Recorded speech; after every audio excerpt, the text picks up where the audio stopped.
Hey everyone, welcome back to Paranormal M. If you haven't already, you can subscribe to the channel. I've also had a few people tell me these stories help them fall asleep, so feel free to share the video with anyone who has trouble sleeping. Tonight's first story follows one man through several strange experiences from childhood into adulthood, including missing objects, odd figures, and conversations his young daughter seemed to be having with someone who wasn't there. Get comfortable, turn the lights down if you like, and enjoy. I hope you all have a good night and sleep well.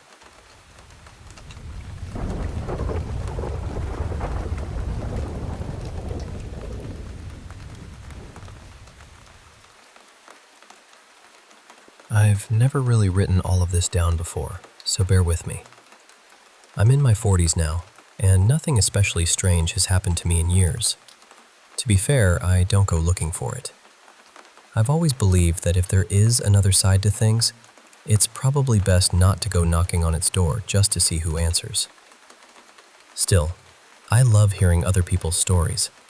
I can lose an entire evening reading paranormal accounts or watching videos about haunted places.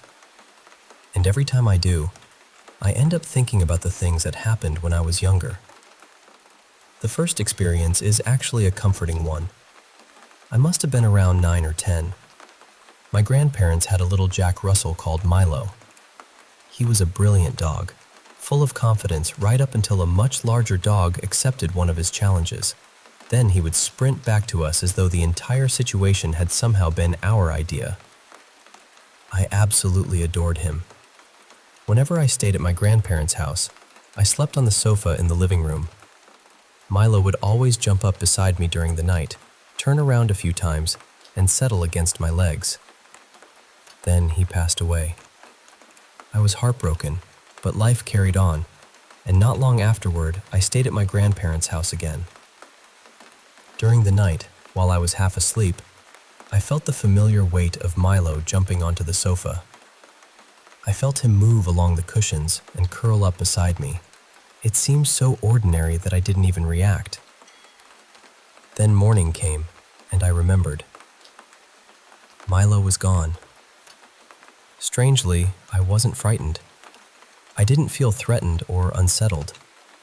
I just had this quiet sense that he had come back one last time because that was where he had always slept when I visited. Of course, I could have been dreaming. I know that. But more than 30 years later, the memory is still crystal clear. Most of my childhood memories are faded little fragments, but that one has never blurred. So I choose to believe it was Milo saying goodbye. The other experiences were much less comforting. When I was a teenager, my mom and I lived in a flat inside a tall block of flats. That place is where nearly everything strange happened. One night, I was watching a live paranormal program on television. I was completely absorbed in it, stretched out across the sofa with my head at one end and my feet at the other. Without warning, the end of the sofa beneath my head lifted off the floor. It didn't rise very high, maybe just enough for someone to reach underneath and grab something. But then it dropped back down with a heavy thump. I shot upright so quickly that I nearly fell off. My heart was hammering, and I stood across the room staring at the sofa for several minutes, waiting for it to move again. Nothing happened. Eventually, because I was apparently more interested in the program than concerned for my own safety, I sat back down and continued watching. The sofa stayed perfectly still for the rest of the night. Then there were the missing objects. Whenever I lost something in my bedroom, I could search everywhere and never find it. Small building bricks, game cartridges, headphones, coins, anything a teenager might leave lying around. I would check under the bed, inside drawers, behind furniture, through the living room, and even in the kitchen. Then, later, the missing object would appear directly in the center of my bedroom floor. Not near the wall, not partly hidden beneath something. Right in the middle of the room. It happened so often that I eventually stopped panicking when something disappeared. I would simply keep checking the center of the floor, knowing that sooner or later it would probably turn up there. There was another odd thing too. Small wooden cocktail sticks kept appearing around my bedroom. We didn't use them. We didn't keep them in the kitchen. There was no reason for them to be in the flat at all, yet I would find them on the carpet, beside my bed, or near the cupboard. I never discovered where they came from. Speaking of the cupboard, that was the part of the room I disliked most. It was a large cupboard built into the wall, with 2 doors and deep spaces on either side inside. Every so often, I would see something crouching in there.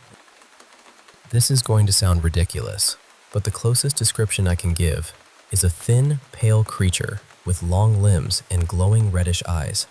It reminded me of one of those cave-dwelling creatures from a fantasy film. I never shut the cupboard doors at night. Most people would probably have closed them so they couldn't see inside. My reasoning was the opposite. I wanted the doors open so I could see the thing coming and fight it if necessary. I grew up in Scotland. We tend to believe almost anything can be solved by offering it a fair fight. The strange part is that the creature never actually did anything. It didn't come out of the cupboard. It didn't speak or touch me. I would only catch sight of it sitting in the darkness, watching. As I got older, I decided it was probably an overactive teenage imagination. Maybe shadows from the streetlights were playing tricks on me. Maybe I had seen too many horror films. Even now, I'm not completely sure. By my early 20s, my mom had moved in with her partner, and I remained in the flat alone. At the time, it felt like winning the lottery. I had a fully furnished place and only had to worry about the bills. Nothing particularly strange happened while I lived there by myself. Then again, I was working, going out constantly, and living the usual chaotic life of someone in their early 20s. A ghost could probably have walked through the living room carrying a suitcase, and I might have assumed it was one of my friends. The missing objects stopped. The cocktail sticks stopped appearing. Even the figure in the cupboard seemed to vanish. Then I met the woman who would eventually become my partner. We're still together now, and we have children, but at the time, we were still early in the relationship. She stayed over occasionally, although we weren't ready to live together. One evening, she was standing in front of the bathroom mirror doing her hair and makeup. I was sitting in the living room. Suddenly she shouted, "Stop it! That isn't funny!" I had no idea what she was talking about, so I walked to the bathroom and asked what I was supposed to have done. She looked annoyed and told me she had seen a dark shape behind her in the mirror. Then something had tugged her hair. She assumed I had crept up behind her to frighten her, but I hadn't moved from the living room. At that point, I hadn't told her about the strange things I had experienced in the flat. It still felt slightly too early in the relationship to announce that I might have shared my teenage bedroom with a red-eyed covered creature. After the bathroom incident, I told her everything. She still believed I had pulled her hair. Years later, after we moved out, her sister and her sister's boyfriend took over the flat. They reportedly experienced strange things too. I didn't hear the stories directly from them, but my partner said they saw the figure of an elderly man and noticed objects moving when nobody was near them. At least that finally convinced her that I might not have been responsible for the hair-pulling incident. I considered that a small personal victory. The final experience happened several house moves later, when our daughter was about 3. Some nights, usually between 2 and 4 in the morning, we would hear her having full conversations in her bedroom. It wasn't ordinary sleep talking. She would speak clearly, then stop as though she were listening to someone answer. A few seconds later, she would reply. Sometimes she would suddenly burst out laughing. The first few times, I went into her room to check on her. The moment I opened the door, the conversation stopped. She would be lying in bed, wide awake and perfectly calm. Sometimes she looked cheerful, as though I had interrupted a pleasant visit. She never seemed frightened, so eventually I stopped worrying. Around that same time, she described a woman she said had been speaking to her. Her description closely matched my partner's aunt, who had died young, long before our daughter was born and even before my partner and I had met. It's possible she had seen a photograph somewhere. I can't rule that out. But we didn't keep any photographs of the aunt on display, and we didn't have family albums lying around. There may have been an old photograph tucked inside a drawer or box, but I don't remember our daughter ever seeing it. As she grew older, the nighttime conversations gradually stopped. She's a teenager now and remembers none of it. She has never mentioned seeing or hearing anything unusual since. These days, the supernatural doesn't frighten me much. Even if a place is haunted, what is a ghost really going to do? Move something? Slam a door? Make a noise or appear in a corner? Living people can do all of those things, and they're usually far more troublesome. The most terrified I have ever been had nothing to do with ghosts. It was the time I briefly lost sight of one of my children in a crowded shop. That fear was immediate and real. Nothing paranormal has ever come close to it. So I don't claim to know exactly what happened in that flat, or whether Milo truly came back to lie beside me one final time. Maybe some of it was imagination. Maybe some of it was coincidence. Maybe children notice things adults have learned to ignore. But after all these years, I still believe that little dog visited me. And somewhere in the back of my mind, I still wonder, what was waiting inside that cupboard?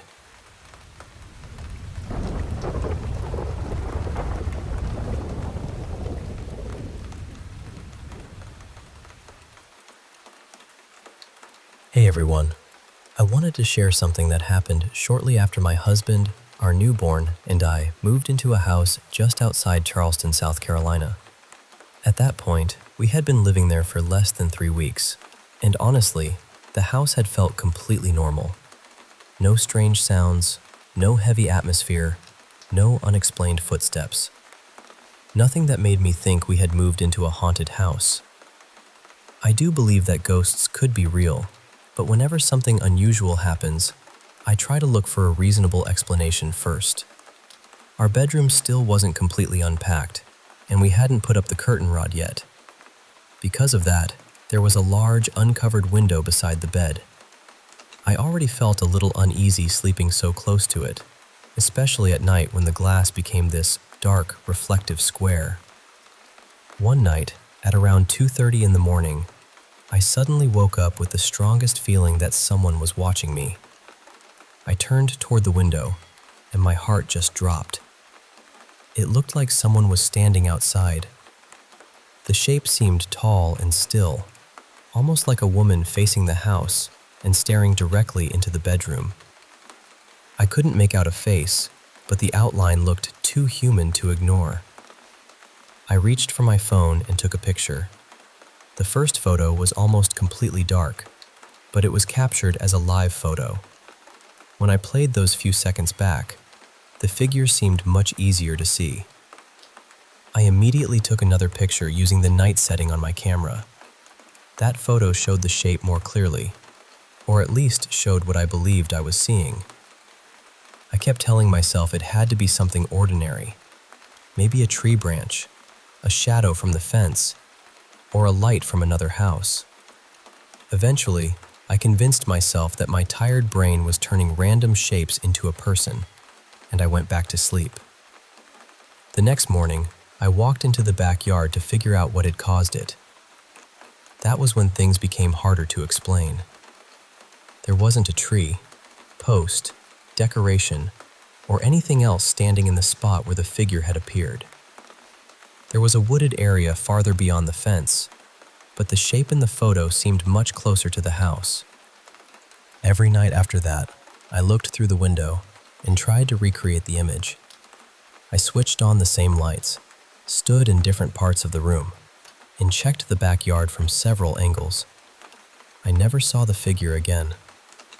What made the whole thing even stranger was the reaction from my friends. I showed them the pictures without explaining what I thought I had seen. Several of them independently said it looked like a woman wearing a long, old-fashioned dress. One friend even described it as something from the late 1800s. Considering the history of the area, that gave me chills. But I also know how easily our minds can find familiar shapes in darkness. It could have been the fence, unusual lighting, clouds passing over the moon, or just a strange camera effect. There was one more experience that unsettled me. A few days later, my friends convinced me to try one of those free spirit box apps. I didn't really trust it. I assumed it was programmed to play random words that would sound meaningful if you listened long enough. I was also nervous about using it because we had a newborn in the house. I didn't want to encourage anything or make myself more frightened than I already was. Still, I opened the app. For about 30 seconds, there was nothing but static, fragments of radio noise, and distorted voices. Then a woman's voice clearly said, "My child." I froze. I asked, "What did you say?" A few seconds later, the same voice answered, "Mine." I shut the app off immediately. Maybe it was a coincidence. Honestly, it probably was. But the one reason I had hesitated to use the app was because I didn't want anything involving my baby, and that was the first clear message I heard. For context, I was lying in bed under a dark blanket when I took the photographs. I wasn't standing near the window, and there was no television on. The only light in the room came from the soft LED strips along the ceiling, which we leave on at night for the baby. The pictures were not edited or filtered. They were taken on the same phone I'm using now. I still don't know what was outside that window. Maybe it was an ordinary shadow that happened to look human for a few seconds. Or maybe, that night, someone really was standing there and watching us.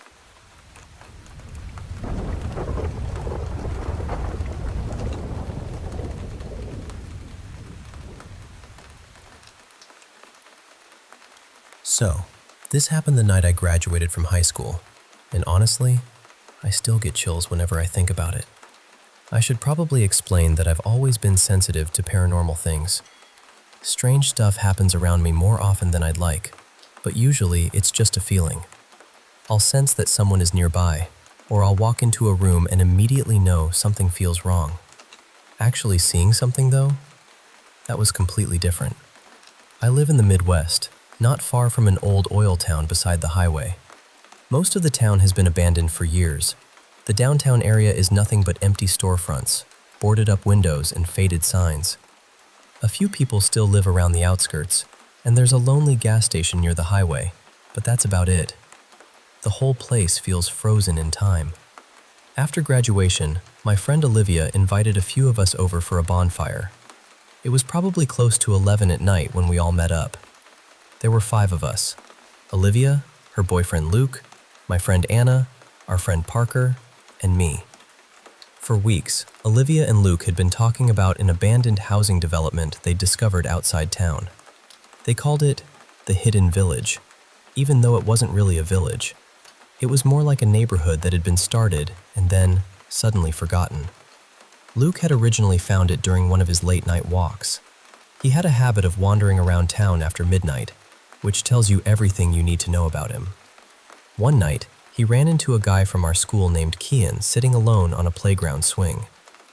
It was the middle of the night, and Kian was just slowly swinging in the dark. He asked Luke whether he wanted to see something interesting, then led him through the woods and showed him the abandoned development.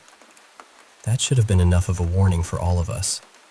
I had visited the place once during the day, and even then, it felt unsettling. There were fully paved roads, sidewalks, storm drains, and street corners, but almost no houses. At the far end were a few abandoned buildings and a pond with an old wooden bridge that looked ready to collapse. Naturally, we decided it would be fun to explore it at night.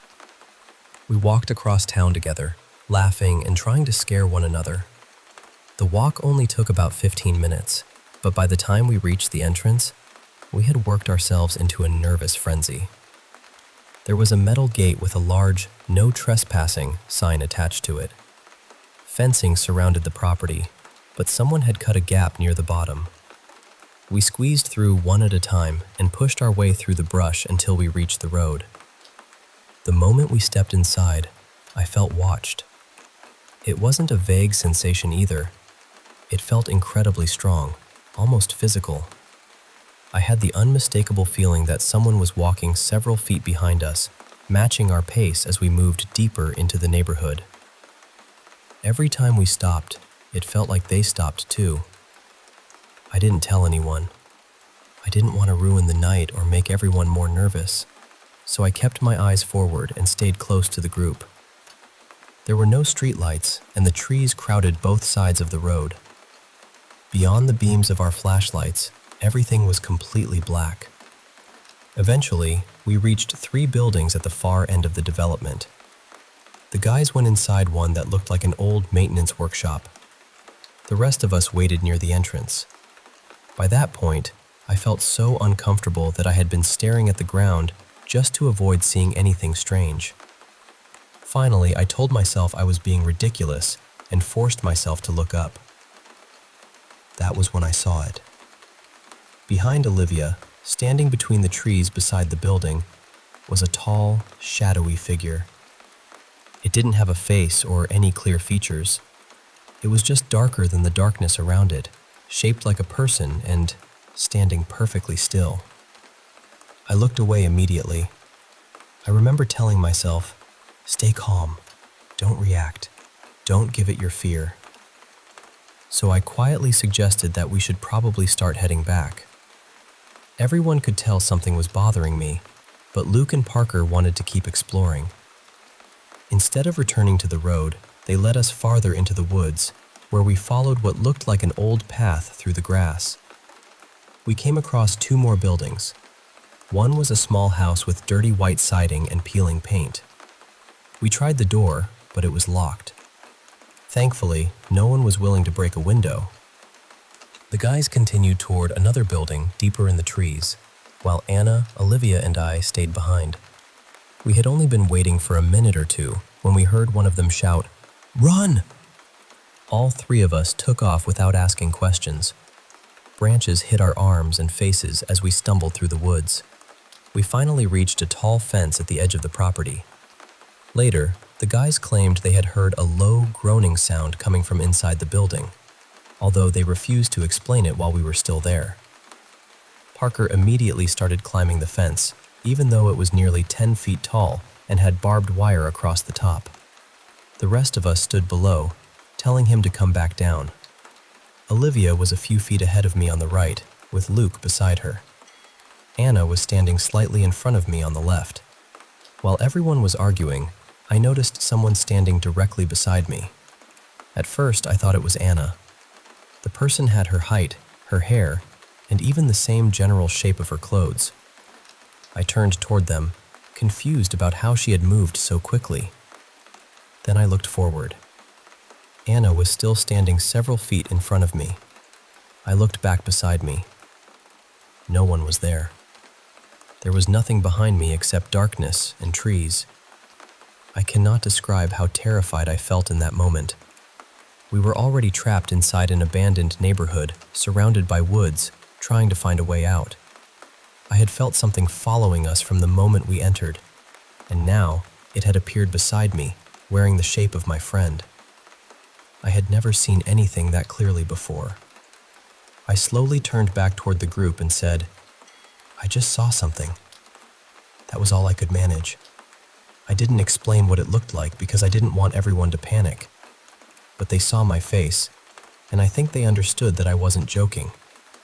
We stopped arguing about the fence and quickly found another route back toward the entrance. For the entire walk out, I kept my head lowered and held tightly onto Anna's arm. I barely opened my eyes because I was terrified that I might see it again, standing among us as though it belonged there. After about 15 minutes, we finally reached the gap in the fence and crawled outside.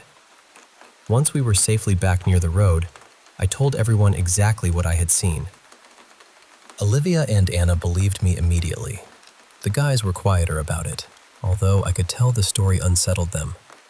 The strange thing is, after thinking about it for a long time, I don't believe the spirit was trying to hurt us. The presence didn't feel hateful. It felt young, lonely, and deeply sad. I think it had followed us because we were probably the first group of people to visit that place in a long time. When it copied Anna's appearance and stood beside me, maybe it wasn't trying to frighten me. Maybe it was trying to become part of the group. That thought almost makes the experience feel heartbreaking instead of terrifying. Almost. It has been several months since that night, and I still think about the figure beside me. I still wonder how long it had been following us through those empty streets. And sometimes, I wonder whether it watched us leave and went back to being alone.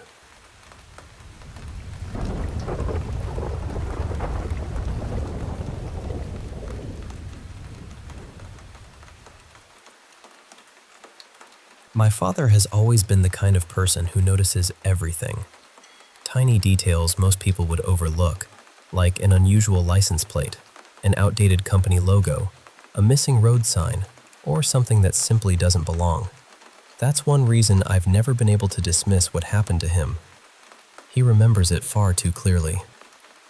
It was the summer of 2019, sometime after lunch, during one of those heavy July heat waves in northern France. My father was driving home from work along a quiet road that passed through the Compilation forest. He had taken that route countless times. He knew every turn, every intersection, and every stretch where the trees pressed close to the road. As he approached the junction leading toward Pierrefonds, he saw that part of the roadside had been blocked off. A maintenance crew appeared to be cutting the grass near the trees. My father had worked in groundskeeping years earlier, so he immediately recognized the type of vehicle they were using. It was an old government road maintenance truck, complete with the familiar DDE logo on the side. He didn't think much of it. He simply slowed down, passed the workers, and continued into the forest. A few minutes later, he found himself driving behind an old dark blue Renault Clio. The car had an older-style French license plate.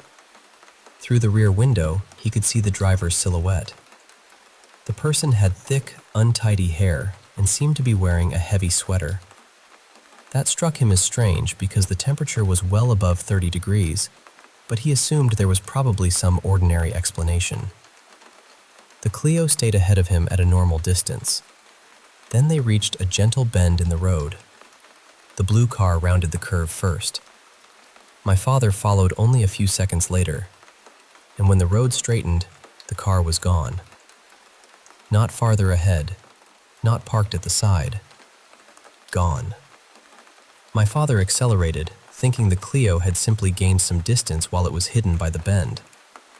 But the road ahead was completely empty. He drove farther, then turned around. Maybe the driver had lost control. Maybe the car had gone into the trees. Maybe there was an entrance he had somehow forgotten. But there was nothing.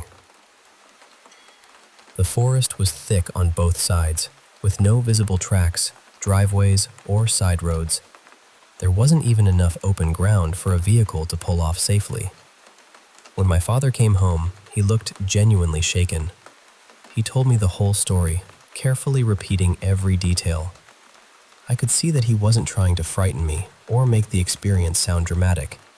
He simply wanted an explanation. So we got back into the car and returned to the forest together. We searched the stretch of road where the Clio had disappeared. There were no tire marks, no broken branches, no damaged barriers, and no sign of an accident. Then we drove back toward the junction where he had seen the maintenance crew. The workers were gone. The truck was gone. But what disturbed him most was the grass. It hadn't been cut. My father walked along the roadside, staring at it in disbelief. Because of his old job, he knew exactly what freshly mowed ground should look and smell like. He was certain no one had been working there that afternoon. Then another thought occurred to him. The DDE had stopped existing under that name years earlier. Its departments had been reorganized, and the old trucks and logos should no longer have been in use. My father stood beside the road and began to cry. I had never seen him react that way before. He was normally calm, practical, and almost stubbornly logical. Whenever something unusual happened, he was always the first person to find a reasonable explanation. But that day, he had none. We returned to the bend and tried to reconstruct what he had seen. We estimated the distance between his car and the Clio and calculated how quickly it should have needed to travel to disappear before he reached the straight section. The result was absurd. That little car would have needed to reach a speed of nearly 300 kilometers per hour in only a few seconds on a narrow forest road while turning through a bend. It simply wasn't possible. Over the years, we've discussed every explanation we can think of. Maybe my father misremembered the location. Maybe there was a hidden path. Maybe the car stopped somewhere he couldn't see. Maybe the heat caused some kind of visual distortion. But none of those ideas explains everything. The old maintenance truck, the untouched grass, the outdated logo, the strangely dressed driver, the disappearing car. Sometimes we wonder whether, for just a few moments, my father saw a version of that road from another time. Perhaps something from the past briefly overlapped with the present before slipping away again. There is one final detail that still unsettles us. At that exact bend, our phones lose all reception. The signal disappears completely and returns only after we've driven farther down the road. That may be nothing more than the dense forest. Or it may not. 7 years have passed, and my father and I still talk about that afternoon. We've never found a satisfying answer. So I'm sharing this story because perhaps someone else has experienced something similar. A vehicle that vanished, a road that seemed different for a moment, or a place where time felt strangely out of step. I'm not asking anyone to believe in anything supernatural. I would just like to understand what my father saw that day.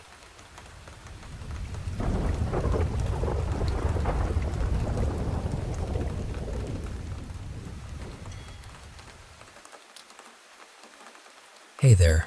I want to share with you some personal stories that have stuck with me over the years. Moments that really made me pause and wonder if there's more to this world than we can see. I'm going to tell you 4 different experiences, each one unique, each one a little mysterious. So, settle in and let's dive deep into these tales together. First, let me take you back to a chilly evening in Colorado, around 2014. I was visiting my aunt's family, who have a strong fascination with the paranormal. Now, I've always been a bit of a skeptic myself, not really religious or anything supernatural, but I'm open to stories. One of the things we like to do when we gather is play with a device called a ghost box. It's basically a radio that scans rapidly through channels, and the idea is that spirits can manipulate the white noise or snippets of sound to communicate. Sounds a bit out there, right? But we gave it a try one night in the backyard. That night, nothing seemed to happen at first. No strange voices or signals from the ghost box, just static and random noises. So, we switched gears and started swapping ghost stories instead. The air was cool, and the night was quiet, but full of that eerie stillness you get when you're outside after dark, surrounded by trees. About half an hour in, something unexpected happened. My brother suddenly looked pale and started feeling nauseous. At first, he said some odd things, almost like he was joking around pretending to be possessed. But the joke dragged on too long, and it wasn't funny anymore. His usual humor was missing, and I could tell something was genuinely wrong. Our family's paranormal interests usually stick to stories, tarot cards, and sensing energy, so this was way out of the norm. My aunt decided to cleanse the area with sage, moving through the backyard with the smoke, trying to clear any negative vibes. But then my brother said the sage smelled like burning bodies. Can you imagine? That chilling smell just hanging in the air. It sent a shiver down my spine. After a while, he started feeling a bit more normal, but was still queasy. Then, out of nowhere, across the yard and past the fence into the alleyway, a blue orb of light appeared. It was about the size of a basketball, glowing softly, but clearly visible against the darkness. It slowly lowered towards the ground, but it wasn't falling like a stone. It gently descended, shrinking as it got closer to the earth until it was barely a small dot. It hovered for a few heartbeats at ground level, then vanished without a sound. It had just popped into existence, moved calmly, and disappeared. No one spoke until the moment was over, and then we all started freaking out again. The next morning, we searched everywhere, looking for anything that could explain the light. Flashlights, reflections, even flares, but nothing made sense. My aunt and cousin, who say they're more sensitive to energies, described the experience as intense, almost overwhelming. To this day, none of us know what it was. Could it have been ball lightning? Maybe, but I still wonder. Now, switching gears to a different kind of strange, back in 2002, a Marine buddy of mine shared his story about serving on the USS Belleau Wood. He got assigned to work with the Navy supply team, mostly during the day, and nothing unusual happened. But when he volunteered to take the night shift, everything changed. At night, his job was to fetch parts from storage rooms deep within the ship. There were 3 rooms, called C, CA, and CB, tucked away in the ship's bowels, sealed off to prevent flooding in case of emergency. They were isolated, dimly lit, and eerily quiet. But he started hearing things. Voices, footsteps, the sound of shifting crates. Noises that shouldn't have been there because no one else was supposed to be in those rooms at night. He tried calling out, asking who was there, but got no reply. He'd investigate, finding nothing but perfectly arranged parts and empty rooms. Eventually, he just ignored it and moved quickly through those areas, hoping to avoid spending any longer than necessary in those creepy spaces. On his last day, he joked to the Navy crew, "I think those storage rooms are haunted." To his surprise, the Navy personnel nodded knowingly and agreed, as if it was common knowledge. Even though he's a skeptic, that reaction stuck with him. Maybe it was just his mind playing tricks in the dark, but he's never really been able to shake the feeling that something unexplained was there. Now, the USS Belleau Wood is an artificial reef, resting beneath the waves. So if anything was haunting it, well, the fish are the new tenants. Then there's a story from about 10 or 15 years ago that a friend shared with me. She and her friend were driving down River Road at night, around 9 or 10 p.m. She was telling a wild story about a demon she'd dreamed about. A winged creature made of molten stone with glowing red eyes, trapped behind a stone prison, escaping to chase her. The story was vivid and unsettling.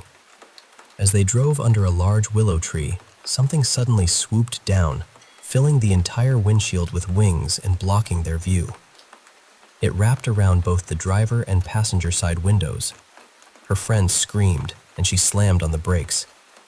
When they looked, it seemed like an enormous owl with feathery wings had flown at the car. But part of her remembers something darker. Red eyes, black fleshy wings, a human-like face. Maybe just fragments from the story she was telling, or maybe something else. There are owls in that area, but none big enough to cover a car like that. She's asked around if anyone had similar experiences, but most people just say it's weird and don't remember much. It's stuck with her ever since, a strange, bird-shaped shadow crossing their path that night. Finally, I want to share a story that really baffles me. It happened at my parents' large house, a place with lots of empty rooms and a quiet, slightly eerie atmosphere. When I was younger, I liked working in the guest dining room. It's a big space with a heavy wooden table topped with thick glass, big enough for 10 people. One night, I was studying there late, air conditioning humming softly in the background, a jug of water by my side, and my laptop open in front of me. My partner called, so I stepped out to answer, switching off the air conditioning before leaving. When I returned about 30 minutes later, I sat down and rested my elbows on the glass table, and suddenly it started to slide. Before I could even process what was happening, a wave of cold water splashed across my lap. I jumped back, startled, and looked down. The entire surface between the glass and the wooden table was filled with water. I glanced at the jug. It was still full, the water untouched. I was freaked out, but more worried about my electronics getting soaked. I called my parents for help. It took the three of us quite a while to lift the heavy glass and mop up all the water. My parents thought maybe I'd spilled it, but that made no sense. Why would I hide it? And physically, there was no way I could have done it without noticing. The water was spread evenly, not just in one corner. I tried to come up with logical explanations. Maybe condensation built up after switching off the air conditioning. But that much water? Never happened before or since. Maybe I was hallucinating or having a breakdown, but I was lucid and careful. Could my parents have done it as a prank? That seemed unlikely and a bit mean. Or maybe the water had been there for a while, but I'd been sitting there for hours and never saw it. No explanation fit. It was one of those moments that left me with goosebumps and unanswered questions. So, those are my stories, each one strange, unsettling, and impossible to fully explain. Whether it was a glowing orb, ghostly voices in a ship, a swooping winged creature, or mysterious water appearing beneath a glass table, these experiences remind me that sometimes the world holds secrets that science and reason haven't yet unraveled. Thanks for listening. If you have thoughts, explanations, or even your own stories, I'd love to hear them.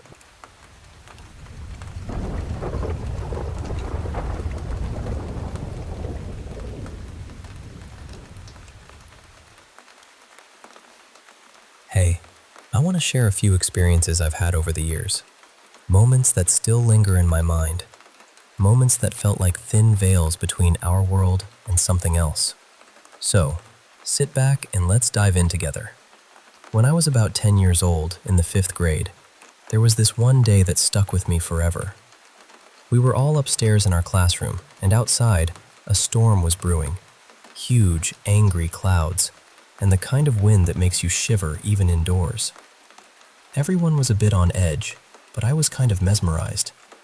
You see, I was sitting right next to the window, and the lightning was getting closer and closer, the sky lighting up with each strike.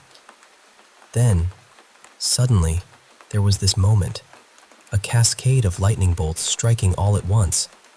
But one was different. It wasn't just bright. It was like the whole room was flooded with light for a whole second, which felt like forever when you're a kid.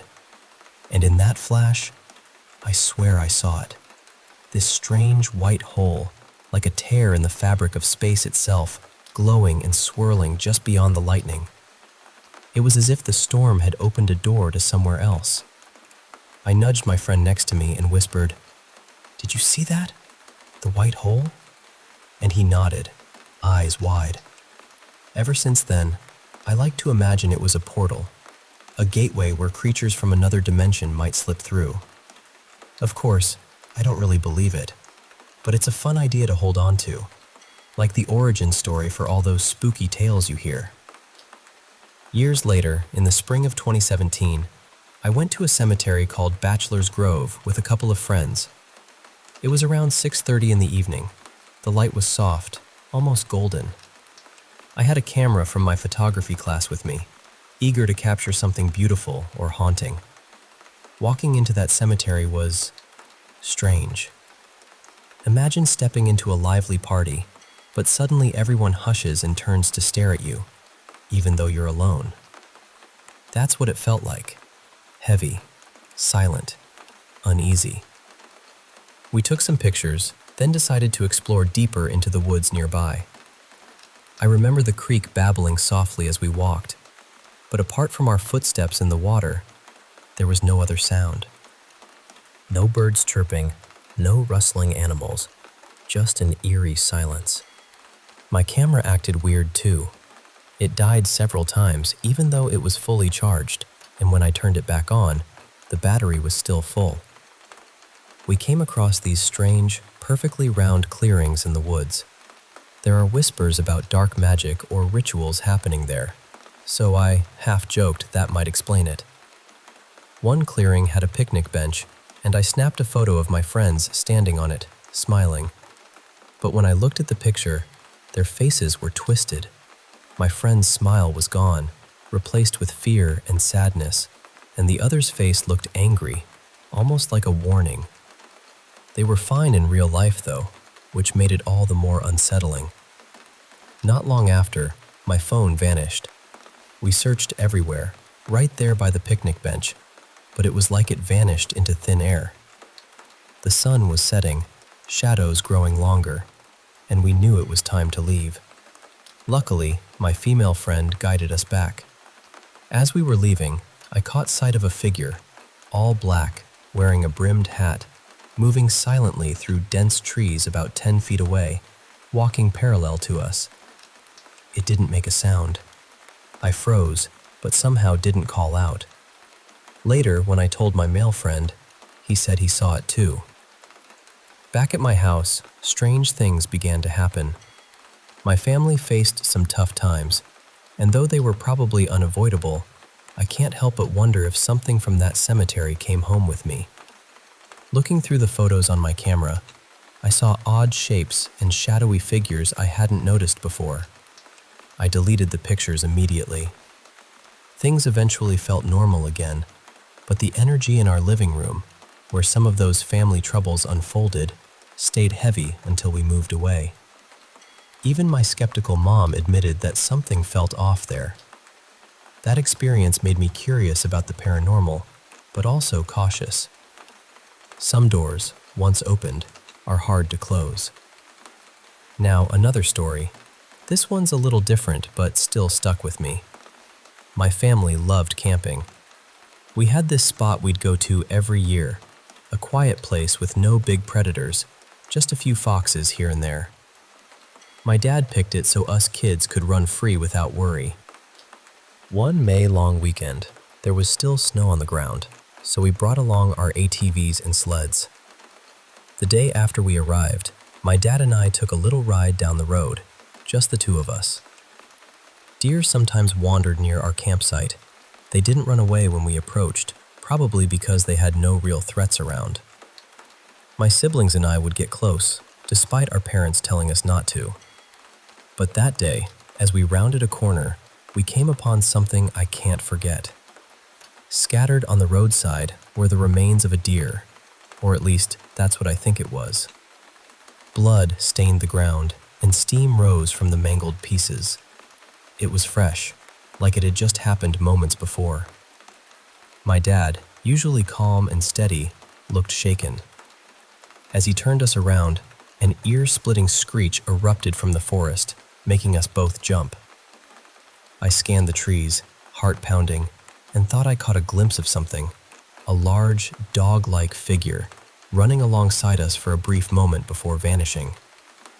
Dad didn't say much, just hurried us back to camp. We packed up and moved to a new site that day.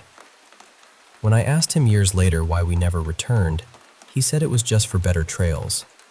But I think that night scared him too, and whatever we saw was more than just an animal. That memory still haunts me. Finally, let me tell you about the ghost flame, a local legend I encountered after moving from Kansas to Tennessee in 2000. On Halloween, a group of friends and I decided to check it out. The story was that a ghostly flame appeared hovering over a grave in a remote cemetery. If you parked at the gravel road entrance and turned off your headlights, you could see it. We drove out there, parked, and waited in silence. Then someone shouted, "Look!" There it was, a tall, flickering flame hovering about 6 inches off the ground right over a grave. Not like a small candle, but more like a torch. When the driver turned the headlights on, the flame vanished instantly. Turned them off, and it slowly returned. I approached, and as I got closer, the flame dimmed until it died out just as I reached the grave. I looked around, expecting to see someone hiding, maybe a torch planted on the ground, but nothing. The grave was a large granite slab. No chance for anything buried underneath to explain it. No one else was around, and the area was too open for any hiding spots. We were stunned, not scared, more in awe of something unexplainable. I never forgot that night. Years later, I even tried to find the cemetery on Google Earth, thinking about going back with a video camera. Maybe one day I will. So those are some of my stories. Moments when the veil felt thin, when the world seemed to whisper secrets just out of reach. Whether you believe in the paranormal or not, these experiences remind me how mysterious our world can be, and how sometimes it's okay to wonder and be a little afraid.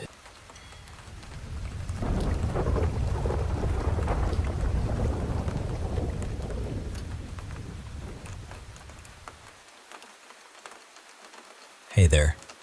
I want to share with you some truly eerie experiences that have unfolded in homes that, on the surface, seem ordinary, but are anything but. These stories are personal, filled with moments that made my skin crawl and my heart race, and I hope you'll listen closely as I take you through each of them. Let's start with a story from a friend I'll call Mia. Mia's parents have lived in the same house for over 3 decades. She grew up there, from age 6 to 17, before moving away for college. Though she didn't visit often after that, about 10 years ago, something happened that changed her perception of the world. Mia nearly drowned at the beach once. As she was slipping under the water, memories flooded her mind. No, not just memories, but vivid sensations that felt like she was living them again. She could almost feel the warmth of her mother's lips kissing her nose, a gesture her mom used to do when they cuddled or when she was dropped off at school. She could feel the gentle touch of her father's hands on her feet, waking her up in the mornings. She remembered the tight, comforting hugs from her closest friends. These feelings were so potent, so real. It was like time folded back on itself. But after that near-death moment, Mia noticed something else, a new sensitivity. She began to sense the vibes people gave off, an intuitive sense about their true nature. It was uncanny how accurate it was. For instance, at a party, she met some of her sister-in-law's relatives. One uncle gave her a chill, a feeling she couldn't shake. She confided in her mom, saying, "He gives me bad vibes, like he might be harming his kids." Months later, her sister-in-law confirmed that the uncle had been abusive to his children, and the family had intervened to keep the kids away from him. Mia also noticed strange energies in places she'd never felt before, including her parents' house when she recently moved back while her own home was being built nearby. That's when the shadows started. At night, she'd catch glimpses of dark figures just out of sight, passing by the door, lurking in corners, watching her. Sometimes she'd hear soft tapping on the walls or her desk, subtle noises that made her heart pound. These shadows seemed curious, almost like they were trying to communicate or understand her presence. Now, I want to tell you about my friend Jake. Back in 2008, when he was a high school junior in Michigan, Jake was hanging out one night with his girlfriend and her friend, while his family was away visiting relatives in Washington. They were in his attic bedroom, a cozy but creaky space, with a staircase that led down to the living room below. There was a beaded curtain at the bottom of the stairs, and usually you could hear someone coming up. But that night, something terrifying happened. They were playing Guitar Hero and some homemade spirit games where you light a fire and ask questions, hoping the flames respond. It was all silly fun, but then, during a break, a blood-curdling scream pierced the silence. It was a woman's scream, sharp, panicked, and chilling. It sounded almost like a movie scream, but it was real, raw, and terrifying. They all froze, hearts pounding, but there was no movement, no footsteps, no doors opening. Jake's house was old and a loud creaked, but this was different. Summoning courage, Jake grabbed a pocket knife and shouted they'd call the cops, then rushed down the stairs. But there was nothing. No intruder, no sign of anyone outside, despite a fierce snowstorm that would have left tracks if someone had tried to sneak in. They called the police, who searched the house thoroughly but found no one. Afterward, Jake packed his essentials and stayed with his best friend for 3 months, refusing to sleep alone until his family returned. To this day, that scream haunts him. He has no explanation, but every time he thinks about it, a shiver runs down his spine. Interestingly, he also saw his friend's deceased grandmother's ghost through a window on 2 separate occasions, another spooky chapter in his life. Then there's the story from Emma, who has lived in a very old house for 6 years in a city that grew around her home. Her house was built long before the city existed, probably in the 1920s, though her family initially thought it was older. They even found old newspapers lining the walls during renovations. Emma's experiences started young. At about 9 or 10, she was braiding her hair in the upstairs bathroom with the door open when she saw 2 gray figures walk past. They went toward her parents' office nearby. At first, she thought they were her parents, since they often wore gray hoodies, but she never heard the door open or close.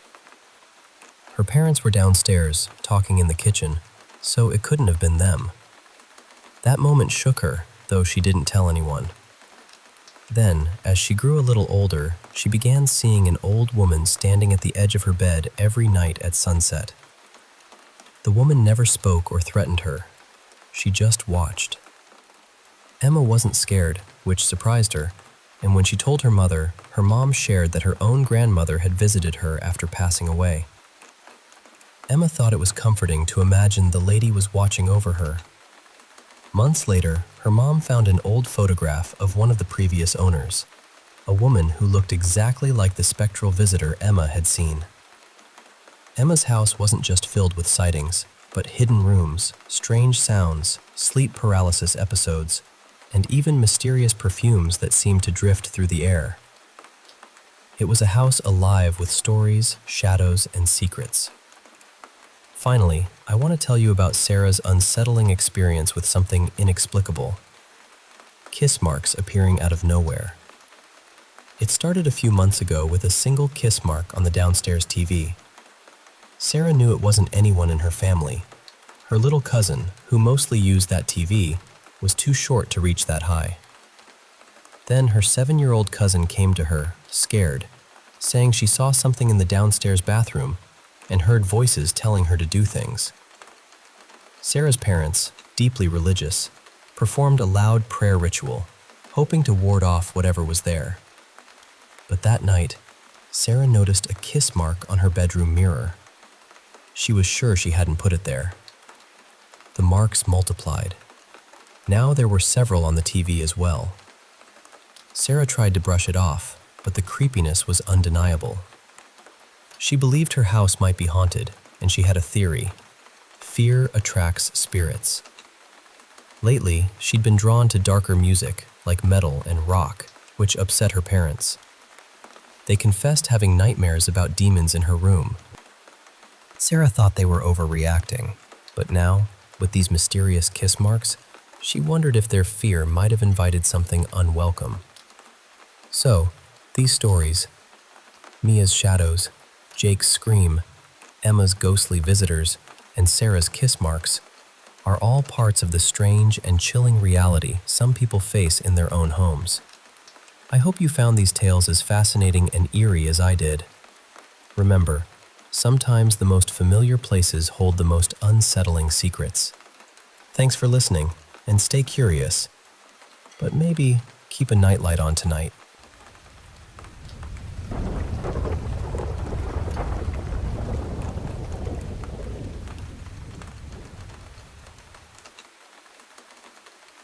You know, it's funny how some memories cling to you, the kind that almost make you question reality itself.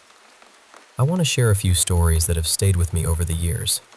each one wrapped in the eerie folds of the supernatural, and each one felt so real it's hard to brush off as mere coincidence.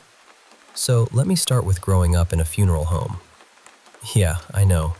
Sounds like something out of a movie, right? My family, the Wisnowskis, moved into this massive old house, 6 bedrooms and just 2 bathrooms, when I was about 11. It was this grand place, but with an atmosphere heavy as if the very walls were holding their breath. My mom, being deeply spiritual and fascinated by the supernatural, was thrilled. But my dad kept a secret from her.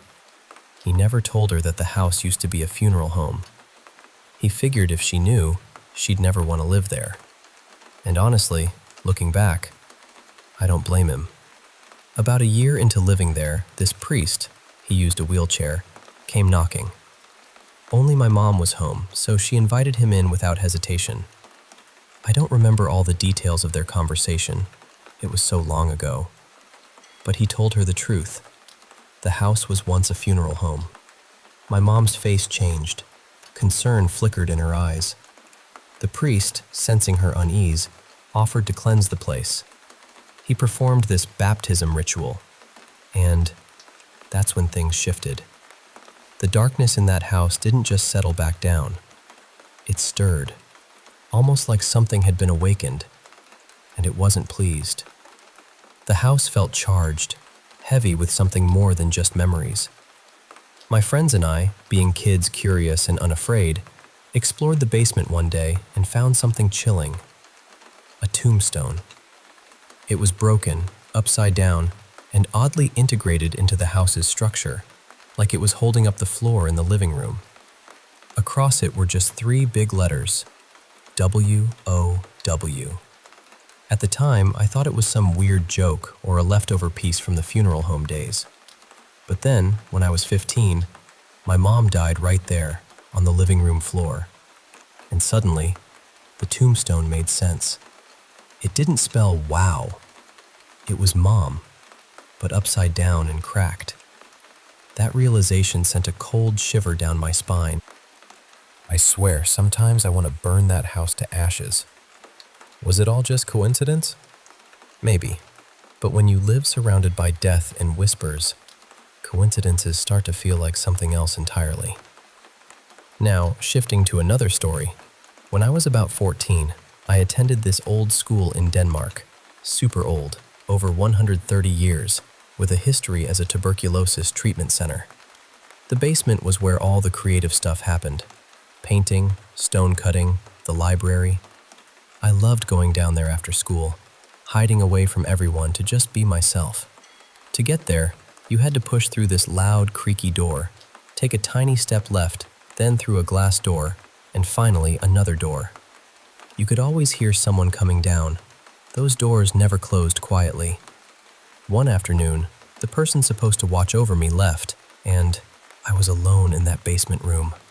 I heard the doors close, footsteps climbing up the stairs, and then a whisper. It was faint, a woman's voice, but I couldn't catch the words. I looked toward the sound and saw her, a transparent woman, dressed in old-fashioned clothes, with something running down her face. Now I think it was blood. We locked eyes, and oddly, I wasn't scared. Seeing things like that felt almost normal down there. I asked if she was okay, and then she screamed. It wasn't a normal scream. It sounded like a banshee's wail, chilling beyond words. And then she vanished. The strangest part? About a week later, my stepfather's dad passed away. I've never figured out what I saw. Banshees aren't Danish lore, but that scream was otherworldly, like a warning or a sorrow from somewhere beyond. Even now, at 21, the memory leaves me unsettled. Sometimes dreams carry messages too. Just last night, my mom and I both had the same dream about her dad, Poppy. In my dream, we were at this fancy dinner, like a grand hall with gleaming chandeliers and polished silverware. I was sitting next to Poppy, and we were exchanging drinks. I had a Coca-Cola in a fancy wine glass, and he had water. It felt warm and nostalgic because he used to bartend after retirement, and I always loved asking for bar Coke when I was a kid. This morning, my mom told me she had a strange dream too, also about Poppy. She was at the same dinner, but doing something else, not sitting with us. What's crazy is, I never even saw her in my dream. This isn't the first time something like this happened. My brother and I once shared the same dream about Poppy and our grandparents' dog, Molly, right before she was put down. We both felt like Molly wasn't really there in those last days. It's eerie how dreams can connect us across time and space. Speaking of eerie, I have to tell you about something that happened at my mom's place a couple of years ago.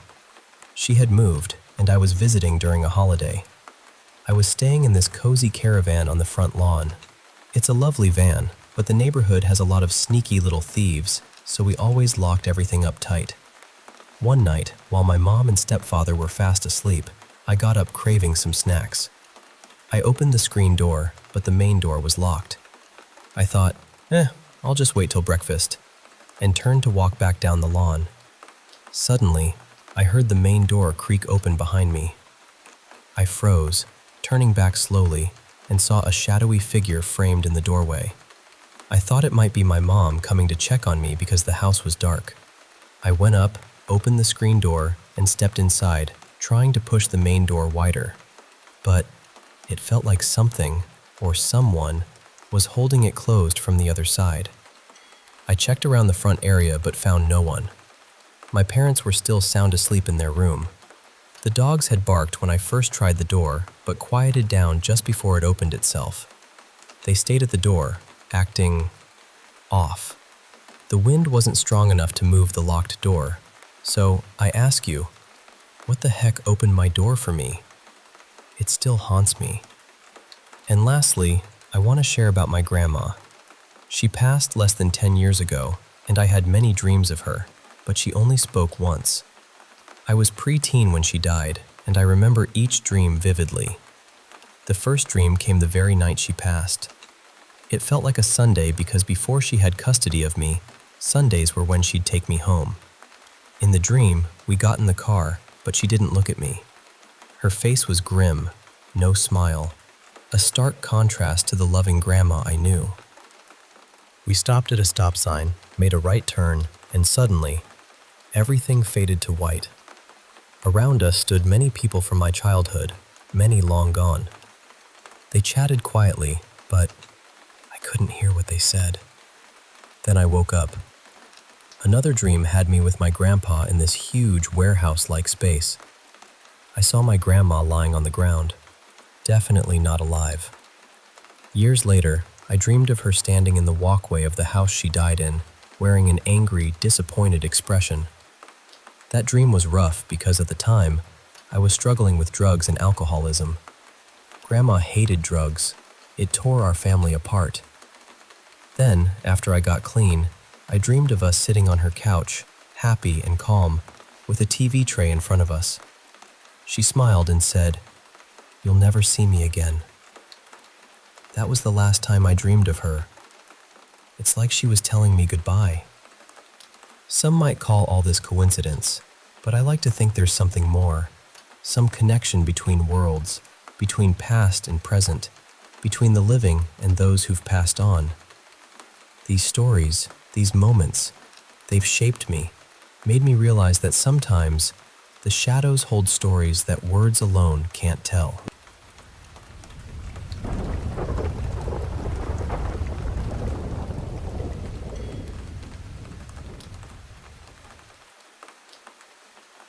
Hey there, I want to share a few stories with you. Some strange, some a little eerie, but all very real to me. I hope you'll find them as intriguing as I do. So, grab a cup of tea, get comfortable, and let me take you through these moments that have lingered in my mind. First, let me tell you about this bizarre thing happening in my apartment, something I jokingly call my own little black hole. It all started with my knives. When I moved in, I had a full set, sharp and shiny, lined up neatly in their block. But over the months, one by one, knives began to vanish. It wasn't like I misplaced them. I'm usually pretty careful, but they just disappeared. I'd buy replacements, and then those too would disappear. If I'm counting right, I've lost about 7 or 8 knives over time. It's baffling. Then, it escalated.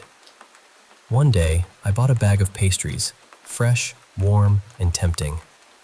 I placed the bag right on the kitchen table and stepped out for just about an hour with my roommate. When I returned, the pastries were gone. Not a crumb left behind.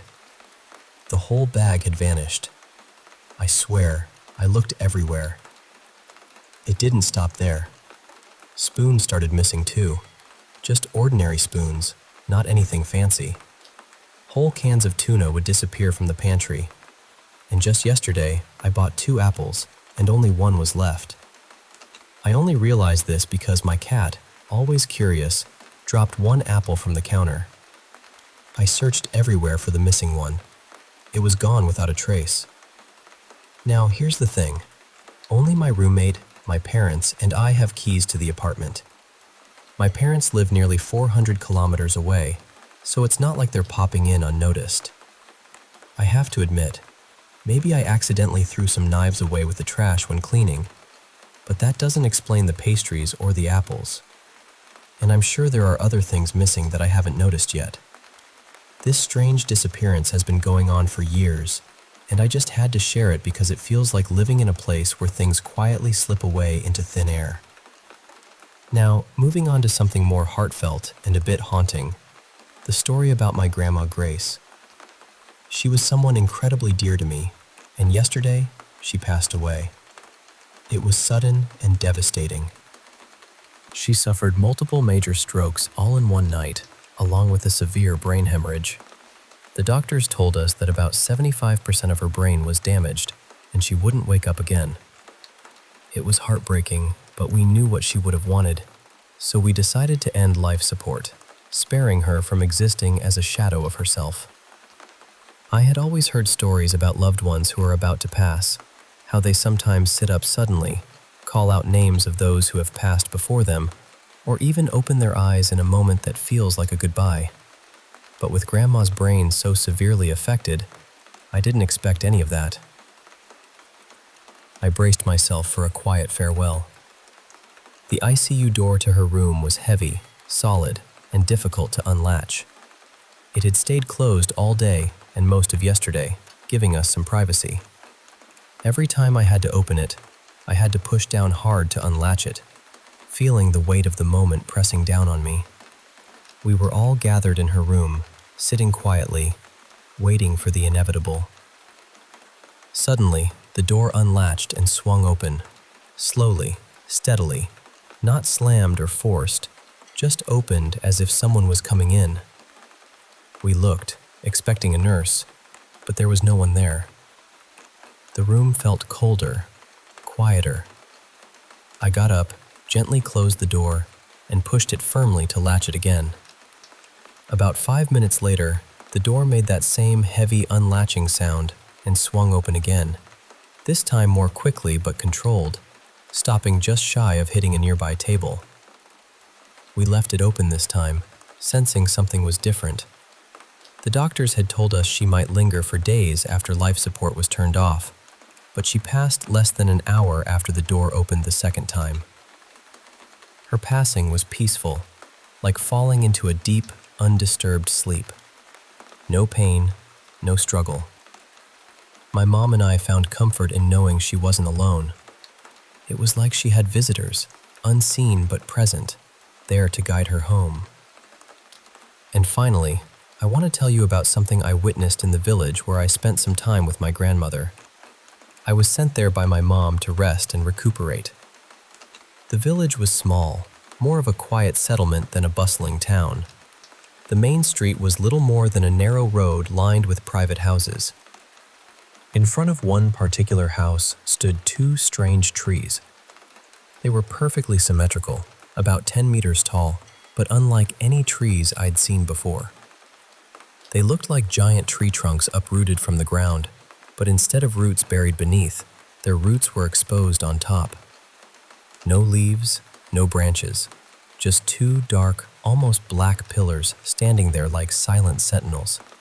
I always thought they might be some kind of dried up pine trees, cut down long ago, but how could they be so perfectly preserved and so large? And why were they here, in a village so close to a normal town? It didn't make sense. When I visited my grandmother again sometime later, the trees were gone. Not only were the trees missing, but the ground where they stood was bare. No grass, no sign that anything had ever been there. I asked around, but no one knew anything about these trees. It was as if they had never existed. I even remembered a photo of me as a little kid, with those exact trees behind me. Not pine trees, but those strange black pillars. There were also old black and white photos of my grandmother's ancestors with the same trees in the background. But I can't find any of those photos now. It's like they vanished along with the trees. I know what I saw. Those trees were real, and their disappearance still puzzles me. It's a little mystery that stays with me, like a whisper from the past that refuses to be forgotten. So, that's the collection of stories I wanted to share. Moments of mystery, loss, and wonder that have touched my life.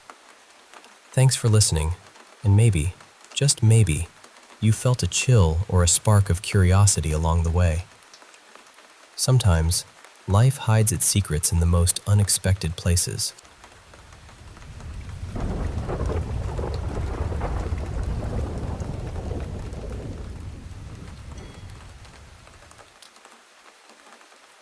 Tonight was different from anything I've ever experienced. I'm 40 years old, physically fit, and I've been through situations that would terrify most people. For a large part of my life, I ran with the wrong crowd. I've spent time behind bars, witnessed violent fights, survived riots, and been caught in more dangerous situations than I care to remember. I'm not proud of any of that. That life is behind me now, and I've worked hard to become a better man. I'm only telling you this so you understand something important. I'm not easily frightened. But what happened tonight scared me more than anything I have ever seen. It was around 2:35 in the morning, and I was sitting at my desk finishing some work. I've always been a night owl, and my dog Cass usually stays awake with me until I finally decide to go to bed. That night, he started nudging my leg and pacing near the door. At first, I ignored him because I wanted to finish what I was doing. Then he gave me that particular look he only gives when he absolutely cannot wait any longer. So I grabbed his leash, slipped on my shoes, and took him outside. Cass was excited as usual, bouncing around while I opened the door. But the second we stepped onto the porch, he stopped. Completely. I had already walked down a few steps while checking something on my phone, so when the leash suddenly pulled tight, it nearly yanked me backward. I turned around and saw Cass standing at the top of the stairs. His body was stiff, and he was staring into the darkness beyond the yard. "What's wrong, buddy?" I asked him. "I thought you had to go." He didn't move. That was strange because Cass had never behaved like that before. I walked back up, thinking maybe the leash had caught on something, but it hadn't. I gently encouraged him forward, and after a moment, he finally followed me. He stayed close to my side as we crossed the yard toward a small patch of grass near the road. Once we reached his usual tree, he relaxed enough to pee. I looked back down at my phone while he wandered around, sniffing for a place to finish his business. I remember feeling relieved because I thought we could get everything done in one trip, and I could go back inside without being interrupted again. Then Cass suddenly stopped. His whole body tightened. He lifted his head and stared past me, his eyes wider than I had ever seen them. At first, I thought he had stepped on something. I crouched down to check his paws. That was when I heard it. Heavy footsteps. Something was running toward us at full speed. The footsteps were so powerful that the ground almost seemed to tremble beneath them. It didn't sound like a person. It sounded closer to a large animal charging through the darkness. Cass looked absolutely terrified. I spun around, expecting to see a deer, a group of people, or maybe some wild animal rushing toward us. Instead, I saw a figure. It was completely black. Not dark clothing, not a shadow cast by a tree. This thing looked darker than the night around it, and it was sprinting directly at us. For 1 second, I couldn't move. My body reacted the way it used to before a fight. My heart slammed against my chest, my muscles locked, and every instinct told me to protect myself and my dog. The figure kept coming. When it was only a foot or two away, it suddenly stopped moving forward and shot straight into the air. There was no jump, no sound of wings, no hesitation. It simply rose. As it climbed, its shape changed. What had looked like a solid human figure began to resemble a long black cloak drifting upward into the sky. Cass pressed against my leg, trembling. I stood there staring, too frightened to run and too stunned to look away. Within seconds, the shape disappeared into the darkness above us. I grabbed Cass and hurried back inside. Once the door was locked, I stood in the hallway trying to convince myself that I had imagined it. But I know what I heard. I know what I saw. And judging by the terror in my dog's eyes, he saw it too. I've experienced strange things before, things I still can't explain, but nothing has ever filled me with that kind of fear. I honestly don't know what came toward us that night. I only know that it wasn't human. And I keep wondering whether anyone else has ever seen something like it.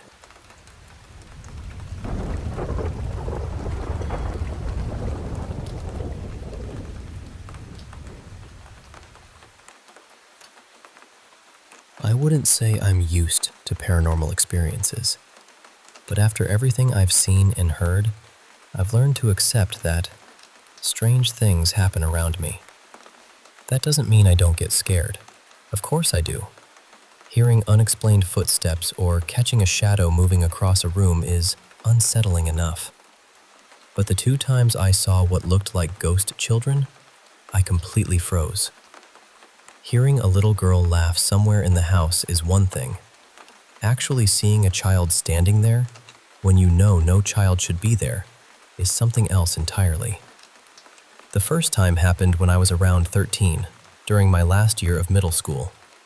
Most mornings, my mom would leave early to drive my older brothers to school. I would stay home for a little while until my uncle came by to take my cousins and me to the bus stop. That morning, I was sitting alone in the living room, scrolling through social media on an old tablet. Everything felt normal at first. Then I started noticing movement out of the corner of my eye. It looked like someone was stepping out of my brother's bedroom, crossing toward the kitchen, and then disappearing. Every time I looked up, nothing was there. But as soon as I looked back down at the screen, I would see the movement again. It happened several times. Eventually, I snapped my head up, determined to catch whatever was causing it. I immediately wished I hadn't. There was a little girl standing beside the kitchen counter. She wasn't moving. She was just facing me. I couldn't make out her eyes, her mouth, or any clear facial features. Her face looked blurred somehow, almost hidden by the dim morning light. But I could see the shape of her small body, and I knew she was looking directly at me. I was completely alone in the house. For a few seconds, neither of us moved. She stood there almost as though she was surprised that I could see her, like I had interrupted her instead of the other way around. When my body finally decided to work again, I grabbed the cordless phone from the table beside me and tried to call my mom. The moment I looked back toward the kitchen, the girl was gone. There was nowhere she could have gone without me seeing her. I checked the hallway and called out, even though I already knew no one would answer. Later, I found out that a few of my relatives had also seen a young girl wandering through that house. None of them had mentioned it to me before. My second encounter happened years later, when I was 23. I had gone to my boyfriend's apartment one evening, and I was waiting in his bedroom while he took a shower. I hadn't turned on the lights, so the room was mostly dark, apart from a strip of orange light coming through the curtains from a street lamp outside. While I was sitting on the bed, I noticed something crouched in the far corner of the room. It was small and curled into itself, rocking gently from side to side.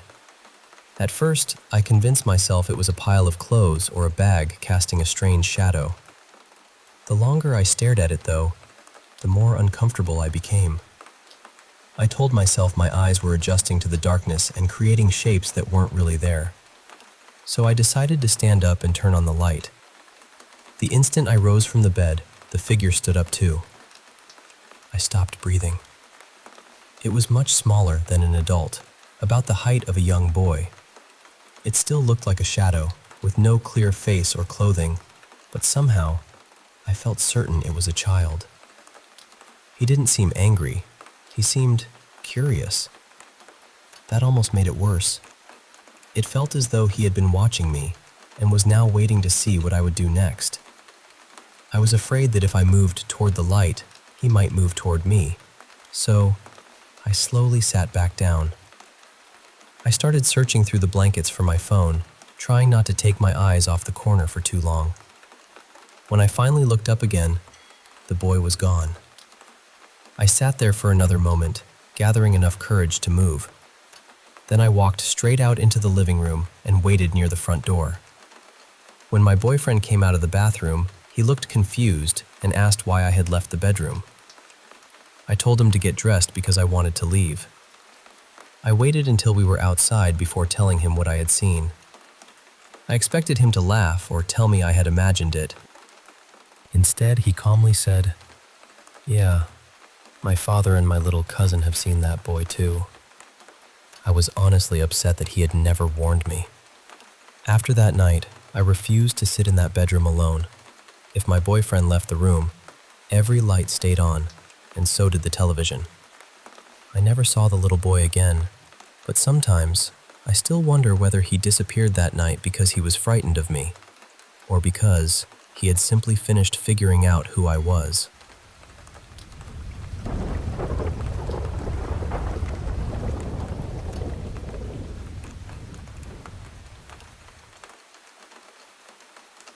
I just woke up from this dream, so some of the details are already starting to slip away, but I'm going to tell it as clearly as I can. In the dream, I had traveled to my dad's hometown because I needed to take care of something. I never figured out exactly what it was. By the time my train arrived, it was already late, and I took a cab from the station to my grandparents' house. The house was enormous. Honestly, calling it a house barely feels accurate. It was closer to a small mansion, with a long stretch of lawn between the main gate and the front entrance. I knew the place well. My grandparents lived there, and my aunt sometimes brought her children during the holidays. I used to spend parts of my school vacations there too, so it had always felt familiar and welcoming. But that night, everything looked wrong. The road was empty. Fog covered the grounds, and the house seemed darker than I remembered. Even the trees around it looked lifeless. I opened the large gate myself and walked toward the front door, dragging my bag behind me. The walk felt much longer than usual. I kept telling myself there was nothing to worry about. It was my family's home. I could stay for the night, explain everything in the morning, and leave the following day. My grandparents had always welcomed people warmly. Still, something felt deeply off. I blamed it on exhaustion. I had barely slept, the journey had been long, and it was probably close to midnight. When I rang the bell, a boy around my age opened the door. For a moment, I assumed he was a distant cousin. My grandmother was always inviting relatives over, so it wasn't impossible. But it was strange for someone to be visiting that late. I asked him, "Where's Grandma? And who are you?" He told me my grandparents had gone away for a few days. Before leaving, my grandfather had asked the boy and his mother to stay there and look after the house. Even inside the dream, that explanation made no sense. My grandmother was too frail to travel, and my grandfather was extremely protective of the house. He would never allow strangers to stay there while they were gone. But I didn't argue. I was too tired. I went upstairs to the room I usually slept in. Everything looked exactly as I remembered it. The furniture was in the same place, the curtains were the same, and even a few old things I had left behind were still sitting there. I unpacked and went to take a shower. The moment I turned on the water, it came out almost unbearably hot. That was strange because the house used solar heating, and at night there was rarely enough hot water, especially not water that hot. That was when the uneasy feeling became stronger. By the time I finished showering and returned to my room, it felt as though something heavy had settled over the entire house.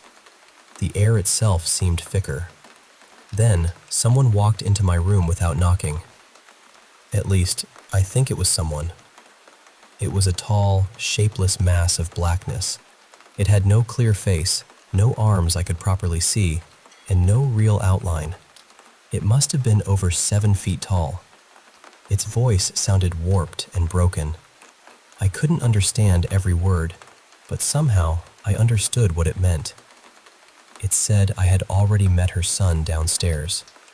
She told me she would be taking care of me while I stayed there. I don't remember how that conversation ended. Maybe I asked her to leave. Maybe she left on her own. But the second she was gone, I knew exactly what she was. Pure evil. I know that sounds dramatic, but there was no other way to describe what I felt. It wasn't simply fear. It felt ancient, deliberate, and completely without kindness. That night I tried to sleep, but I couldn't. Eventually, I decided to go out to the balcony. There was an old swing there, and I had always loved sitting on it and looking at the stars. But the balcony door was locked with an actual key. That was unusual. The doors inside the house were never locked that way. They only had simple latches that anyone inside could open. When I turned around, the boy was standing behind me. He looked terrified. He whispered that we needed to leave before the 4th night. He said that when the 4th night came, something terrible would be released. I didn't believe him. Or maybe I just didn't want to.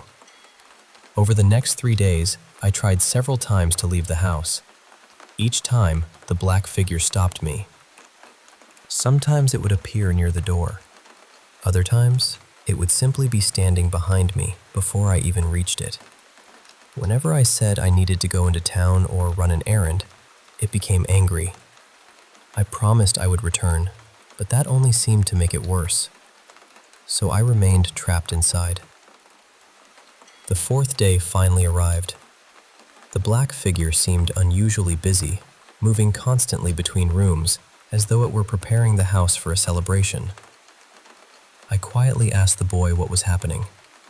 Before he could answer, the figure appeared and told me it was preparing my favorite meal. It said tonight was special and that everything had to be perfect. As evening approached, the house began to feel darker. Not visually darker exactly. It was more like every corner had become hostile. Every sound felt deliberate. Even the walls seemed to be waiting for something. Late that night, I suddenly became lucid. Usually, when I realize I'm dreaming, it happens near the beginning. This time, it happened when the dream was almost over. Almost as though some part of me understood that I had to wake myself up before it was too late. I knew I needed to escape. I also knew I couldn't let the creature realize what I was doing. So I walked upstairs calmly and began packing my things. I tried not to rush, even though every instinct in me was screaming to run. For some reason, my bag became incredibly heavy. I could barely lift it, but I dragged it downstairs and quietly opened the front door. The moment the door moved, the creature knew. I heard something crashing inside the house. Then came the sound of it scrambling down the stairs far too quickly. I dropped the bag and ran. The neat lawn had transformed into a wild, overgrown field. The grass reached past my knees, and the gate seemed much farther away than before. When I finally reached it, I discovered it was locked. I didn't stop to think. I climbed. There were iron spikes along the top, and one of them caught my leg as I pulled myself over. I fell hard on the other side and saw blood running down my skin. For some reason, even in that moment, I tore a strip from my shirt and wiped the blood away. Then I looked back. The creature was coming toward me. It no longer looked human-shaped.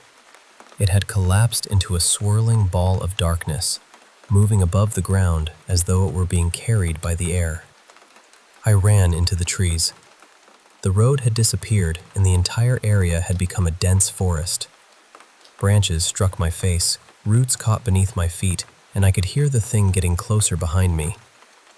I kept running because I knew that if I stopped, even for a second, it would reach me. And that was exactly when I woke up. My heart was pounding so hard it hurt. For several seconds, I still believed the creature was somewhere nearby. I actually got out of bed and tried to move away from it before I fully understood that I was awake. Even now, I can't explain why that dream felt so real. I've had nightmares before, but nothing that carried that kind of presence. It felt less like I had dreamed about something evil, and more like, for a few nights, something evil had dreamed about me.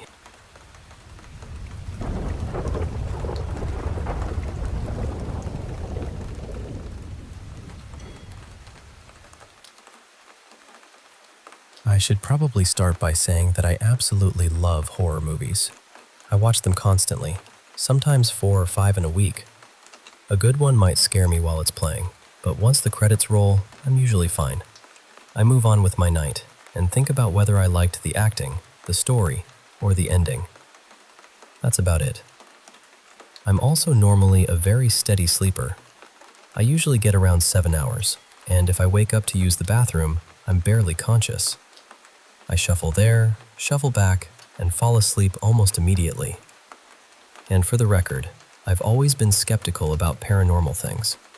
I've never seen anything strange, felt a presence, or had an experience I couldn't explain. So, with all of that said, my wife and I started watching this horror movie on Saturday night. She fell asleep halfway through, so we finished it together the following evening. She usually gets frightened much more easily than I do, but, strangely enough, the movie didn't seem to bother her at all. It didn't really scare me either. I thought it was interesting, and I enjoyed it, but I wasn't sitting there thinking it was the most terrifying thing I had ever seen. Afterward, we went to bed like normal. Then, sometime around 3 in the morning, I suddenly woke up. The strange part was that I wasn't groggy. I was completely awake, and the movie was immediately in my head. For some bizarre reason, I caught myself beginning to repeat one of the phrases from it, silently. I stopped before finishing it. I remember thinking, why am I even doing that? That's creepy. I went to the bathroom, came back, and tried to sleep, but I couldn't. My body was tired, yet my mind felt wide awake.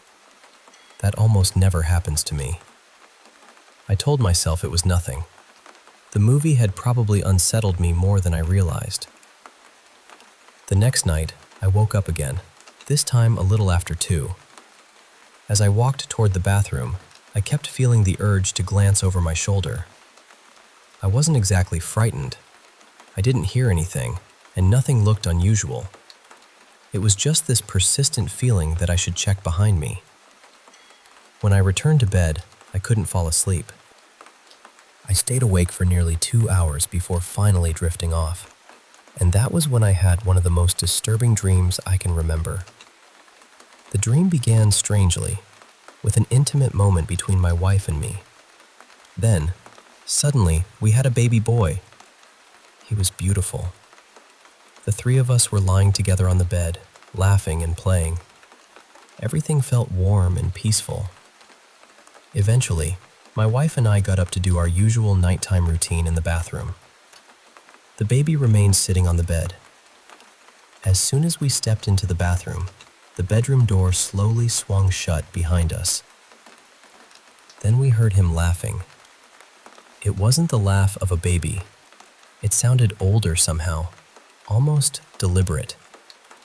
When the door opened again, he was still sitting on the bed, but blood was pouring over him. His expression had changed too. He no longer looked innocent. He was moving and speaking with the mannerisms of a grown man. Before I could react, something appeared inside the bathroom with us. it was this horrible, twisted creature with 3 heads. 2 of them lunged toward my wife, crushing against the sides of her face before forcing their way into her mouth. That's the last part I remember. I woke up completely shaken. The dream probably sounds random, but after watching that particular movie, it felt far too connected to its themes. It was as though my mind had taken everything I saw and built something even darker from it. I truly hope that's all this is. Just my brain processing a horror movie in an unusually vivid way. Honestly though, the nightmare isn't even the most frustrating part. The worst part is that I still haven't gotten a full night of sleep.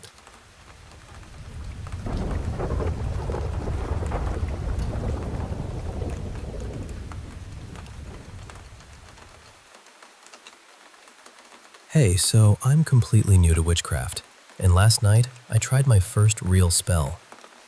After reading more about it, I understand now that casting a love spell on a specific person is considered a serious boundary. At the time, though, I honestly didn't treat it with the seriousness it deserved. I'd used manifestation techniques before, like writing down what I wanted first thing in the morning, or repeating an affirmation until it felt real. Those methods seemed to work for me more than once, so part of me assumed a spell would just be a stronger version of the same thing. I'd been feeling desperate because I wanted this person to come back and want a relationship with me again. Normally, I would have stuck to journaling or visualization, but that night I thought, why not try something different? Let's see whether this witchcraft stuff actually works. A few weeks earlier, I had purchased a spell guide from someone online. I went to a small spiritual shop and bought everything the ritual called for: a glass jar, a red candle, several herbs, matches, paper, and a few other ingredients. Later, I drove to a quiet place near some trees where I sometimes go when I need to clear my head. I stayed inside my car because it felt private and peaceful. Before starting, I meditated for about 15 minutes and played a cleansing track that was supposed to clear stagnant energy. Then I began. I placed the ingredients into the jar, lit the candle, and held it carefully while speaking my intentions toward the flame. I kept talking for nearly an hour, describing what I wanted, how I wanted this person to feel, and what I hoped would happen between us. And honestly, it felt powerful. The atmosphere inside the car became unusually heavy and intense. I felt surrounded by this enormous amount of energy, almost as though the space itself had changed. My intuition felt sharper than usual, and I had this overwhelming sense that I had done something correctly. I've experienced strong emotions while manifesting before, especially when imagining that something had already come true, but speaking into that flame felt different. It felt much more immediate. After about an hour, the candle still hadn't finished burning. I decided to stop, seal the jar later, and drive home. But once I got there, I had this persistent feeling that I needed to let the candle burn all the way down. So I placed the jar in my bedroom and relit it. It took several hours to finish. Near the end, the flame reached the paper containing the person's name, along with some of the herbs. The contents briefly caught fire because I hadn't been watching closely enough. Thankfully, I noticed and put it out before anything serious happened. Even after the flame was gone, that heavy feeling remained in my room. I felt spacey, restless, and strangely excited. It seemed as though all the emotion I had poured into the ritual was still hanging in the air. I sealed the jar, hid it somewhere safe, and finally went to sleep at around 3:30 in the morning. Then, sometime close to 6, I suddenly woke up. There was no sound or obvious reason for it. I opened my eyes and saw what looked like the person I had done the spell for hanging from the coat hook on my bedroom door. I don't know how else to explain it. Their head was lowered, and their body looked limp, almost as though they were asleep or suspended there. I stared, looked away, and looked back several times before the figure disappeared. The strangest part is that I barely reacted. maybe I was still half asleep. I simply got up, used the bathroom, returned to bed, and somehow convinced myself it wasn't important. About an hour later, I woke up again while facing the wall. A blanket was bunched up in the corner, and within its folds I could see a face. It wasn't a normal face. It looked almost sea creature-like, with tangled shapes around it that reminded me of an old pirate covered in tentacles. For a moment, its eyes and mouth appeared to move. The eyes even seemed to glow. Then the movement stopped, but the face remained visible in the pattern of the blanket for what felt like an entire minute before fading back into ordinary fabric. That woke me up completely. My whole body started shaking. I got out of bed and paced around the room, flooded with adrenaline. In that moment, I became convinced that the spell had worked, or that I had opened the door to something I didn't understand. I opened the curtains, turned on the lights, and tried to ground myself. I was terrified that I had accidentally invited some kind of negative presence into my home, and that these visions were only the beginning. I also couldn't stop thinking about the figure on the door. The more awake I became, the more disturbing it felt. Seeing that specific person hanging there, with their head lowered and their body completely still, felt horribly connected to what I had done. I couldn't understand why I had dismissed it so easily when it happened. Eventually, I played a calming audio meant to clear negative energy. Whether it was the sound itself, or simply having something soothing to focus on, it helped me settle down. Still, while I was pacing around the room, everything felt intensely real. I regretted the spell almost immediately. I wanted to take back every word I had spoken into the flame. The room felt too small and too full at the same time. My thoughts seemed to expand until they occupied the entire space. I felt detached from reality, almost as though I were watching myself from somewhere outside my own body. After sitting down and writing about the experience for a while, I began to feel more like myself again. I'm calmer now, and I feel safer than I did when I first woke up. But there's still a lingering sense that the ritual hasn't fully ended. The room feels charged, and a small part of me still feels disconnected and uneasy. I don't know whether I experienced vivid, half-awake hallucinations, sleep paralysis, an intense reaction to exhaustion and fear, or something connected to the ritual itself. I just know that it frightened me deeply. Right now, I want to undo what I did, clear the atmosphere in my room, and feel normal again. More than anything, I wish I had taken the situation seriously before putting so much emotion into something I didn't fully understand.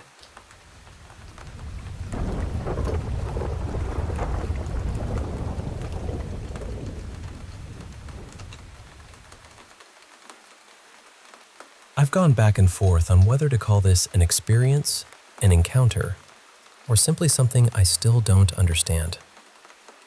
The whole thing unfolded over roughly 10 weeks, although there were 2 strange incidents beforehand that may have been connected. I'll try to tell it as clearly as I can. It started with nearly 2 weeks of incredibly vivid dreams. These weren't ordinary nightmares. In some of them, I wasn't even myself. I had a different life, a different history, and memories that felt completely real. One dream affected me so deeply that I can still remember the grief I felt inside it. It was a kind of sorrow and horror I had never experienced in my waking life. The disturbing part was that I couldn't escape them. I would wake up, sit upright, check the time, drink water, and make absolutely sure I was awake. But the moment I closed my eyes again, the dream would continue from the exact point where it had stopped. It felt less like dreaming and more like being forced back into another life. Eventually, the dreams faded, and I began returning to something resembling a normal routine. Then, my mother and I heard the same thing. One evening, I went upstairs and told her I was going to take a shower. A few minutes later, while I was still in the bathroom, I heard a loud, muffled scream, At first, I assumed it had come from the television downstairs. My mother had been watching some kind of hospital program, so I thought perhaps there had been a dramatic scene. Then, my phone buzzed. My mother had texted, asking whether I was all right and whether I had just called for her. I told her I hadn't, but that I had heard the scream too. When I came downstairs, she explained that the voice had sounded exactly like mine. Not as though I had shouted from another room either. She said it sounded as though I had been sitting directly beside her, leaning close to her ear and screaming for help. She had almost jumped up and run to me. The only reason she hesitated was because she knew I was upstairs in the shower. That frightened both of us, but after a few days, life continued. Then, the main experience began. Even now, talking about it is difficult. For a long time, I couldn't describe it without crying or becoming convinced that speaking about it might somehow invite it back. The first night began normally.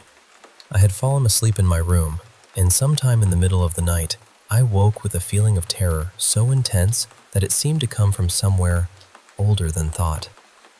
It wasn't the ordinary sensation of being watched. It wasn't the nervous feeling that someone might be standing near the bed. The message inside that fear was immediate and unmistakable. Wake up now, or you are going to die.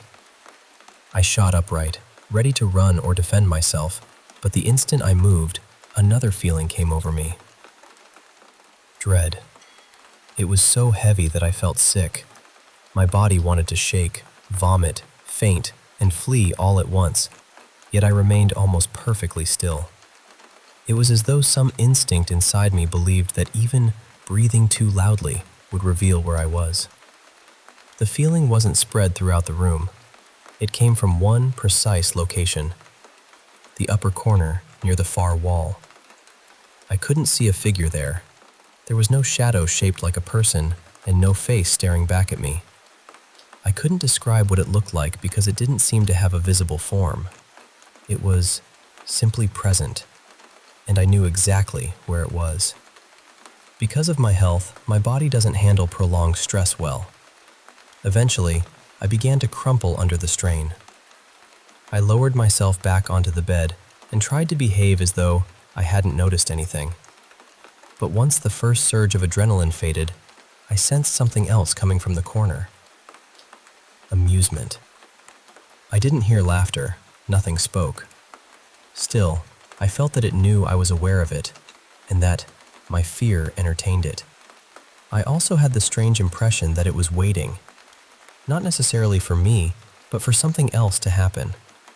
It felt as though it had arrived to complete some unknown task, and when the right moment came, something terrible would follow.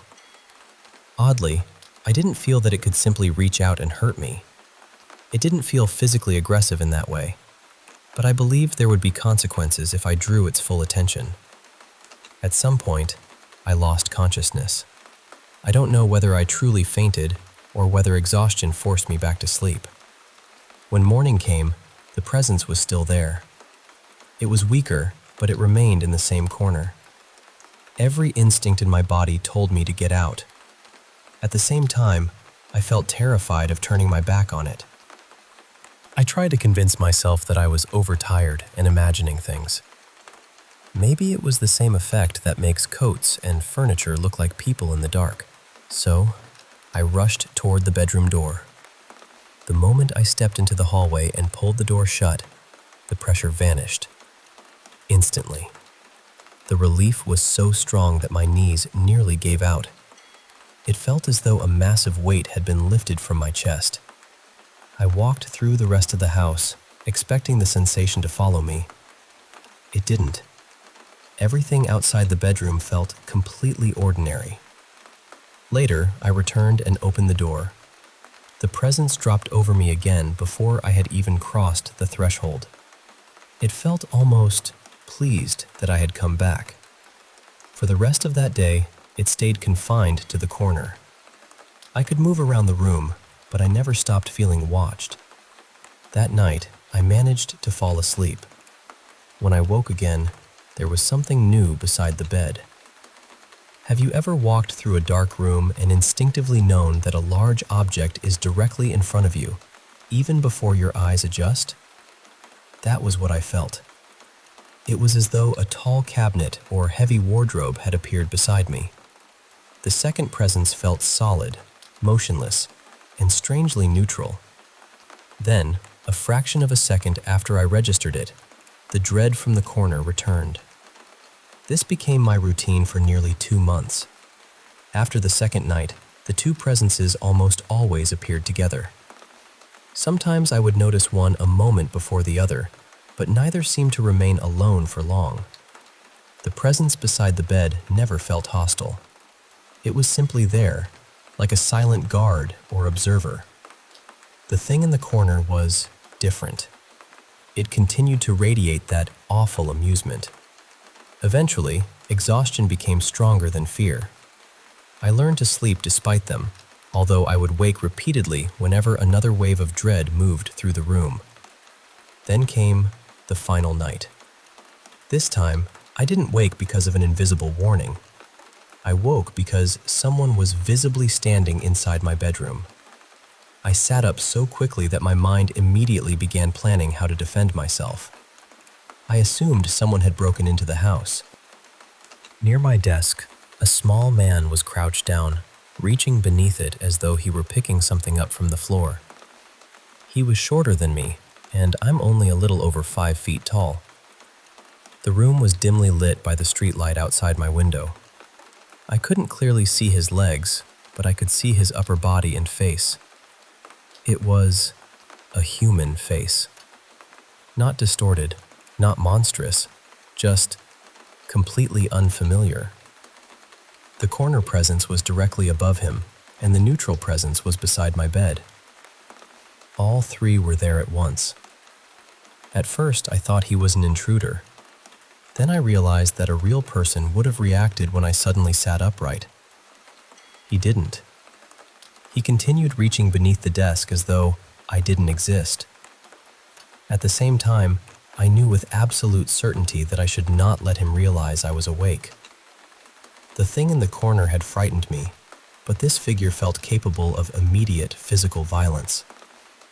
He didn't feel demonic or supernatural in the theatrical sense. He felt cruel, predatory. I stayed completely still. Then he stood and turned toward my bedroom door. My desk chair was blocking his path. For one absurd second, I remember thinking that if he was some kind of apparition, he would simply pass through it. He didn't.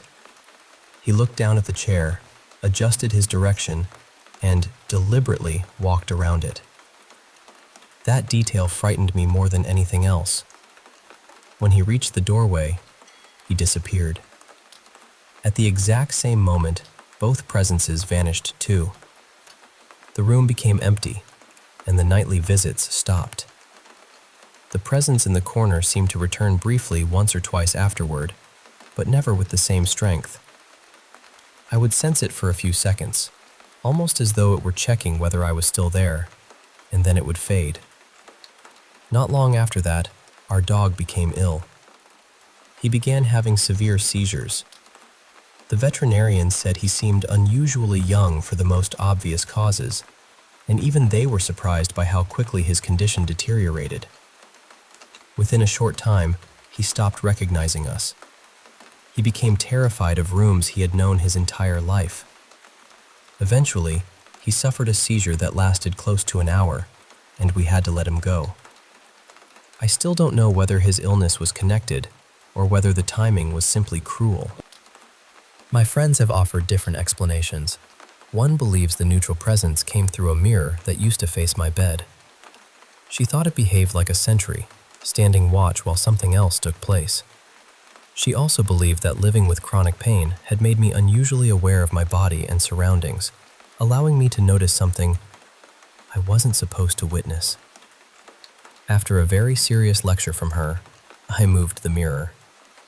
Another finger believes the events were directly connected to me. The place where the small man reached beneath the desk was where my dog used to hide during thunderstorms. She believes he may have taken something that had been protecting me, Or perhaps something that belonged to me in a way I don't understand. I don't know what to believe. Maybe the dreams, the scream, the presences, the figure, and my dog's illness were unrelated events that my frightened mind connected afterward. But the consistency of those nights still troubles me. The presences appeared in the same places. They carried the same distinct feelings. They disappeared together on the night that figure walked out of my room. I'm not telling this story because I expect anyone to have a perfect explanation. I'm telling it because I want to understand what happened, and because I never want to experience anything like it again.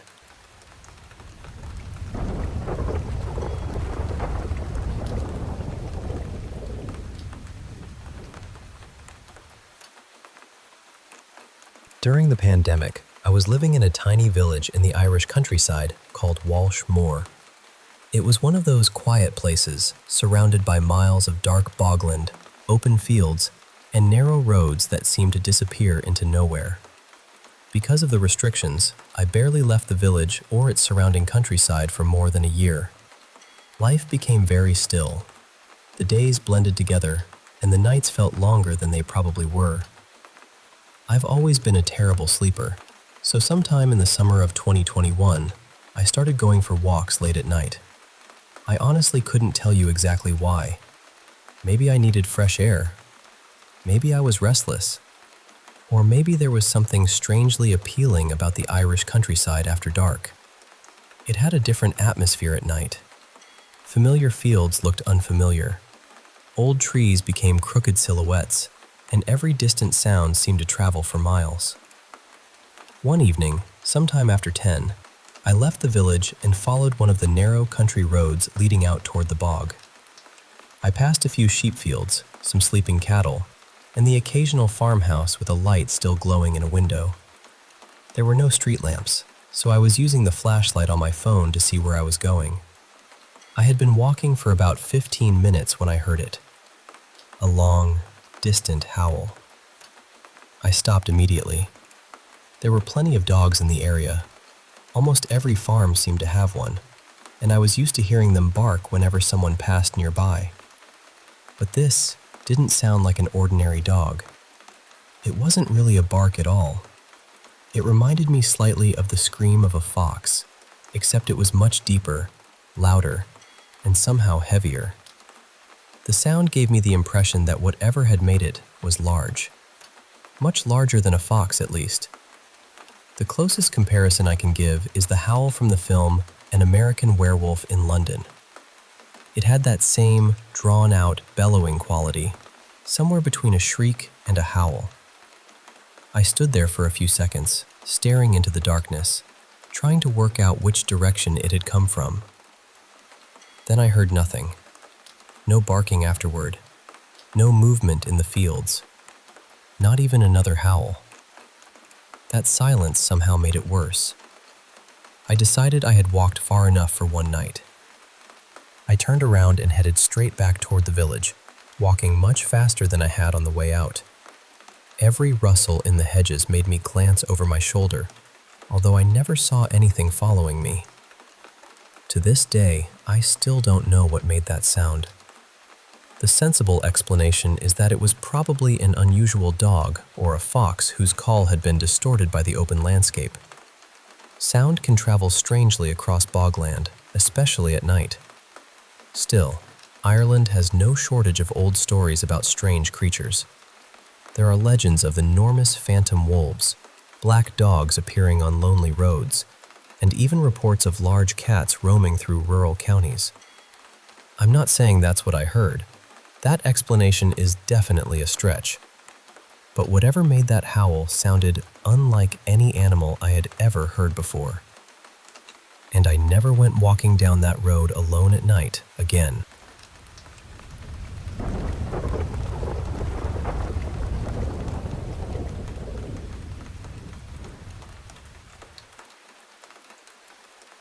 Hey, I want to share a story about this old house my family has lived in for decades. It's been a roller coaster of eerie moments and strange sounds that just don't seem to want to go away. I promise it's not just your typical ghost story. There's something really unique about this place, and I want you to feel like you're right there with me. So, the house itself is over 100 years old, sitting quietly in a suburban area, but with a good stretch of space between it and the next neighbor. About 30 years ago, my parents bought this detached old home. Before they moved in, the house was pretty much forgotten, kind of derelict actually. The neighbors had some builders working nearby, and one day, those builders told the neighbors they'd seen an elderly man and woman walking arm in arm through the garden of our house. It was such a sweet sight. But here's the kicker. The neighbors quickly said no one had lived in that house for over 14 years. So, who did they see? The original owners were a couple with no children. The wife lived into her 50s. The husband made it into his 80s but passed away abroad. Not much is known about their personalities or reputations, which adds a bit of mystery. When my parents moved in with my two older brothers, strange things started happening. Nothing really scary or harmful, more like playful or cheeky. Objects would disappear and then pop up in the most bizarre places. Imagine looking for your keys and finding them inside the fridge. There were footsteps overhead when no one was up there. Doors would shut on their own, and sometimes you'd hear someone running up and down the stairs. It was subtle but persistent. One of the creepiest things was when I was alone in the house. It sounded like someone was dragging a piano from the attic. That heavy, scraping noise that would suddenly drop and then start again, louder each time. It was so unsettling that I had to leave the house just to catch my breath. My dad was the kind of guy who didn't believe in ghosts or anything supernatural. But then, he started seeing an old man standing at the foot of his bed late at night. This man's face was covered with scars, the kind that come from severe acne. My mom is really into DNA and history stuff, and she found out the husband who lived in the house before had terrible acne scarring, which matched what my dad saw. These strange happenings continued until my mom and dad divorced. My dad stayed in the house and even extended it. After that, the noises and weird things gradually stopped until they were almost gone. Fast forward about 15 years, I'm now living in that same house with my two brothers and their families. The house is pretty big and open plan, so even with all of us, it doesn't feel crowded. About 4 months ago, I was home alone. My bedroom is downstairs, right opposite the stairs. Suddenly, I heard someone running up and down the stairs about 5 times. The last time, the footsteps stopped and never came back down. It was so clear and real, but everyone else was out of the country. No one was there but me. Since then, the whole family has been hearing the slamming doors, dragging sounds, and heavy footsteps again. During Christmas, my sister-in-law's brother stayed over. We didn't want to scare him with the story, so we kept quiet about the noises. But on the first night, he told us he heard dragging and loud footsteps above him, even though there's no upstairs where he was sleeping.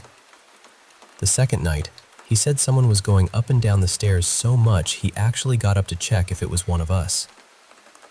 Right now, about 7 of us live in or around the house, and almost everyone has heard these weird, heavy sounds, guests included. I've heard thuds too, and honestly, I'm starting to believe there's something more than just creaky old floorboards.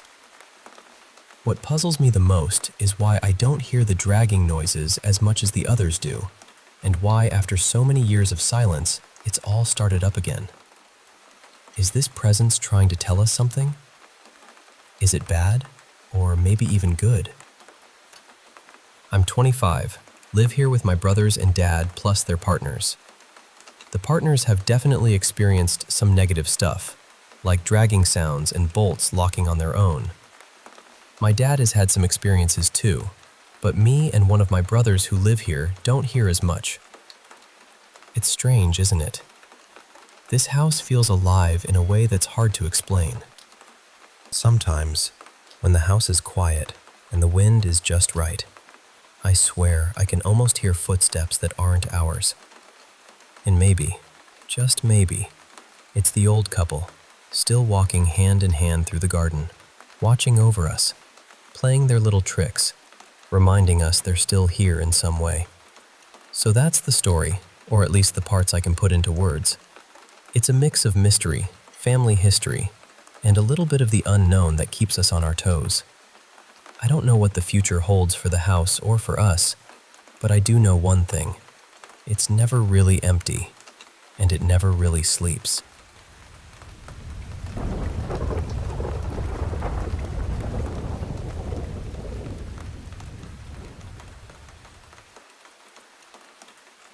Hey there. I want to share some experiences that have been really weighing on me and a few others I've heard from recently. I hope by telling you it feels a little less heavy. So let's start with a story about moving into a new home. My partner, our dog, and I relocated across the country to this quaint old town, full of history but with a kind of dark past that we didn't fully know. We rented an old house, charming in many ways, but from the very first day, something about the basement just felt off. I'm not exaggerating when I say every time I look into that basement, my skin crawls. It's like this cold wave rushes over me, and my heart races, begging me to run or freeze. The dog, a usually brave and calm companion, started acting strangely. One evening, as he was staring into the basement, he suddenly urinated. Not the usual squat, but just this startled release, and then bolted upstairs, refusing to go back down for days. It was so unlike him. I've seen things too, shadows that are tall and imposing, almost human-shaped, moving just out of the corner of my eye. Doors slam on their own, and sometimes they creak open slowly, like the house is breathing. It's terrifying because it feels personal, like the basement holds some heavy presence. I started digging into the house's history, but this small town's records are tricky to find. The only thing I uncovered was a story about a police officer who passed away there back in the late 60s. To try and capture what's happening, I set up 2 cameras, one in the basement and one in the hallway leading there. Weirdly, every night around 4 a.m., the hallway camera catches these little orbs of light. I've read that these orbs might not be proof of anything supernatural, just dust or lens flare, but it still creeps me out when I see them. The previous tenants or owners apparently tried to cleanse the house with crosses made of sage oil above the windows and doors. Everywhere except the basement. I've talked to spiritual folks who suggested using salt, sage, and blessings. I sprinkled salt around and was given some sage, but honestly, I'm too scared to use it myself. I don't feel brave enough to confront whatever is down there.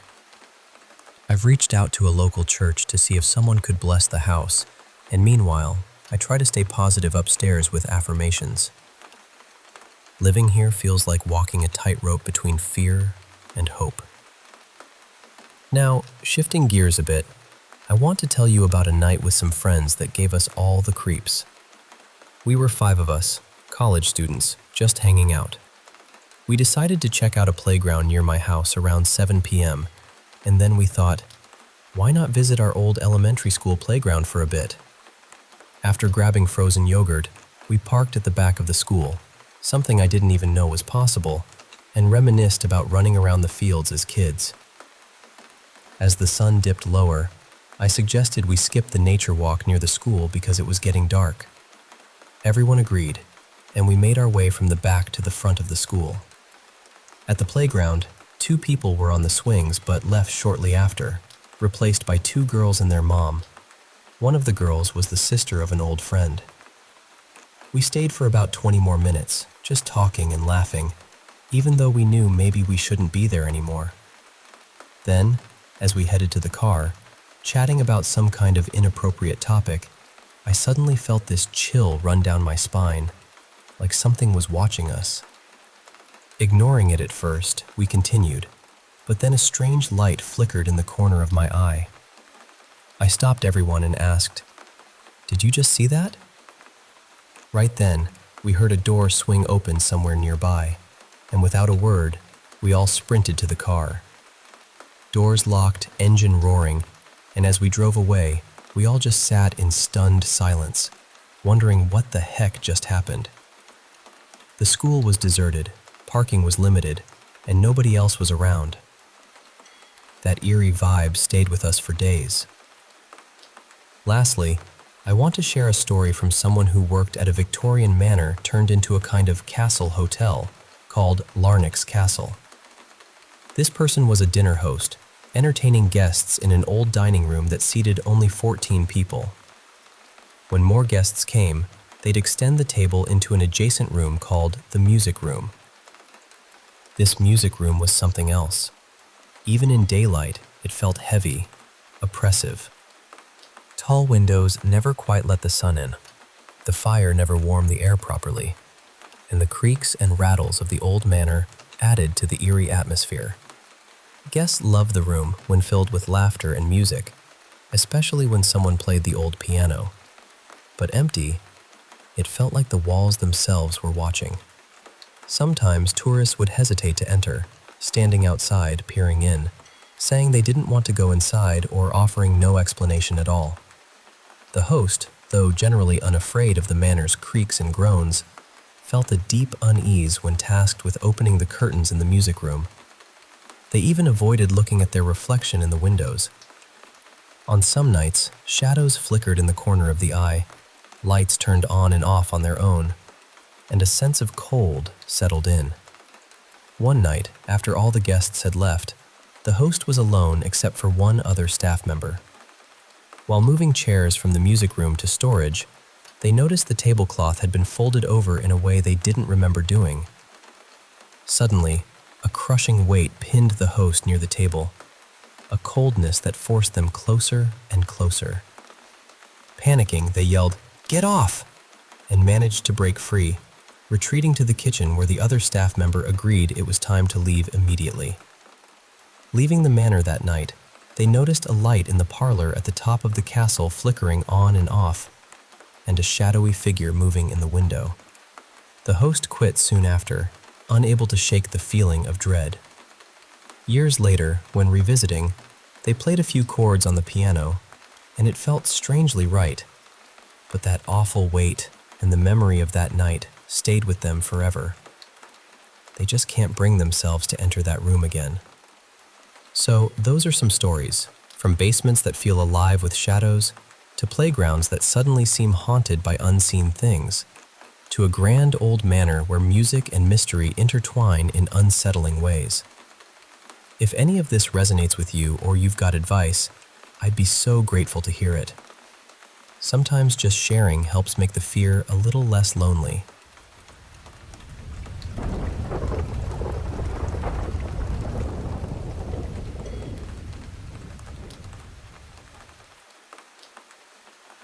Hey there, I want to share a story with you that's been on my mind lately.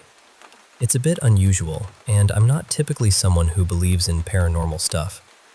But after some strange things I've experienced, things that felt too coincidental to ignore, I've started to wonder if maybe there's more going on than meets the eye. Before I dive into this tale, just know I've had a couple of odd experiences with living things close to me, like my childhood dog and an ex, that happened right before big life changes or medical emergencies. I won't go into those now unless you want to hear about them, but I mention it to set the stage. Someone once told me I might be clairsentient, but honestly, I'm not sure what to make of that. Anyway, this story is separate, but it really shook me. So here's the background. My partner, let's call him Luke, and I'm 25, he's 26, have been thinking about buying his grandmother's house. She's 91, deeply religious, and unfortunately in a nursing home now due to dementia. This house has been in the family for 70 years, and she's lived there alone for about 50 years after her husband passed away, though we don't know much about how or where he died. She never remarried or dated after that. The house itself is like stepping back in time. Everything feels frozen in the 1950s. The wallpaper, the carpets, the windows, even the doors. It's all original. The family is giving Luke the first chance to buy it before it goes on the market. Last Saturday night, Luke and I finally had some free time to visit the house together. It was the only moment we both could make it happen, and the family gave him a week to decide if he wants to buy. When we pulled into the driveway, I noticed a light was on in the living room. At first, we thought maybe someone was inside, but it was just a lamp left on, apparently to make it look like someone's home.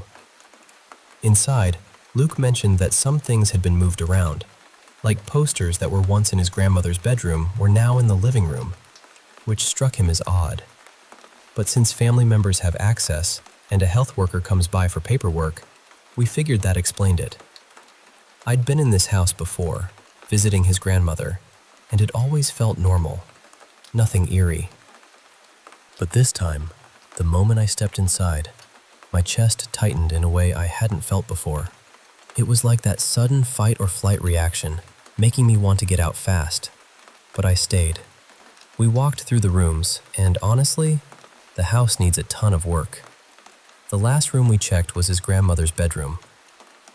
Luke noted that the only dresser in there might have belonged to his grandfather, and that we probably wouldn't keep it. As we were leaving that room to head down the stairs, there's this small side table right inside the bedroom entrance.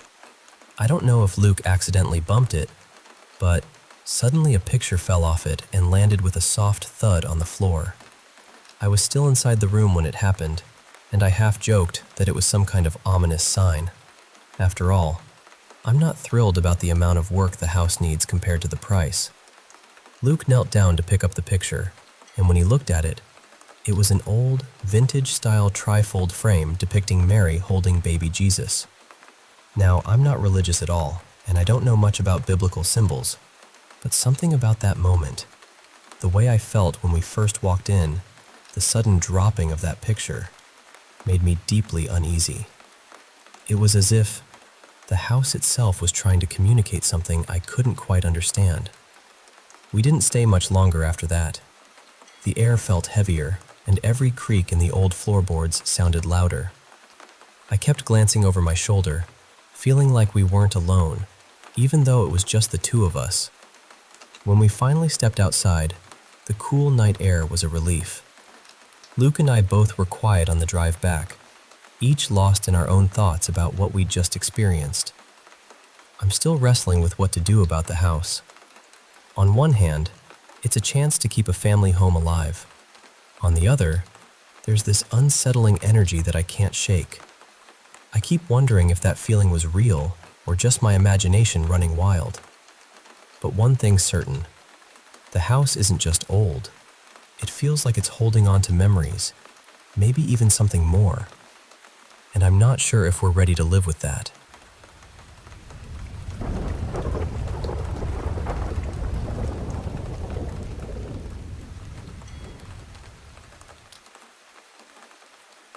Hey, I want to share with you two strange experiences that have really stuck with me over the years. They're a little eerie, a little baffling, but I hope you'll feel like you're right there with me, hearing every detail as it happened. Alright, the first story takes us back about 10 years. I was 19 then, just a couple of years into living on my own for college. To give you a little background, after I moved out at 17, my dad sadly passed away a year later. That hit my mom hard. She was really down, and so my older sister and I decided to move back in with her to keep her company and help out however we could. One weekend, my mom went on a trip with my aunts, so it was just me and my sister at the house. Now, ever since I was a kid, I never liked my parents' bedroom. It just had this weird vibe that I couldn't put my finger on. But on this night, I decided to sleep in my mom's room because, well, they had a TV there, and I wanted to watch some movies before bed. So, I'm lying there, the room dimly lit by the flickering TV screen, and the bathroom door is right opposite the bedroom door where I'm sleeping. I must have dozed off watching some late-night show. Then, in the early hours, around 4 or 5 a.m., I woke up suddenly. There, standing in the hallway, right between the bathroom and bedroom doors, was this tall, dark figure. For a moment, I thought it was my sister because she's very tall and is a sleepwalker. So I called out her name, but instead of answering, the figure suddenly sprang forward and jumped on me. It pinned me down, and in that moment, I really thought it was a real person, like a burglar or something.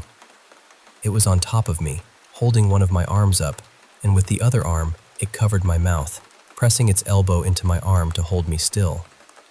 All I could see were these big, beautiful blue eyes glowing in the dark. The rest of its face was just nothing, just darkness. I struggled, and for a brief second, I managed to free my mouth enough to scream as loud as I could. That's when my sister woke up and ran into the room. The figure, or whatever it was, jumped off me and rushed past her through the door. I yelled at my sister to catch it, to run and shut the back door of the house. But she just stood there, confused. She kept saying, "What? Where? There's no one here. You're dreaming. Wake up." Right then, our neighbor came to the gate, asking for my mom because he'd been woken up by my scream. I was terrified, shaking, and honestly, I wasn't sure if I was dreaming or awake. Nobody else saw the figure, just me. The only proof I had was this purple bruise on my arm from where it had held me down. My sister's version of the story is a little different. She says when she got to the room, I was just lying there, staring up at the ceiling. But my memory is clearer. I remember sitting up in bed, heart pounding, trying to make sense of what had just happened. Okay, now on to the second story, which is less terrifying but just as strange. It feels almost like a ghost, or maybe some prankster, is messing with me, and honestly, it's starting to feel a bit comical. A few years back, I noticed my mom's wedding rings had gone missing. We tore the house apart looking for them and found some empty jewelry boxes tucked away in the guest room closet, which was odd. Eventually, I gave up, thinking maybe the cleaning lady had taken them or they were just lost. Then, about a year later, I went out to dinner and brought a small jewelry box with me to put on some earrings. I wore the earrings, came home, and found the missing wedding rings placed inside that tiny box. That was weird enough, right? Like, how did they get back there? After that, things were quiet until recently. I was staging the house to sell, so I moved all my office stuff, keyboard, mouse, all of it, into the garage. When I started setting up my new office, my mouse was missing. I searched everywhere, unpacked every box, but couldn't find it. Weeks passed and I finally gave up, bought a new one. Then one day, I stopped at the car wash, cleaned and vacuumed my car until it was spotless. The leather seats scrubbed just right. You know how thorough I get. I parked the car in my locked garage and went inside to relax and watch some TV before bed. The next morning, I left to grab breakfast, and when I came back, the missing mouse was sitting right there, smack dab in the middle of the car seat, in my locked garage. Like, what? And just last week, I was working alone at home all day. I stepped out for a couple of hours. When I returned, I found several kitchen drawers wide open, empty drawers, but nothing was missing. Not even from the drawer right next to them where I keep cash and credit cards. Why would a ghost steal a stupid Apple mouse and then return it 3 months later? And why would a person even do that? I've since changed all the locks, reset every code, and set up cameras like I'm preparing for a heist investigation. Whether it's a human or some non-human entity, I guess only time will tell. So, that's my story. 2 weird encounters that I can't explain. One terrifying and one just plain odd. Thanks for listening. Maybe you've had something strange happen too?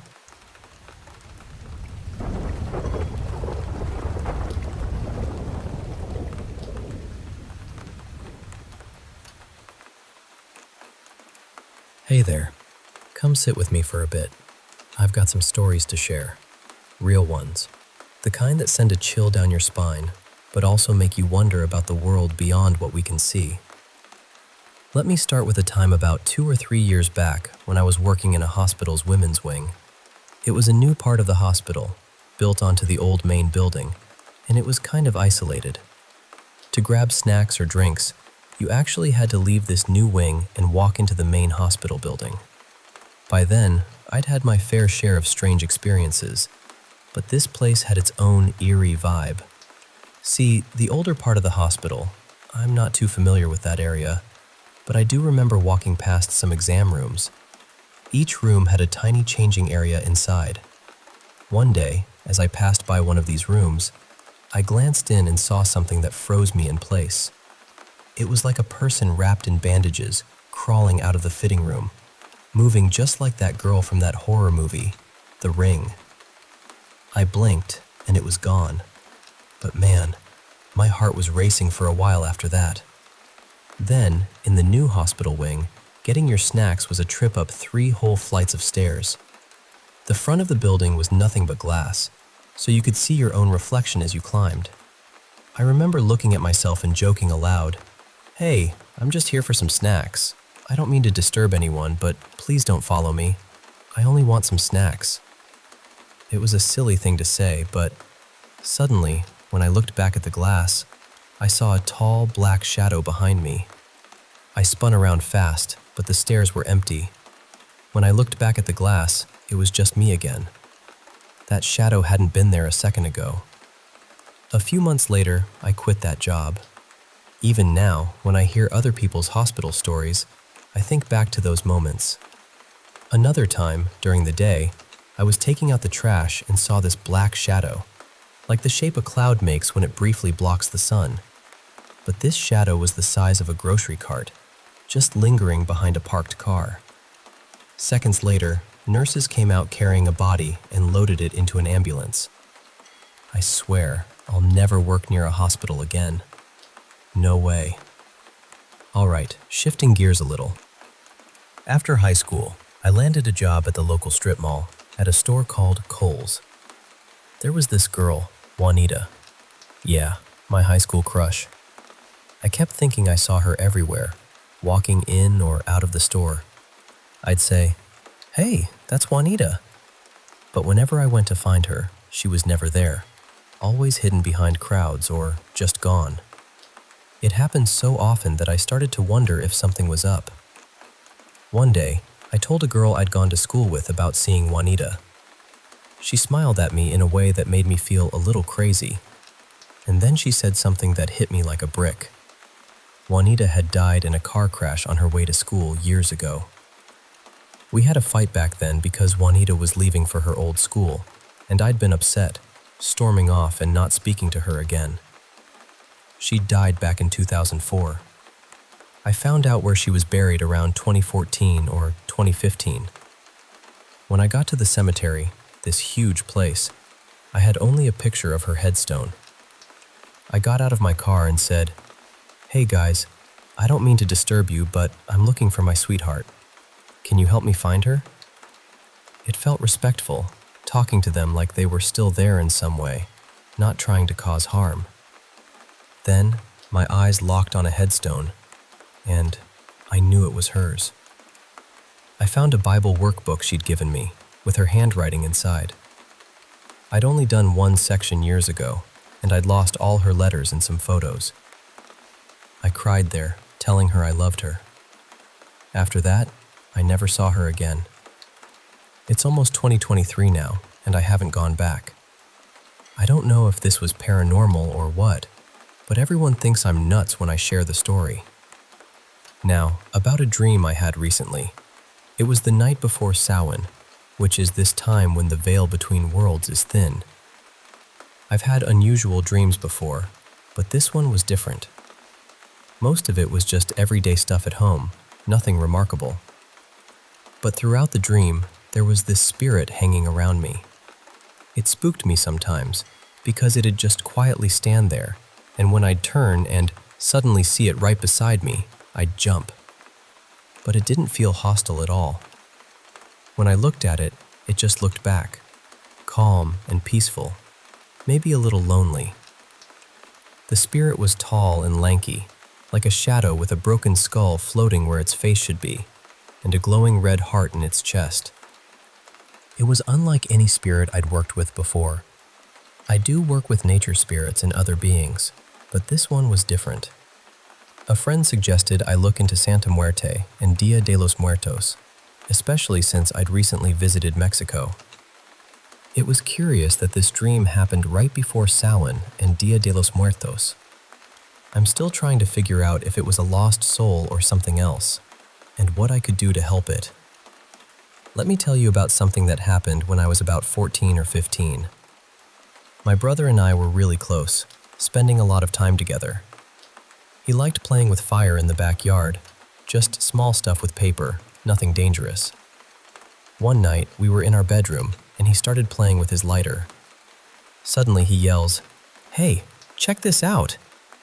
The flame on his lighter began to liquefy, running down his hands like melted glass, but still burning. It would vanish just before hitting the carpet, luckily. Every time he lit the lighter, the same thing happened. I was amazed but also scared and declined to try it myself. After a few minutes of this liquid fire show, the whole house lost power. I thought it was a coincidence, but maybe not. I asked my brother to light the lighter again, but it wouldn't work. Then, a dark orb appeared, floating above our bed in the pitch-black room. It was darker than the darkness itself. I asked if he saw it, and he shouted, "Yes!" The orb began bouncing up and down on the bed, like it was playing. Then it started bouncing in a triangle: bed, wall, an old big TV, then back to bed. When it hit the TV, it made that weird boing noise those old TVs make. The orb sped up, bouncing faster and faster until it hit the TV one last time and disappeared through it. At that exact moment, a vase in my mom's room shattered. Mom and my sister screamed. Then the lights came back on. My brother and I looked at each other, bewildered. We cleaned up the broken vase, but never told anyone. It would have scared them. That orb never showed up again, but my brother kept experiencing strange things wherever he moved after that. Here's another story from when I was 14. I'd often walk around town at night, sometimes alone, sometimes with friends. We were supposed to be home by 9. Our neighborhood wasn't the safest. There were sketchy people around, so I never took the same route home twice. One night, I was passing an old, creepy building that used to be a hotel. My phone rang from an unknown number. My friends and I often prank called each other, so I answered. The voice was deep, nothing like any of my friends could do. It was creepy, whispering things like, "I'm right behind you. I'm watching you." I looked around, but no one was there. The street was open, cars parked as usual, no hiding spots. I hung up, thinking it was a friend messing around. Then my phone rang again, same creepy voice, but this time, laughing. I hung up again, annoyed. Then, my phone rang a third time, but I didn't hear my ringtone.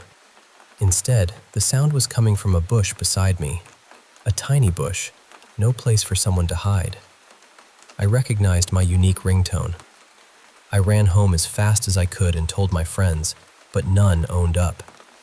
Thinking back, with my varied routes and times home, no one could have planned this. I still get chills driving past that building. Let me take you back about 30 years, to when I was the youngest of 5 siblings. From a young age, I saw things, shadows, figures just at the edge of my vision. But I was never afraid, more like comforted, as if watched over. We lived in a small 3-bedroom apartment, and being the youngest, I wasn't allowed in my siblings' rooms. So, at about 7 years old, I slept on the living room sofa.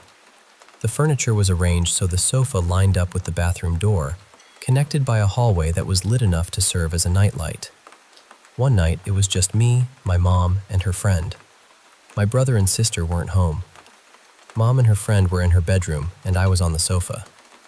As I drifted off, I heard a voice calling my name, a woman's voice. At first, I ignored it, but after a few times, my stomach fluttered with nerves. I looked around the living room, nothing. Then I realized the voice was coming from the bathroom. In the doorway stood a lady dressed all in white, faceless but surrounded by a bright golden light. Her dress moved gently, like a breeze was blowing through it. She floated there, arms reaching out, calling my name softly and kindly. I was terrified and screamed. By the time my mom came running, the lady had vanished. I never saw her again, but sometimes, still, I hear my name in that soft voice. Now, here's a wild one from about 10 years ago. I rented a room from my aunt, who lived alone with several German Shepherd dogs. She used to be a professional breeder. We got along great. She's Wiccan, and I'm fascinated by the occult. When I was 20, I stayed in the spare bedroom, right under my aunt's room. She'd crate some of her dogs upstairs before going out. One day, as I was unpacking, I heard a low growling from the dog upstairs. She was staring at the door, growling in a way I'd never seen before. When I came near, she calmed down, but then she started again, growling and later barking. I checked the house for intruders. Nothing. Then, I thought I heard two men talking faintly upstairs. The voices faded when I got close. The dog's father, usually loud, was silently staring at the loft area too. The voices came back, and then, right from my open doorway a few feet away, I heard a child say, "Hello?" I jumped up, grabbed my firearm, and cleared the house like a one-man SWAT team. No one was there. The dog sat close to me while I waited for my aunt. She came home and was furious the dog had gotten out. She told me she'd been experiencing similar things for months when she was alone. She warned me to always check when I hear knocking before inviting anyone in. Something had tried to trick her before. I think she might have unknowingly brought something into her house. That experience really showed me how strange the world around us can be. I've had other experiences, but this one sticks with me. Thanks for listening. I'll share more stories soon, but for now, remember to watch the shadows and listen to the whispers. They might just be trying to tell you something.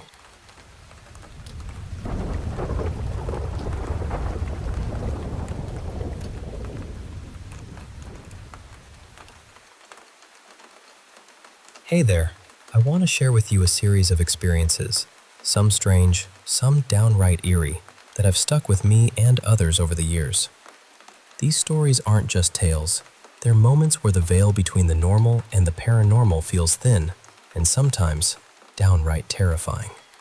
Let's start with a cat named Ollie, or to be more precise, Oliver. I used to date this woman who had a cat that looked just like Garfield. You know, that orange tabby with the goofy grin. Whenever I visited her place, Oliver became mine, in a way. He'd insist on sleeping wherever I did, weaving around my legs, curling up by my side. He was shadowed to me, and honestly, I never fully understood why he was so attached, but it was like he knew something special about me, or maybe just liked the attention. I took care of him whenever I was over, feeding him, playing with him, and he'd purr with this warmth that melted any chill in the air. Sadly, Oliver developed a serious health issue, urinary crystals that built up too much. It was heartbreaking when she had to put him down. That loss lingered with me. Fast forward a year or so, I was living near the TCU campus in Fort Worth, Texas. There was this one old house on my way home that always gave me the creeps, especially late at night when it was empty. It felt like something inside was watching me, an unseen presence keeping its gaze fixed on me. But strangely, when people rented it, I never felt that eye on me at all. One night, some frat guys I knew left their doors unlocked and went out to the bars. Someone broke in that same night, and the next day, they moved out. Later, one of the guys asked me to swing by the house at night to find a laptop charger they thought they left behind. I thought, why not? But walking in there was a big mistake. The layout was odd. There was a hallway leading from the bedrooms to the kitchen, but before you got to the kitchen, there was this little entryway into the living room where French doors used to stand. As I walked down the hall toward the kitchen, I suddenly felt something brush against my leg. I looked down to see a smoky white cat winding around me, almost like a ghostly version of Oliver himself. The cat began to fade as it circled my leg, but there was this aura of pure warmth and love radiating from it. It felt like a warning, a presence from my lost friend. The moment the cat disappeared, a cold, heavy evil settled in the living room. I turned toward it and saw two glowing red eyes staring back. The hatred was palpable, like it wanted me gone, maybe worse. My heart pounded so hard I was sure the whole house could hear it. I didn't hesitate. I bolted out of there faster than I thought possible. And guess what? The laptop charger wasn't even there. So I went through all that just for a scare and no charger. Classic. Now, shifting gears, let me tell you about another experience I had when I was a teenager, around 14 or 15. I was deep into playing GTA Online on my Xbox 360 late at night. Suddenly, my internet cut out. No big deal, I thought. I'll just wait and text my friends to see what's up. But then, I noticed something strange. My phone was frozen on the time, 1:47 a.m. No matter what I did, I couldn't get it off that screen. It was like the entire world was stuck. Then, the TV and every sound in the house stopped too. Except for me. I was the only one making noise. I got uneasy and decided to check on my stepdad, who was sleeping on the couch. Usually he snores like a freight train, but now, not a breath, not a sound. I kept poking him, whispering for him to wake up, but nothing. In the kitchen, a single light flickered on and off, like it was alive. Everything else was silent and still. I felt a deep chill settle over me. Despite the fear gnawing at my gut, I stepped outside to see if the weirdness extended beyond the house. But everything was frozen. Cars, animals, even insects hung motionless in the air. I was alone, moving through a world paused in time. Looking up, the sky was alive with stars, more than I'd ever seen before. Then, one star started moving, growing larger and larger, closing in on me. No sound, just this overwhelming presence. Panic surged through me, screaming, "Run!" I dashed back inside, my heart hammering. In my room, I tried to turn off a light, but it stubbornly stayed lit.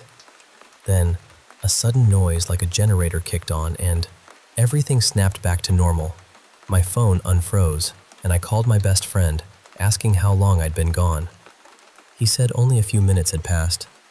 Still shaken, I got a knock on my door. My stepdad came in, looking concerned. He said he'd had a strange dream where I was trying to wake him up, poking him awake. I told him I hadn't done that, but I was terrified and couldn't make sense of it. That night, sleep was impossible. For weeks after, I couldn't shake the feeling of that frozen world. And then, there's the story from when I was just a kid, about the demon, or maybe something else, that I met. I was about 7, and my older sister, who was 13, got off the school bus before me. She went inside our house and slammed the door shut, locking me out. I was stuck on the porch swing, crying and frustrated, trying to finish my homework. We lived in a small town where people didn't lock doors during the day, so being locked out felt strange. While sitting there, a boy about my age with curly black hair came up and sat beside me on the swing. What struck me was the white feathered wings on his back. At the time, our house was known for being haunted by relatives, so seeing a winged figure didn't feel completely out of place.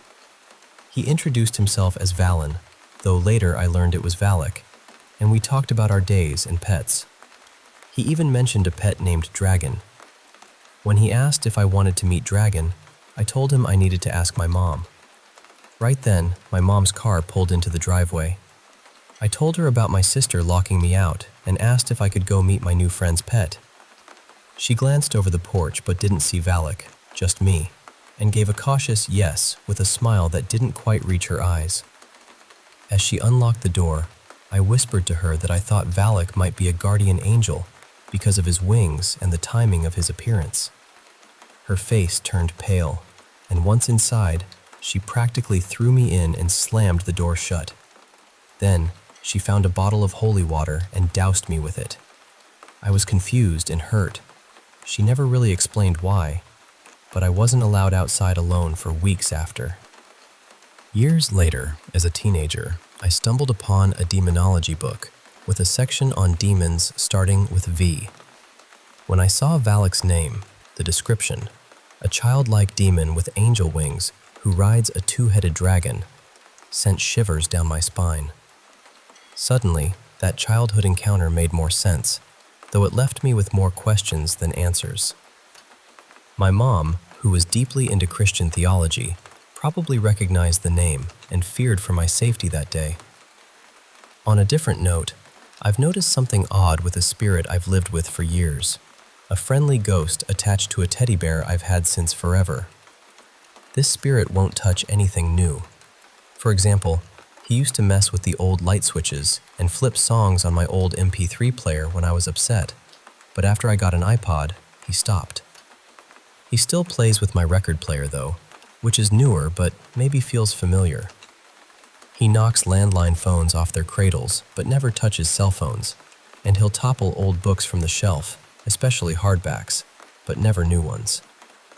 It's like he respects the unfamiliar, or maybe he's just wary of things that don't belong to his era. Has anyone else experienced spirits avoiding new objects? Lastly, a story from my grandfather, a man of science and a retired test pilot. He lived in a small cottage in a vineyard, with one room upstairs and one downstairs, no internal stairs, just outside entrances. One night, he decided to sleep there and got woken by footsteps above him. Thinking someone had broken in, he reached for his pistol. Suddenly, loud, unsettling laughter filled the room, like a witch's cackle from a horror movie, echoing above. He was frozen in fear, hand on his gun, for what felt like hours. The laughter never stopped. He told me the only relief was when the rooster crowed at dawn, or maybe when the sun started to rise. After that night, he never stayed there past sundown again. So there you have it. These are some of the moments where the unseen brushed close, where warmth and terror mingled in the shadows. I hope these stories resonate with you, maybe spark some curiosity or shared experiences. If you want, I can share more, because sometimes the stories we tell keep the unknown a little less lonely. Thanks for listening.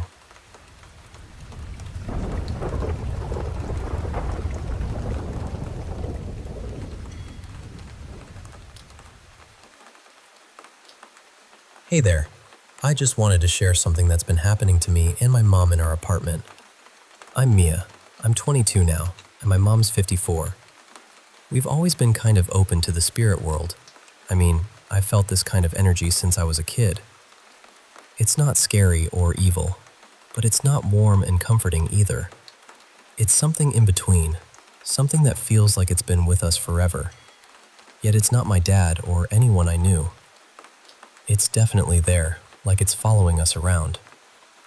I've got loads of stories, but I'll start with the ones happening right now. If you like what you hear, I've got plenty more to tell. So a few days ago, I made a post about some spooky stuff going on in our apartment, and some people seemed interested, so here I am with another story. This one's mostly about my mom, actually, but I'm involved too. Alright, so you've probably heard about the little things. Weird noises, footsteps, things moving. But some of the bigger, creepier moments really stick out. Like the mist. My mom was asleep one night in her bedroom, which is at the far end of the apartment. She's had this thing since she was a kid, where she wakes up every night around 3 a.m., just like clockwork. One night, she woke up and froze because there was this big cloud of mist in the room. She said it was almost like a ball of fog, just hovering there. She stared at it for what felt like 2 whole minutes, blinking, fully awake, but it never disappeared. It just stayed there, silent and still.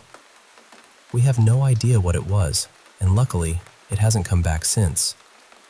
Then there's what we call the "I'm home" events. This one's really weird and happens a lot. I'll be in the apartment and suddenly hear the front door open, keys jingling, footsteps, and sometimes even the sound of someone sitting down on the couch. It's happened 3 times just in the last few hours. The first time it happened, it was so loud it freaked me out so much I grabbed a baseball bat and called out for my mom.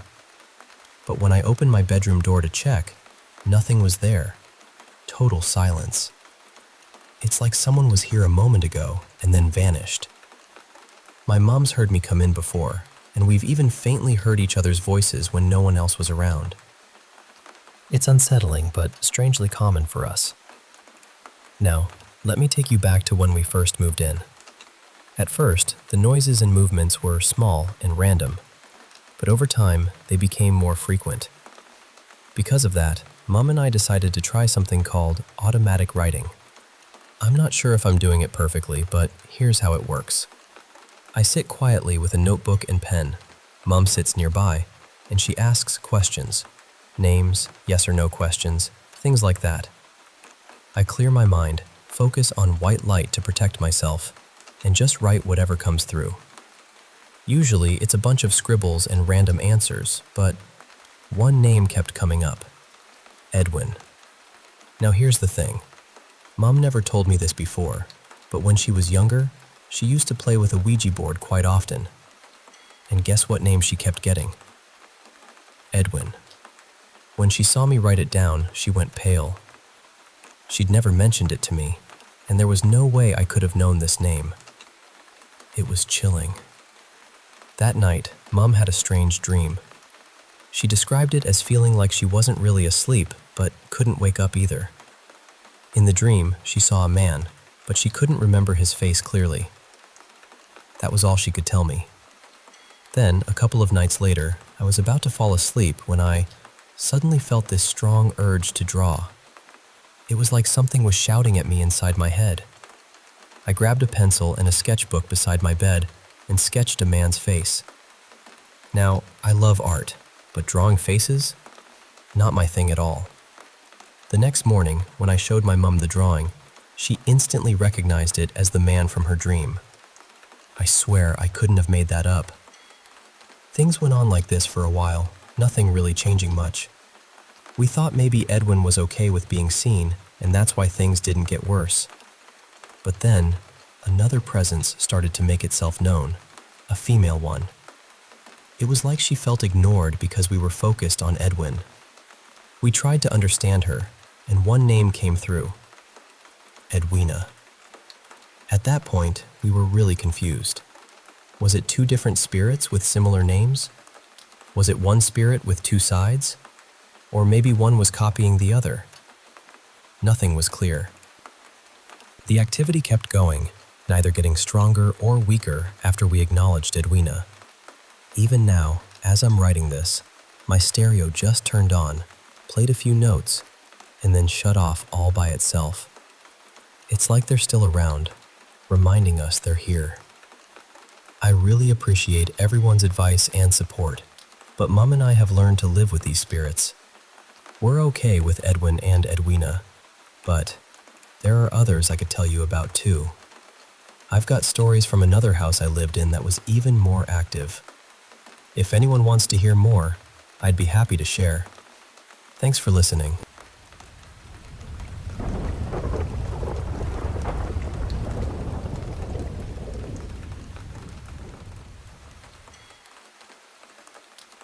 Hey, I want to tell you about this experience that's been on my mind for years now. Something that really stuck with me and even made me join Reddit just to share it with folks who might understand. So picture this. I was around 16 and my best friend, let's call her Mia, and I were inseparable, like most teens with their closest friends. Mia's home life was pretty rough. Her mom would often spend nights out drinking or at men's places, barely coming home. Because of that, Mia and I would usually stay over at her house to look after her little sister Lily, who was about 6. Now, one thing I always found strange when I first started spending nights there, Mia and little Lily shared a bedroom. Even though they had an extra room in the house where they could have had their own spaces, they always stuck together. I didn't think much of it back then, just shrugged it off. But that night was different. I was asleep in Mia and Lily's room, snuggled up in Mia's bed, with Lily nearby. Mia had chosen to sleep in their mom's bed that night, probably to keep an eye on things. Suddenly, I feel a gentle shake on my arm, and Lily's whisper cuts through the quiet. "Mom needs to talk to you. She's downstairs." Half asleep and confused, I get up and follow Lily out of the room. She scampers ahead, but by the time I reach the corner near the stairs, she's vanished. I'm standing there, heart thumping, and I make my way down into the living room. It's pitch dark and completely empty. No sign of Lily or Mia's mom. I check the kitchen, still nothing, and my confusion deepens. I head back upstairs, peek into Mia's room, where she's still out cold, and then go to Lily's bed. That's when panic floods me. Her lips are a strange blue, and she's not breathing. I shake her gently but urgently, calling out to Mia. At that moment, Mia rushes in, just in time to see Lily take a deep, desperate breath. Color floods back into her cheeks, and she stirs, settling back into a peaceful sleep. I'm absolutely shaken, telling Mia what just happened, that Lily woke me, led me downstairs, then disappeared, and I found her not breathing in bed. Mia's reply? Calm but heavy. "Yeah, that's why I sleep close to her. She stopped breathing in her sleep a few times before." That memory lingers with me.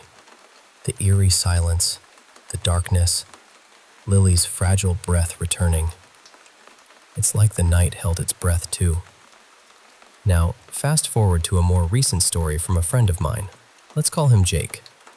He lives with his girlfriend and her 3 kids in a house that's always felt off. Jake's sensitive to spirits, and over the years, he's had a few strange encounters. Lately, his girlfriend has been seeing shadowy figures, mostly near their bedroom doorway upstairs and by the kitchen. She's not scared though. She thinks it might be her uncle visiting since he passed away recently. But Jake? He feels something darker, more malevolent lurking around. One night, the kids were at their dad's, but Jake kept hearing a child coughing from the son's room. Creepy, right? Especially since the kids had been sick all week, and yet they weren't even home. The neighbor mentioned that a previous occupant had a boyfriend who died of a heart attack while mowing the lawn, right by their tree out front. Jake wonders if that's the restless energy they're feeling. Their laundry room is in the basement, and every time Jake goes down there, he feels like something's watching him. The air feels heavy, suffocating, especially in the daughter's room downstairs. They had some sage, so they opened all the windows and smudged the basement, hoping to clear the space. The girlfriend said she'd done the upstairs before Jake got home, though Jake isn't sure how thorough she was. After the smudging, the basement felt lighter, but still creepy. Upstairs, Jake's now feeling uneasy too. The girlfriend hasn't seen any shadow figures since the sage ritual, but Jake worries. Did they anger whatever is there? What should they do next? Could the smudging have upset the spirits? It's such a heavy feeling, isn't it? Living with that kind of presence, sometimes you just want peace, but you're stuck wondering if you've stirred something worse. So that's the story. 2 different homes, 2 different kinds of unsettling nights. One with a little girl waking me up before a terrifying moment, and another with shadow figures and heavy, watchful presences in the corners.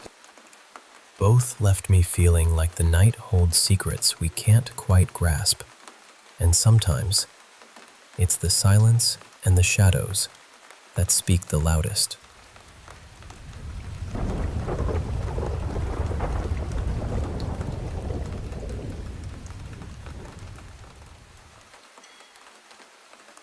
I grew up as a Jehovah's Witness, and from a very young age I was taught that anything paranormal was connected to demons or some kind of dark spiritual force.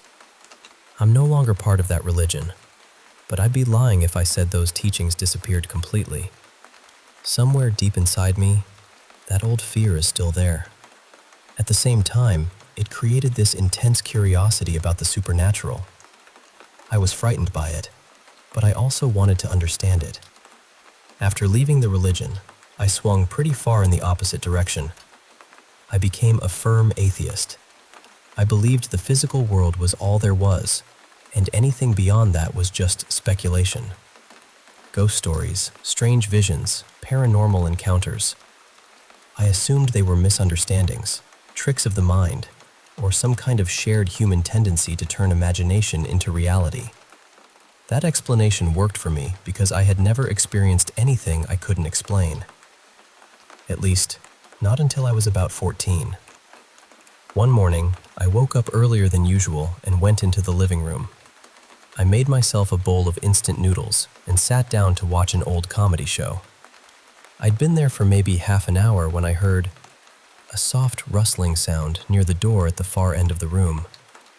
At first, I ignored it. The air conditioner was running, so I told myself it was probably moving something nearby. Then the door gave a small shake. I stared at it. The handle began to turn. Not quickly, not violently. It turned slowly, right in front of me. Then the door started opening. It took several seconds, almost as though someone on the other side was trying not to make a sound. I couldn't move. I just sat there holding my fork, staring at the dark space behind the door. Nothing came through. Nothing appeared. But I stayed frozen in that chair for what felt like forever. For years, I tried to convince myself that I had imagined it.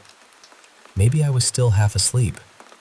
Maybe it was some unusually vivid dream in which my mind had recreated my entire morning routine.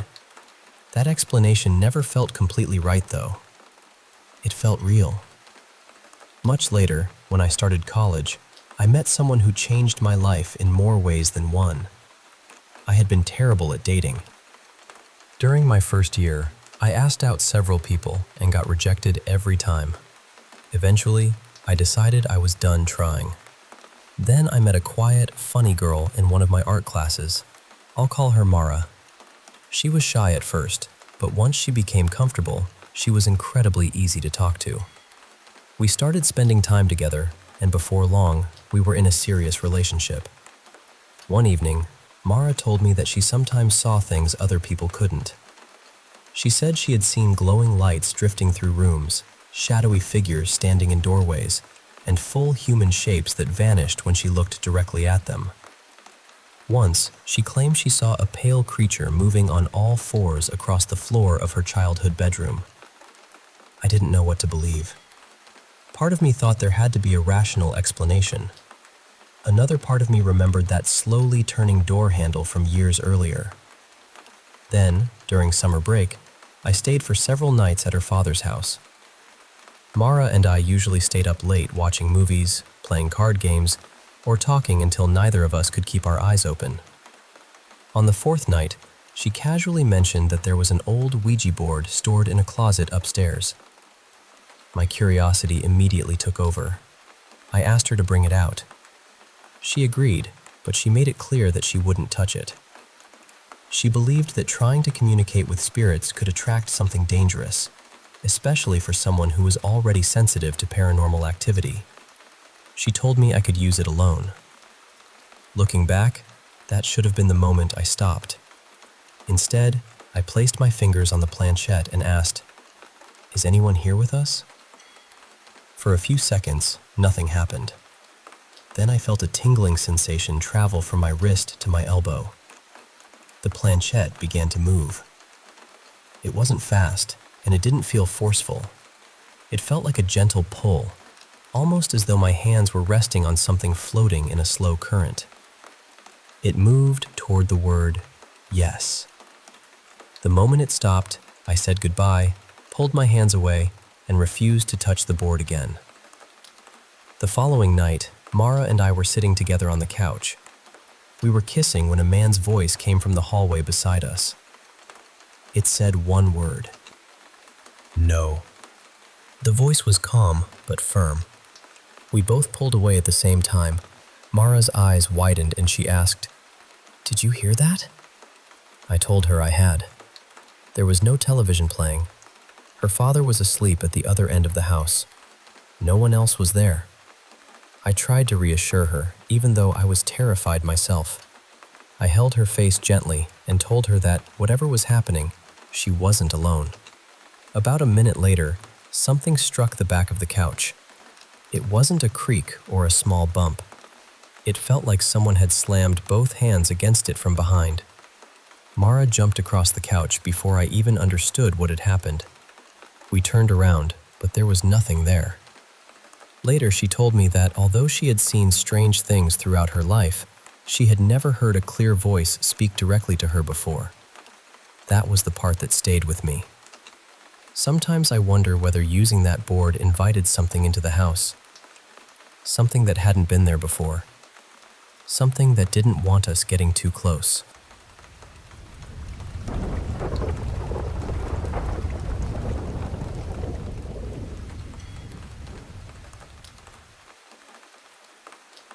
I'm not even sure where to begin, but lately I've been going through something of a spiritual journey. I grew up Christian, but over time I started questioning a lot of what I believed. I've slowly deconstructed my faith, and one of the hardest things for me has been not knowing what happens after we die. A while back, videos from a few mediums started appearing on my social media feed. I didn't go looking for them, but they caught my attention and made me wonder whether the people we love might still find ways to reach us. My grandfather passed away nearly 18 years ago, about 2 years after my grandmother. I was incredibly close to both of them, but my grandmother was my safe place. She helped raise me, and for most of my childhood, she was the person I trusted more than anyone. That's why it has always seemed strange that whenever I dream about one of them, it's my grandfather. The dreams have never been frightening. In one of them, I saw him sitting in his old armchair at home, looking peaceful and completely at ease. I remember waking up with the feeling that he was telling me, "I'm okay. Everything is all right." Still, I always wondered why my grandmother never appeared. Over the past few months, I started trying to connect with them in my own small way. Whenever they crossed my mind and I was alone, I would speak out loud. I'd tell them that I missed them, that I loved them, or that I hoped they were together. Then a few unusual things began happening around the house. One afternoon, my little girl's musical toy started playing by itself. It could easily have been a sticky button or a dying battery, so I tried not to read too much into it. But then I had a dream that felt different from the others. In the dream, my grandfather seemed weak, almost as though he were ill again. He told me that when it was time for him to leave, he wanted me to be there with him. I told him I would. There was also this strange tension in the dream. He seemed upset with my mother, though I couldn't understand why. She had been at the hospital when he died. I hadn't been there. I was at home with my younger brother. The dream stayed with me, but after a couple of weeks, I pushed it to the back of my mind. Then, one night, I went into the bathroom and switched on the light. It flickered several times, which was unusual, but I didn't think much of it at first.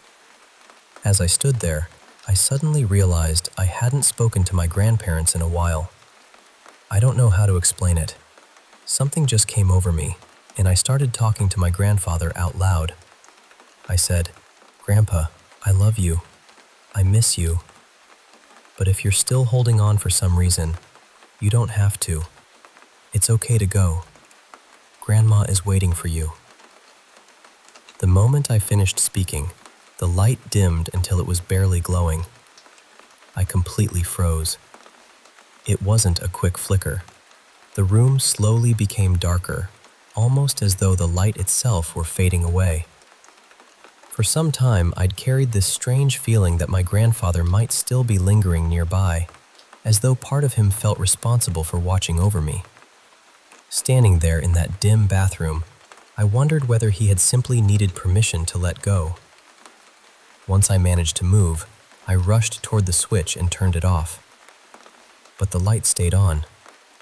I flipped the switch again and again until, eventually, the bulb returned to normal. Then I switched it off and stood there in silence, trying to understand what had just happened. I know how strange this sounds, but I stood in the bathroom doorway and said goodbye to both of my grandparents. And suddenly, a memory came rushing back. The last time I visited my grandfather in the hospital, I walked out of his room without telling him I loved him. I thought there would be another visit. I thought I had more time. He passed away that night. I have regretted that moment for years. Maybe the light was only faulty. Maybe there's a perfectly ordinary explanation for everything that happened. But part of me wonders whether that night was my chance to finally say the words I never got to say. Maybe it was my chance to tell him I loved him. And maybe, after all these years, it was his chance to say goodbye too.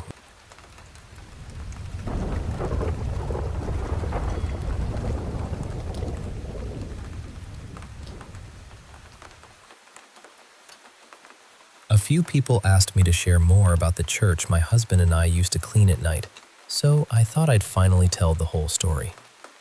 You don't need to know anything that happened before this. All you really need to know is that my husband and I had taken a small evening cleaning job during a difficult season in our lives. We cleaned 2 buildings each night, a credit union first, then a huge church on the edge of town.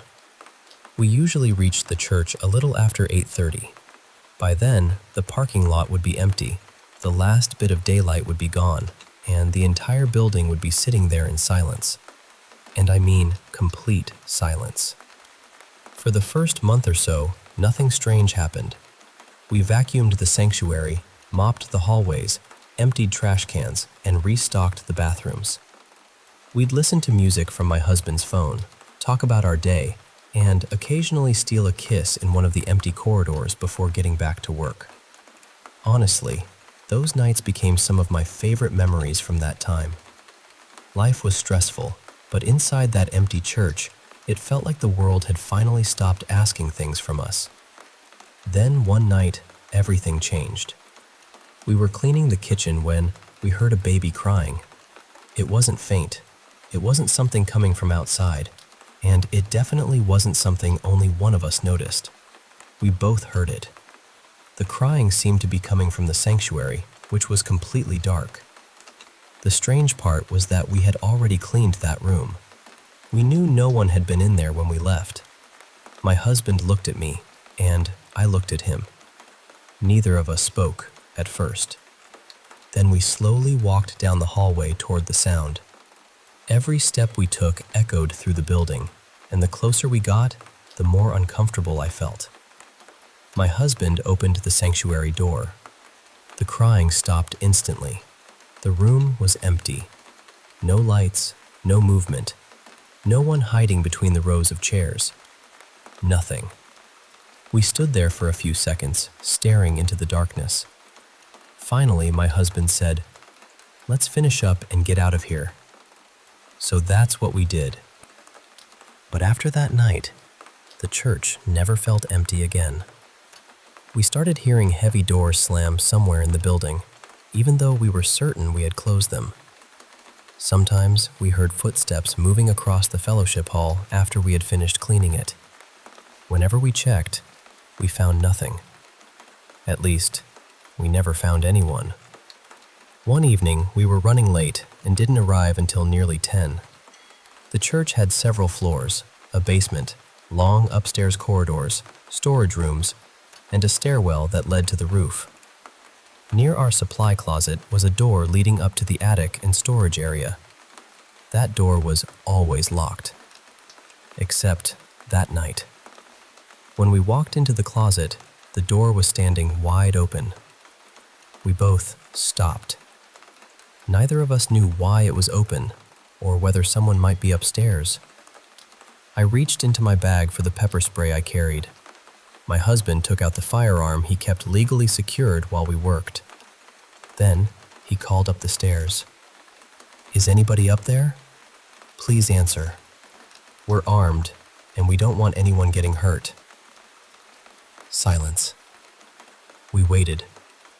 No footsteps, no movement, nothing. He called again. Still, no answer. Eventually, we started climbing. We moved slowly, checking every corner and calling out every few steps. The upstairs area felt much larger than I expected. There were rooms packed with old furniture, holiday decorations, stage costumes, artificial trees, and boxes that looked like they hadn't been opened in years. We kept going until we reached another staircase leading toward the roof. That was when we noticed the roof door was open too. Outside, a thin layer of fresh snow covered everything, and there were footprints in it. They were small, smaller than either of ours. The footprints crossed the roof in a straight line and ended at the edge. There were no tracks leading back. We carefully walked over and looked down. There was no one below, no disturbed snow, no sign that anyone had fallen or climbed down. Nothing. We had no idea who had made those footprints, how long they had been there, or why two doors that were normally locked had both been left open. Somehow, we went back downstairs and finished cleaning. I still don't know why. Maybe we needed the money badly enough that leaving didn't feel like an option. Another night, we noticed the lights were on inside the church daycare. We never cleaned that part of the building. We had specifically been told to leave it alone, and every other night, those lights had been off. They weren't automatic. Someone had to switch them on by hand. So we went inside to check. We looked behind the little tables, inside the play areas, and through the small classrooms. Everything appeared normal. No open windows, no missing toys. No one hiding inside. We switched off the lights, closed the glass doors, and went into the nearby offices to finish our work. A little while later, we were talking about ordinary things. I think we were discussing a hiking trail we wanted to try that weekend. Then we heard laughter coming from the daycare, but it didn't sound happy. It sounded like laughter tangled together with crying. A muffled, broken sound that made my skin crawl. We stopped working and stared at each other. I can still remember the look on my husband's face. It was the same thought I was having. Why us? We were already dealing with so much outside of that job. We had taken it because we needed something simple and predictable. Now even this place had become something we couldn't explain. We stepped out of the office and looked toward the daycare. The lights were still off. The glass doors were still closed. But that strange crying laughter continued from somewhere inside. We slowly walked toward it. The moment we reached the doors, it stopped. This time, we didn't go in. We had already searched the daycare once. We knew there was nobody there that we could help. So we left the doors closed.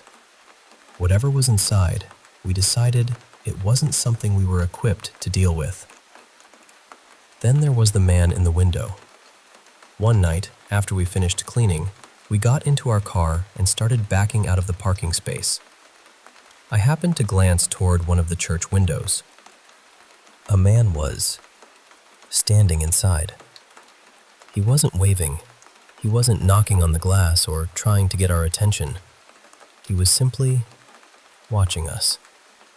I told my husband, and he looked over. The man didn't move. We drove away as quickly as we could. What frightened us most came afterward, when we started thinking about how many places there were to hide inside that building.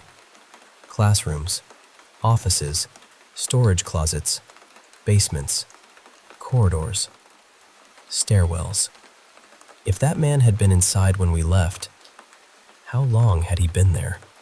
Had he been inside while we were cleaning? Had he been watching us the entire night? We never found out. The next evening, we decided to arrive earlier while it was still daylight. During the day, the building felt different. It was easier to breathe. The long hallways didn't seem quite as threatening. But by the time we finished, it was dark again. As we walked toward our car, we noticed another vehicle parked several spaces away. Someone was sitting inside. We couldn't see the person clearly, and to this day, I don't know whether it was the same man from the church window. The moment we started walking toward our car, the vehicle's engine started. Its headlights came on. Then, it drove away. For a second, I felt relieved. But the vehicle hadn't actually left. When we pulled out of the parking lot, we saw it waiting near the entrance at the top of the hill. Neither of us said much. We drove past. The vehicle pulled out behind us. We turned onto another street. It followed. We drove several more blocks. It stayed right behind us. At that point, we weren't thinking about mysterious crying, footsteps, or strange doors anymore. This was real. A real person in a real vehicle was following us through town at night. We didn't want to drive home and show this person where we lived, so my husband started heading toward the police station. For several blocks, the headlights remained behind us. Every time I looked back, I kept thinking, who is this? What do they want from us? Eventually, the vehicle turned away. We never learned who was driving it. We don't know whether that person was connected to the man we saw standing inside the church. We don't know why they were waiting in the parking lot, why they stopped at the top of the hill, or why they followed us when we left. We only know that it happened. After that, the church didn't merely feel strange. It felt dangerous. Eventually, we told someone at the church about everything. We explained the crying, the footsteps, the slamming doors, the open stairwell, and the man watching us through the window. We weren't accusing anyone. We just wanted somebody to know what had been happening. We hoped they might check the security system or tell us whether there was a reasonable explanation for some of it. Instead, our supervisor called the next day. The church no longer wanted us cleaning there. That was all we were told. No questions, no investigation, no explanation. The job was simply over. After the call, my husband and I just looked at each other. Then, we started laughing. Not because anything was funny. We were exhausted. It felt like life had handed us one more ending we never saw coming. Even now, I can't tell you exactly what was happening inside that church. Maybe some of it had an ordinary explanation. Maybe all of it did. We never claimed the building was haunted, and we still don't know who those men were or whether they were connected to anything else we experienced. I can only tell you what happened to us. Every night, my husband and I entered that building believing we were cleaning an empty church. By the end, neither of us was convinced we had ever truly been alone.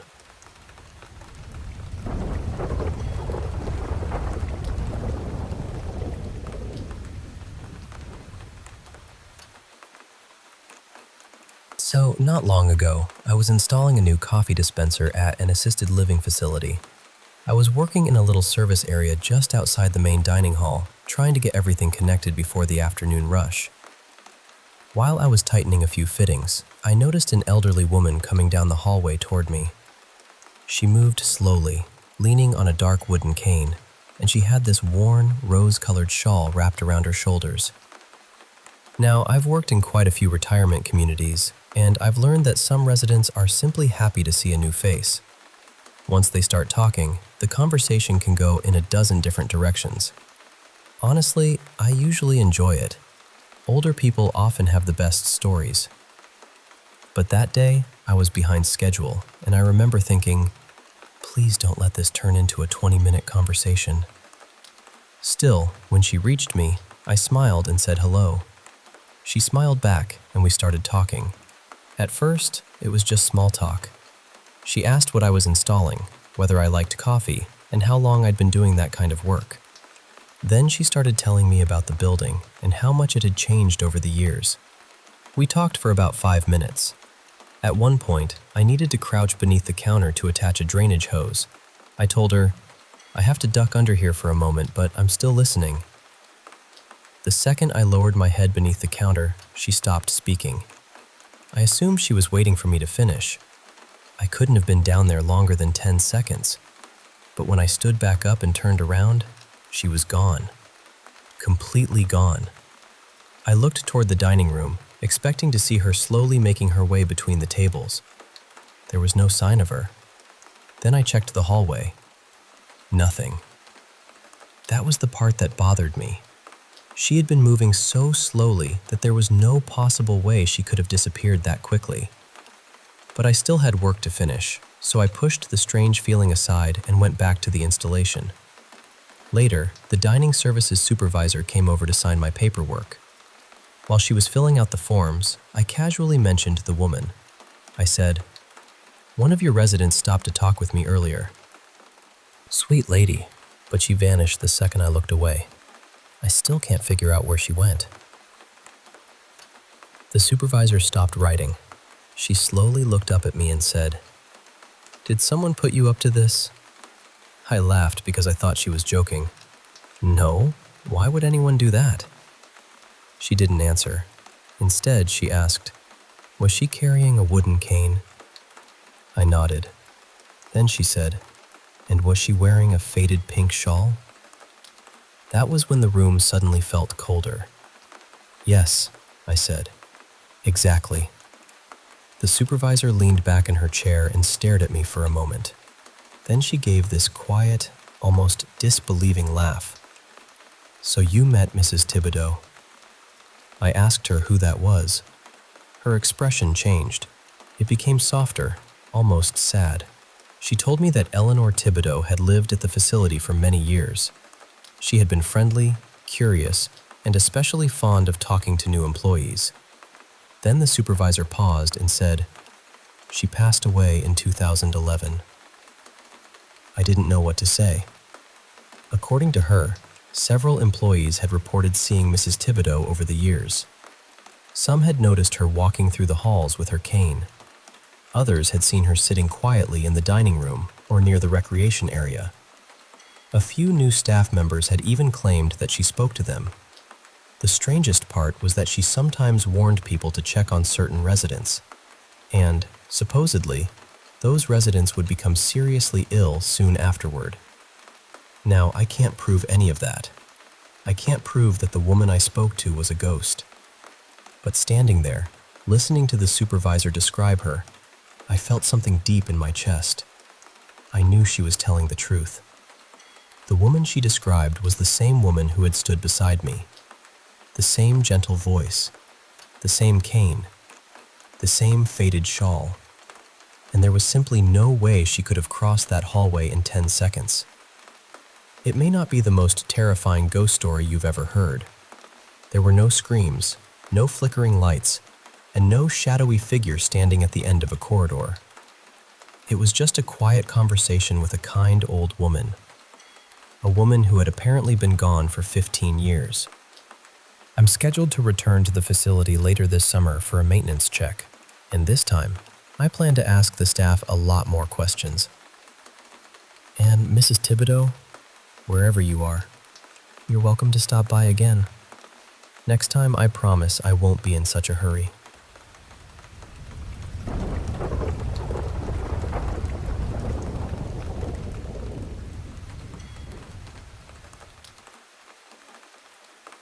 This happened sometime around 2003, when my family moved into a residential colony owned by the company where my father worked. It was one of those neighborhoods where almost every family knew one another. Most of the adults worked at the same factory, and there were children everywhere, so finding someone to play with was never difficult. Near our row of houses, there was a large rectangular park. It had an open field in the middle, a few old trees around the edges, and a pair of metal swings at the far end. During the day, it was always crowded. But after sunset, especially near those swings, the place felt strangely empty. The older children used to tell us stories about the land. According to them, there had once been a small village there. When the factory was built, several houses were demolished, and even some old burial sites were supposedly disturbed. People said the spirits of the former residents still wandered through the colony. I never really believed any of it. Every school and neighborhood seems to have a story about being built over a graveyard, so I assumed this was our version of the same old legend. Then, one summer night, something happened that changed my mind. It was around 9:30, and I was riding my bicycle after dinner. The streets were quiet, but not completely deserted. A few porch lights were still on, and I could hear televisions playing inside the houses. As I passed the park, several street dogs suddenly began howling. They were all facing the same direction, the dark end of the park. At first, I thought they had spotted another animal. I slowed down and looked through the fence, but I couldn't see anything. The field appeared completely empty. I should have gone home. Instead, curiosity got the better of me, and I continued riding along the road beside the park. When I reached the far corner, near the swings, everything became unusually still. Even the dogs had stopped making noise. Then the temperature dropped. I don't mean it became slightly cooler. It felt as though I had stepped into a freezer. The cold seemed to exist only around that one corner of the park. A powerful gust of wind rushed past me, nearly pushing my bicycle sideways. I stopped and put one foot on the ground. That was when I saw one of the swings moving. The other swing was completely still, but this one was swinging back and forth with long, heavy movements. It didn't look as though the wind was pushing it. It looked as though someone was sitting on it. I stared for a few seconds, trying to understand what I was seeing. Then I noticed the shape. There was something on the swing. It had the outline of a person, but its body was unnaturally dark, darker than the shadows around it. I couldn't see any clothing, skin, or features. Its head seemed bent at an uncomfortable angle. It was only a few meters away from me. I panicked and began pedaling. As I passed the swings, I felt something turn toward me. I could feel its attention following me, even though I hadn't seen a face. Against every sensible instinct, I looked back. The swing was empty. The figure was standing now. It was tall, crooked, and completely black. Where its face should have been, there was only a distorted patch of darkness. And it was watching me. I pedaled harder than I ever had before. I turned onto the road leading toward the neighborhood market. That street had bright lamps, so I expected the fear to disappear once I reached it. But the darkness seemed to follow me. The air felt heavy, almost thick enough to breathe. My chest tightened, and for a few moments, I felt as though something was riding directly behind me. When I finally reached the main road, the shop lights came into view. My house was only a short distance away. I remember thinking, I'm safe now. Then my vision suddenly went black. My bicycle swerved. I hit the pavement hard and slid along the road. A few seconds later, my sight returned. There was nobody around me, and the terrible pressure in the air was gone. That was my first encounter with the woman from the abandoned houses. At least, that was what I later came to believe. After the incident, I told some of the neighborhood children what I had seen. Instead of laughing, several of them became serious. Together, we began asking questions about the colony's history. Eventually, one of the older boys found an old newspaper report. It mentioned a newly married woman who had died by suicide in an employee housing block several years before our families moved there. The building was still standing, although nobody lived in it anymore. Naturally, being children with more courage than wisdom, we decided to visit it. The abandoned block was about a 15-minute bicycle ride from our homes. It contained 6 small flats, with 3 on each side of a narrow corridor. We found the building in the late morning. The walls were cracked. Weeds had grown through the pavement, and the windows were coated with dust. Behind the building stood a huge banyan tree, exactly where the newspaper report said it would be. Even in daylight, the place felt wrong. We located the flat where the woman had lived. Beside the front door was a narrow window made from cloudy glass. As we approached, I saw the shape of someone standing behind it. I assumed the sunlight was creating a strange reflection, but the figure seemed to remain still, facing us. Before we could enter the building, one of our neighbors spotted us and shouted from the road. He ordered us to leave immediately. By the time I reached home, my parents already knew where I had been. I received a long lecture and was forbidden from going near the abandoned block again. That should have been the end of it. But I couldn't stop thinking about the figure behind the glass. That evening, I persuaded my younger brother and 2 older boys from the next building to return with me. We arrived shortly after 7.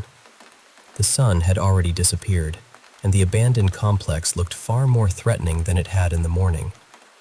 We left our bicycles near the gate and walked inside. The moment I entered the corridor, I looked toward the cloudy window. The figure was still there. Someone was standing behind the glass, staring out at us. But this time, there was no sunlight. There were no lamps inside the flat, and the entire building was dark. There should not have been enough light to create a silhouette. One of the older boys suggested that we check through the peephole. We quietly approached the door. I leaned forward and looked inside. There was nothing. The flat was completely dark and appeared to be empty. The door was secured with an old rusted padlock that looked as though it had not been opened in years. Then something slammed against the other side of the door. The impact was so powerful that the wood shook in its frame. Another blow followed. Then another. It sounded as though someone trapped inside was desperately trying to break through. We stumbled backward. At that exact moment, the door of the flat across the corridor slowly swung open on its own. None of us waited to see what was inside. We ran. My younger brother climbed onto one of the older boys' bicycles, and the 3 of them sped ahead. I jumped onto my own bicycle and followed. A few seconds later, I heard footsteps behind me. They were fast and uneven, striking the road in a rhythm that did not sound entirely human. I looked over my shoulder. The same black figure from the swings was running after me. It wasn't moving normally. Its body seemed to stretch and jerk forward with every step, yet it was gaining on me. I pedaled until my legs burned. The lights of the shopping area were less than 100 meters ahead when my bicycle chain snapped. The pedals spun uselessly. I lost control and crashed onto the road. When I looked up, the figure was only a few steps away. I abandoned the bicycle and ran toward the shops, shouting for help. Several men standing outside a small barber shop noticed me. They rushed into the road, and the moment they reached me, the strange pressure disappeared. The figure was gone. One of the men helped repair the chain enough for me to walk the bicycle home. When I arrived, my brother and the 2 older boys were already there. They were terrified but unharmed. I told them what had followed me. Nobody questioned my story. That night, the 4 of us made a promise never to return to the abandoned building after sunset. And we kept it. Even now, whenever I hear the slow creak of an empty swing, I remember that dark figure standing beneath the trees, watching, waiting, as though it knew I would eventually come looking for it again.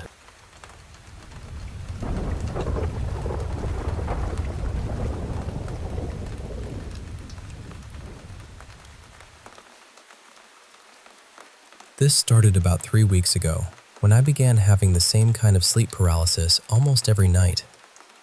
Each time, something would enter my bedroom, pretending to be my mother. It looked like her, sounded like her, and behaved just convincingly enough to fool me for a little while. But the moment I noticed something was wrong, the dream would turn terrifying.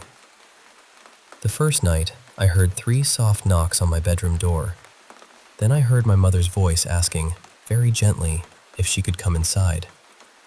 I had just come out of a disturbing lucid dream, so I honestly believed I was awake.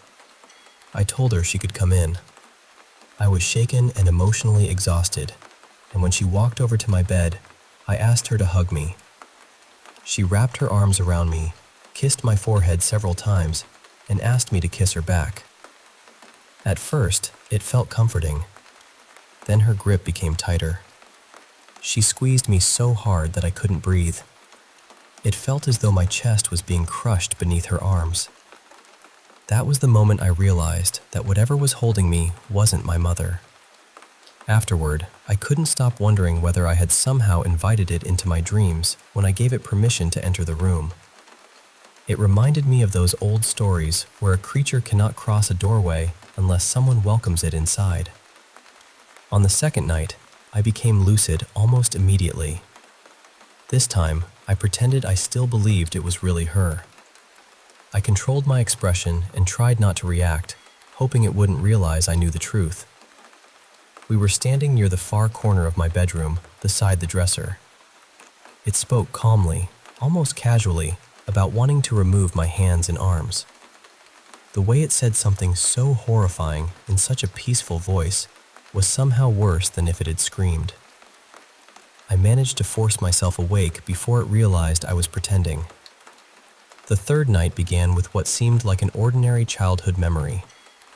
I was sitting beside my mother, showing her one of the video games I used to love.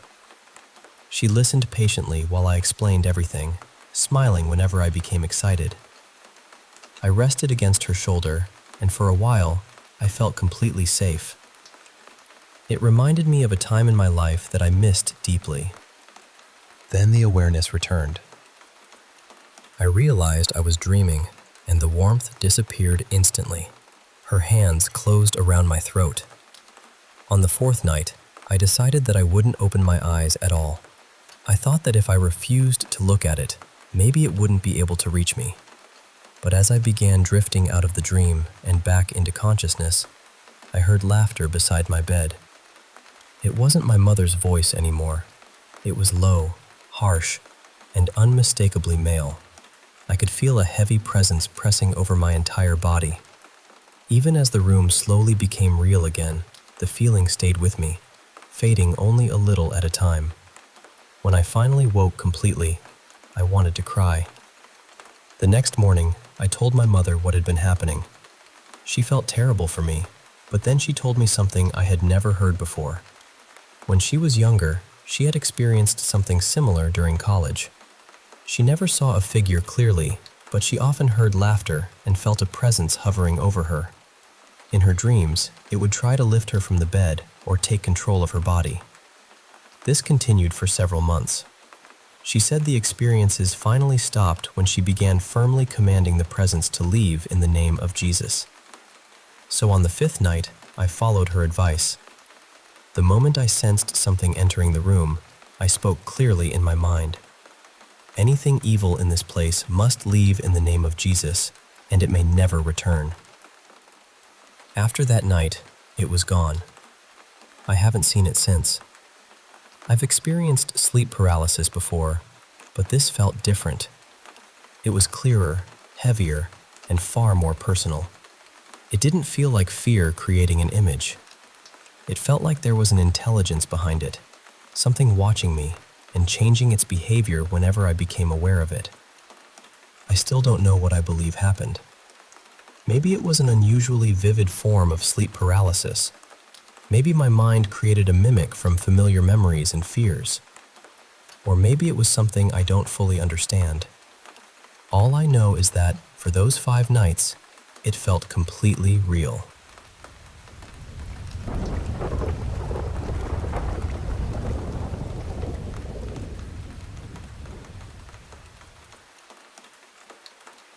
Hey there, I want to share some experiences with you.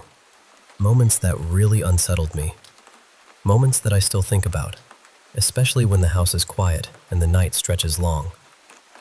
It's about those times when the ordinary twists into something unexplainable. So settle in and I'll tell you everything, just like it happened. First off, there were these growls. Not the kind you hear from a dog or a wild animal, but low, guttural growls that sent chills down my spine. You know, the kind of growling that makes your skin crawl, because it feels like something demonic is lurking nearby. I've always had this sense that growling like that is a warning. Something supernatural, maybe. And honestly, that's not a feeling I ever want to experience in real life. But here's the thing. The growling never escalated. It never turned into anything more violent or terrifying. So I'm left wondering if it was really demonic or just some weird, unexplained noise. The first time it happened, I was so rattled I went straight downstairs to tell my mom. And you know what she said? She asked if I'd been messing around with a Ouija board. Can you believe that? Like, no, Mom, I'm not that dumb. I mean, I get it, she was trying to make sense of it, but come on, I'm not playing with anything like that. Oh, and about the TV turning on by itself. Yeah, it's an old TV, so maybe it's just a technical glitch. But here's the creepy part. It always happened at around 3 a.m. Every single time. I know old electronics can act up, but the timing? That felt way too precise to be a coincidence. Now let me tell you about the scariest sleep paralysis I've ever had. This was back when I was spending my summer vacations at my grandma and aunt's house, so I must have been around 15 or 16. I was crashing on the living room couch, and it was early, maybe around 5 a.m. I remember the soft creaks of the house waking up as my grandma and aunt left for work. The door shutting behind them was the last thing I heard before drifting back to sleep, with Kiki, my grandma's little chihuahua, curled up right behind my arm. Then came the paralysis. If you've never experienced it, it's this terrifying state where your body just won't move, but your mind is wide awake, trapped inside. And in those moments, I heard the door open again. But here's the catch. I couldn't see the door from where I was lying. It was just out of my line of sight. At first, I thought maybe they forgot something and had come back. I tried to call out, to ask for help, but no sound came out. Then the voice started. It wasn't my grandma or aunt. It was something else. It spoke fast, like it was in a rush, and the voice was this weird, high-pitched male voice that buzzed with an almost manic energy. I didn't catch all the words, but one chilling phrase it repeated over and over was, I'm coming to get you. Here I come. The footsteps followed, slow but steady, getting closer and closer. I couldn't see anything.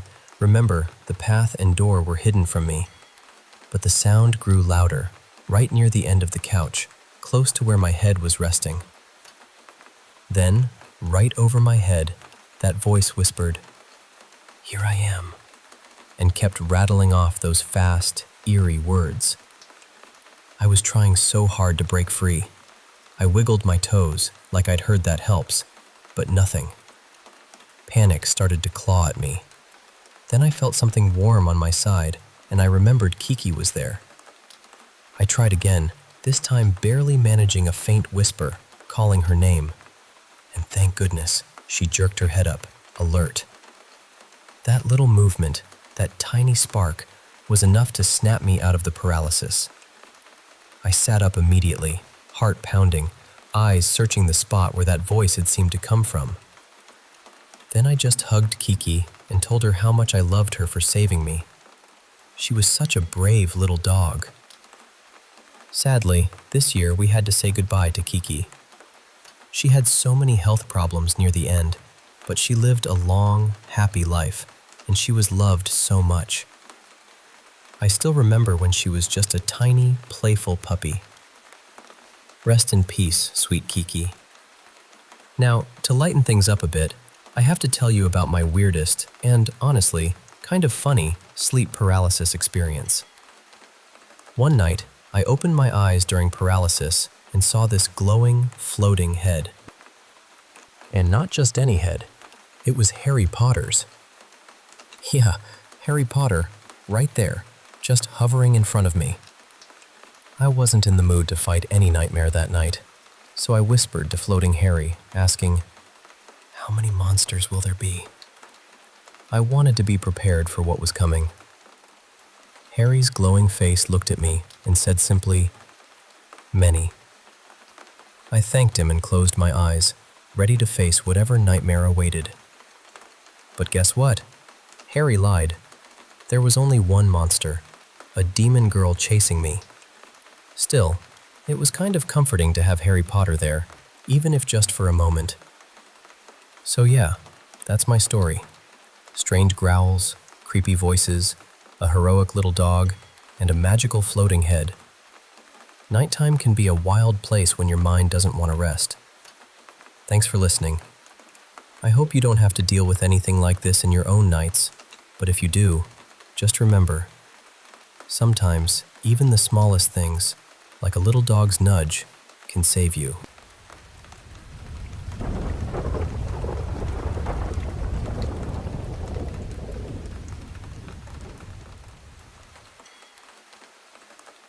Hey, I want to share something deeply personal with you, something that's been a part of my life for the last 8 months. It's about my mother. She passed away. She took her own life, and while it's so hard to say out loud, I have to admit, somehow I saw it coming. Not exactly when, but the fact that it might happen. She was 44 when it happened, and it's something that haunted our family for years because her identical twin sister had done the same thing 10 years earlier. It's been one of the most difficult chapters in my life.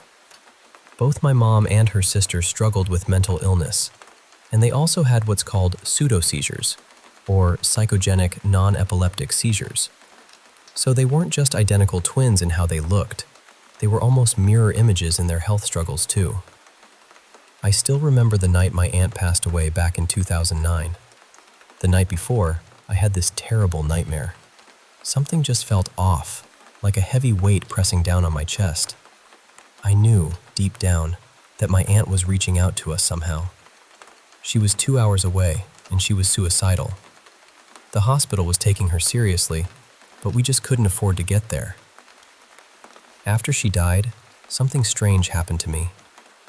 It was late, really late, and I'd just woken up from a nightmare, one filled with memories of the tension between my aunt and mom over the years. I got up quietly, trying not to wake anyone, and I headed to the bathroom to get a glass of water. I kept the lights off, using only the soft glow of my phone to guide me. As I stepped out of my room, I glanced down the hallway and saw a figure standing there. At first, I thought it must be my mom. She sometimes sleepwalked or just couldn't sleep because of her own nightmares. But no, it wasn't her. And it couldn't have been my dad either, because I could hear him snoring softly in the room next door. So I turned on the hallway light, hoping to catch a better look. But the figure was gone. No one there, no shadow, nothing that looked like a person in the dim light spilling in from the patio door. We lived on the 3rd floor of a secure apartment building, so it couldn't have been someone outside on the balcony. I was freaked out, honestly, but tried to brush it off as a trick of my imagination. Then odd things would happen. My stuff would go missing and then show up in strange places. I still thought it was just my mind playing games, but eventually, those experiences calmed down once I moved out of their place. In the months before my mom's death, I started having dreams, really vivid, unsettling dreams, about something terrible happening to her, and then to my dad.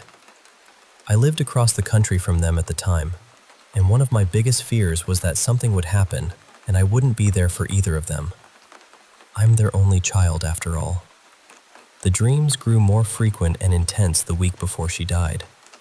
They showed her taking her own life and my dad having a heart attack and passing away too. I wanted to stay in better touch, but I was working full-time at a retirement center, and after long shifts, all I could do was collapse into bed, drained and barely able to talk to anyone. On the morning she died, I woke from a nightmare that felt so real it shook me. I got ready for work, thinking about calling her during my break to check in. Then, as I stood in the bathroom, I heard 3 firm knocks. 3 sharp raps that felt like they traveled right from my throat down to my lower back. In our family, there's this old superstition. 3 knocks means someone you know has passed away. I tried to brush it off, telling myself it was probably about one of the residents at work, since many were quite old and some were very sick. But the feeling lingered. As I walked to work, I put on my headphones, hoping music would help shake the heaviness. The songs that played were from a playlist my mom and I used to listen to growing up, and it felt like she was right there with me. When I got home from my break, I received a call from my dad. Every time he called, I held my breath after saying, "Hey, Dad," because I never knew what news he would bring. He had called before to tell me Mom had tried to hurt herself, was back in the psych ward, and that things were unstable. But this time, it was different. It's all a blur now, but I remember 2 things clearly. I heard my dad cry, and my cousin, who's usually pretty closed off, hugged me. I actually had to force him into it. I flew back to my parents' province with my aunt and my cat. I quit my job. I just couldn't leave my dad alone. I didn't want to move in with my dad right away, not in the house where my mom died. So, I stayed at a friend's place until I felt strong enough to be there. About a week after Mom passed, the same eerie thing happened that had happened after my aunt died. I woke from a nightmare again, needing to use the bathroom, and once more, there was a dark figure standing in the hallway. This time, there was no shape, just a shadowy presence. My friend was asleep down the hall, so I knew it wasn't them. I turned on my phone's flashlight, but the figure vanished. I hurried through my business and went back to bed, heart pounding. Not long after, my dad received my mom's ashes. They lost her anklet, which had belonged to my uncle before he passed away. It was a little piece of family history that went missing. One evening, we were having supper when I suddenly heard my mom's voice call my dad's name from her old bedroom, where the ashes were kept. It was the voice she had when she was having a seizure, soft, trembling. The house was so quiet, no TV or radio, no open windows or doors. We were just sitting there, talking, and then silence fell before I heard it. I didn't ask my dad if he heard it too. I was shaken, but I didn't want to let it scare me away. I kept visiting. A few months later, I moved in with my dad, taking over my mom's old room, which was right next to the bathroom where she had taken her life. After that, the dreams got worse, and I started to dread sleeping or even being in the house. Then my dad suffered heart failure. I almost lost him. But he's a smart man. He recognized the signs and managed to get himself into the house and down to his room where he hooked himself up to his CPAP machine. It helped enough for him to call 911. I was so relieved. While he was in the hospital, I heard noises coming from my mom's bedroom and the bathroom. The most terrifying was hearing her crying in the middle of the night from the bathroom. Then, months later, I heard her call my name in that same seizure voice again. I wasn't alone. I had my uncle visiting at the time, and he heard it too. Since then, things have started disappearing and turning up in the strangest places. My dad has also experienced some unexplained things. I really don't know what to do with all of this. But honestly, it feels like my mom, always the one to tease and torment, she might be reaching out in her own way, messing with me just like she always did. Thanks for listening to my story. It's hard, but sharing it helps me hold on to the pieces of her that are still here, in the quiet moments and the echoes of her silence.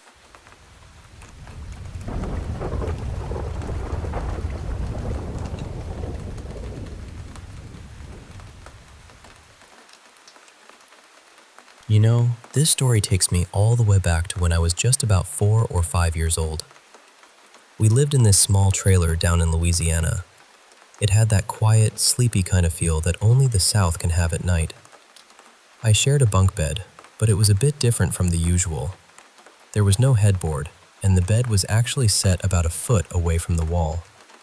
It was a strange setup, but that's how it was. One night, I was fast asleep, wrapped up in whatever little dreams a kid that age might have. Then, out of nowhere, something tapped my head. Not gently, but like a solid knock, like when you knock on a door. It startled me awake instantly. I remember the sharp sting, almost like the burn you'd get from a noogie, that rough rubbing on the skin. It was odd and painful. I bolted upright in bed, my tiny hands running to rub the spot that had just hurt me. I looked around, blinked into the dim room, but I saw nothing. Just silence and shadows. That didn't make any sense, though. How could something hit me while I was asleep? Then, slowly, I turned my head toward the gap between my bed and the wall, the very space where that wooden frame left a chasm. And there it was. A hand. But not just any hand. It was rotting, decaying, with holes in the flesh where you could see straight through to the bones underneath. It was grotesque, like something out of a nightmare. The flesh hung loose and wrinkled, and it was retreating slowly under my bed. My heart pounded like a drum. I didn't hesitate. I jumped out of bed, making sure to land just far enough from where that hand could reach me. I ran as fast as my little legs could carry me across the trailer to my mom's room. She always kept her doors shut and locked at night. I started pounding on those double doors, begging for help, my voice cracking with fear. Every time I glanced back towards my room's entrance, I was terrified but relieved not to see that hand, or whatever it belonged to, coming after me. But the fear was thick in the air. Minutes felt like hours before my mom finally opened the door. I don't remember exactly what I said, but it was something like, "There's a monster!" She scooped me up in her arms because I refused to go back. But she insisted, and we returned to my room together. She made a show of looking around, checking every corner, even under the bed, despite my protests. She wanted me to see there was nothing there. She told me it was all in my imagination and urged me to rest. But I couldn't. I refused to sleep in that room again for a long time. Eventually, I was forced to, but the fear never truly left. Then, about 6 months later, something else happened. I was ripped from deep sleep again, but this time, there was no pain, just this overwhelming sense of dread, like the air itself was thickening around me. I'm usually such a heavy sleeper. Nothing wakes me up easily. But that night, something was terribly wrong. I sat up, eyes darting around the room. And then, in this little nook by my closet, something started to take shape. It was like TV static, you know? That fuzzy, crackling noise and image you see on an untuned screen. It began to form a mass, and from that mass, limbs started to sprout, reaching out like fingers. Fear ripped through me like a storm. Without thinking, I leapt up and dashed past it, heading straight for my mom's room again. I pounded on those doors harder than before, tears streaming down my cheeks. This time, it felt so much more real, more primal. As I kept pounding, I glanced back down the trailer towards my room's entrance. And there it was. This figure, made of that same TV static, emerged, peeking at me before retreating back into the shadows. It appeared again, watching me from the doorway, then slipped back inside my room. Finally, it came back, standing right at the entrance, staring directly at me with no face, no features, just a shifting body of static. I felt its gaze like a physical weight, like a starving bear eyeing its prey. The hunger it carried was terrifying, raw, and it seeped into my bones. It started moving toward me, not walking or running, but sliding forward in this slow, mechanical way, like it was on a conveyor belt. As it got closer, it sped up, and my cries grew louder and more desperate.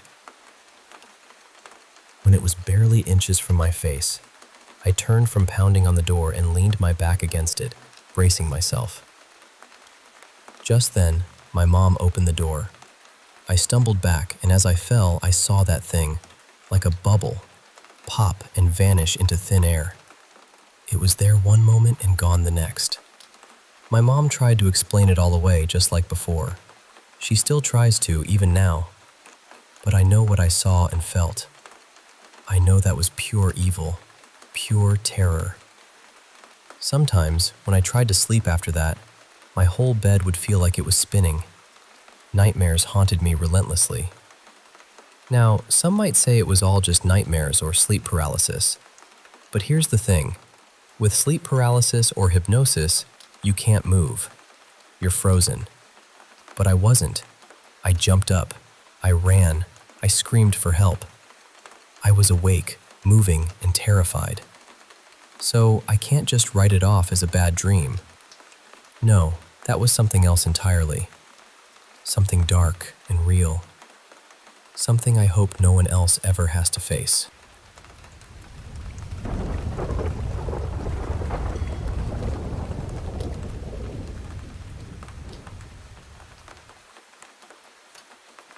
Hey there. I want to share a story that's close to my heart. Something about my little boy and his imaginary friend.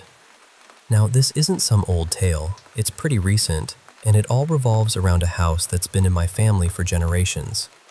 You see, I live in my great-grandmother's house.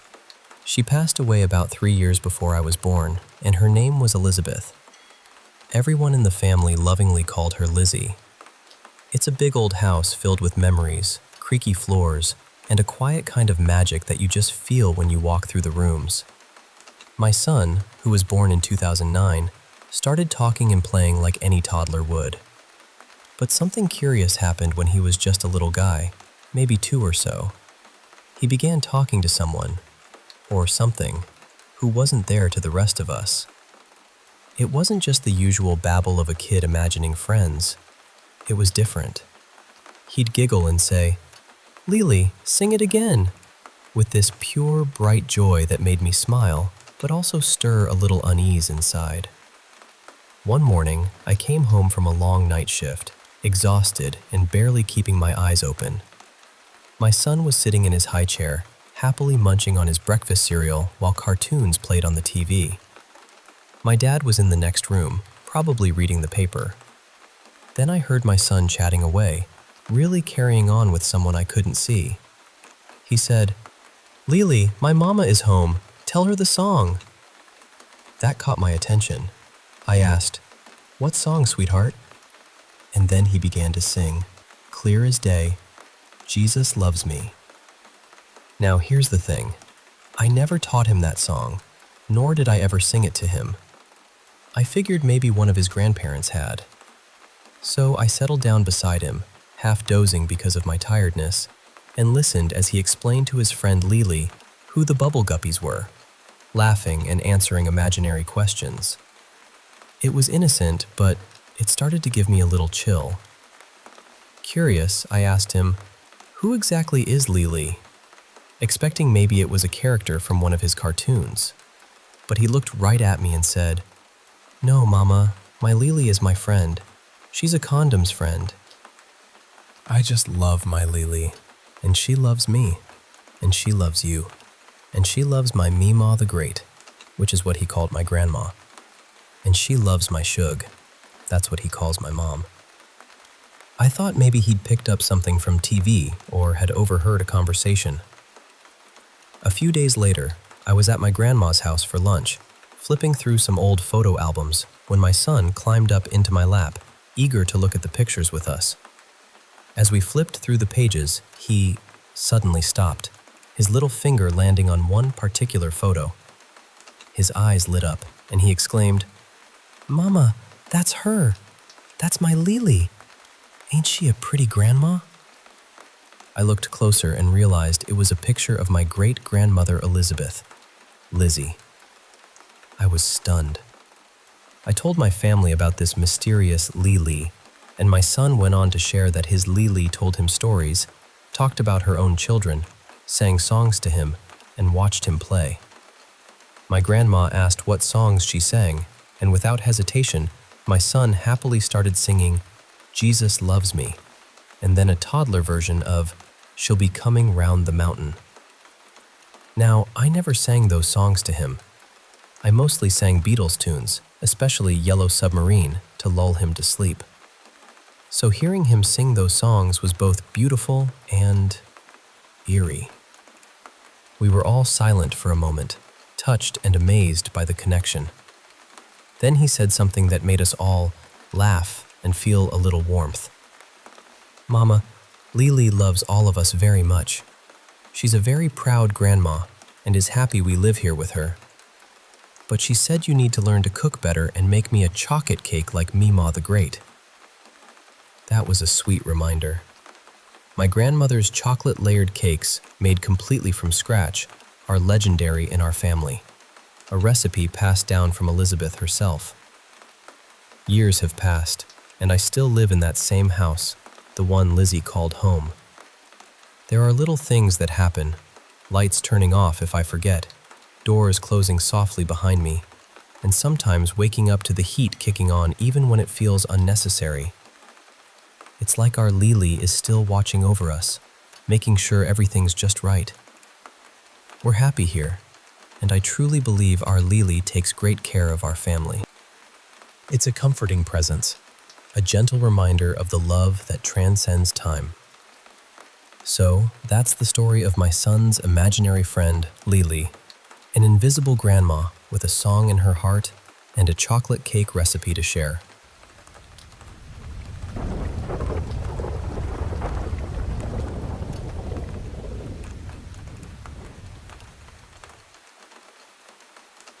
You know, it's funny how some moments in your life just stick with you, even when you try to move past them. 11 years ago, my brother and I had one of those moments. Something so strange and unexplainable that it still lingers in my mind like a shadow I can't quite shake. And I say this as someone who doesn't easily believe in ghosts, demons, or alien encounters. I'm a skeptic by nature, but this experience, it rattled me more than anything else. So picture this. I was about 11 years old, and my family was gathered at my grandparents' estate out in the Nevada desert. It was one of those warm, quiet evenings where the backyard was filled with the smell of barbecue, my grandma bustling inside making her famous salad, and my parents chatting over wine with my aunt and uncle in the living room. It was a perfect family night, calm and cozy. But what I remember most clearly is what happened outside. My brother and I had been playing in the front yard, just two kids letting our imaginations run wild, inventing silly games to pass the time. Eventually, we got tired and flopped down together on the curb along the street to just talk. No toys, no distractions, just the cool desert air wrapping around us. The sun had dipped below the horizon, and the desert was settling into that soft, peaceful quiet you get after dark. No cars, no noises except a gentle breeze rustling the palm trees overhead. It was a perfect, tranquil moment. I don't remember exactly how long we sat there, just soaking in the calm. But then my brother suddenly pointed up to the left, his voice cutting through the silence. And above the neighborhood, right across the street, maybe 30 or 50 feet up, there were two enormous white lights hovering. Not just lights on a drone or a street lamp, these were huge, glowing orbs, floating silently and slowly moving from left to right across our view. What made it so eerie was how quiet they were. No hum, no buzz, just absolute silence. And they weren't attached to anything. No visible craft, no balloons, no wires, nothing. Just these two massive lights drifting in the air, moving almost deliberately. Then they started to separate a little, as if whatever these lights were was turning to look directly at us. And suddenly, the brightness shot up so intensely that it was almost blinding. I remember thinking, how is no one else inside noticing this? The glow was like nothing I'd ever seen, like those blinding drones in a video game I'd played, but even bigger and more intense. Yet somehow, we could still see the houses and street around us. We just sat there, frozen. I can't tell you how long it lasted. Maybe a minute, maybe longer. But I was completely unsettled, and my brother felt it too. We didn't even look at each other. We just stared back at those lights, caught in this strange silence. And then, just as suddenly as they appeared, the lights slowly turned away and drifted out of sight behind the houses. It was like watching a ghost fade into the night. My heart was pounding, and I let out a nervous laugh, trying to mask my fear. My brother was more straightforward. He looked at me with wide eyes and quietly asked if we could go back inside. I nodded. We tried telling our parents what we saw, but as you might expect, they didn't believe us. My grandma even went out into the driveway to see if she could spot anything, but of course, she didn't see a thing. She suggested it might have been a helicopter from the hospital nearby.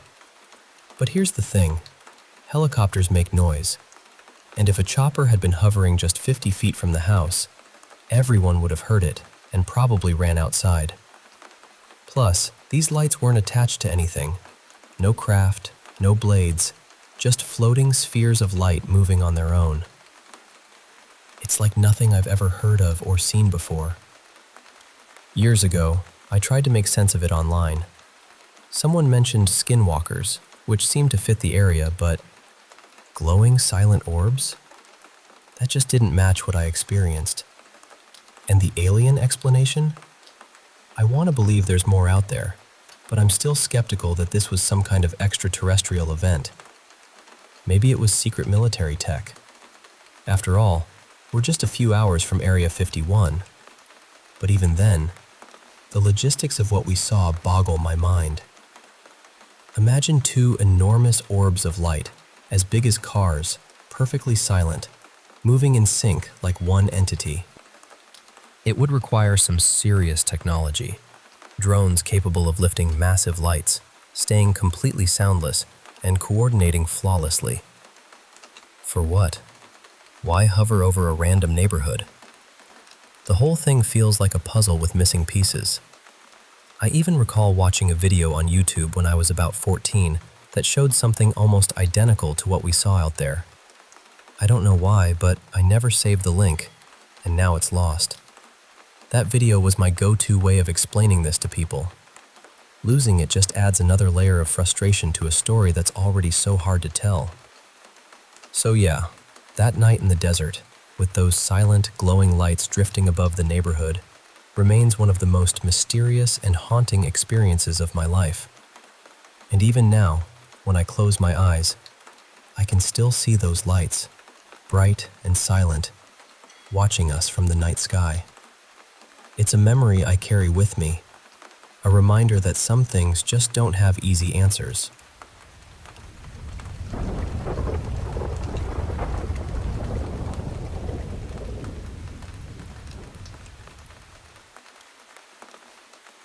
I believe something is making me sick. I don't know exactly what it is, and I don't expect everyone to believe me. But if you're hearing this because you've experienced something similar, please understand that I'm just as confused and frightened as you might be. It started with things I thought were ghosts. At first, I would catch strange shapes moving at the edge of my vision. Sometimes they looked like insects, birds, animals, or even people. Eventually, I stopped thinking of them as ghosts.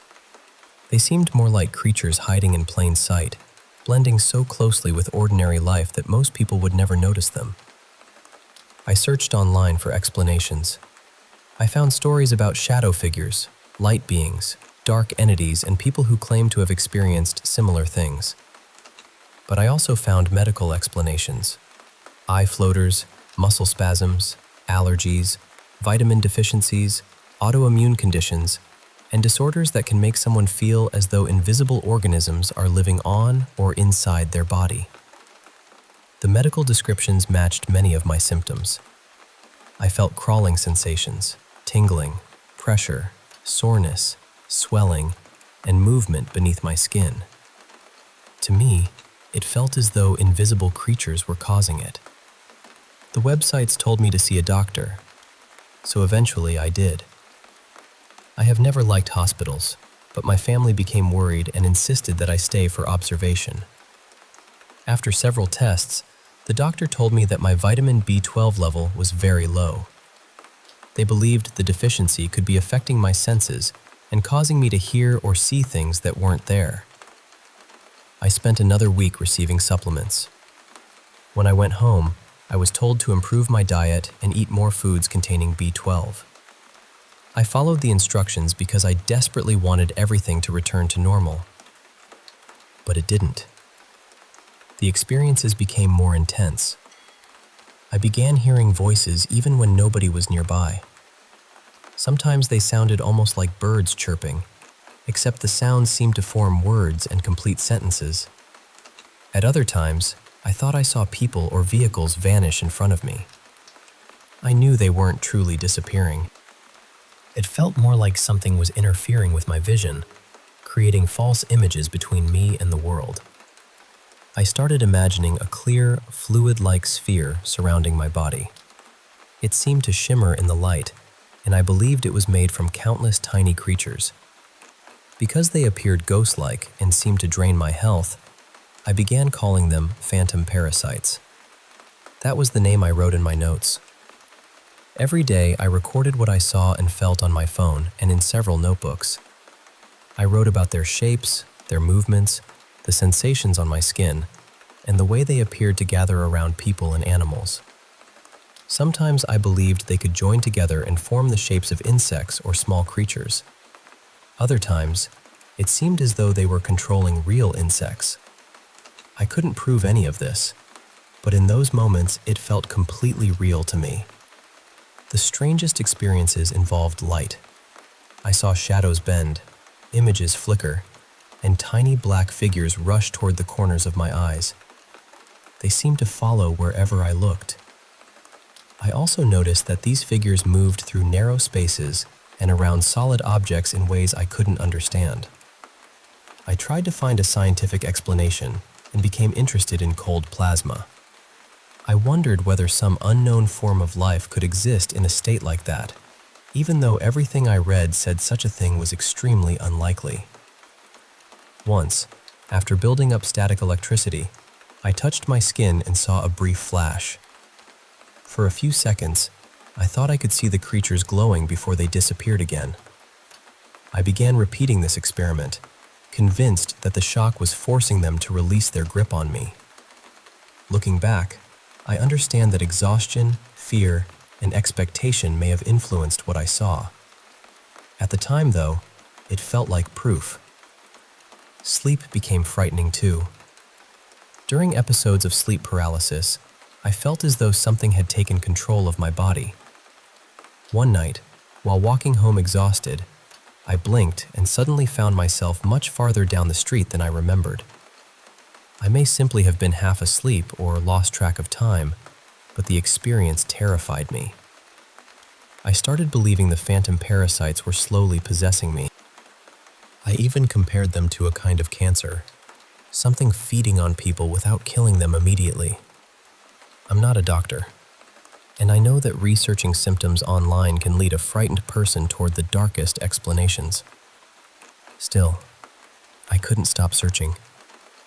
One phrase I found was ghost parasites. Reading those words made everything feel more real, even though I couldn't find reliable evidence that such organisms existed.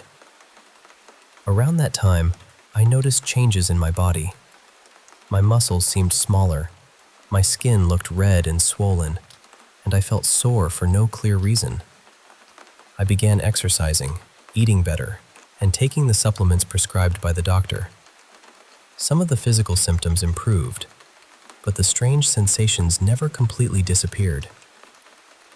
I still don't know what happened to me. Part of me remains convinced that I encountered something hidden and dangerous. Another part of me wonders whether my body and mind were reacting to illness, stress, exhaustion, or fear. That uncertainty is the hardest part. I'm sharing this because keeping it all inside made me feel more alone. But I've also learned that I shouldn't face these experiences by myself. When something feels real enough to frighten me or affect my health, I need support from people I trust and from medical professionals who are willing to listen carefully. Maybe one day I'll understand what I experienced. Until then, I'm trying to stay grounded, look after my body, and remember that being afraid doesn't mean I have to face that fear alone.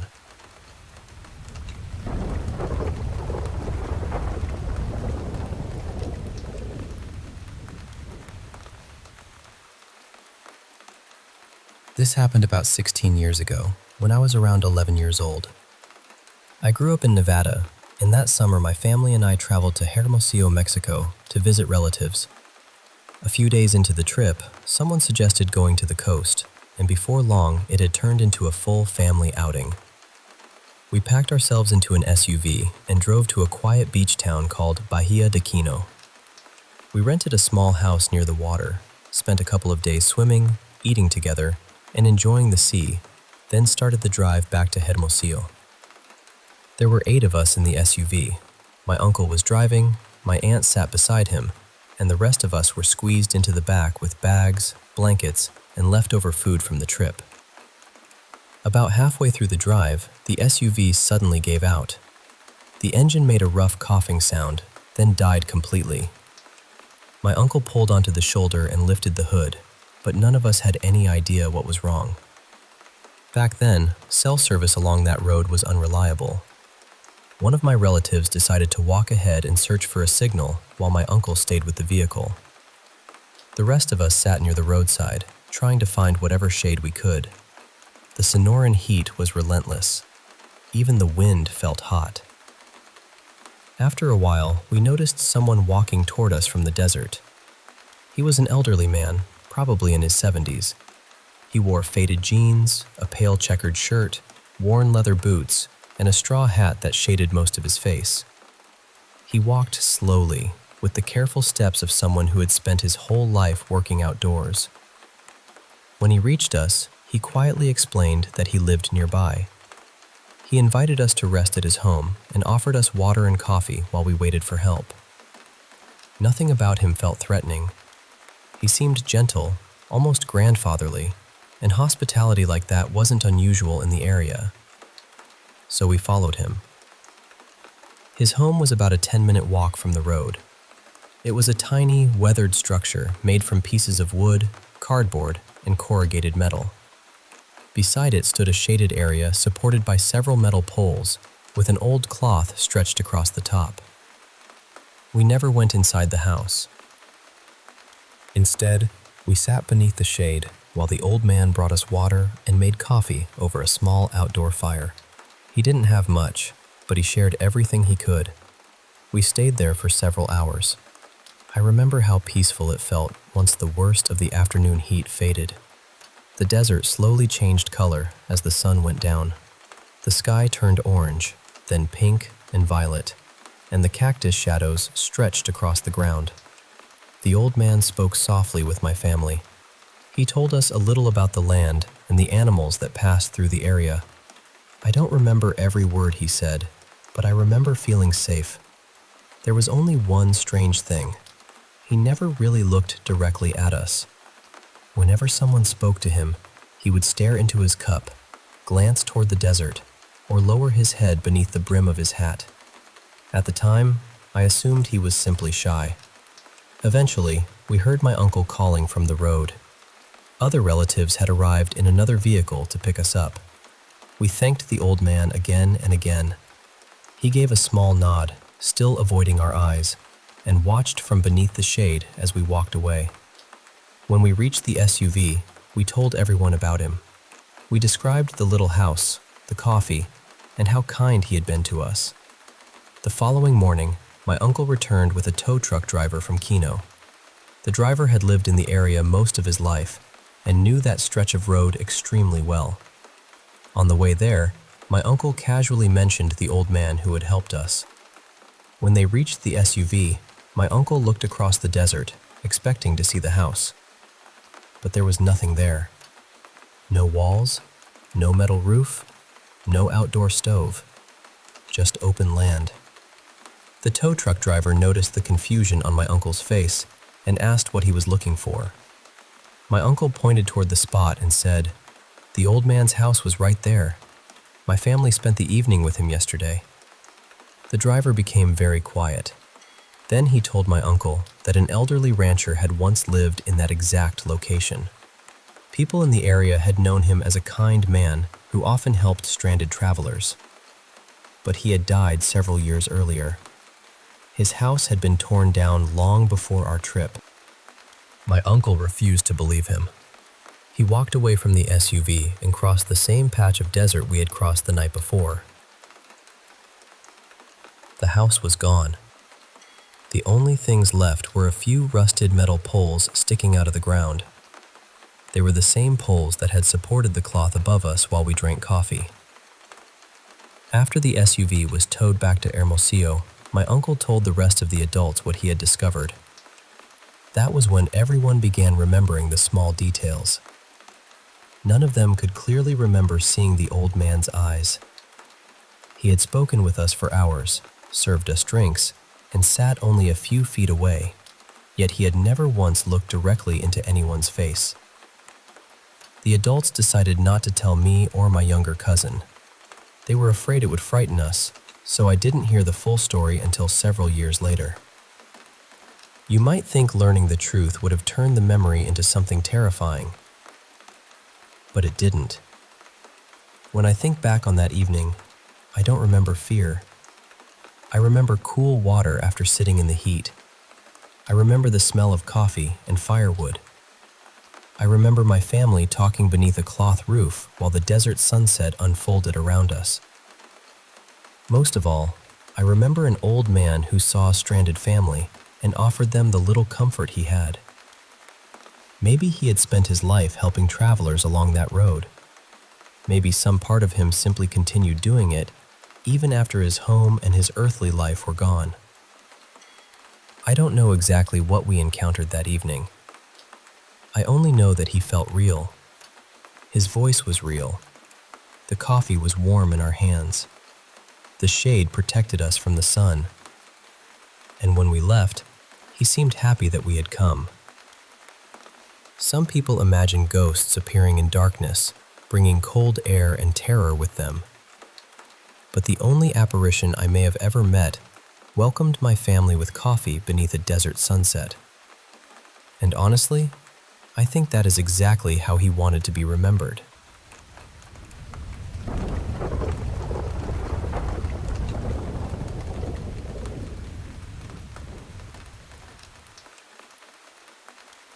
I've never really believed in ghosts or anything paranormal.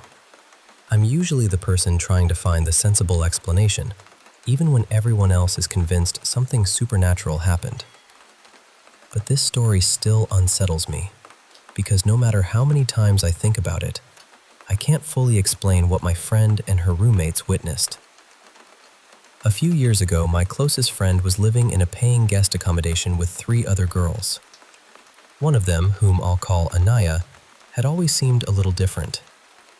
Almost every night, usually sometime between 1 and 3 in the morning, Anaya would suddenly sit upright in bed and begin mumbling to herself. Sometimes it sounded like she was having a conversation with someone, although no one could understand what she was saying. At first, the others found it disturbing, but because it happened so regularly, they eventually assumed she was simply talking in her sleep. After a while, they stopped paying attention. Then, one evening, Anaya casually mentioned that she had seen a little boy running around near the empty courtyard behind the building in the middle of the night. The strange part was that the main gate was locked after midnight, and there were no families with young children staying nearby. The girls felt uneasy, but they convinced themselves that she had probably been half asleep or had mistaken a shadow for someone moving. A few days later, at around 5 in the morning, all 3 roommates woke up coughing. The room was filled with thick incense smoke. When they asked Anaya what she was doing, she calmly said she had woken up early and felt like performing a small prayer ceremony. It was unusual, especially at that hour, but she seemed completely normal. So once again, they let it go. Then came the night none of them could forget. Anaya went to bed at around 10, just as she normally did. At approximately 1 in the morning, my friend woke up and noticed her moving. She expected Anaya to start mumbling again. Instead, Anaya slowly sat upright and looked directly at them. She didn't speak. She just smiled. My friend told me it was the most terrifying expression she had ever seen. The smile was far too wide, stretched across her face in a way that looked almost painful. Her eyes were bloodshot, and she didn't seem to blink. At first, my friend thought she might still be dreaming, but another roommate saw it too. Both of them began crying. They called out to Anaya, but she didn't respond. She simply kept staring at them with that same unnatural smile. They panicked and started shouting for help. The moment their voices became loud, Anaya's expression suddenly vanished. Her face returned to normal. She looked around the room, confused, and asked why everyone was screaming. When they told her what she had been doing, she insisted she had no memory of it. She kept saying she had been asleep and didn't understand why they were so frightened. No one felt safe remaining in the room after that. My friend and the other girls took their phones and blankets and spent the rest of the night sitting near the building's reception area. When they finally returned upstairs the next morning, Anaya was gone. Her cupboard was locked, her bed was empty, and no one knew when she had left. My friend and her roommates packed their belongings that same day and moved to another accommodation. Later, the owner told them something that made the whole situation even more disturbing. Apparently, the girls who had shared a room with Anaya before them had also moved out suddenly. They had complained about her strange nighttime behavior, but the owner had assumed it was simply a disagreement between roommates. I know this sounds like a scene from a horror film, and maybe there is a medical or psychological explanation for everything that happened. Sleepwalking, night terrors, hallucinations. I've considered all of it. But what still bothers me is that 2 people saw the same expression at the same time, and Anaya seemed completely unaware of what she had done. I still don't know what happened in that room, and honestly, I'm not sure I want to.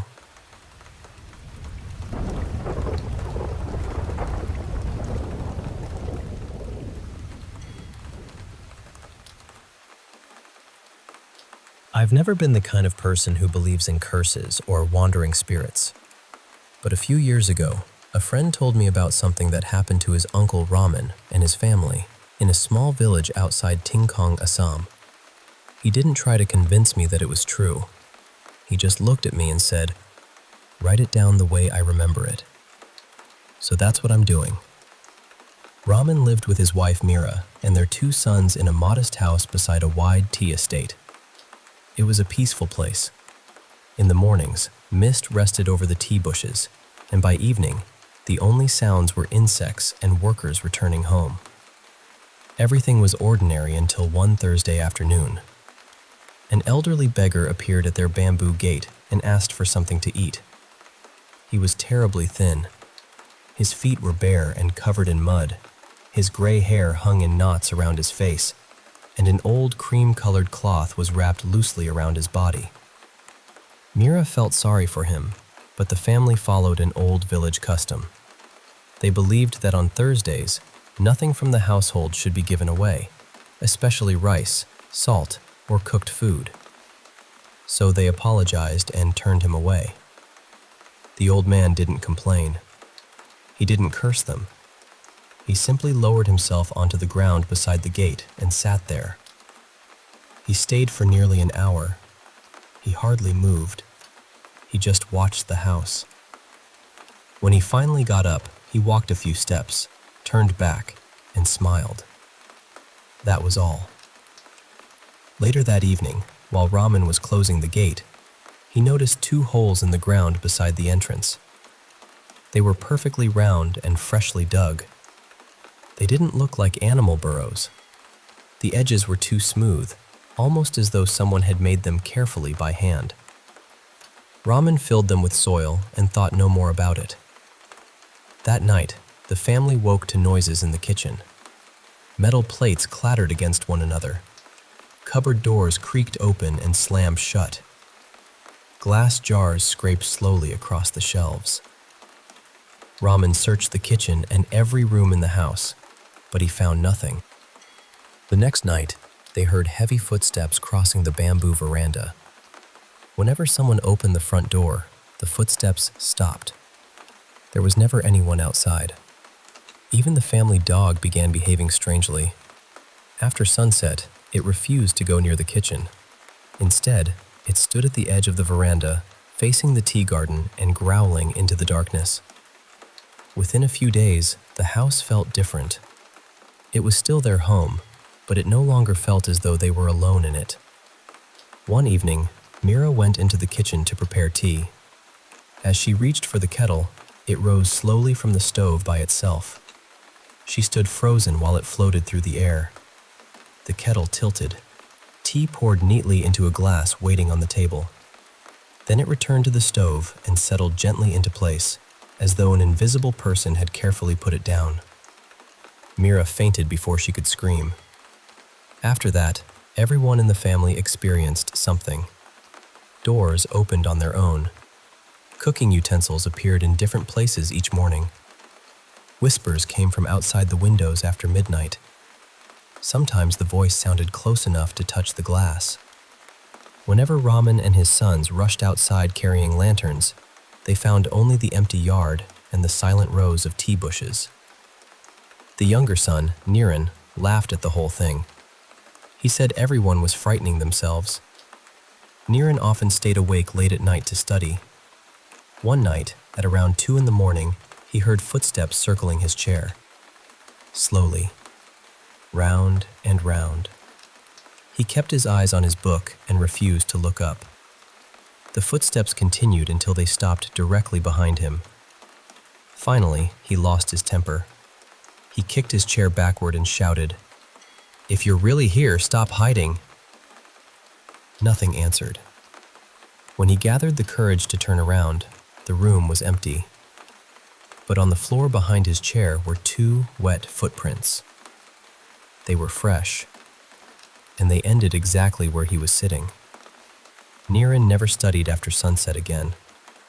But the worst of it happened to Ramen. One night, he woke and saw a long-haired figure lying beside his sleeping wife. Believing a stranger had entered the house, he grabbed the axe he kept near the bed. The moment he lit the lantern, the figure disappeared. Mira was still asleep. She had been alone beside him the entire time. After that night, something in Ramen changed. He barely slept. He muttered to empty corners and sometimes stopped speaking in the middle of a sentence, as though he were listening to someone else. Then, without warning, he smashed every mirror in the house. When Mira asked him why, he said that whenever he looked into a mirror, someone was standing behind him. Not in the room, only in the reflection. A few mornings later, before sunrise, Ramen walked into the tea garden. The air was cold and thick with mist. Between 2 rows of tea bushes, he saw something kneeling with its back toward him. At first, he thought it was an injured worker. Its skin looked gray and damp, like ash after rain. Ramen called out, but it didn't answer. He moved closer. Very slowly, the figure turned toward him. It had no face, no eyes, no mouth, no knees, just smooth gray skin. But in the center of its chest was one enormous eye. The eye opened. Then it blinked. Only once. Ramen collapsed among the tea bushes. The villagers found him later that morning, burning with fever and repeating the same words again and again. "It's still watching me." The village elders believed that a wandering spirit called a bira had entered the property. They sent for a bez, a traditional healer from another village. The bez arrived near sunset carrying a small cloth bag and a wooden staff. The moment he stepped through the bamboo gate, he he stopped. Nobody had told him about the holes, but he pointed to the ground beside the entrance and said, "It came in through here." The ritual began after midnight. The Bez spread rice flour, mustard seeds, and dried leaves across the floor. He lit an oil lamp and began chanting prayers in a low voice. As the prayers continued, the air inside the house became strangely heavy. Then something ran barefoot across the roof, back and forth, back and forth. The footsteps became faster until they suddenly stopped. The Bez asked the family to bring him a live black rooster. He held the bird firmly in both hands and shouted, "Tell me who sent you." The rooster struggled violently. Its wings beat against his arms. Then, all at once, it became completely still. When it opened its beak, the voice that came from it was not the cry of a bird. It was a dry, broken whisper. "I was sent." Before it could finish, the rooster's neck twisted sharply. The bird fell dead in the healer's hands. The Bez ordered everyone to remain inside. "No matter what you hear," he warned them, "do not look outside." A few moments later, a scream rose from somewhere deep within the tea garden. It didn't sound human. It didn't sound like any animal they knew. It was one long, impossible cry that stretched through the darkness before slowly fading away. The Bez listened until there was silence. Then he said, "It has left." After that night, the footsteps stopped. The whispers disappeared. The cupboards remained closed. The utensils stayed where they were placed, and nothing moved on its own again. Raman and his family continued living in that house for many years, but Raman was never quite the same. Over time, he lost most of his hearing. Until the day he died, he insisted that the eye he had seen in the tea garden had never truly stopped watching him. The house is still there. Children play in the yard, and the tea garden looks peaceful beneath the morning mist. But the older villagers still refuse to speak about that Thursday. And when someone asks them why, they give only one answer. Some things do not force their way into a home. Sometimes, they are invited inside.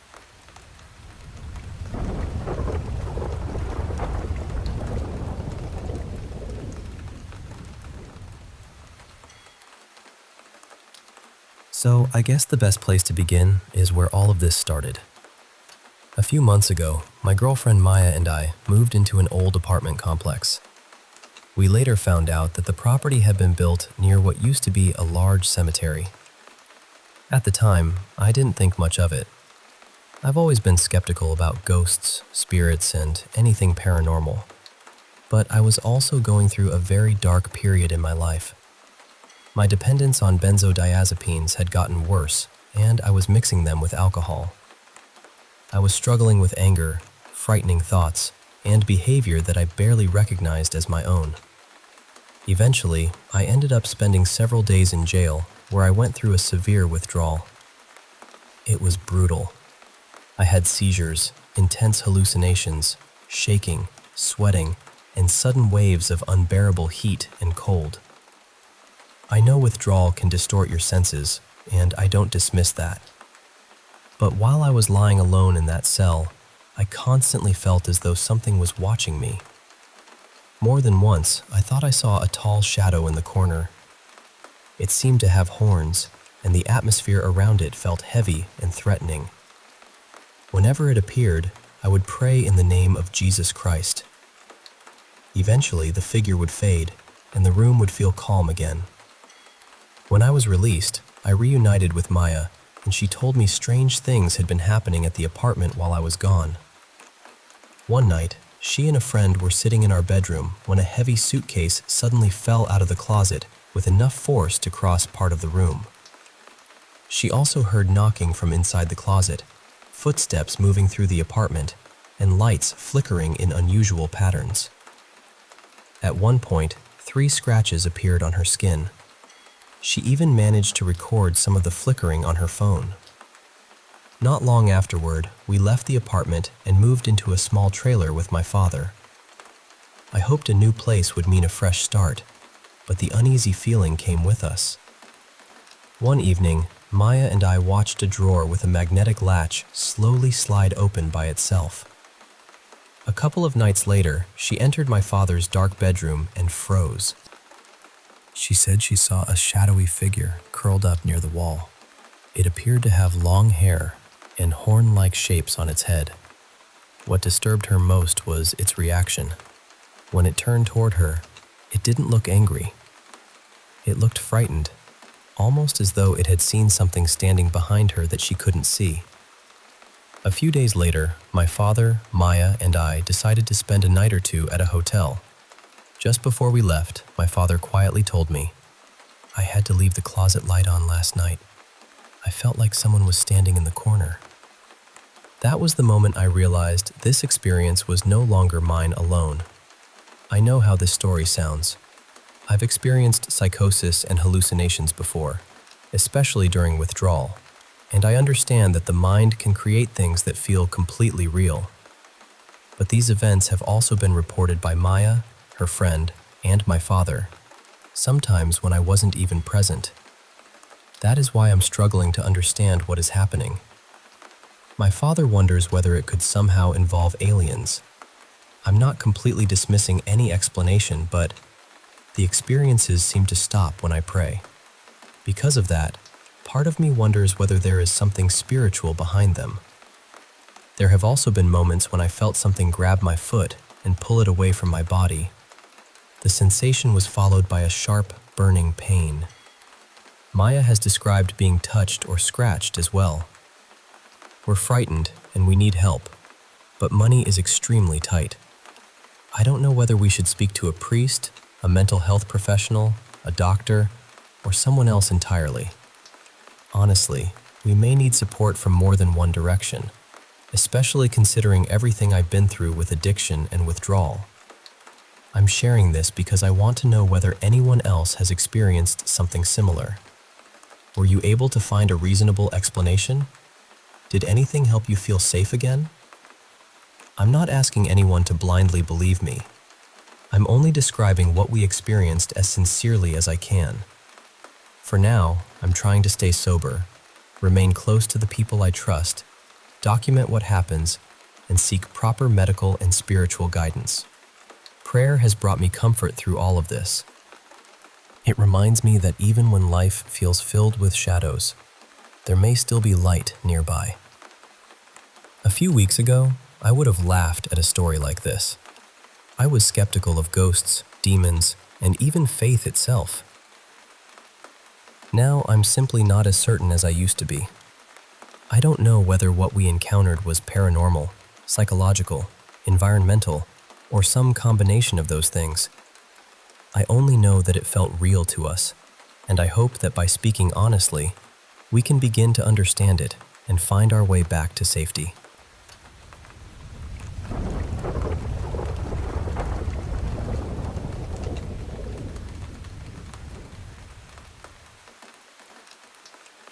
Hey, I want to share something that's been weighing on me for quite some time now.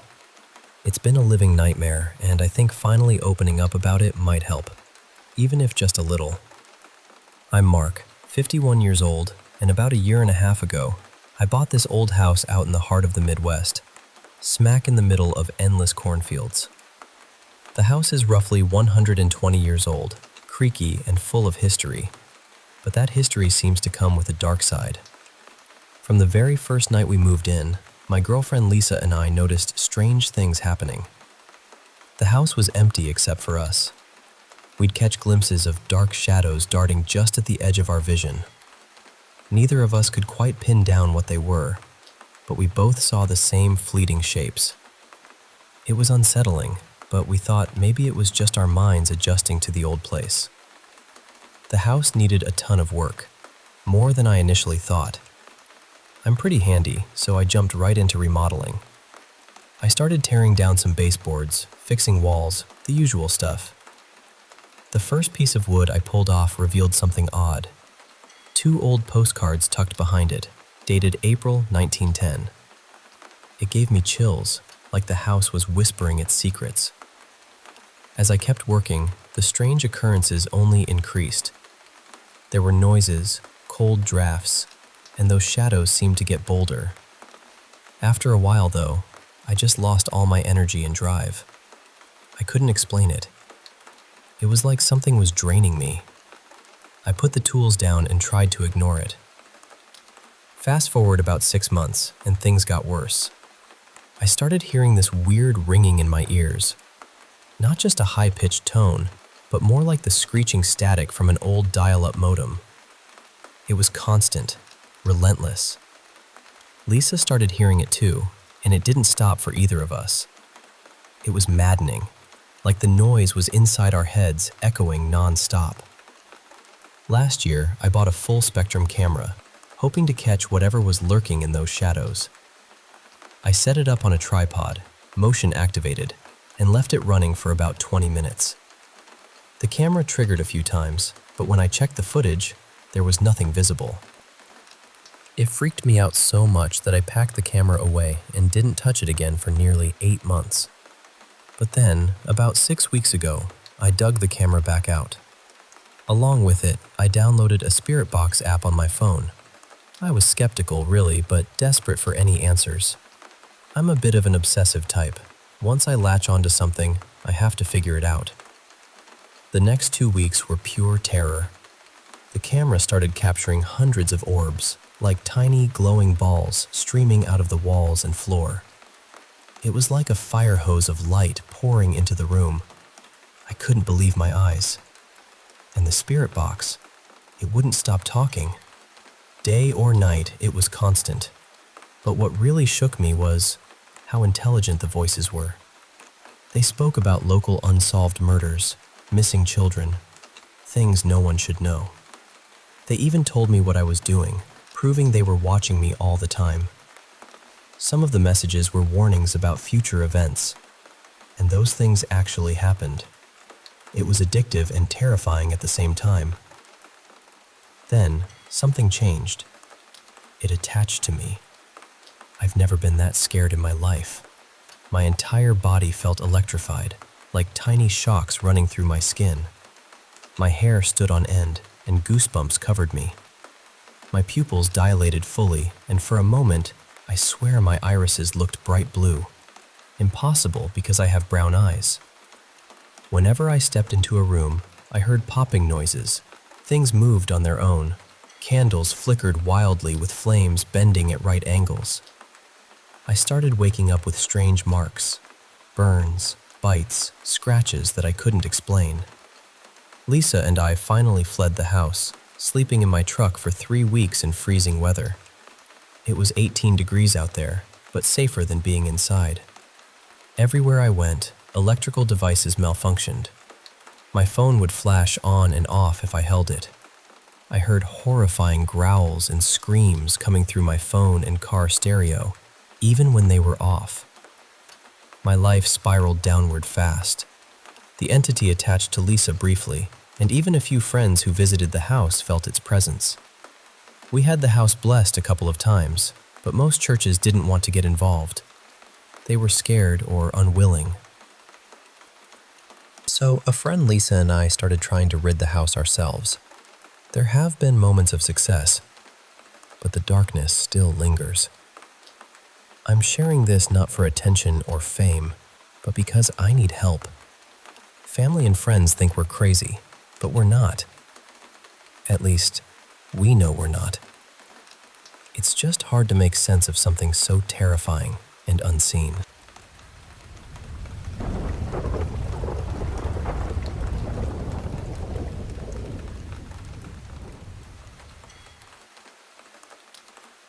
This happened sometime in the mid-1990s in the living room of our family home in southeastern Hungary.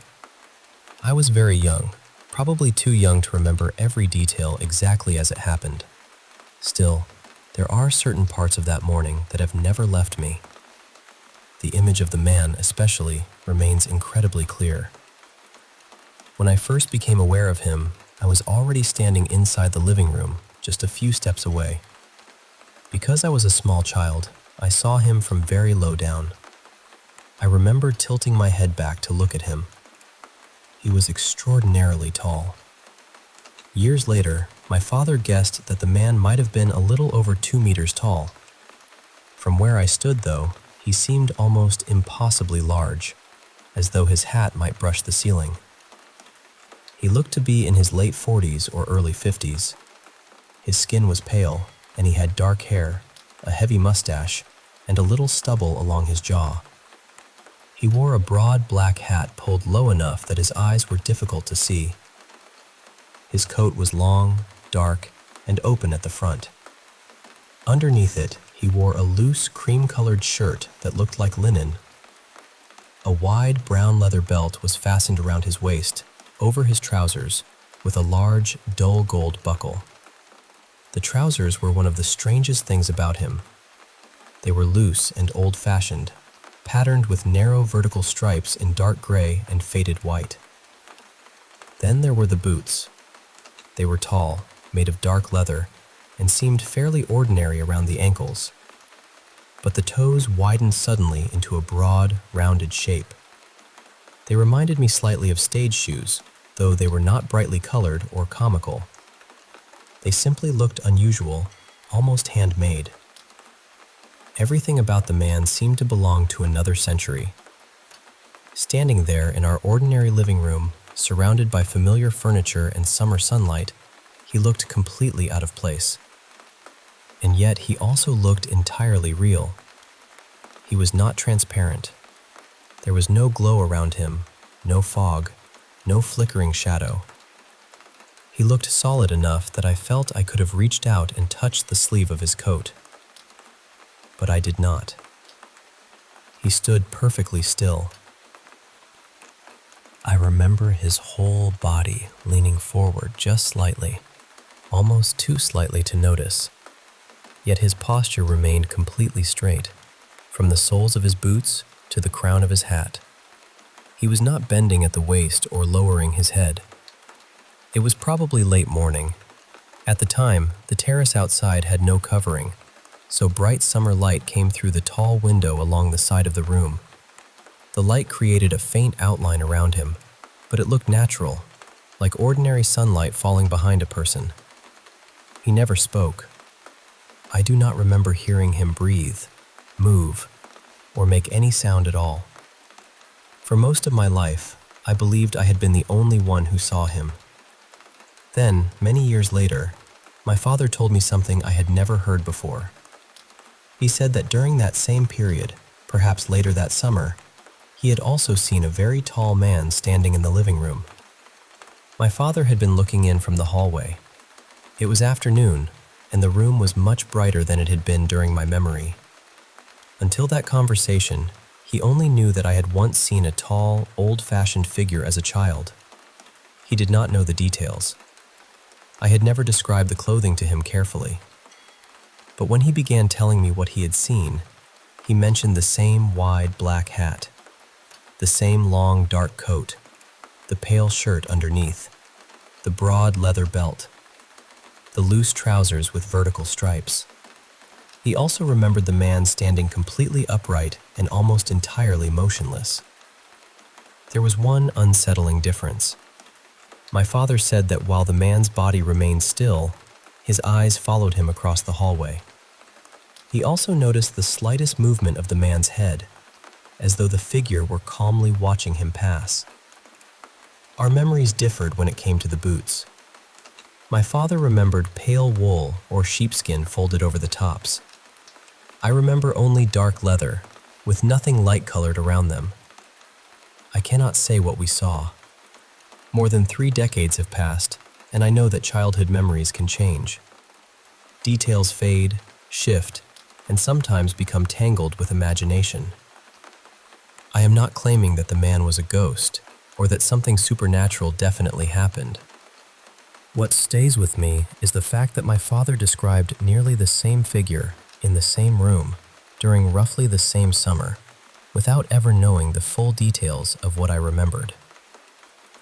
The images I create of him are not proof of anything. They are simply attempts to reconstruct the silent stranger who, for a few unforgettable moments, appeared to stand inside our home.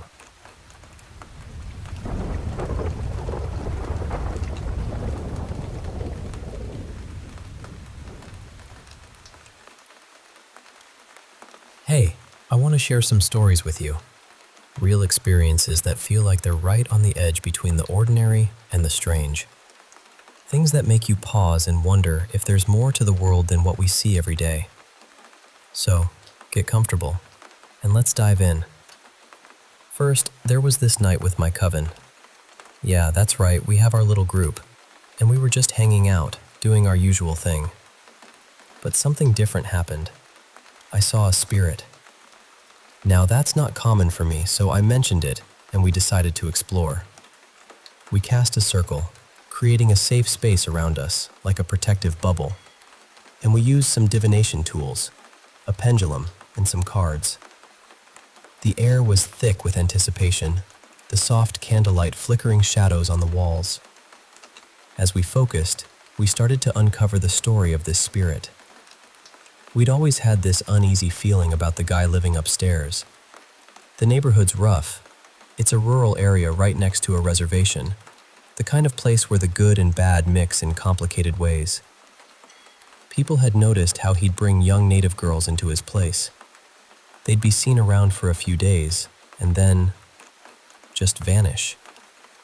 When we called out the spirit's name, which we found on a missing persons list from a city a few hours away, something shifted. The energy in the room thickened. The pendulum swung more steadily, almost like the spirit was guiding it. The cards revealed some chilling details. When he died, how it happened.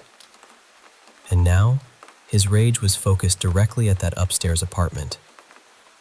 Despite all that anger, the spirit seemed to trust us, the coven members. I asked if he could show me where his body was, and for the first time, the pendulum gave a definite yes. It's somewhere on the property. I get the feeling it's mostly intact, but probably not recognizable as him anymore. It all felt surreal, like I was trapped in a crime show. My friends are desperate to get out of that house, but what do we do?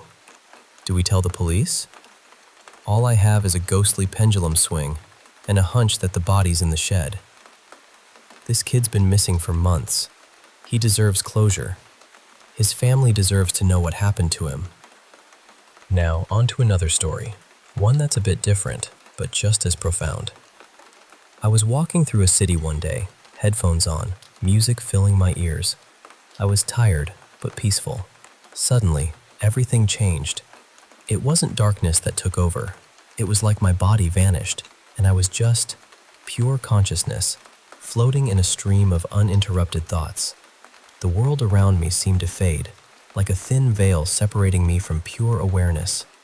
I could sense the city, the people, but it all felt distant, like a delicate paper shield I was gently pushing away. I was no longer a person walking down the street. I was just being. This state lasted maybe 10, 15 minutes. When I came back to myself, it was gentle, like waking from a dream. I knew I'd experienced something mystical, something science can't yet explain. Since then, I've hoped for it to happen again, but it never quite does. It made me realize how much of what we see and feel is just our brain's construction, a fragile reality built on shaky sensory data. I don't think we need to call these things paranormal. They're natural, just beyond our current understanding. Here's one more that stuck with me since I was a kid. When I was about 8, I had this old Star Trek action figure, Spock. His shirt would snap apart, and his limbs would fall off. I'd take him apart and put him back together all the time, sometimes pretending he'd been attacked by aliens. One day, after setting up a pretty gruesome scene with my figures, my mom called me down for dinner. When I came back up, Spock was gone. Just him. My other toys were right where I left them. I searched everywhere that night, thinking maybe my little brother had moved him, but no luck. The next morning, I checked again. Still nothing. Then, on a whim, I peeked into the guest room below my bedroom, a room we barely ever used. And there he was. Spock, completely dismantled, lying in the exact position I'd left him the night before. I asked my parents, but they had no answers. My brother couldn't have done it. He was too little to get downstairs or arrange the toy like that. It was as if Spock had simply moved right through the floor. Now this one really creeped me out. When I was 19, my mom was in the hospital, pretty far away. I was home alone in my parents' big house, which is set off the beaten path, near a lagoon. My room is in its own wing, with a door that can be locked. That night, I was up late on my laptop. The lights in my wing suddenly went out, every single one. The little glow under my door vanished, and I froze. Then, the door slammed shut with a force that sounded like someone kicked it. My heart jumped. I grabbed a knife I kept nearby and got ready, thinking if someone was there, I'd be ready. But when I opened the door, no one was there. The house was empty, alarm still armed. The door had a strange bow in it, like it had taken a hit. Hours later, the lights under the door went out again. This time, I was terrified. I pushed my bed against the door and hid in my closet, waiting for dawn. When morning came, my dad was back home, and I asked if he'd turned off the lights. He had no idea what I was talking about. To this day, I don't know what happened, but that bowed door still stands as a silent reminder. And finally, a story from about 4 years ago. I was chatting with my girlfriend on Skype late at night in my apartment on the second floor. My parents' place has 3 rooms, and my dad was sleeping in their bedroom. My mom was out for a walk. I got up to use the bathroom and heard footsteps on the stairs. Thinking it might be my mom, I looked through the peephole and saw a little girl, maybe 10 years old, standing perfectly still in the dark stairwell. It was strange. The stair lights should have been on, but it was dark except for the faint glow coming through the windows from outside. I stared at her for what felt like minutes, but was just seconds, then ran back to my room, shaken.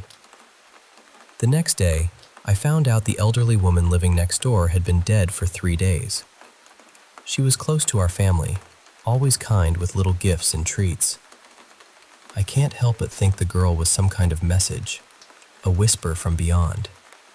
And I didn't know about the woman's passing when I saw her, so it couldn't have been my imagination. These stories, they remind me that the world holds more mysteries than we often realize. Sometimes, it feels like the veil between worlds is thin, and those shadows, ghosts, spirits, memories, are trying to reach out. Thanks for listening. I hope sharing these moments has made you feel a little less alone in the dark corners of the night.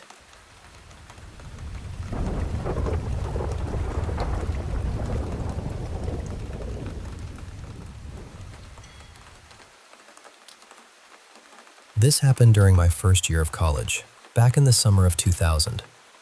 I was playing baseball for a small college in northern Florida, and even though classes had already ended, our team still had one final tournament in Orlando. After it was over, we returned to campus, but the place was practically empty. Most of the older players had cars, so they packed up and drove home. Freshmen like me weren't allowed to keep vehicles on campus, which meant we had to stay behind until our families could come get us. A night or two after we returned, one of my teammates, Daniel, and I decided to walk around the historic part of St. Augustine. We had nothing else to do, and it was a warm, quiet night, so we wandered around for hours, talking about baseball, school, and what we planned to do over the summer. By the time we reached St. George Street, it must have been close to 3 in the morning. Everything was closed. The restaurants were dark, the shops were locked, and the streets were completely deserted. It felt as though the whole city had gone to sleep. Then we turned a corner and saw someone standing farther down the street. It was a young woman, maybe 18 or 19 years old. She was wearing a long, old-fashioned dress that looked like something from the colonial period. She had pale hair, almost silver blonde beneath the streetlights, and she was carrying a small basket filled with flowers. She kept walking back and forth across the same patch of street. There was nobody else around.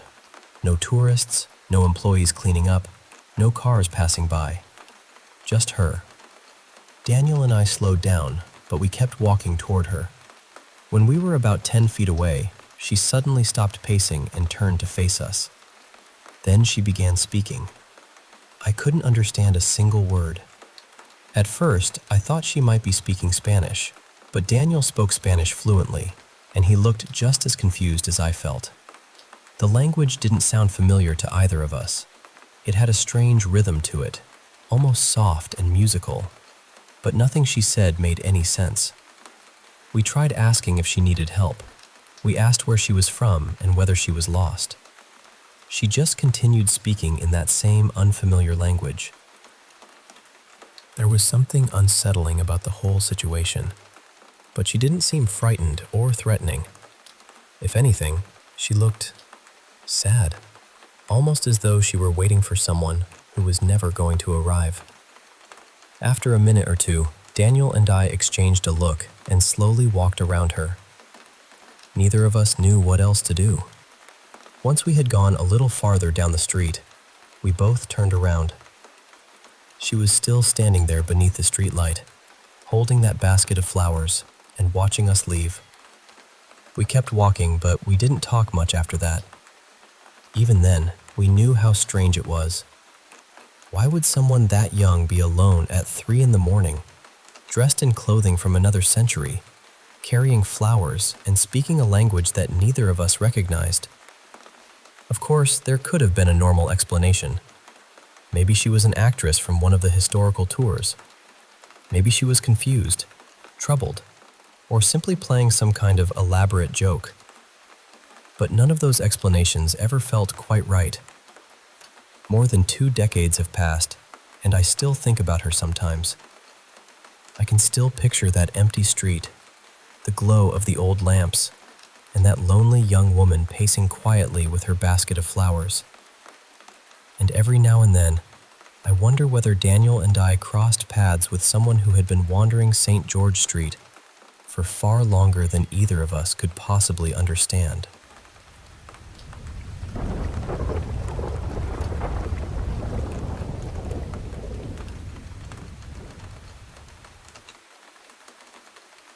Honestly, at 3 years old, I don't think a child would automatically understand that something was paranormal. They probably wouldn't call it a ghost unless they had already heard that word somewhere. They would just describe what they saw, or tell you that something was frightening them.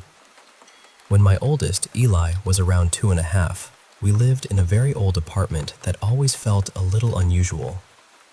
His bedroom opened off the main living area, and one wall had this huge built-in bookcase. At first, it looked completely ordinary, but the whole bookcase was mounted on heavy, rusted hinges. When you pulled it open, there was a narrow storage room hidden behind it. The building was made of old red brick, and the floors were dark wood. Our bedroom was at the far end of the apartment, past the kitchen and bathroom, so whenever Eli woke up, we could hear the soft shuffle of his footed pajamas coming down the hallway. The strange part was that sometimes we would hear those little footsteps when Eli was still asleep in bed. Not long after that, he began sleepwalking. We would find him standing silently in the hallway, staring ahead as though he were looking through us. He wouldn't answer when we spoke to him or react when we touched his shoulder. We would gently guide him back to bed, tuck him in, and hope it was nothing more than a childhood phase. Then he became fascinated with the hidden room. He called it the book room and constantly asked to play inside it. I always said no. That space made me deeply uncomfortable. It had no windows, no vents, and no obvious reason to be so cold. Yet whenever the bookcase swung open, a rush of icy air seemed to spill into the bedroom. One evening, Eli told me there was another little boy living in the book room. At first, I assumed he had invented an imaginary friend. But then he said the boy came into his bedroom at night and scared him while he was sleeping. He described the boy standing beside his bed, watching him. That was when I made what we called monster spray. It was really just a lightly scented room spray diluted with water, but I gave Eli his own little bottle. Before bed, he would spray the corners of his room, the hallway, and especially the bookcase. Whether the little boy was real or imagined, the spray helped Eli feel that he had some control over whatever was frightening him. Over the following months, the apartment seemed to grow heavier. We had several painful family problems, and I experienced a pregnancy loss while we were living there. Eventually, it felt as though too much sadness had settled into that place. We moved out before our lease ended. Surprisingly, the property managers were incredibly understanding. One of them quietly mentioned that tenants rarely stayed in that apartment for very long. So my advice is simply to listen to your child without immediately telling them what they are experiencing. Ask gentle, open questions. Who did you see? What did they look like? Where were they standing? How did they make you feel? If the answers are playful or constantly changing, it may just be an active imagination. Children also notice when a certain subject gets a strong reaction, so they may continue mentioning it because they sense our curiosity. Still, I completely understand wanting to take your child seriously and make sure nothing is genuinely frightening them. You could create a calm little bedtime ritual without making the situation feel bigger or scarier. Open the windows, let fresh air move through the rooms, light a candle or some incense, and say a prayer that your home remains peaceful and protected. Picture the light reaching every dark corner and the smoke carrying away anything that does not belong there. Your child can take part in a simple, comforting way. You might tell them that the candle represents safety and kindness, and that when they blow it out, the smoke carries their worries away. A small spray bottle filled with water and a drop or two of a gentle, child-safe scent can also become their own bedtime monster spray. Whether the fear comes from imagination or something we cannot explain, helping a child feel heard, safe, and empowered can make an enormous difference. Sometimes a little reassurance, love, and intention are the strongest protections a home can have.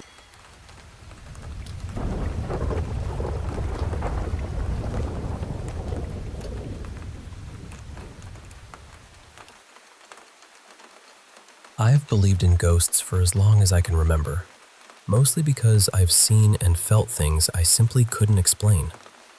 For years, my family didn't really believe me. My mom even admitted that, at one point, she worried something might be wrong with me. So whenever someone else experienced something strange while I was there, it made me feel less alone. It was proof that these things weren't only happening inside my head. The experience I remember most happened when I was about 13. That summer, I went to stay with my two cousins in Carson for a couple of weeks. Before I left, my mom gave me a warning. She said, "Don't call me after 3 days asking to come home because you got scared." A few relatives had already claimed that strange things happened inside the house my aunt and uncle had recently moved into. But I promised my mom I would stay the entire visit. I packed my things, said goodbye, and left feeling completely confident. For the first couple of nights, everything seemed normal. All three of us were sleeping in my older cousin's bedroom because her younger sister refused to sleep alone in her own room. Looking back, that probably should have told me something. My older cousin let the two of us sleep on the bed while she made a spot for herself on the floor. Sometime after 2 in the morning, she suddenly sat up and said, "Girl, stop pulling my blanket." Her sister immediately answered, "That's not me. I'm all the way over here by the wall." I was the closest person to her, but there was no way I could have reached the blanket. The bed was so high that I practically had to climb onto it.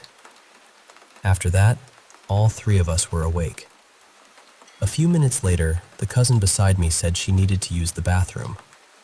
The bathroom door opened directly into the bedroom, and for some reason, that entire corner of the room felt unsettling. I asked her to make sure she closed the door when she finished. She came back, shut it, and walked around the foot of the bed to get to her side. The moment she passed in front of me, I saw it.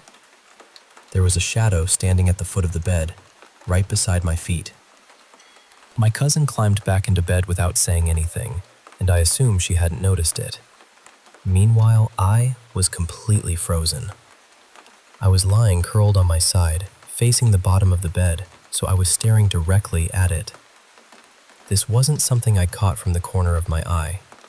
I could see it clearly. The room was almost completely dark.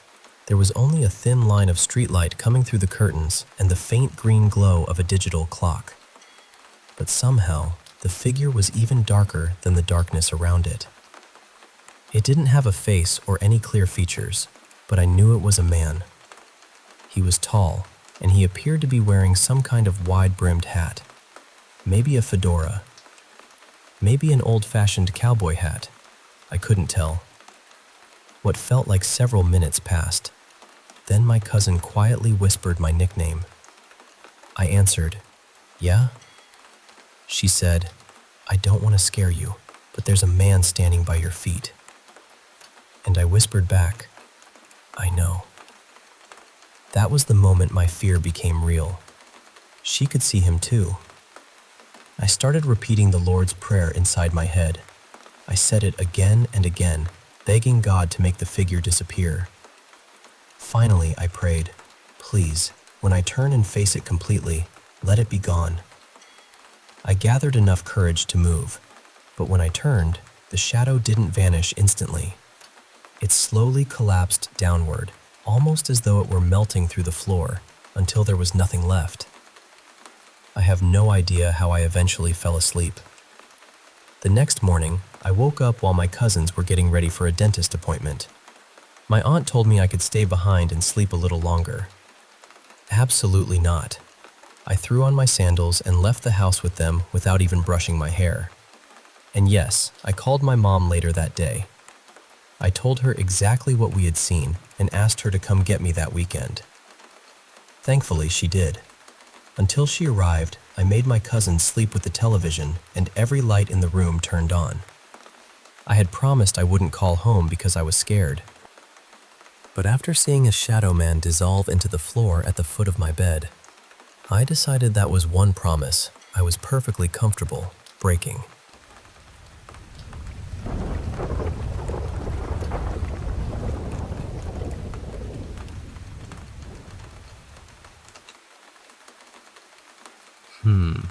This is going to sound strange, but every few years, something happens in my house that I simply cannot explain. It isn't constant. Most of the time, the house feels completely normal. But when these incidents happen, they genuinely frighten me. The first one happened in late 2023. My partner and I were sitting in the living room when we suddenly heard an incredibly loud rattling noise coming from the kitchen. It was so violent that we could hear it clearly from downstairs and even from the upper floor. We both rushed into the kitchen and found a small electric kitchen gadget running at full power, shaking an entire tray of cutlery beside it. Forks and spoons were jumping around everywhere. We stood there watching until it finally stopped. Then I picked it up and checked it. There were no batteries inside. My partner had seen exactly what I had seen, so I knew I hadn't imagined it. Neither of us could explain it, and honestly, it felt too disturbing to investigate. We simply put everything back and tried to move on. The second incident happened just a few days ago. I was cleaning the hallway, and the door leading into the kitchen was closed. Our cats were inside the kitchen. Suddenly, I heard the unmistakable roar of our old hairy vacuum cleaner running at full power. I opened the door and saw one of the cats standing beside it, calmly sniffing the machine. My first thought was that the cat had somehow switched it on. I even said, "Hey, what have you done?" But when I walked closer, I froze. The vacuum wasn't plugged into the wall. The cable was completely rolled up inside the machine. The power button was visibly in the off position, yet the motor was roaring, and I could feel warm air blowing against my legs from the rear filter, exactly as it does when the vacuum is operating normally. I panicked and began pressing the power switch on and off. After a few attempts, the sound suddenly stopped. I just stood there thinking, no, absolutely not. This cannot be happening. Then I said out loud, Whatever you are, don't play with me. I laughed afterward, but it was nervous laughter. I didn't find any of it funny. I posted about the incident online, hoping someone familiar with vacuum cleaners could offer a logical explanation. Everyone told me the same thing. A corded vacuum cannot run without electricity powering its motor. Some people suggested checking for carbon monoxide or a gas leak, saying those things can cause confusion or hallucinations. Our detectors were working. The house had been regularly ventilated, and everyone else was fine. My partner felt normal. The cats were behaving normally. Nothing unusual was happening before or after the incident. When I nervously asked my partner whether she could smell gas, she laughed and told me how ridiculous I sounded. And honestly, I understood why. But she also knew something strange had happened because these incidents seemed to appear only once every few years. Then something else happened almost immediately after the vacuum stopped. I opened Instagram and noticed that all my friends' story circles had disappeared. In their place were suggested contacts. I know Instagram glitches sometimes, so that alone didn't concern me. What disturbed me was that only one suggested profile had the glowing ring that normally indicates a new story. It belonged to someone I had deliberately removed from my life, a man named Soren, who claimed to practice shamanism. His was the only profile glowing. I opened his page, but there was no active story and no ring around his profile picture. I refreshed the app several times. Each time, his picture continued glowing in the story section, even though nothing appeared on his actual profile. It frightened me enough that I blocked him completely. A few minutes later, everything returned to normal. Maybe every part of this has a rational explanation. I'm open to that possibility. But when you are standing in front of a vacuum cleaner that is roaring, blowing air, and visibly unplugged, logic suddenly feels very far away. That is why I believe people when they tell me they have experienced something they cannot explain. It is easy for others to dismiss these stories because they were not there. We were. Sometimes strange experiences seem to affect the physical world. Sometimes they appear through technology, and sometimes they may influence only the way one person perceives what is happening. Whatever the truth is, I have the unsettling feeling that these things usually try not to be noticed. But every now and then, they make a mistake.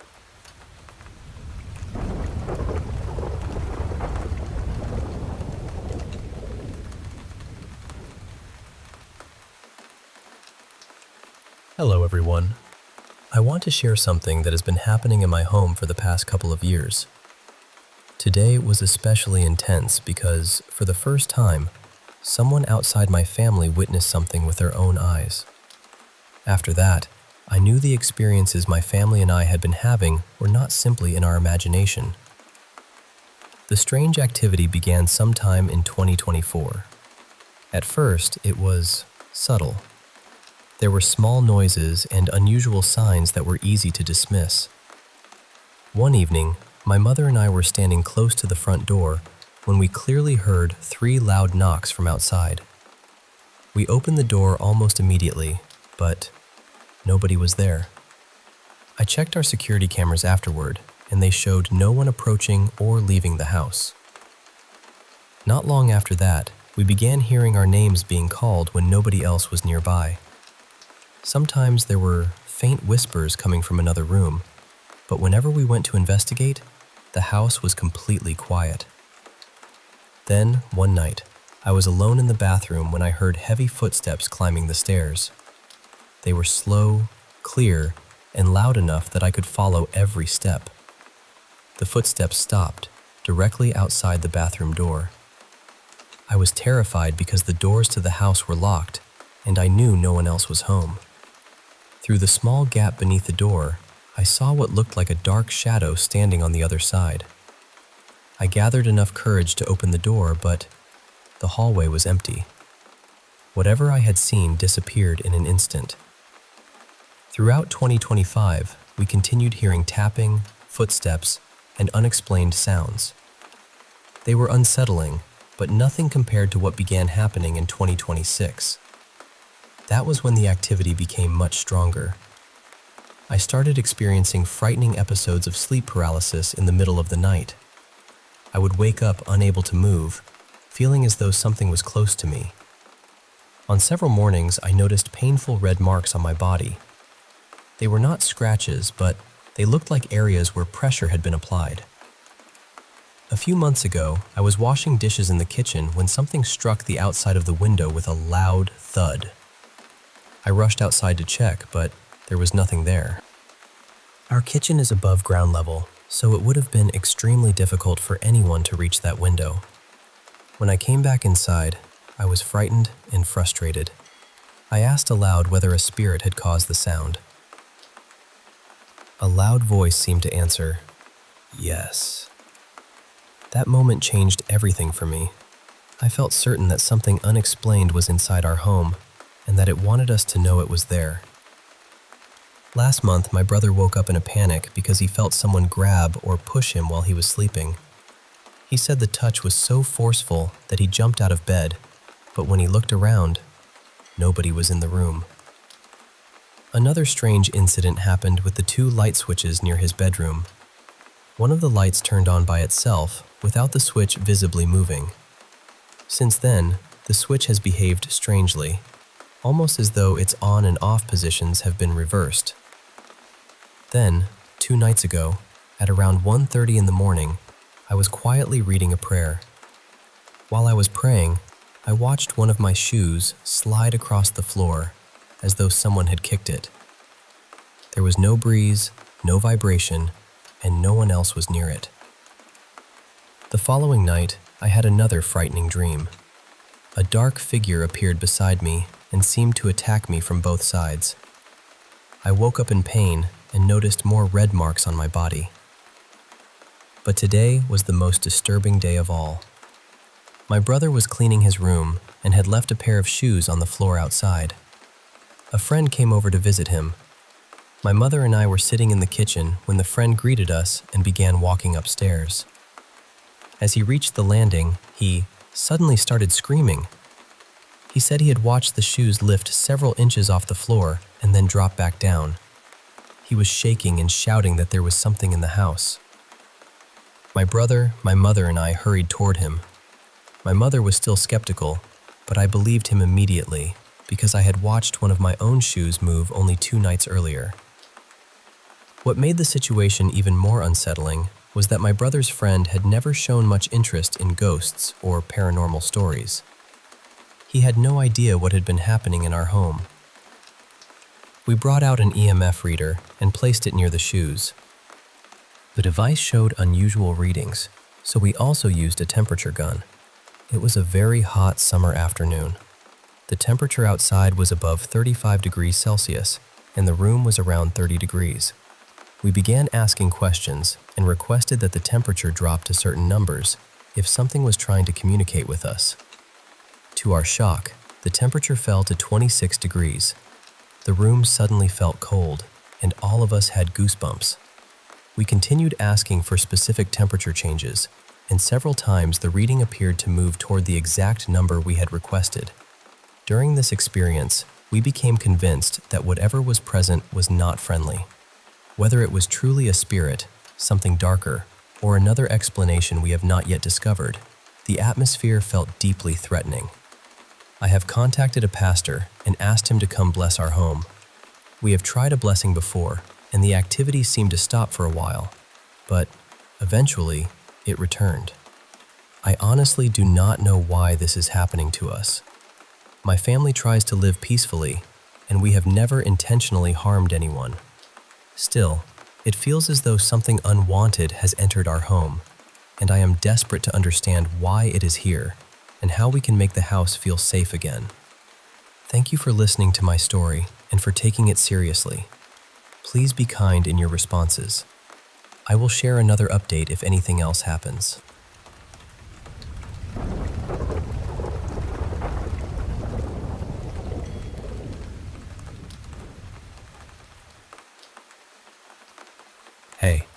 want to share some really strange and chilling experiences that have happened to me and a few friends over the years. These stories might sound unbelievable, but every word is true, and I hope you'll feel what we felt. The fear, the confusion, and sometimes the awe. So, let's start with the question. Do you believe in Fae? About 2 autumns ago, when the leaves were fiery red and the air smelled crisp and fresh as it does in the Midwest, my family and I were getting ready for Halloween. We moved some things around on the front lawn to make space for decorations. Nothing seemed out of the ordinary until things started disappearing. A few weeks before the decorating began, I'd bought a pair of Bluetooth earbuds, my daily companions, always tucked in my pocket. After setting up our Halloween decorations, I headed to the local big box store to grab groceries and some extra string lights. Later that evening, when I took a call, the earbuds were nowhere to be found. I was frustrated, but figured maybe I dropped them at the store. The next day, I went back, retraced every step, checked lost and found. Nothing. I resigned myself to the loss and ordered a new pair online. A couple of days later, the package arrived, still sealed with that cheerful smiley tape. But then, a few days later, while preparing dinner, Korean barbecue, my favorite, I went to get the grill pan from the corner kitchen cabinet, the dreaded corner cabinet where old appliances and pans go to die in the dark, dusty corners. But the grill pan wasn't there. We emptied the entire cabinet. My wife even crawled inside, flashlight in hand, trying to fish it out from the depths. No luck. Dinner that night was a letdown.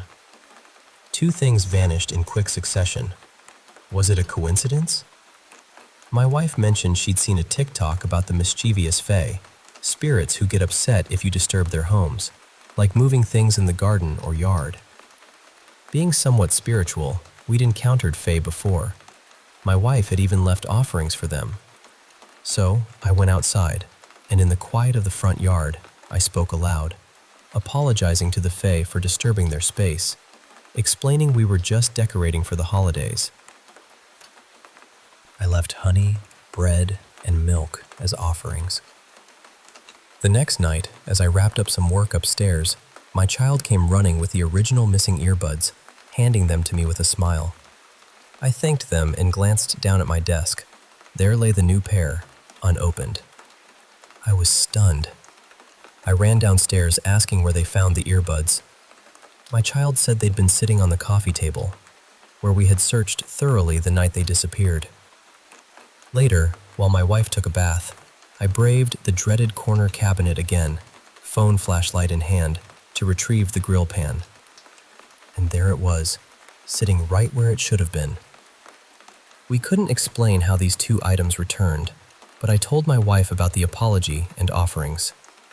Sometimes, just because we can't explain it doesn't mean it's not real. Now, moving on to a story from about 15 years ago. My friend Ben's biological father had passed away before Ben got to know him. Ben was fearless, wild even, but my boyfriend at the time, Jake, was terrified. To ease his nerves, I gave him a Native American necklace I owned, one blessed for protection against spirits. We decided to try to contact Ben's dad using a Ouija board. We chose an abandoned church deep in the woods for the session. It was a hot, heavy night, and we were giggling from the devil's lettuce before things got serious. As the planchette moved, it spelled out Ben's father's name. I thought this was Ben's way of closure. But then the board spun wildly, and the word murder appeared. A cold shiver ran through me, even though the night was warm. Suddenly, the dilapidated pews shook violently, some toppling over. Panic flooded us. Jake was suddenly stuck, literally frozen to the floor, screaming. The building trembled, an icy chill filled the air, and I felt like someone stuffed a sock in my mouth, suffocating me. Ben and others fled by car, and I rushed to help Jake. We managed to carry him out, but he refused to speak about what happened, clutching the protection necklace tightly, convinced a demon might follow us. We never returned to that church, and to this day, I feel the darkness that lingered there. It was nothing natural. Now, here's a personal one. My life saved by a ghost. My boyfriend Mike had admired me for years before we met. In 2009, his best friend Josh tragically overdosed in the very bedroom Mike now uses. Since then, strange pranks happen. Sticky notes covering me in the morning, drinks mysteriously spilled, objects moved. We believe Josh's spirit is around, congratulating Mike in his own mischievous way. But in 2017, Josh did more than prank. I went into anaphylactic shock upstairs, unable to speak or move. I crawled toward the stairs, knowing the deadly risk if I fell. I saw Josh and two deceased friends carrying me to the living room, where my nebulizer and phone were. I called 911 but had no voice. Josh said he'd wake Mike, who then dreamed of Josh warning him.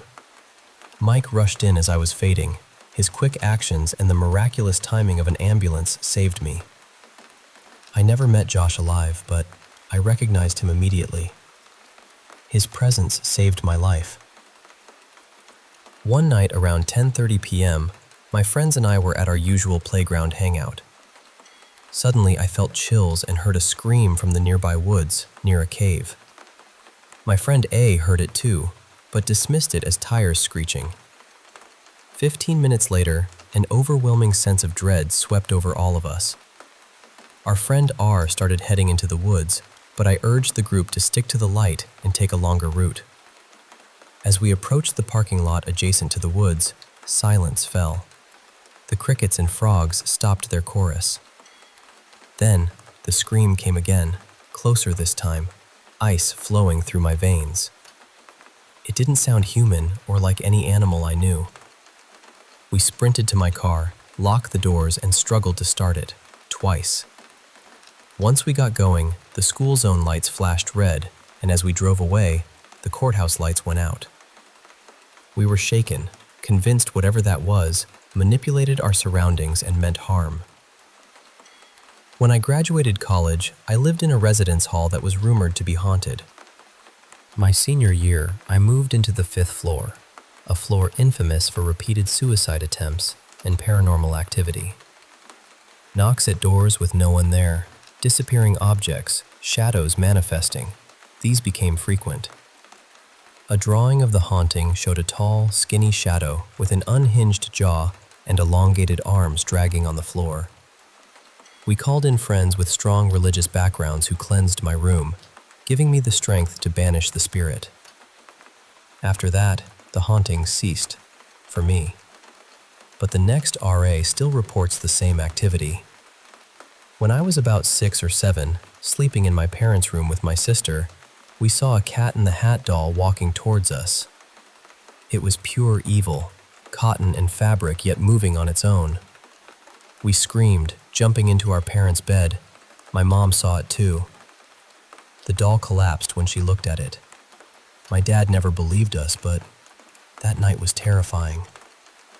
In 2017, during a sleepover at my dad's house, my best friend Lex left the room to use the bathroom, but actually called her boyfriend for support, feeling panicked. Alone in the dark, I felt a suffocating evil presence press against my back, breathing slowly. The bed dipped as if someone got on the other side, but Lex hadn't entered. When she returned and turned on the lights, the presence vanished. My dad, a veteran, had a nightmare that night too. We cleansed the room with holy water, and the darkness never returned. Currently, I'm going through a divorce and moved to my mom's house. At my old home, shadows dashed the halls, phantom voices echoed, and a little girl's shadow jumped from our bed. Paranormal investigators even saw the little girl. At my mom's, I see something moving in the bathroom corner. My sister's dogs bark and chase unseen things. One night, I heard pacing barefoot on the bathroom tiles until dawn. The fear is real and relentless. When I was 11, my family found a 4-foot doll with hideous 80s clothes and a mullet in our garage. Nobody claimed it, but it seemed to bring bad luck. My grandma, transporting it to Mexico, had a terrible accident. The doll survived. Strange noises and poltergeist activity followed. After throwing the doll away, I woke choking at 1 a.m., unable to breathe, the room moving beneath me. My brother saved me. A healer cleansed me, warning the doll held dark energy. I wonder if it still haunts me.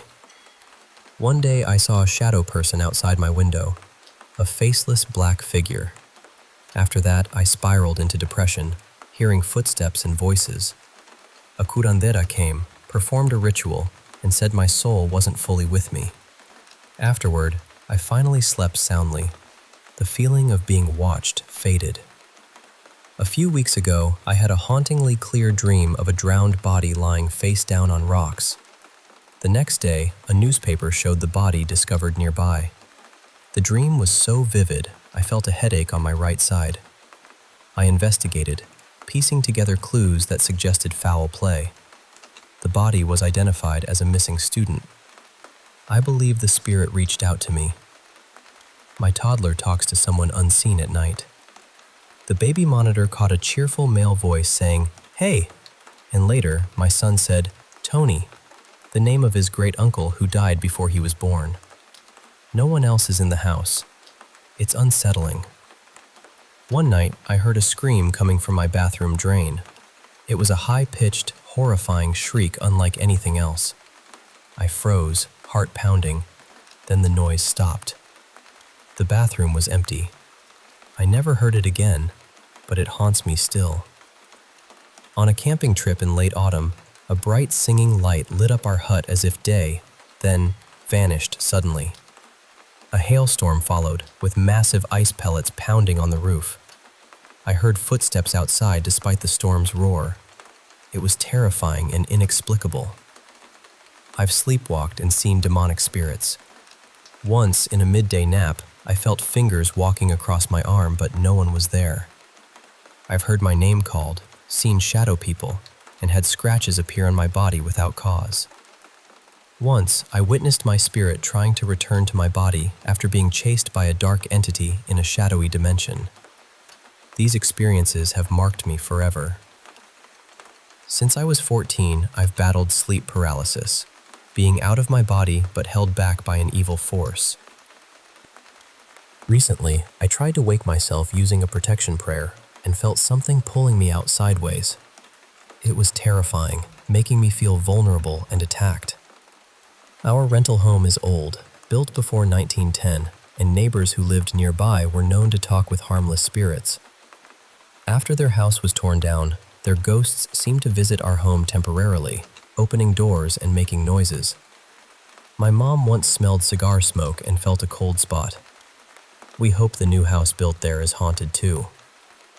In my family, spirits have been part of our lives for generations. My great-great-grandmother Grammy lived to 104, making her own wine and predicting the return of wolves. She and my great-grandmother claimed to talk with spirits. One night, I dreamed vividly of my dad rushing home, upset, to tell us Grammy had passed. The dream matched reality down to the minute. Later, a toy tractor rolled out of a dark basement, scaring me away. Years later, my great-grandfather whispered my name, even though he was too ill to speak clearly. That night, I dreamed of him telling me he was dying. The next day, he passed.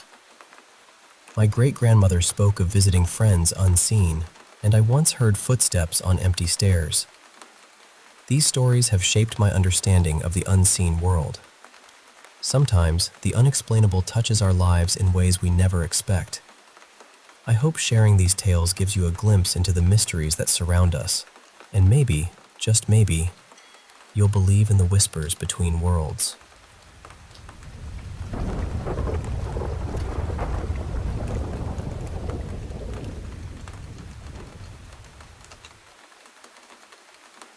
Hey, I want to share a story with you, something that's been on my mind for a while.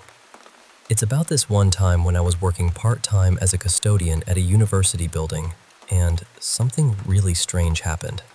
Something I still can't wrap my head around, even though I'm not usually one to believe in the supernatural. So, pull up a chair, and let me tell you what went down. This building wasn't on the main campus. It was about a mile away and used to be an old middle school before the university bought it.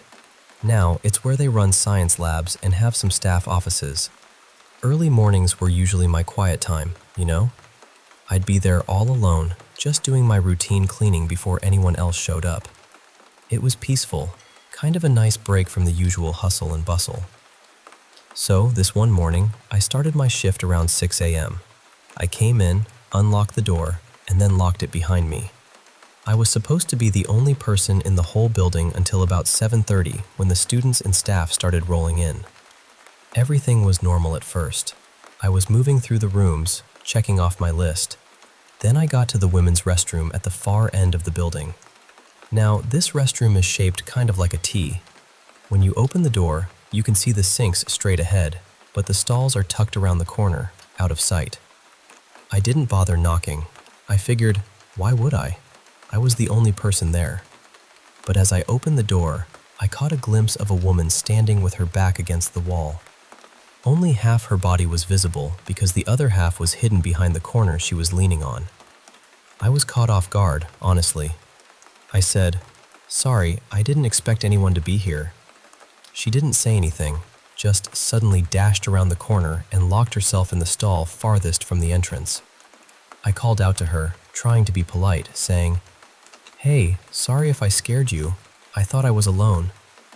But then, I heard pounding on the stall door, loud and frantic. My heart started racing. I closed the restroom door and blocked it with my cleaning cart, just in case. Then I grabbed my phone and called my supervisor, telling him there was a woman locked in the stall and I didn't know what was going on. About 10 minutes later, a couple of campus security officers arrived. They came with me back to the restroom, and we all heard this woman pacing inside the stall. We tried to reason with her, to get her to come out, but there was no response. Then, the officers said they'd open the door, and here's the kicker. When they opened the stall door, nobody was there, just empty air. We all just stood there, speechless, trying to process what we just saw. Later, they checked the security footage from the night before, looking for anyone who might have snuck in. There was no sign of anyone entering the building at all. I'm telling you, I don't believe in ghosts or anything like that, but this just doesn't make sense. I worked in that building dozens of times before and after that day, and nothing like this ever happened again. Sometimes, I wonder if there was some kind of glitch in reality, or maybe a trick of the light and sound. But deep down, I know what I saw. And it's a story I keep close, just in case you ever find yourself alone in an old school building early in the morning.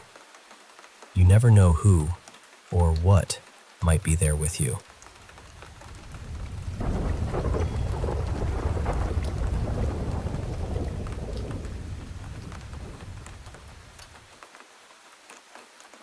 Hey, I want to share a couple of stories with you. Some strange, some eerie, all unforgettable. These aren't just tales. They're moments that left a mark on the people who lived through them. Let me start with a story my uncle told me. A story that unfolded deep in the woods near our village. It was a quiet afternoon, not too hot or cold. A gentle breeze weaving through the leaves and rustling the branches just enough to bring the forest to life. The kind of day where nature hums softly, and you feel like you're part of something bigger. My uncle had gone out on a hunting trip, trekking about an hour into the thick forest that borders our home. The kind of place that feels untouched by time, where the air smells of earth and pine. But that day, he didn't come back with any game. Instead, something else caught his eye, something far more mysterious. Hours had stretched on, his patience tested by the endless wait and careful tracking. And then, through the underbrush, he spotted it. A creature unlike any he'd ever seen. It had antlers, yes, but it wasn't just a deer. No, this was something larger, towering, majestic, like a beast from a legend. He described it as being as big as a small cabin, with eyes like glossy black orbs, curious and unblinking. He raised his rifle, heart pounding, aiming to bring down this magnificent creature. But when he fired, the bullet passed right through it. No impact, no sound. The creature didn't flee wildly. Instead, it turned and walked calmly toward the village path, vanishing before his eyes into a clearing. No footprints, no blood, no trace at all. Just a silence that seemed to hum with otherworldly energy. In the clearing, my uncle found a small piece of the creature, something connected to its antlers. He took it home, unsure what he'd brought back. That night he dreamed, or maybe it was a nightmare. There was scratching at his door, a soft knock mingled with an eerie scrape. When he opened it, the creature stood right there, almost close enough to touch, its eyes filled with something gentle yet powerful. He woke up, startled but strangely calm, clutching his gun and machete, ready to confront whatever it was. But the neighbors saw him rushing out, furious and wild-eyed, and they were scared. Realizing this was no ordinary animal, but a spirit, my uncle sought out the local witch doctor. The old healer told him the spirit favored him, a guardian of sorts, leaving a gift so they could be connected. The witch doctor crafted the fragment into a charm, something my uncle could carry or hang in his home like a small shrine. At first, my uncle was terrified. He'd never dealt with anything supernatural before. But over time, the spirit soothed his fears and dreams, comforting him. Since that encounter, his life changed. Not rich or fancy, but peaceful, steady. He worked hard and was rewarded fairly, no longer the reckless bad boy my family remembered from his youth. That spirit, that guardian, had transformed him. I often wonder, was it an angel? A demon? A fallen angel, maybe, from the stories of Lucifer? Whatever it was, it never harmed him. And maybe, just maybe, it could watch over me too someday. When Judgment Day comes, I'd like to think that spirit will vouch for me, just as it did for my uncle. Now, on a different note, I want to tell you about a chilling experience from when I was a kid, about 7 or 8 years old. One night, I woke up thirsty as usual and headed to the kitchen. But something was off. The usual red light on the toaster was gone, replaced by the shadowy silhouette of my grandpa standing there. I called out to him softly, but no answer. My heart started racing as I slowly backed up toward the bathroom, where a nightlight cast a gentle glow. I called again, louder this time, and noticed another dark figure behind him. It was my brother. I called their names, but silence answered me. I was frozen with fear, like a deer caught in headlights, watching as their shadows glided silently into my mom's bedroom. It was terrifying. After a moment, I gathered all my courage, stepped into the room, and woke my mom. The room was empty, bathed only in the soft moonlight. The ghostly figures were gone. I told my mom what I'd seen, drank some water, definitely not going back to the kitchen that night, and went back to bed. Even though this memory is a bit hazy now, I know it was real. I've always had a good memory, and I've never had any signs of hallucinations or anything like that. Whatever I saw that night was real, and it still sends a shiver down my spine. And then there's the story about my house, our home, where the supernatural seems to linger. Since I can remember, strange things have happened. Every time we sage the house, the activity stops, but after about 6 months, it creeps back in. A year ago, I decided to test it. I didn't sage, and for a few weeks, it was the usual. Objects falling inexplicably, bangs on the walls, fleeting shadows, and that unsettling feeling of being watched. One day during a Zoom class, my dog, who'd been sleeping peacefully beside me, suddenly woke up furious. He stood in an attack stance, growling at the closed door. My brother was asleep in another room, and I was alone. Quietly, I grabbed a bat and slipped a knife into my pocket, creeping toward the door with my dog growling low. I cracked the door open, and my dog's head peeked out, scanning the living room and kitchen. No one was there, but his fur bristled, and his growls grew louder as he moved toward the back of the couch. I looked behind it. Nothing. The air felt thick, heavy with something unseen. That same day, hours later, I was playing guitar in my room. My long hair was tucked behind my right ear, and the left side wasn't near my hands or instrument. Suddenly, I felt like I was being watched. Then, I felt my hair lift, like a ghostly hand brushing through it. At first, I ignored it, but then it felt like someone yanked strands sharply. When I looked up, strands of hair floated in the air, drifting down like whispers. I froze, then decided enough was enough. When my mom and brother got home, I told her what happened. Later, she said she'd seen someone sitting in the dining room with long hair, someone who ignored her questions. She couldn't see clearly because of the shadows cast by the sun, so it looked like a dark figure. I searched the house. Empty. When my dad came home, we all agreed it was time to sage the house again.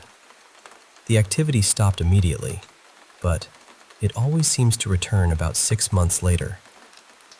I remember one moment from when I was in 3rd grade. I came home early on a Wednesday. Mom was cooking, my brother was still at school, Dad was out of town. As I opened my bedroom door, the crucifix resting in the middle of a tall drawer suddenly floated right in front of me, suspended for what felt like 6 seconds before crashing to the floor, broken in two.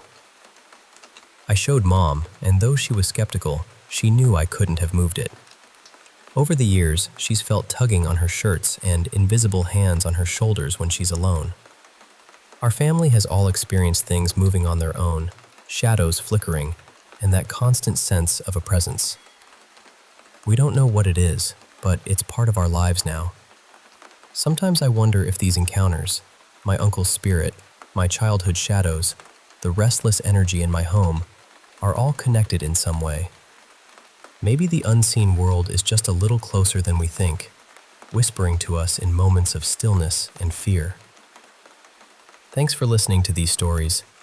They're a little piece of the strange and mysterious world we live in, and sharing them makes them feel a little less lonely.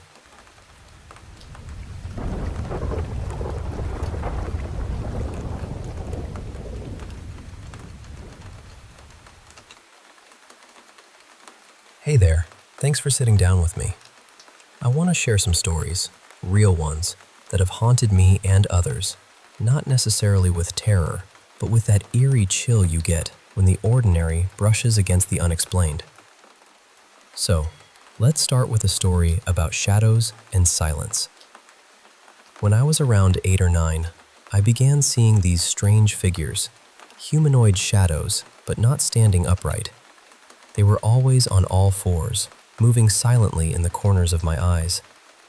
It all started after a friend told me a spooky story, and at first, I thought it was just my young imagination running wild.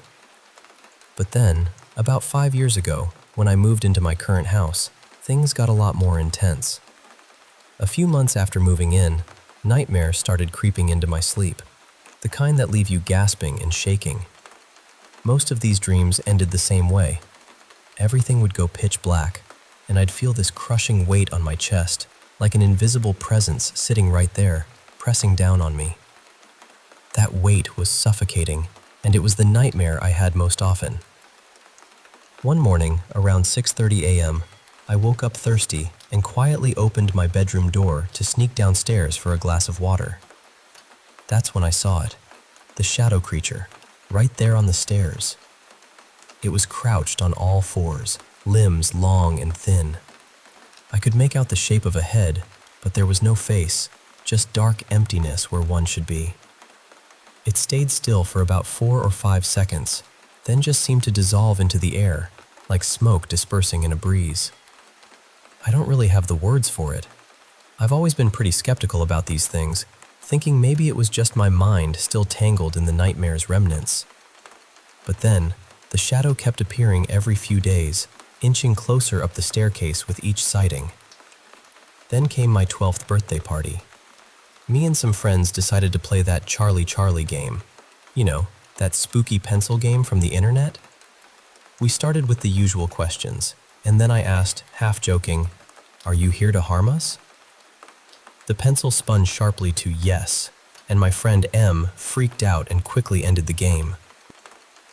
I'm not one to believe in ghosts or curses, but I do wonder if not saying goodbye to whatever we summoned had consequences. Later that night, M and I were lying in the living room, chatting quietly when the door slammed shut with a terrifying force. We both jumped, hearts racing.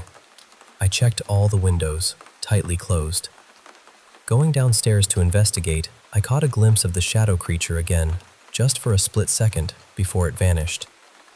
I found out later that the kitchen window was slightly open, but the draft there couldn't have slammed the door shut that hard. So, no explanation.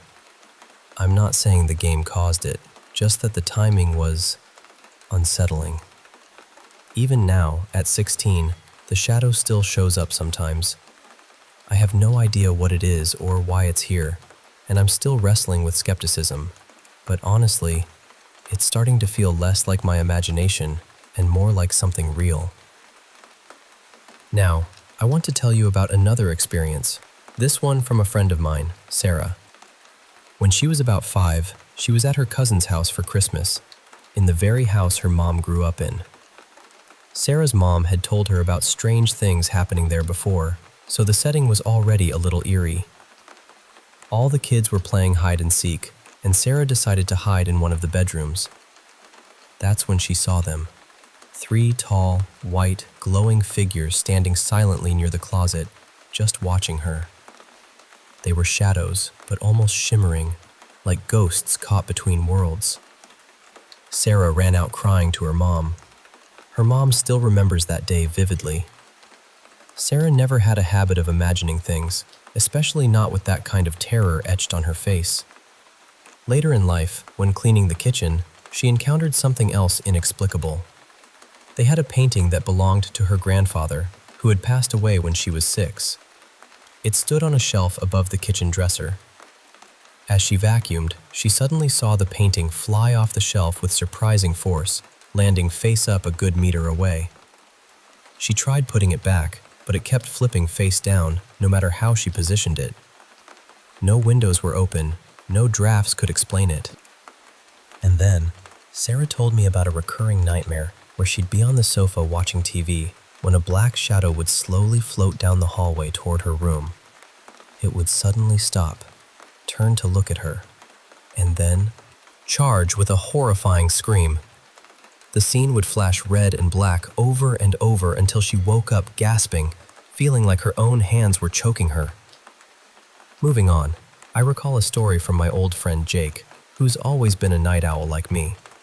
One night, when he was about 14 or 15, he was in his bedroom reading some role-playing game book late into the night.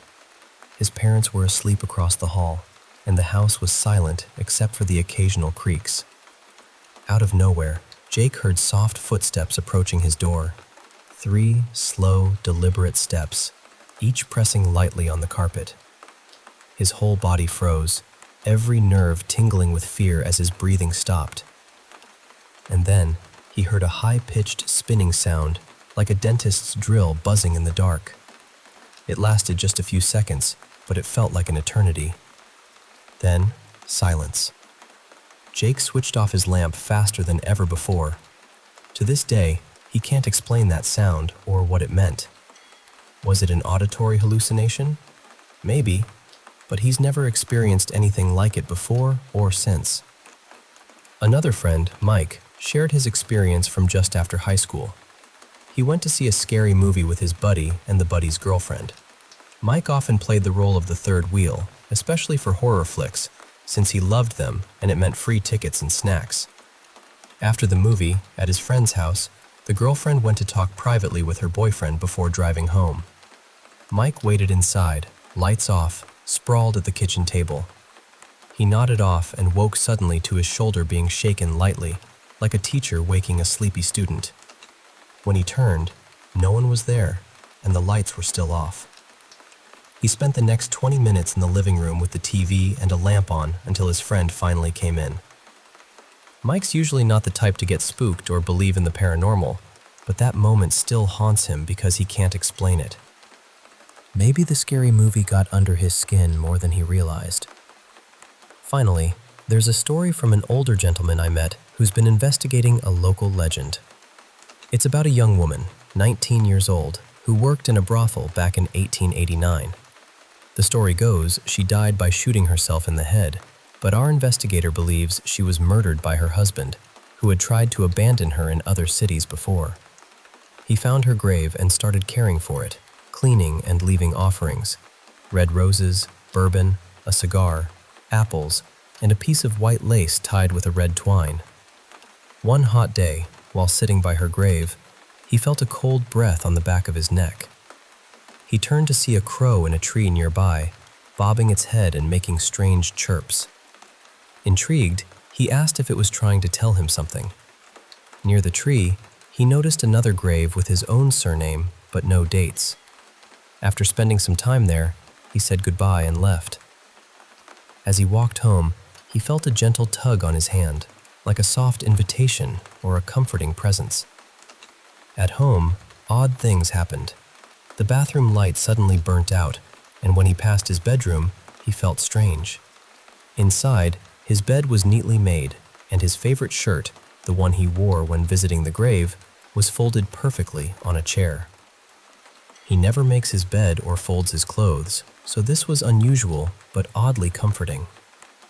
Later, a crow appeared on his balcony, bobbing and chirping again, deepening the mystery.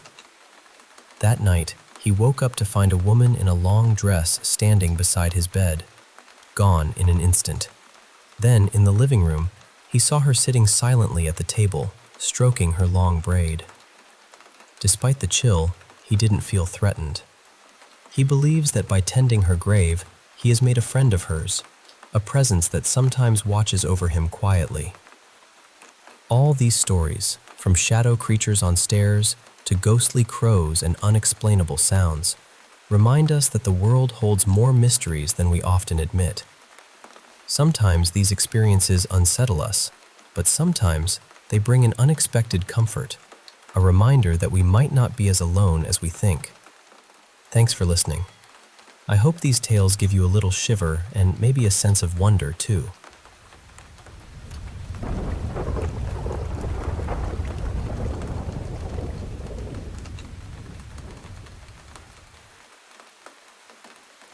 Hey, I want to share a few eerie little stories that have stuck with me. Not because I'm a believer in all things paranormal, but because some moments just can't be easily explained. They made me pause and wonder, and I hope they'll intrigue you too. Let me begin with a trip my husband and I took to Santa Fe, New Mexico. We stayed in this really old hotel, the kind of place with those creaky wooden floors and a history that seeps into the walls. Normally, I'm pretty skeptical about ghosts and the supernatural, mostly because I've never had any personal experiences. But this stay was different.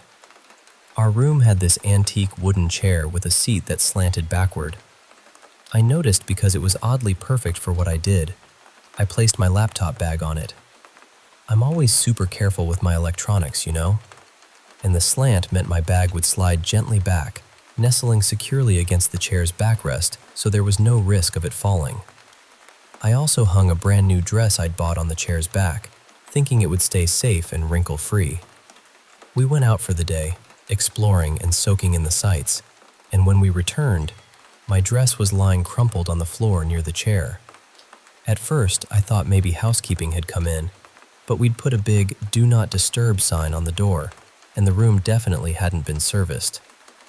It was strange, but I shrugged it off.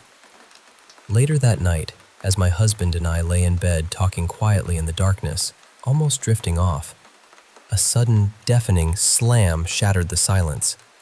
We both jumped awake, hearts pounding, and flicked on the light. To our disbelief, my laptop bag was sprawled on the floor, on the exact opposite side of the room, about 15 feet away from the chair it had been resting on. Now here's the thing.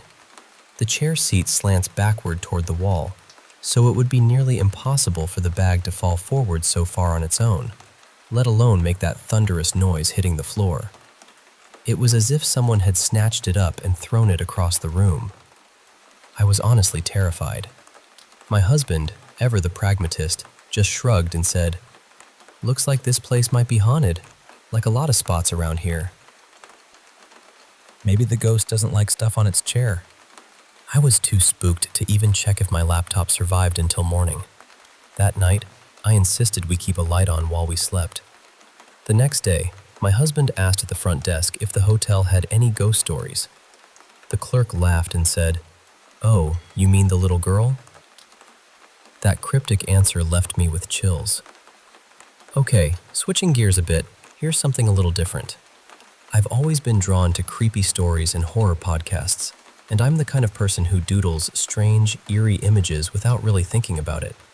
Lately, I've been blasting spooky stories on YouTube, and I'm beginning to wonder if I might have accidentally invited some spirit into my home. Just this morning, I woke up and couldn't find my phone anywhere. I thought maybe I'd knocked it off the bed while sleeping, so I reached under, but it wasn't there. I looked all around, and strangely, I wasn't even that worried about losing the phone. I was more concerned that my alarm wouldn't go off. Eventually, I found it neatly placed next to my pillow on the opposite side from where my charger usually is. The weird part? The battery was much fuller than when I went to bed, so it definitely had been charging. As I was texting a friend about this oddity, the LED light on my desk suddenly flickered on by itself, a bright, steady blue glow. My remote was right there on the desk, untouched. I tried turning the light off with the remote, but it wouldn't respond immediately. Instead, it slowly faded away on its own. It was strange, but I wasn't scared, more curious. One thing that really got to me was realizing my mind instinctively imagined something lurking under my bed, which is totally unlike me. I never get paranoid, even when listening to spooky stories late at night. But this time, I felt compelled to take down one specific drawing I'd made. It's like something was trying to communicate. I wonder if the color blue means something, some kind of message from whoever or whatever might be around. If you have any thoughts or advice, I'd really appreciate it. And finally, I have a story from middle school that still gives me goosebumps. It was a dark and stormy day, really pouring outside, and the kind of weather that makes the house feel cozy, but also a little eerie. I was home alone for a bit, waiting for my parents to come back. I let our dog out and back in, grabbed a snack, and turned on the TV in the living room. That day, my dad was actually the first to get home. He'd been in court all day downtown and was wearing one of his long raincoats, the kind that reminded me of the Detective Columbo's style. He hung it in the front hall closet, which was in this odd spot just to the left of the front door, a door we hardly ever used, preferring the side entrance. The closet was mostly for long coats and winter gear. Here's the setup. Our big German Shepherd would greet anyone coming through the side door, so my dad always used that entrance. I was in the living room, which faces the front door and the closet, so I had a perfect view of both. As my dad opened the closet door to hang up his coat, we were chatting about our days. Then, just as he closed the door, we both saw something that stopped us cold.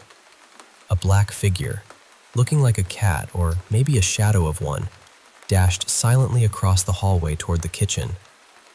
It was so fast, it vanished almost as soon as it appeared. We stared at each other, stunned. "Did you see that? What was that?" we said almost in unison. It moved exactly like a cat would, but here's the kicker. We didn't own a cat. We're all allergic, so we never had one. Plus, that closet was rarely opened, so if a cat had gotten in there, it probably wouldn't have survived long without food or water. We checked the whole house, and there was no sign of any feline intruder. Our German Shepherd would have gone crazy if she sensed a cat or strange animal in the house, and she was very protective. She barked at neighborhood cats all the time but never harmed them. Yet that day, she was calm, indicating no unfamiliar animal was inside. The figure was definitely cat-shaped, but too quick and shadowy to make out any details. Even my dad, who's usually skeptical about this kind of stuff, couldn't explain it. To this day, we still talk about that moment, trying to make sense of what we saw. It was one of those strange, unexplainable events that just stays with you. So, there you have it. 3 little slices of the uncanny. I'm still not sure what to believe, but these experiences have definitely made me more open to the idea that sometimes the world has mysteries we just can't explain. Thanks for listening to my stories. I'd love to hear if anything like this has ever happened to you.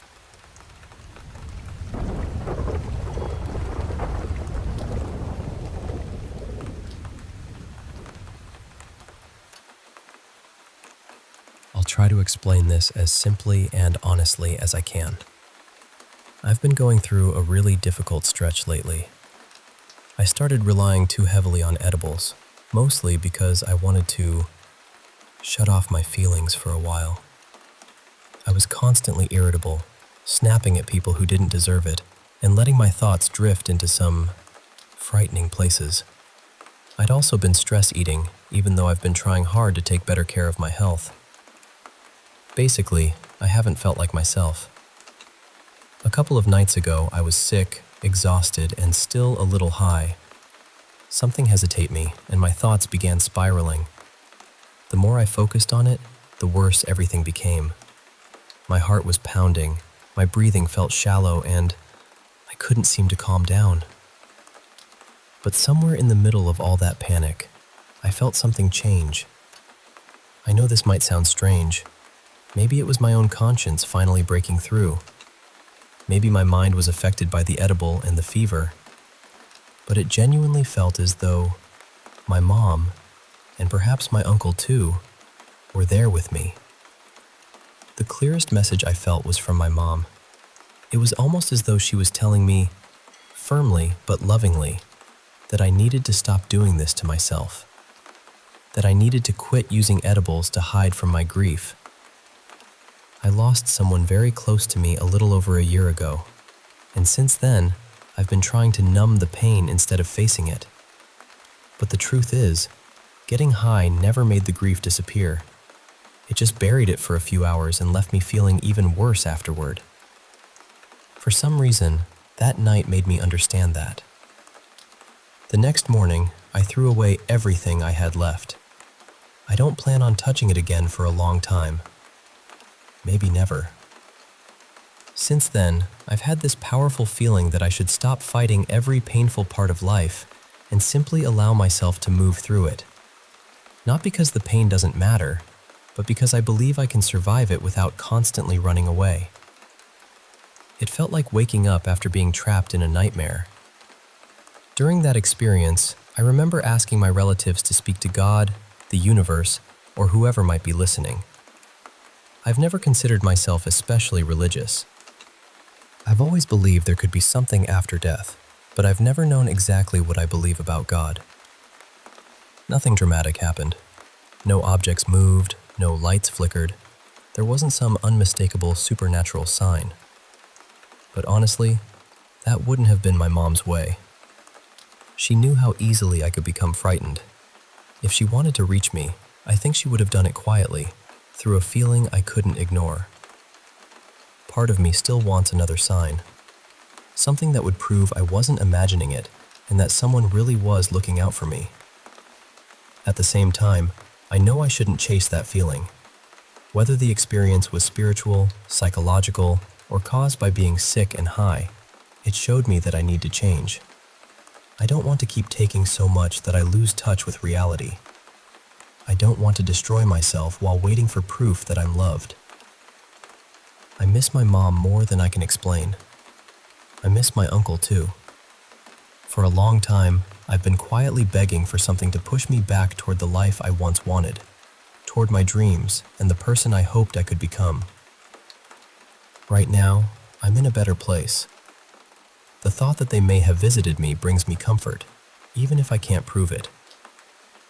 My biggest fear is that the darkness will return and I'll fall back into the same habits. I don't want to disappoint the people I've lost. But I also know I'm human, and I've been struggling for a long time. Maybe the message wasn't that I have to become perfect overnight. Maybe it was simply this: stop hurting yourself.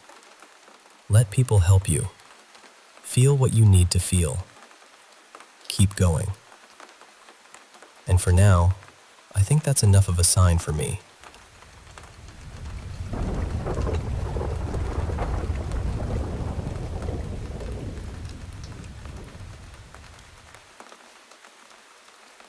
Okay, this is a long one, so get comfortable. For a little context, I'm 24 and I've had strange paranormal experiences on and off since I was a teenager. Most of them were unsettling in the moment, but eventually I could explain them away or at least make peace with them. This experience was different. It happened about 5 months ago when I went home to spend a spring holiday with my family. I was staying at my mother's apartment for a few nights. My mom is in her early 50s, and for years she's been interested in different spiritual practices. She's attended workshops, taken courses, and studied under several spiritual teachers. That detail becomes important later. One evening, at around 10:30, I was lying on the bed in her spare room. My mom was still awake in the living room, answering emails on her laptop. I must have drifted off without realizing it, because suddenly, I was having one of the most vivid dreams I've ever experienced. In the dream, my mom and I were walking toward this enormous old building. We were going there to visit someone, although no one ever clearly said his name. Still, I somehow knew it was one of her spiritual instructors, a man I had briefly met at one of her events. I can still remember the building in ridiculous detail. It stood in the middle of a large park filled with tall trees. Facing away from the entrance, I could see a long row of trees stretching across the grounds in an almost perfectly straight line. The building itself was pale, wide, and several stories high. There were 2 narrow trees on either side of the main doorway, almost framing it. When we entered, we climbed a broad spiral staircase. The inside felt formal and echoing, and I had the strong impression that the building had once been a gallery or a museum. There was a large group of people with us, all waiting to see this man. Most of them were women, many older than my mother, although there were a handful of younger women around my age. Eventually, a woman who seemed to be his assistant led us into a waiting room. That was when everything changed. I suddenly felt terrified. There was no obvious reason for it, but every instinct in me was screaming that I had to get my mother out of that building. I kept telling her we needed to leave immediately, but she reacted. She just sat there calmly, as though she couldn't hear the urgency in my voice. Then the lights went out. A few seconds later, the assistant rushed into the room and told everyone there was a fire somewhere in the building. We needed to evacuate. We hurried back down the spiral staircase and made it outside safely. Once we were in the park, I started searching through the crowd, although I didn't know what I was looking for. Then, I saw her. A young woman with deep copper-red hair was standing beside a man who appeared to be her boyfriend. She was holding his hand tightly. I remember her dark green jacket, the silver rings on her fingers, the shape of her eyeliner, even the small black bag hanging from her shoulder. It sounds strange, but I felt as though every detail about her had been deliberately shown to me. Something about her was important. I just didn't know why. The moment I realized that, I woke up. The first thing I saw was a figure standing beside the bed. I don't really know how to describe it. It wasn't solid, but it wasn't invisible either. It looked a little like the air above a hot road in summer, when the heat bends and distorts everything behind it. There was a vaguely human outline, but whenever I tried to focus on its face or body, the details seemed to slip away. I was startled and tried to push myself upright. I didn't get the chance. In less than a second, the figure leaned over, grabbed me by both shoulders, forced me back against the mattress, and began shaking me. Then it spoke. The voice didn't sound clearly male or female. It was strained, almost broken, and it repeated the same word over and over. Rape, rape, rape. Again and again. Then, without warning, it stopped. The figure disappeared. I lay there completely frozen. The strangest part was that I didn't feel as though it had wanted to hurt me. I was shocked, obviously, and the experience had been incredibly invasive, but the presence itself didn't feel cruel. It felt desperate. It felt like someone trying to deliver a warning and believing they only had a few seconds to do it. The light in the hallway was still on, so I got out of bed and went straight to my mother. It was close to midnight by then, and she was still sitting in the living room. I told her everything. I explained the dream, the building, the crowd of women, the fire, the red-haired girl, and the figure beside the bed. Then I told her what my instincts were saying. I believed the warning was about her spiritual teacher.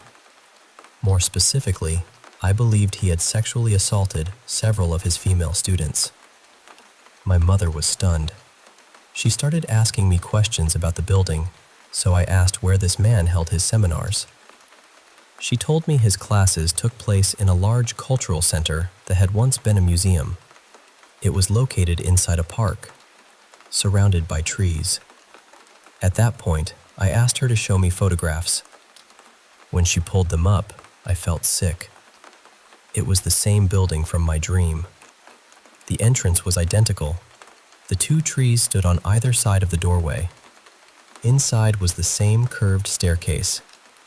Even the row of trees across the park matched what I had seen. I had never been there before.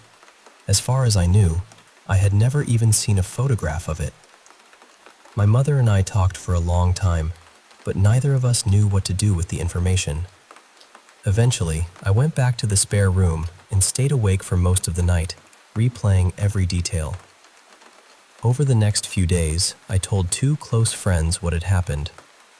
They were deeply unsettled, but we all reached the same uncomfortable conclusion. I couldn't accuse someone of a serious crime based only on a dream and a paranormal encounter.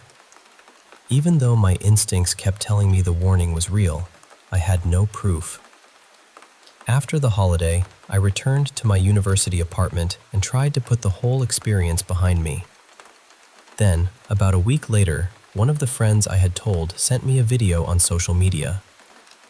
A local journalist was discussing an open investigation into the same spiritual teacher. Several women had come forward accusing him of sexual assault and coercion. Every woman mentioned in the report had attended his classes or private sessions. I remember staring at my phone, unable to move. Then I found the news articles. When I read the victims' statements, my stomach dropped. Their stories were disturbingly similar, and some of the incidents had reportedly taken place inside the building I saw in my dream. I still don't know exactly what happened to me that night. I don't know who or what the figure beside my bed was. I don't know whether the red-haired woman was one of the victims, someone connected to the investigation, or simply a symbol my mind created. The investigation is still unresolved, and in the country where this happened, powerful people often avoid consequences. I sincerely hope that isn't what happens here. More than anything, my heart goes out to the women who came forward. Whatever the final outcome may be, their decision to speak publicly has already warned others and may have prevented more people from being harmed. I'm still left with a lot of questions, but I no longer believe the dream was random. I think someone was trying to make me listen.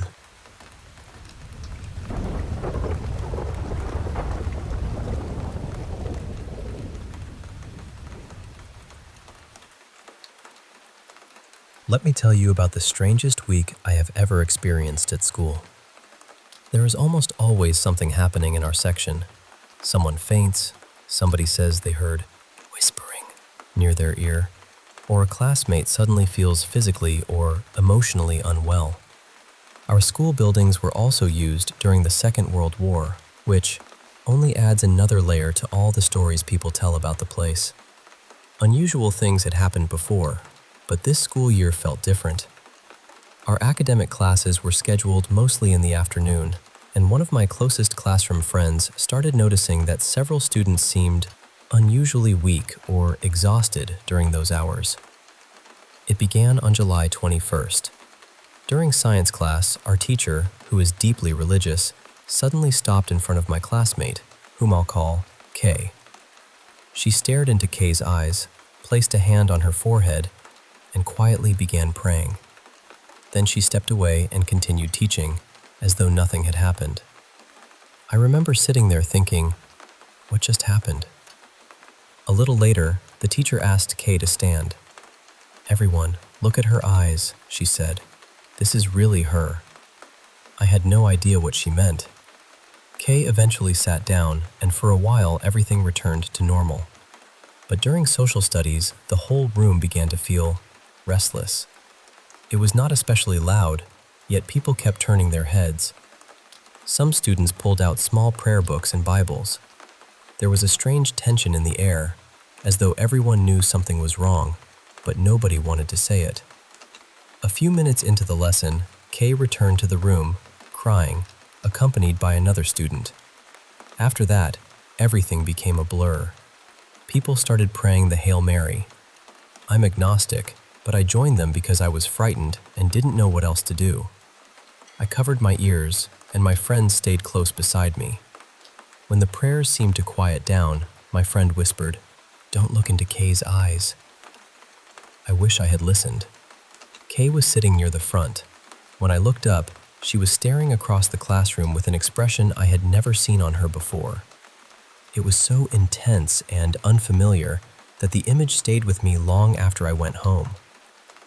My friend and I moved to the back of the room, and I started crying. Our advisor eventually arrived and began speaking firmly, saying things like, "I command whatever is troubling you to leave." I don't clearly remember everything that happened next. I think Kay ran out of the classroom. Panic spread quickly, and several students, including me, became overwhelmed. Later, my friend told me that another classmate, whom I'll call Quinn, had heard Kay repeatedly saying, "The tree in Afi, the tree in Afi." Afi is a small park inside our school grounds. There are several old trees there, and students have passed around stories claiming that one of them is haunted. That evening, the parents' group chat became chaotic. One message especially frightened me. A parent said her daughter, whom I'll call Leah, had been hearing the voices of 3 men and 1 woman. According to the message, the voices threatened to hurt her and take her away. Leah had already been brought to the emergency room. The next morning, Kay returned to school cheerful and completely normal. Seeing her smiling and talking with everyone was, honestly, a relief. But in the afternoon, it happened again. Our values education teacher had not arrived yet, so some students began praying. Eventually, the head of the English department came by to check whether a teacher was present. When our values teacher finally entered, she looked close to tears. She approached Kay gently, almost like a worried mother. "Kay, are you okay? Let's go to the clinic." Kay refused. "Please, come with me," the teacher said. When Kay still would not move, the teacher became desperate and said, "I will fail you in values education if you don't come with me right now." It was such an unexpected thing to say that, even though the situation was frightening, some of us almost laughed from sheer nervousness. The teacher asked several boys to bring the school medic and a stretcher. The stretcher was never really used because the teacher and the medic eventually had to guide Kay out themselves.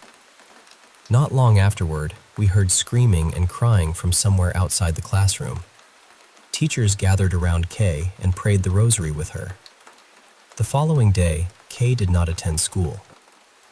Our advisor had advised her parents to let her rest at home. A few days later, she returned. At first, I genuinely believed things were getting better. Then everything became worse. This time, Leah was nearby. She approached Kay and asked, "Hey, are you okay?" After a while, Kay began focusing on Leah in a way that made the people around them uncomfortable.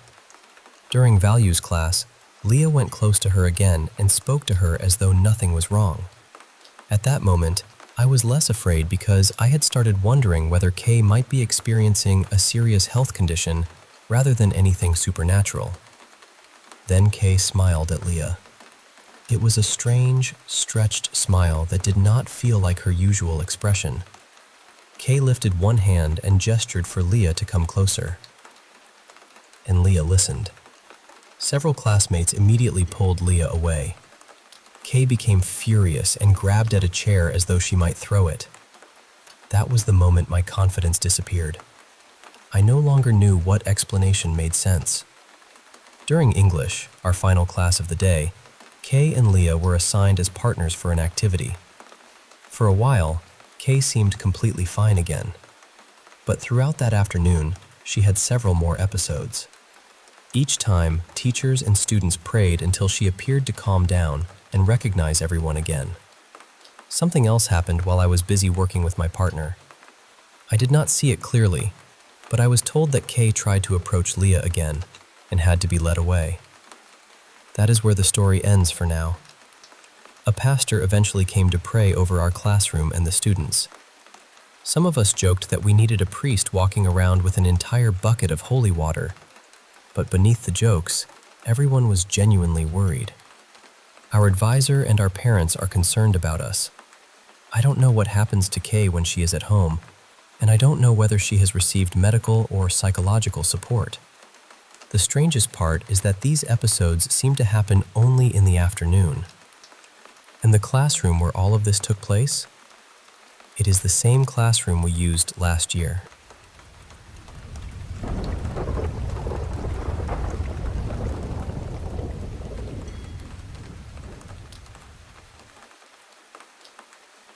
Hey, I want to share this experience I had while staying at this charming old place called O'Gorman House in Kilkenny, Ireland. I was there for 9 days, and honestly, it's a beautiful spot. Right in the heart of the city, close to everything, with a cozy room and a genuinely friendly owner. But, and here's the kicker, this place is haunted. Yep, haunted. So, picture this. It's early Sunday morning, about 3:30 a.m. I get up, like you do, to use the bathroom. I'm half asleep, wandering back to bed when I start hearing noises outside in the hallway. But it's not footsteps. No, it's more like things shifting or moving around. Quiet, but definitely there. Then, out of nowhere, the tap in the hallway turns on and off by itself. I swear I counted exactly 10 knocks on the wall, just random, but clear. Then, faint sounds come from downstairs near the bar area. Now, these stairs are old and creaky. If anyone was coming up or down, I'd hear every step. But nope, nothing but those strange sounds. And then, just as mysteriously as it started, around 4 a.m., everything went silent. I didn't dare go check it out because honestly, I'm not about to mess with whatever was there. Plus, the only other person upstairs with me was fast asleep, snoring away, completely oblivious. For the next few days, nothing happened. It was quiet. But then, Friday morning, same time, 3:30 a.m., I get up again. I'm trying to fall back asleep when I hear a door down the hallway unlock and open all by itself. The other person upstairs? Still snoring. Then I hear things being moved around, again, no footsteps. And then, I hear an older woman softly calling out, "Hello, hello." It's eerie, but she wasn't loud or angry, more like curious, maybe? The noises downstairs start up again, and the door down the hall opens and closes on its own. Again, I stayed put, didn't investigate. I figured if this ghost or spirit wanted to leave me alone, I'd respect that.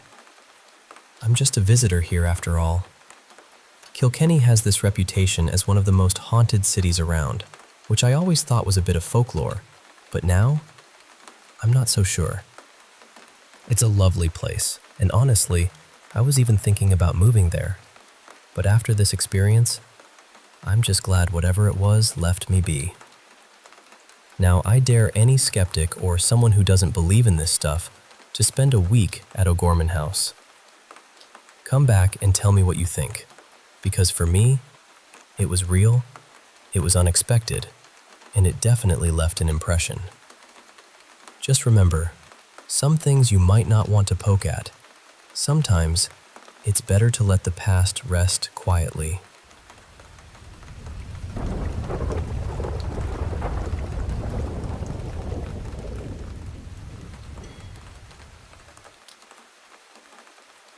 Okay, so let me give you a little context first. I'm from Georgia, and last fall I spent a week near the Blue Ridge Mountains with my dad and my friend, Mara.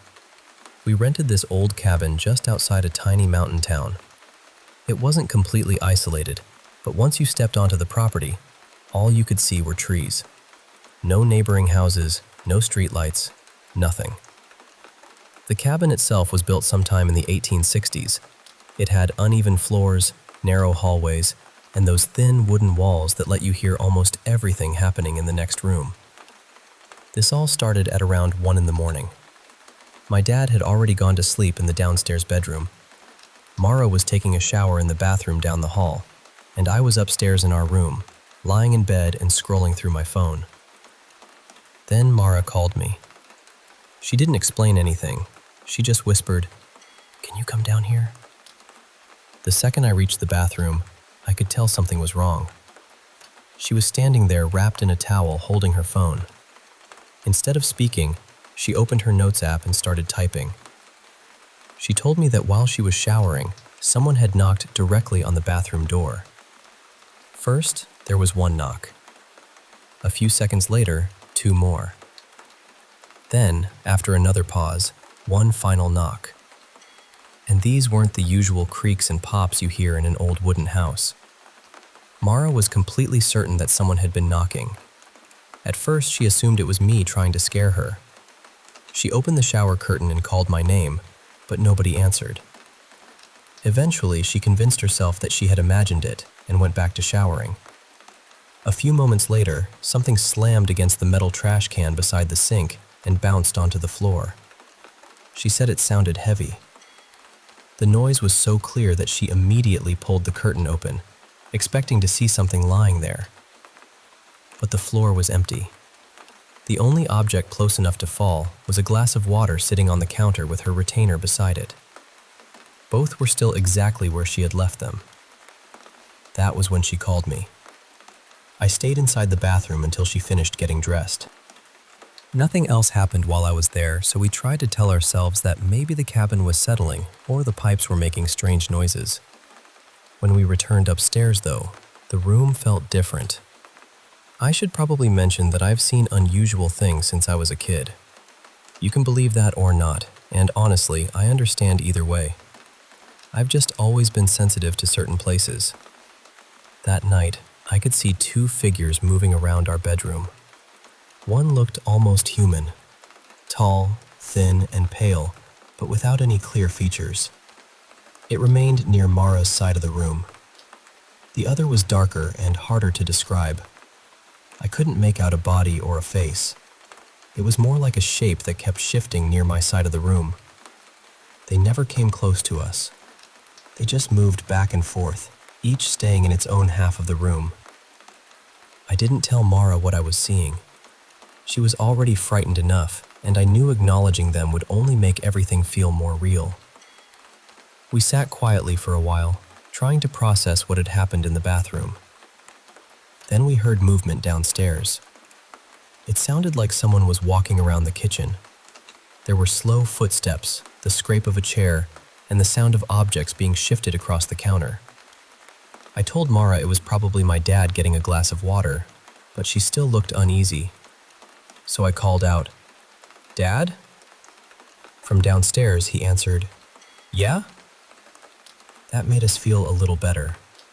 We assumed he had been the one making the noise, and eventually, we went to sleep.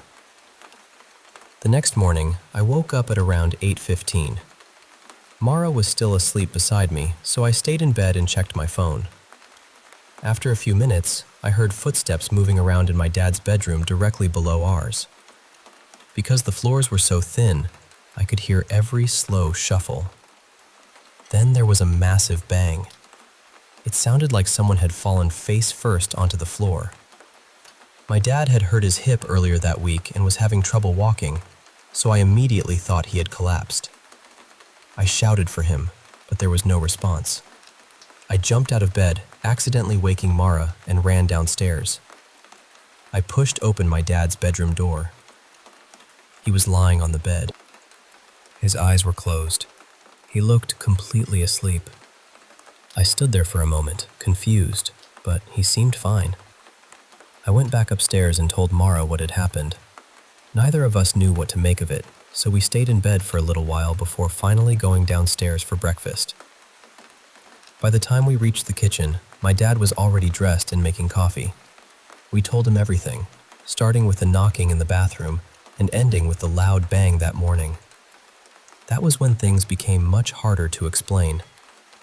My dad said that when we called out to him during the night, he had been asleep in his bedroom. My voice woke him, which was why he answered, but he had never left his bed. He hadn't gone into the kitchen. He hadn't moved any chairs. He hadn't touched anything downstairs. Then I asked him about the bang I had heard that morning. He looked confused and told me that he had gotten up just before 8 and gone straight into the shower. He had stayed in the bathroom for nearly an hour before heading into the kitchen. According to him, he wasn't in his bedroom when I ran downstairs. But I saw him there. I saw him lying on the bed with his eyes closed. And what still bothers me most is that I never heard the shower running. I never heard the bathroom door open. I only heard footsteps beneath me, followed by that horrible bang. I checked the time afterward because I wanted to make sure I hadn't been half asleep or confused. My alarm had gone off at 8:15. I know what time it was. I know which room I entered. And I know what I saw lying in my dad's bed.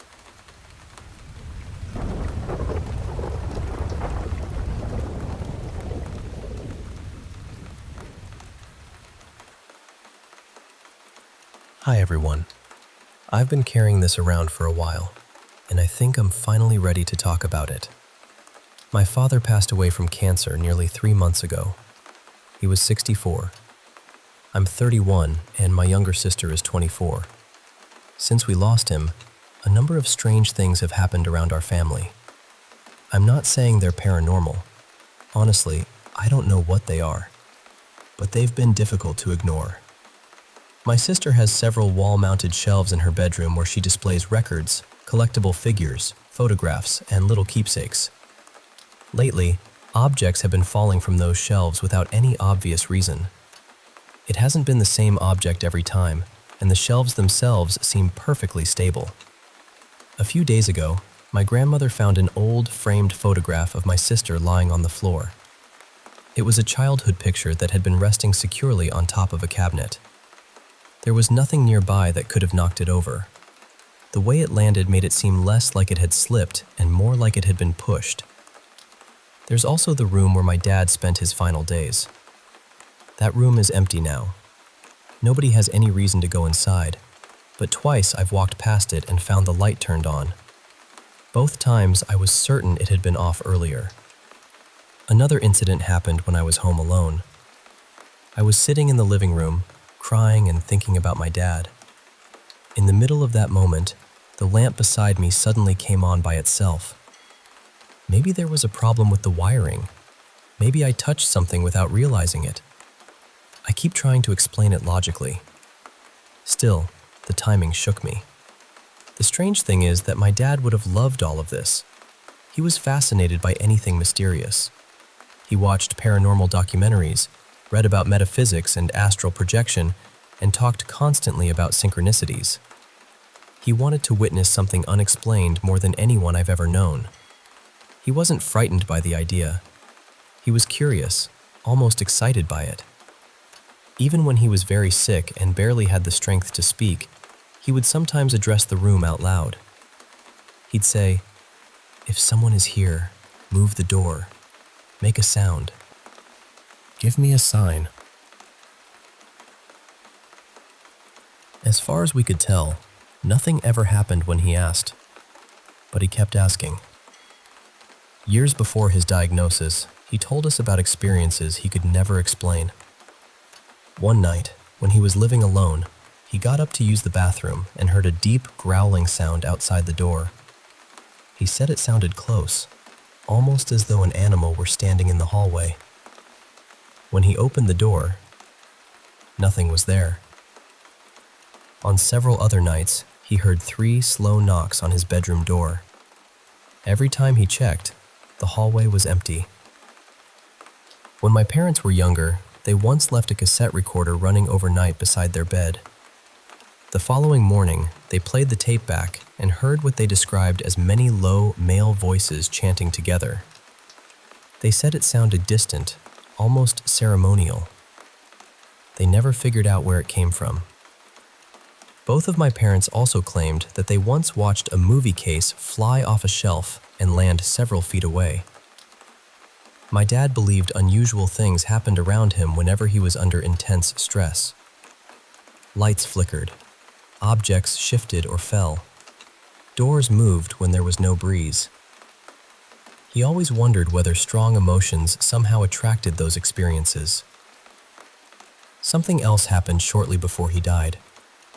He was in the hospital with my sister when a man dressed like a priest or chaplain approached them. He didn't appear to be visiting every patient. He walked directly to my dad and my sister, spoke with them briefly, and gave them a blessing.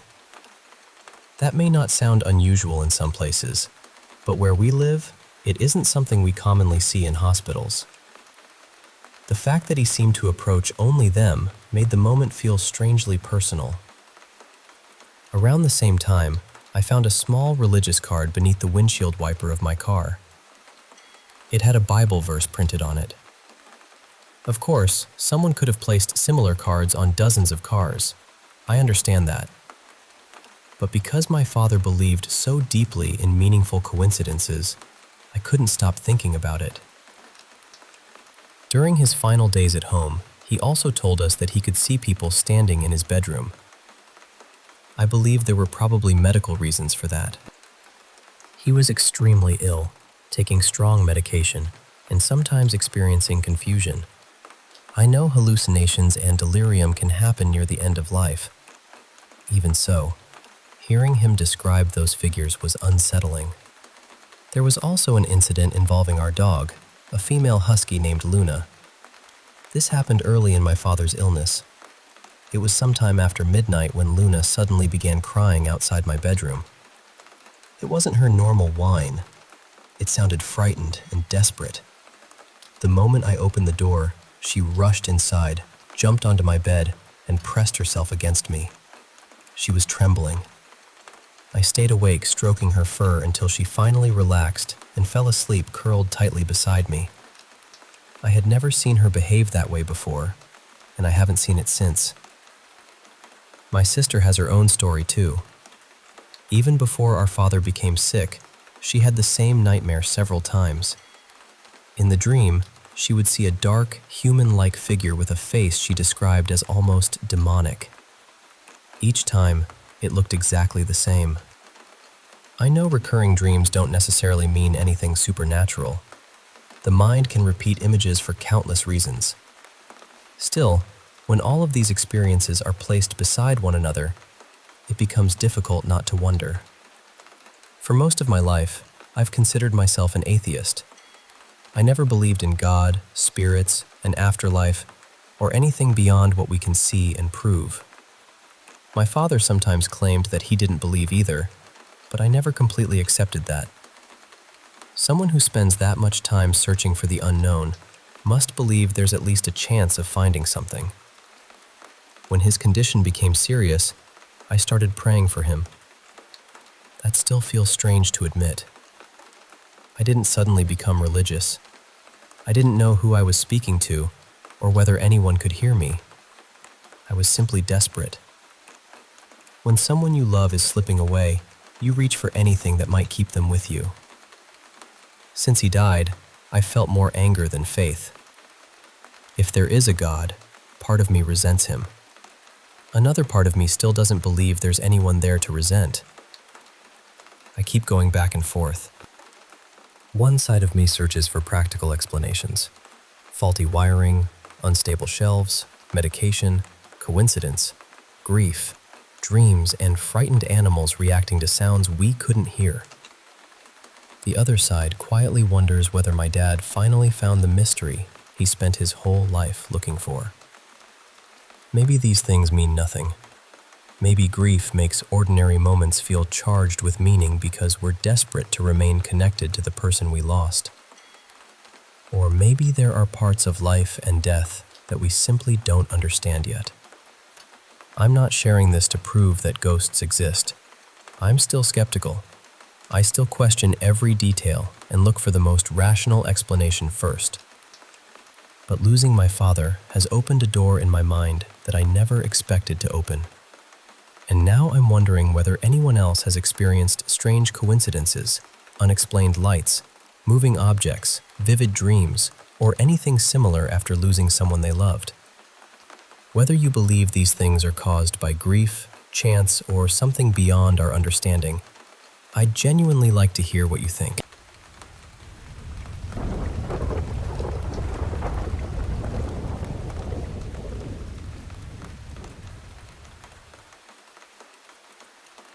I want to start by saying that I don't have any proof that this happened.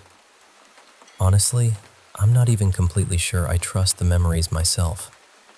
I don't know whether I believe in ghosts or anything paranormal.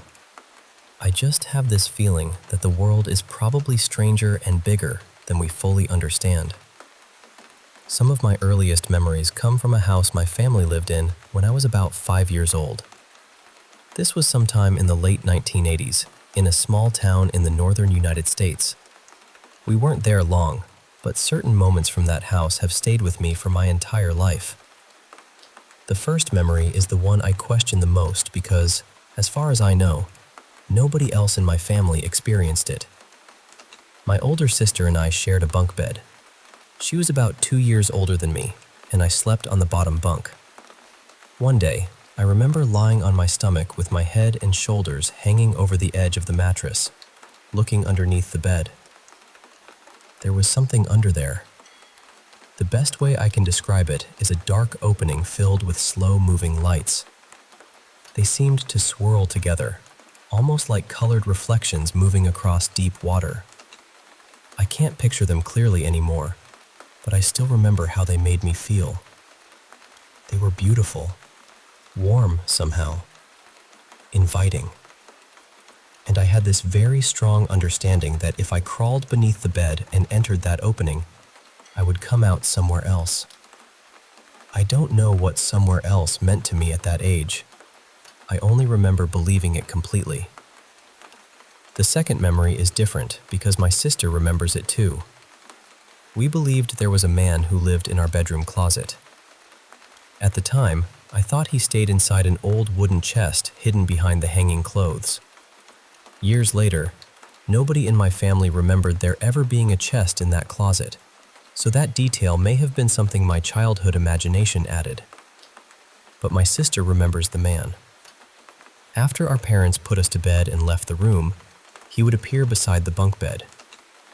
Neither of us remembers hearing the closet door open. One moment we would be alone, and the next moment he would simply be there. He never spoke aloud. Still, both of us remember receiving the same message from him. No more talking. Be quiet now. It's time to sleep. When I call him a man, that's really just the word my younger self used. He didn't look solid.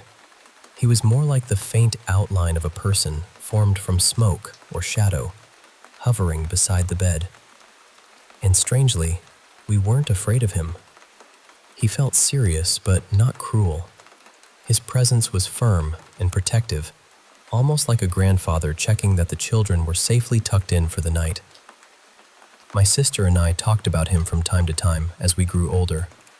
Our memories were never perfectly detailed, but the feeling of the experience was always the same. I also tried asking my mother about that house several times. She would never discuss it. She didn't tell me I was imagining things, but she didn't confirm anything either. She would become uncomfortable and say, "We don't talk about that house." She passed away when I was still fairly young, so I never got a clearer answer from her. My father was more willing to talk. My parents eventually divorced, and years later I asked him whether he remembered anything unusual. He said he never saw the figure in our bedroom, but he believed the house was haunted. He claimed he had seen shapes moving in the basement. Once, he said he watched an object fly across the room when no one was near it. He also reminded me that my sister and I had been strictly forbidden from going downstairs. According to him, we lived in that house for less than a month before leaving. The building was demolished years later, although probably for ordinary reasons. It stood in a struggling neighborhood where many abandoned homes were eventually torn down. Since then, I've had a few other experiences that felt strange at the time, but most of them can probably be explained by nightmares, sleep paralysis, an overactive imagination, or groups of exhausted college students making one another nervous. This memory is harder for me to dismiss. At the same time, I can't completely trust my father's stories. He had a playful sense of humor and absolutely would have invented a ghost story just to frighten us. It's also possible that my sister and I saw something on television as children, then blended it with the stories he told us later. Memory is fragile, especially from such a young age. Still, these moments feel real in the same way my other childhood memories feel real. I remember the embarrassment of having an accident at the hospital while getting stitches. I remember learning the route home from preschool. Those memories are blurry in detail, but the emotions inside them are sharp. That's exactly how I remember the lights beneath the bed and the quiet man beside the closet. I don't know what an invented memory is supposed to feel like. Maybe it feels exactly like a real one. I'm not committed to believing that anything supernatural happened. I'm simply curious. Maybe there's a psychological explanation. Maybe my sister and I reinforced each other's memories over time. Or maybe, during those few weeks in that old house, something stood beside our bed each night and, quietly, watched over us.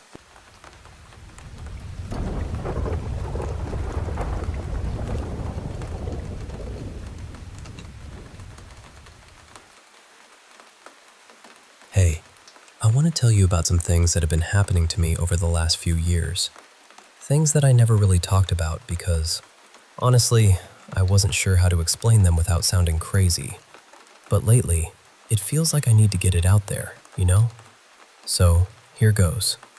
For a couple of years now, I've noticed this strange feeling whenever I'm just sitting on my bed in my room. It's like, suddenly, I can feel someone sitting down behind me, either right behind me or sometimes near the foot of the bed.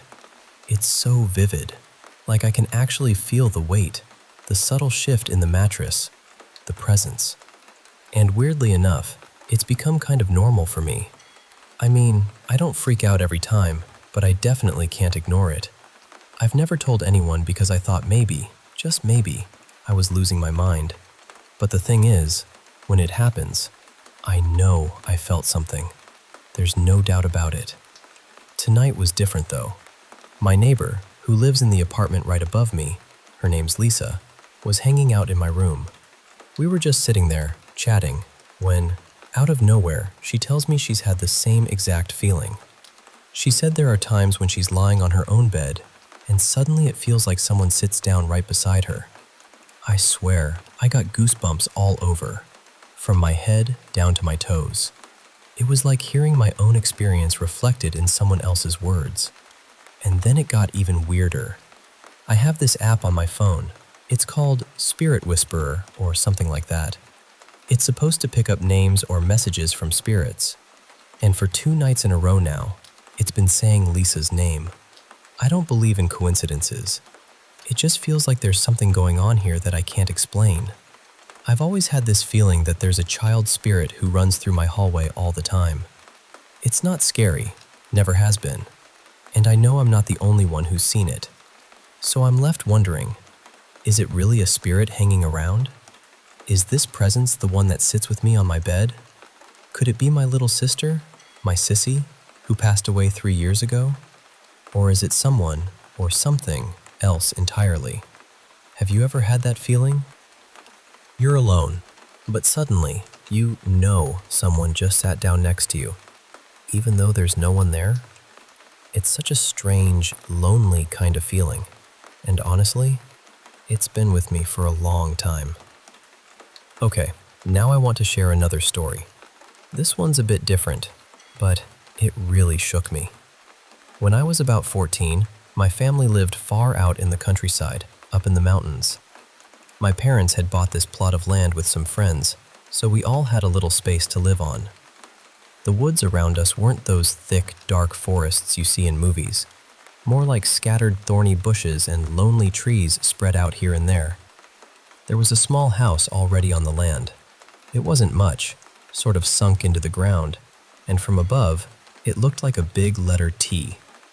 It had a main hallway and 4 rooms connected to each other, but it didn't have windows or doors, and the floors were just plain cement. It was actually a great place for skating around. One day, I was playing with my little sister and her friend. We were pretending I was a bartender, and they were ordering drinks through a sort of imaginary drive-thru. I was giving them water, and they had gone outside to do something, so I stayed in the room I was bartending from. This room had a window looking out into the hallway, which made it perfect for keeping an eye on everything. As I waited, starting to get a little impatient, I began pacing back and forth. Then, suddenly, I caught a smell. That unmistakable, sickening stench of rotting flesh. Now here's the thing, that smell didn't scare me. Growing up in the country, dead animals were pretty common, and honestly, I was kind of fascinated by them. So I decided to find out where the smell was coming from. I moved into the next room, following the scent. Peeking outside through a small window, I didn't see anything. The smell was definitely coming from inside. I thought maybe it was a dead bat or something. I felt a weird excitement about uncovering whatever it was. Then, I stepped into the room beside it, and there it was. Right in the corner, against the wall, was this dog, a German Shepherd mix, lying on the floor, gutted. Its head was resting in such a way that it was upright, and the strangest thing was its eyes. They were open and staring right at me. Not that vacant, lifeless way you'd expect from a dead animal, but like it was looking at me, really seeing me. I don't know if it was shock or something else, but the very first thought that hit me was, run. Now. My whole body screamed to get out of there. I bolted outside, yelling to my sister about what I'd just seen. I'm pretty sure she could hear the fear in my voice, because we took off running, as fast as we could, all the way back to our house, which was about 3 minutes away. I told my dad what happened, but he didn't believe me at first. It wasn't until I said I was worried about our dogs, thinking maybe a puma had attacked this one, that he agreed to check it out with me. We went back about 10 minutes later, but there was nothing. No dog, no blood, no smell. Everything looked spotless, like nothing had happened at all. My dad never believed the story, and honestly, I have a hard time believing it myself. Was it just a strange, isolated moment in my mind? Some kind of hallucination? Nothing like it has ever happened again. Or maybe it was something else. Some kind of creature I've never understood. And if so, what was it? What was I really looking at that day?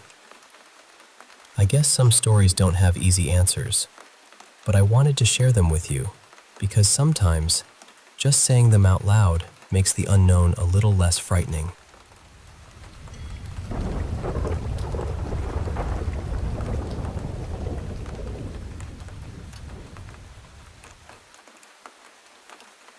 Hey, I want to share with you some stories that have been lingering in my mind. Stories about invisible friends, strange sights, and moments that just don't seem to make sense.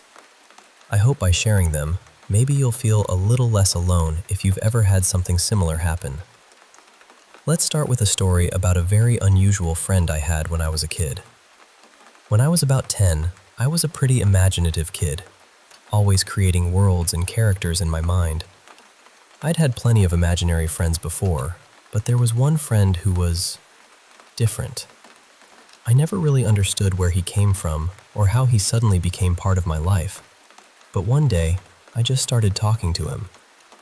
He had jet black hair and the kind of blue eyes that seemed to glow, like they caught the light in a special way.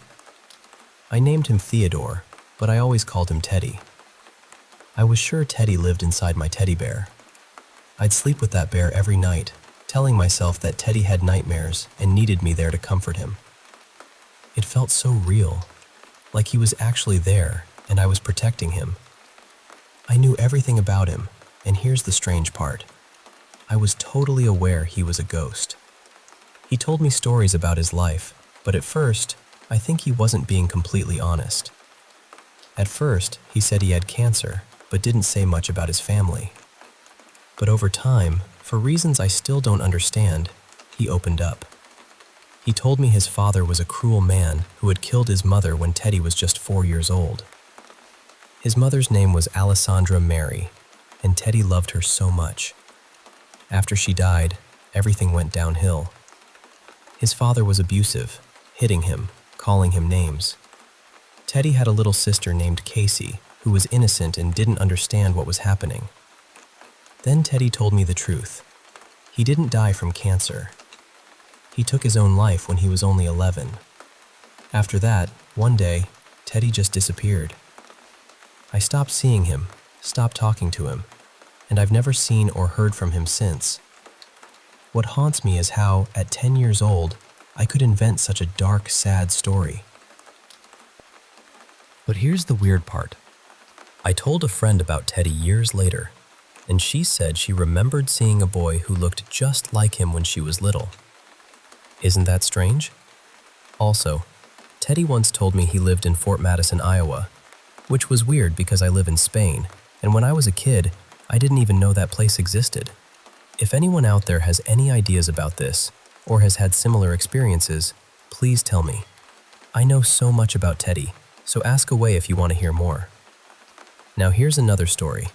This one is about something I saw a few years ago that freaked me out, even though it only lasted a few seconds. I've always been sensitive to things others don't see, though I try to convince myself it's just my imagination. But there's this one house, my grandmother A's house, where my gut always tells me something's not right. So my family is Christian, and I have 2 grandmothers. One, R, is a medium, and has told me that these sensitivities run in the family, but who knows if that's true. Anyway, I was sleeping over at A's house one night. I loved those sleepovers, even if I felt a little spooked there. I was lying on the couch, trying to fall asleep, so I pulled a blanket over my head, kind of like a shield against spirits.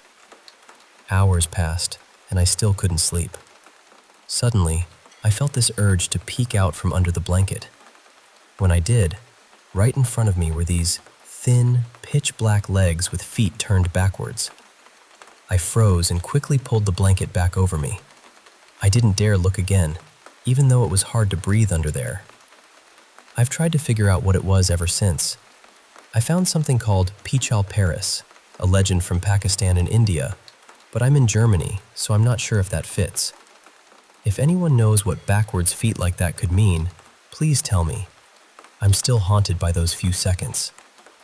And there's one more I want to share. A strange, recurring experience that feels like a dream, but is too vivid to be just that.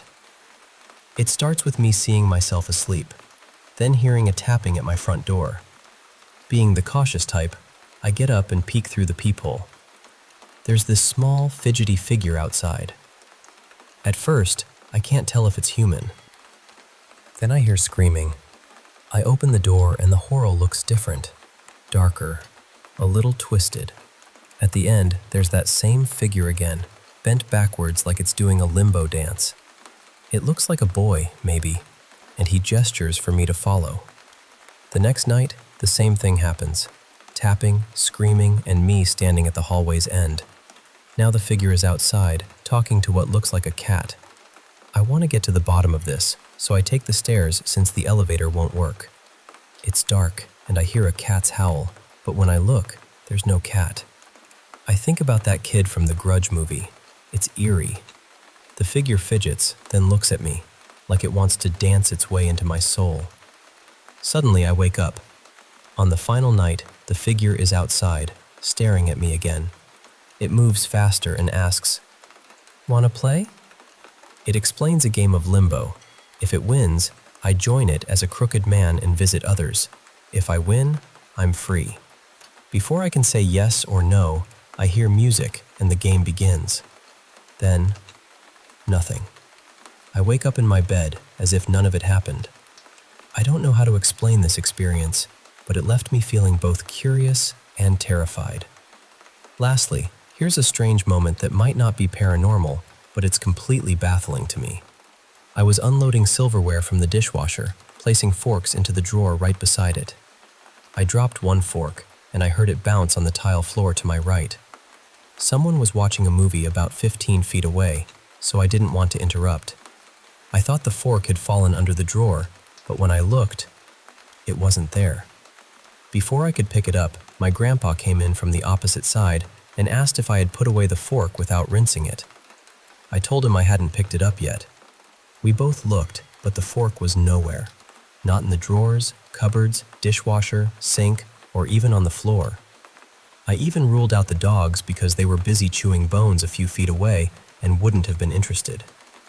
I'm sure the fork will turn up eventually, but after searching for about 10 minutes, I'm stumped. So, these are some of the strange, eerie moments that have happened. Some felt like ghosts, others like dreams, and some just like inexplicable glitches in reality. If you've had anything like this, or have thoughts on what these could mean, I'd love to hear from you. Thanks for listening.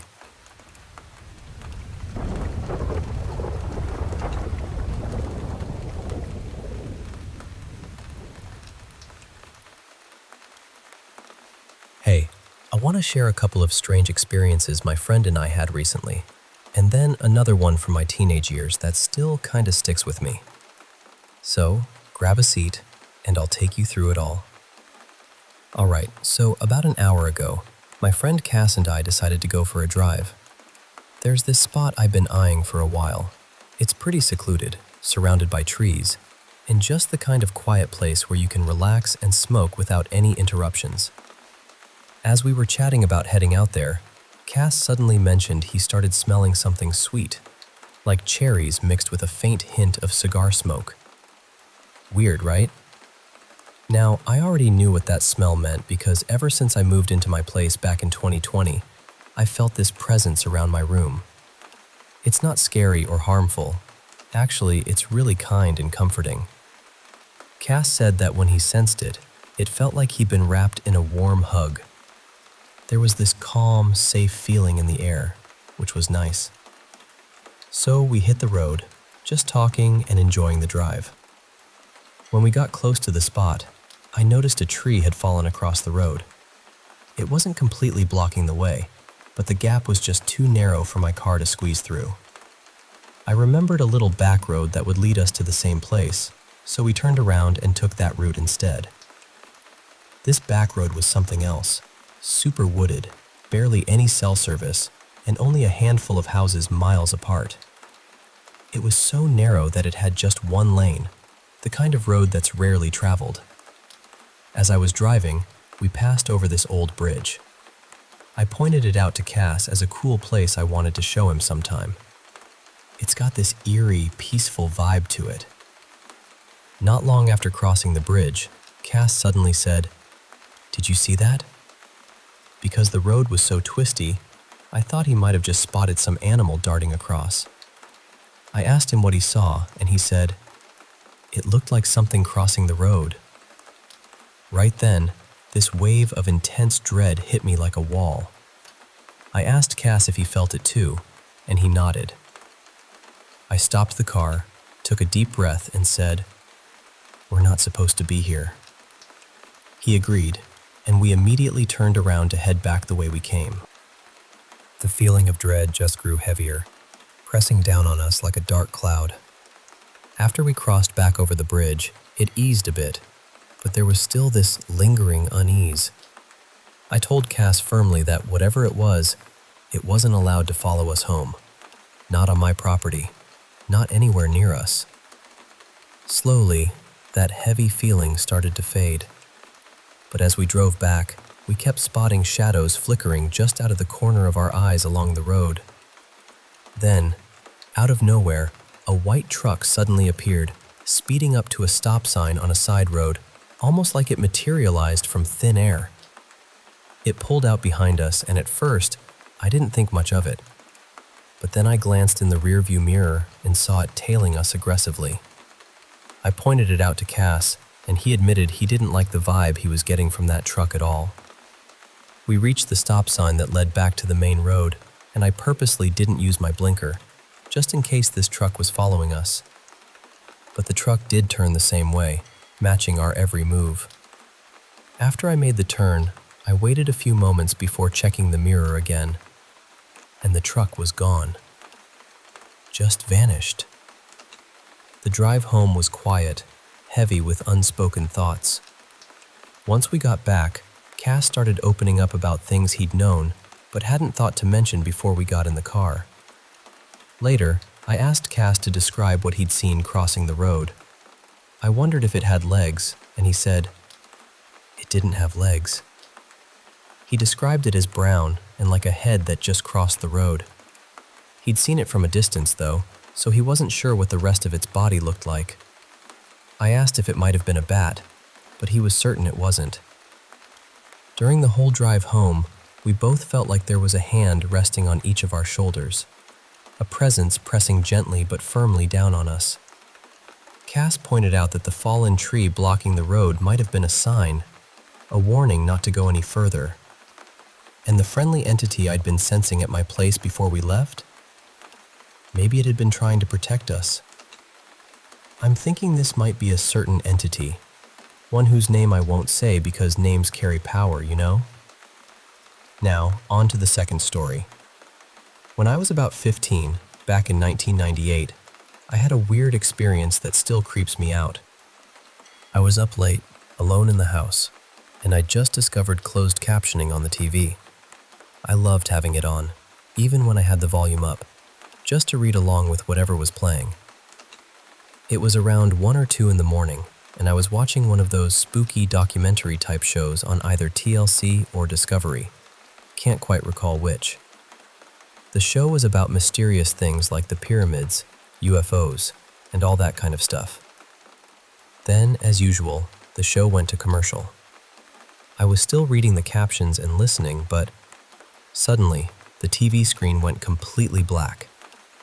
The TV was still on, but it looked like the channel was having some technical glitch or something. I sat there, waiting for the commercials to come back on, when I noticed something chilling. On the black screen, in the closed captions, these words appeared. "Do you believe in Satan?" There was no sound, just that question in white letters on the dark screen. It stayed there for what felt like forever, maybe 30 or 40 seconds, before a regular commercial finally popped up. But even when the commercial was playing, those words lingered on the closed captions, stuck on the screen for a minute or two after the show resumed. That phrase was never part of any real commercial or the show itself. Eventually, everything went back to normal, but that moment gave me the creeps then, and it still does when I think about it. Has anyone else ever had their closed captions go rogue like that? It's a small thing, but it's one of those little moments that sticks with you. So yeah, those are my stories. One from just tonight, with that strange creature and the unsettling truck, and one from way back when, with the haunted TV captions. Thanks for listening, and if you've got any stories like these, I'd love to hear them sometime.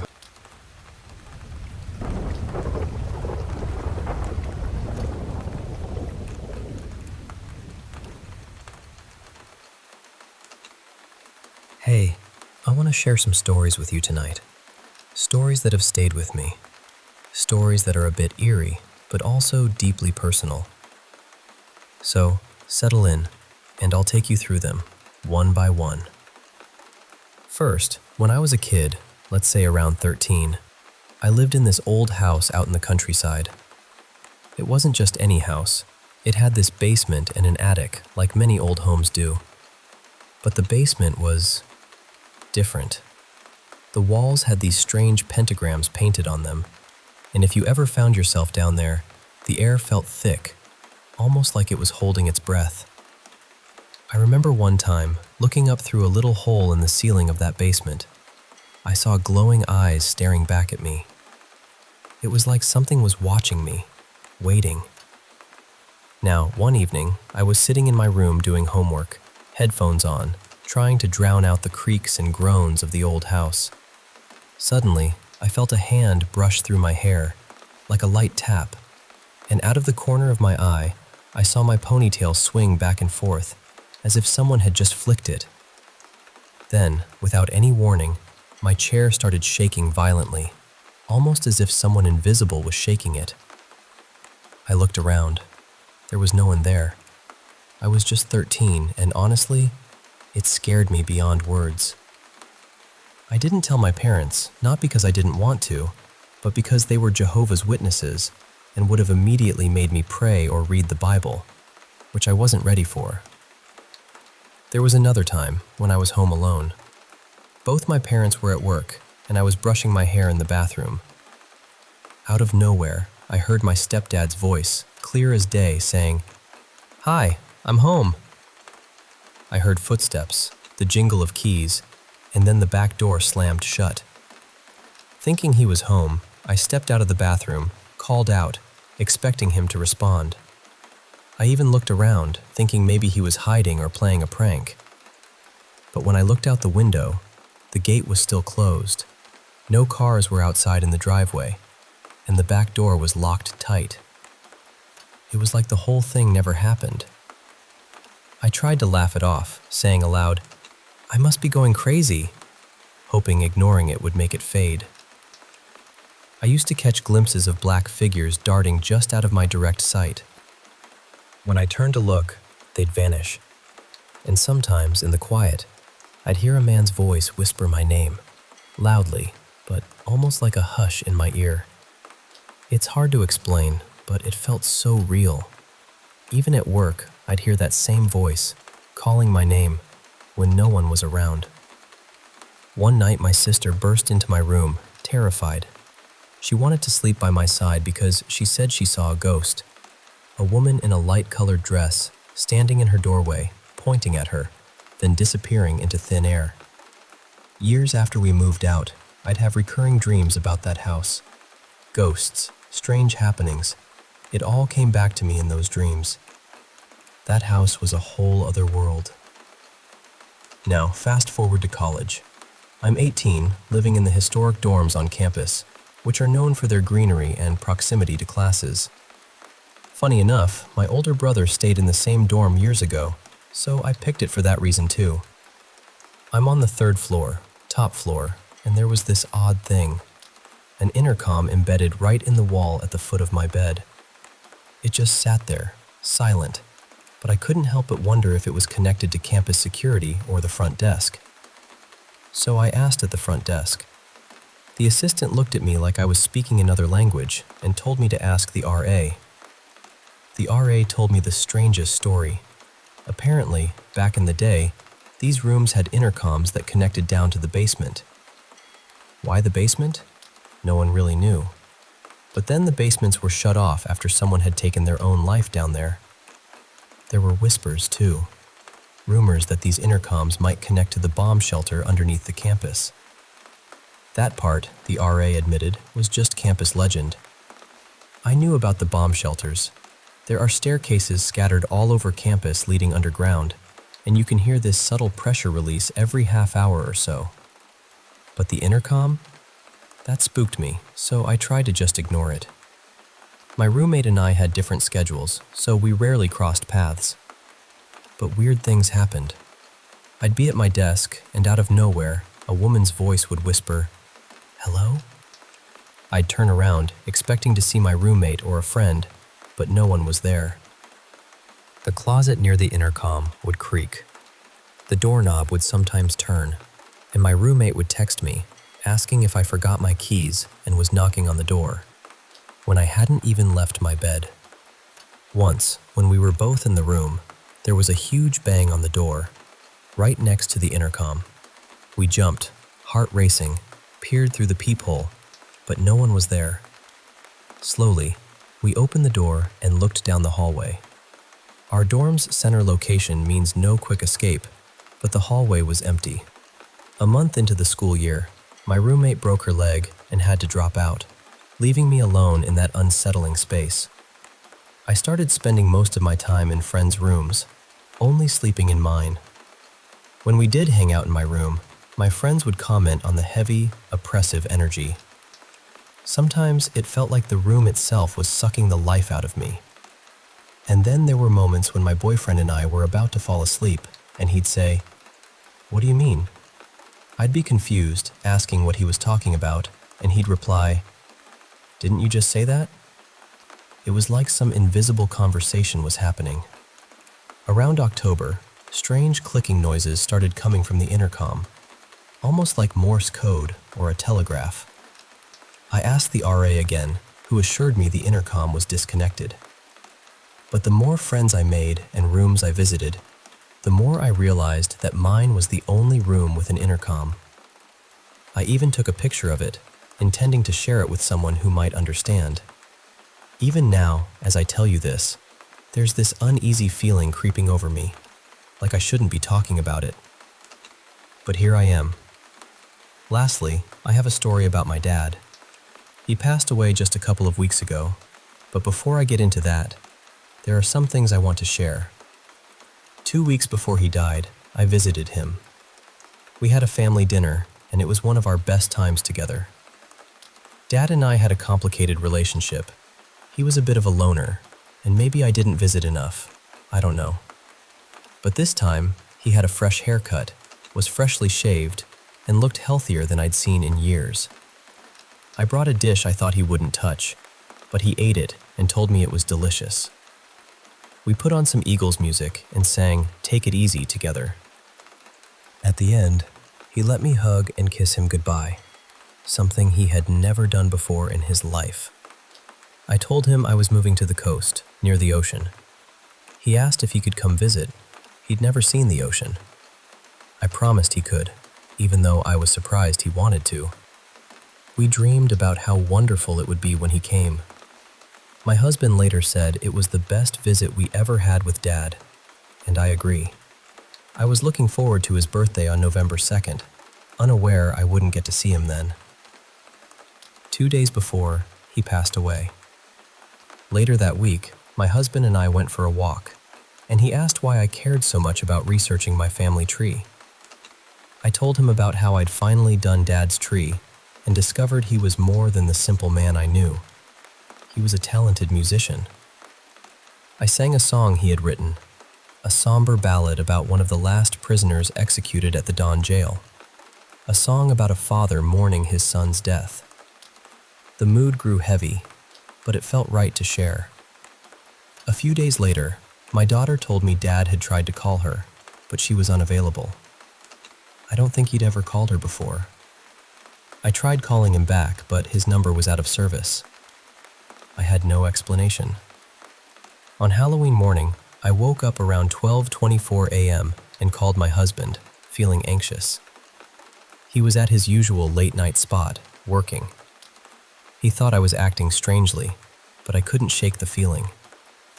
I called him again at 1:50 a.m., only to find he was already home. He thought I was being weird again, and I just let it go, half asleep.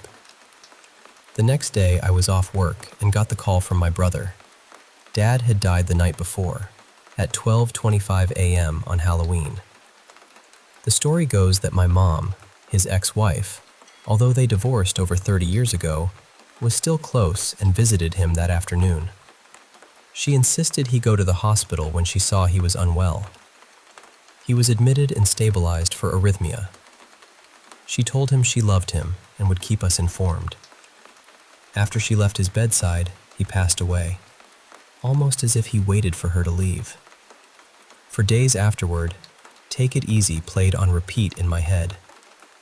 I thought I was losing my mind, but after the funeral, when I played that song during the eulogy, the endless loop finally stopped. I'd been asking my dad for a sign that he was okay, and now I believe that song was his goodbye, his way of telling me he was at peace. I'm still planning to move by the ocean, Dad, and when I do, I promise I'll take you with me.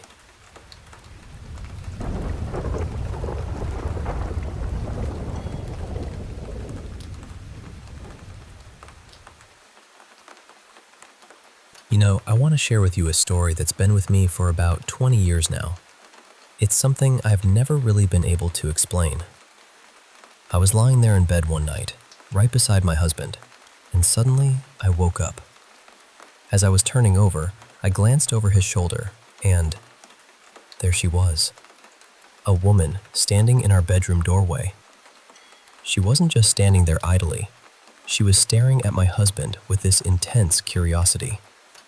It was strange, almost like she was trying to understand him, to see something deeper. And she had no idea I was watching her. Then, she began moving toward him, silent and deliberate. My heart wasn't pounding with fear, but I felt this surge of protectiveness. I mean, I don't mind paranormal encounters. I've seen enough to stay calm. But this was my husband, and I wasn't about to let anything get close to him. I wanted to leap over him and stop her, but she was too far away. I worried that if I did, I'd wake him up suddenly, and he might hurt himself. So, I quietly slipped out of bed and moved around the end of the bed, hoping to intercept her. But just as I got there, she simply vanished. Just gone. No trace. Now, this wasn't some shadowy figure or a fleeting ghost. She was about 5 feet tall, slim, but definitely female in shape, maybe 100 pounds or so. Completely black, like she was wearing a skin-tight suit from head to toe. No hair, no features, just a solid silhouette darker than the night around her. And somehow, I could describe her so clearly because she was less than 12 feet from me. I wasn't scared, paranormal or not, I wasn't shocked, but I was alert. And when she realized I was watching, she stopped and looked surprised. I'm empathic, so I could feel the shock radiating off her. I've researched shadow men, men in black, all sorts of stories, but nothing quite fits her. She wasn't sinister, not a shadow, and definitely not dressed in suits or shirts. I can't find a single reference to a woman like her. Has anyone else seen something like this? And no, I wasn't dreaming.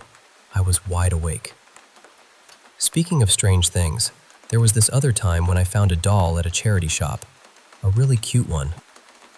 I'm usually skeptical about the supernatural, but I'm fascinated by it, especially in horror media. After bringing the doll home, I started noticing whistling behind me whenever the doll was in the room.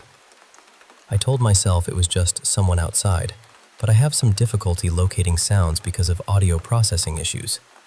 But then, things got weirder.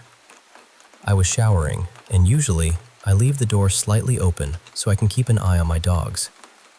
Suddenly, they started barking uncontrollably. I thought someone was outside. I cut my shower short, and when I came out, my dog was barking nervously at my bedroom door, the room where the doll was kept. Normally, they would rush in and get comfortable, but this time, they stood there, barking with their tails tucked and legs tense. I knew animals are more sensitive to the supernatural, and this behavior was unusual. I'm not sure if the doll is haunted, but if it is, I want to understand it, as long as it's not harmful. Now, let me tell you about an encounter that my younger siblings, cousin, and I had in Louisiana about 2 years ago. It was mid-November, around 9:30 p.m. We were walking to a tree our mother had crashed into while intoxicated a week earlier. The night was eerily silent. No crickets, no frogs, nothing. Our phone batteries drained rapidly, and our flashlights died. We looked at each other, illuminated only by the moonlight on our faces. Then, from the forest, we heard screeches and something moving on all fours, coming toward us. We ran up the hill, my heart pounding, hearing heavy panting and screeches behind us. It was bigger than any coyote, wolf, or dog we knew. This was something else. We made it back unharmed but shaken. To this day, we avoid going out after dark. Last night, something strange happened in my own neighborhood. It was about 8:30 p.m., dark outside. I heard a strange noise. It sounded like a baby crying or maybe groaning, but it was unsettling, like an uncanny valley sound. My mom and brother were outside on the deck, looking terrified. My dog froze, staring across the street for 7 minutes without moving. Then someone shouted, "Shut up!" And suddenly, dogs around started barking, then abruptly stopped. After a while, a dog barked 3 times, but it sounded fake, like it was imitating a dog. We saw nothing and locked all the doors and windows. My mom promised to protect us. My brother is sleeping with my dad, and I've closed and locked my window. It's terrifying, and I'm trying to find out what this might be. And I can't forget this childhood memory. When I was about 5 or 6, my grandparents picked me up from school. One night, I had a nightmare, possibly my first real one. I was lying on a bed in a dim room with green light. Someone who looked like my grandma, but didn't feel like her, sat next to me and said, "I can't sleep tonight because the pillows are poisoned." I woke up sweating and scared. The next day, I wanted to play with Grandpa instead of Grandma because of the nightmare. Later, Grandpa had to use the bathroom, and I was too scared to be alone, so I followed him and tried blocking the bathroom door so I wouldn't be left alone. I could see Grandma washing dishes in the kitchen, just 3 steps away. Grandpa got annoyed, saying, "I don't understand what you're scared of. Grandma is in the living room." But I knew Grandma wasn't there. I could see her washing dishes nearby. I ran to the bedroom, hiding under the covers until my mom came to get me. It was confusing because Grandpa's words didn't match reality. There was another time when a skull appeared in my house, a skull I had never seen before. I collect skull art, and I had left the door open for a friend. He thought it was a new skull my dad bought me, but I knew it wasn't. Later, my desk was turned sideways, and the skull was moved. Nothing was stolen, which was strange. I put the skull outside, but when I returned, it was back on my shelf, and the desk had moved again. We checked with friends and family. No one admitted to moving it. I got cameras, but it's still a mystery why someone would move my desk but not take anything. Finally, I want to tell you about a deeply personal experience from my childhood during the late 80s, early 90s, in the midst of the Satanic Panic era. I was raised as a Jehovah's Witness, but later became agnostic and skeptical. At about 11 years old, after losing a molar, I placed the tooth on my bedside lamp. That night, I woke up to a glowing blue-white figure, an angel, with its back to me. It turned and looked at me with a cold indifference before I fell back asleep. The next morning, I found my tooth had been cut cleanly in half, one half missing. My mom examined it briefly but gave no explanation. The tooth vanished a week later, and soon after, we moved houses. I never saw the shadowy figures again. These stories, strange, unsettling, and sometimes inexplicable, shape the way I see the world. They remind me that not everything can be explained, and sometimes the unseen lingers quietly in the edges of our lives.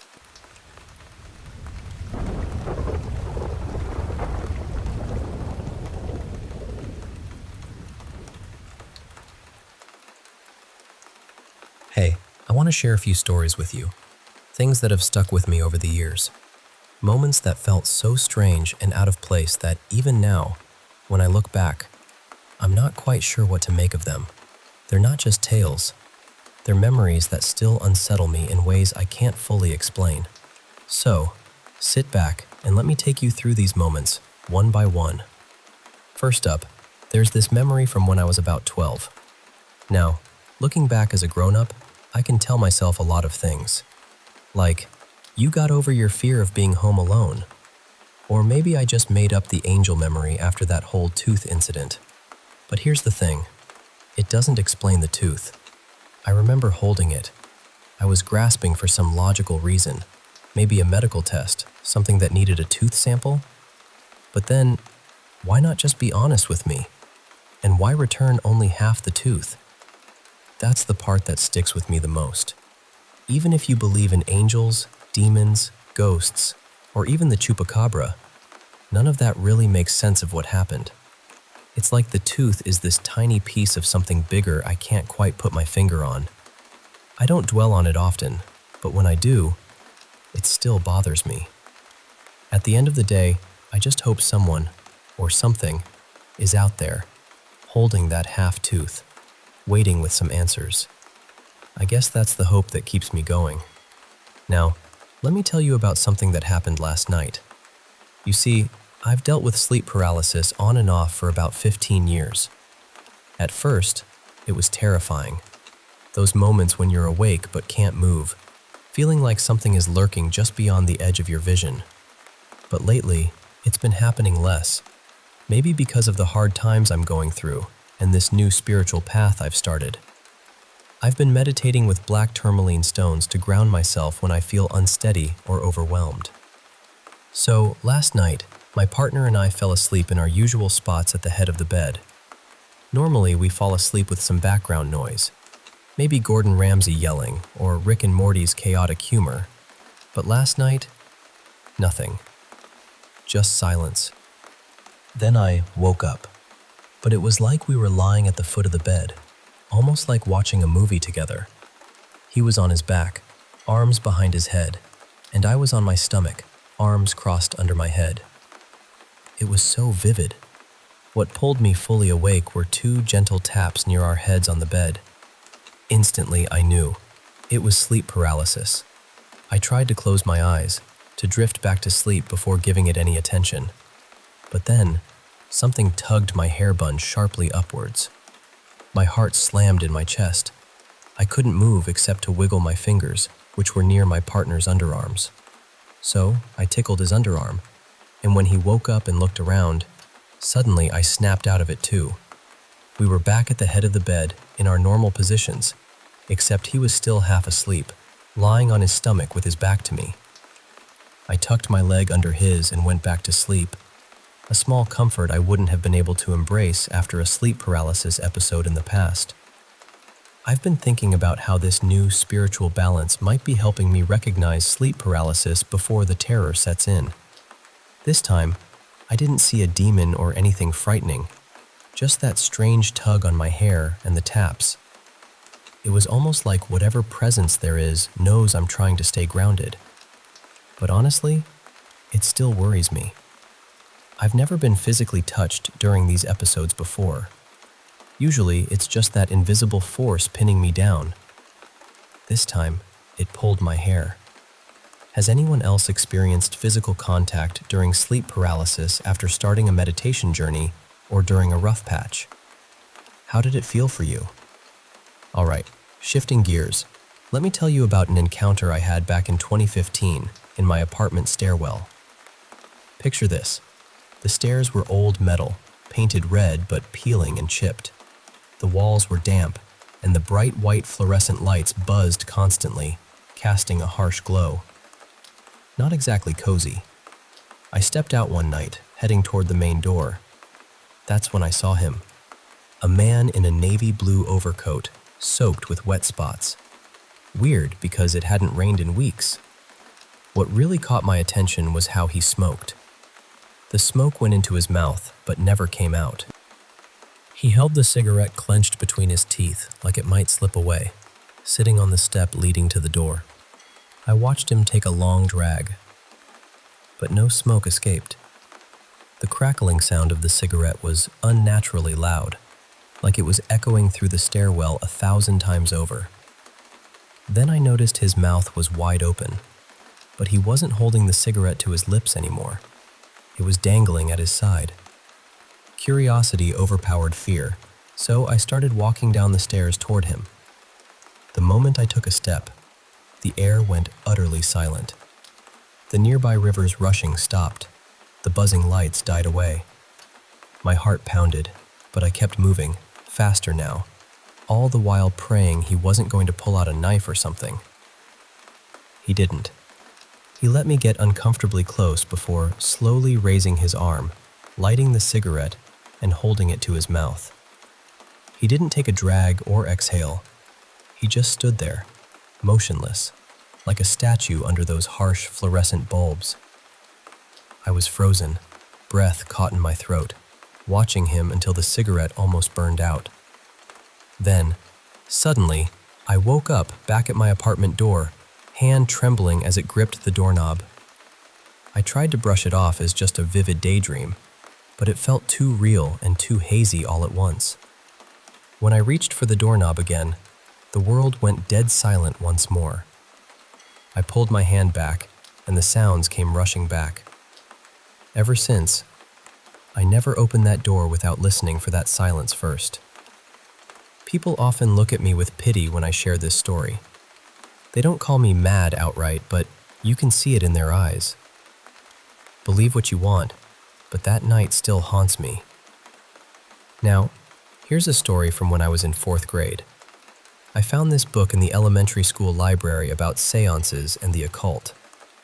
Not the best pick for a kid from a semi-conservative Christian family, but curiosity got the better of me. I slipped it into my backpack, hid it under my mattress, and that night started reading. There were instructions to summon someone who'd passed away using a mirror. The only person I knew who had died was my great-grandfather. Maybe part of me thought nothing would happen. After all, Jesus wouldn't let anything bad get me, right? So I took the book into the bathroom and followed the directions. I don't remember the exact steps anymore, but I vividly remember what happened next. The mirror fogged up and a face appeared. It was my great-grandfather, but twisted, emaciated, and gray. It was terrifying. Every hair on my body stood on edge as the face opened its mouth. Before it could say anything, I grabbed the book and fled, slamming the bathroom door behind me and hiding under my bed. Looking back now, I question if it was real or just a child's imagination running wild. Maybe it was a demon, or maybe it was my grandpa trying to reach out. Either way, the fear I felt was real, pure, and intense. The book went back to the library the next day.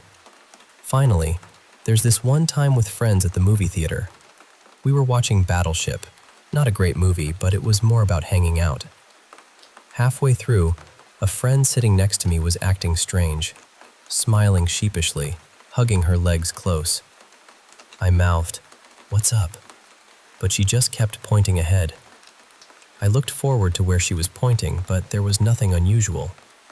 The theater was half empty, and only a few people sat a row or two ahead. I looked at them. Nothing seemed off. Then my friend whispered, "The chair. Look at the chair." I focused on a chair that was a bit out of place. It was shaking, moving as if someone was either kicking its legs rapidly or rocking back and forth in it. The eerie movement kept happening, but no one was there. That moment left us all uneasy, and to this day, I can't forget it.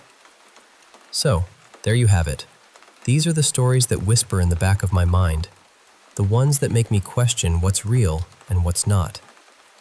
Maybe you'll believe some, maybe none. But if you ever feel like the shadows are watching, or that silence is louder than it should be, just know you're not alone.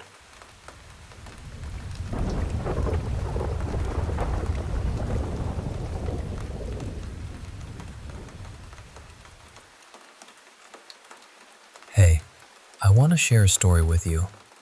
It's about my family home and some really strange paranormal things that have been happening over the years.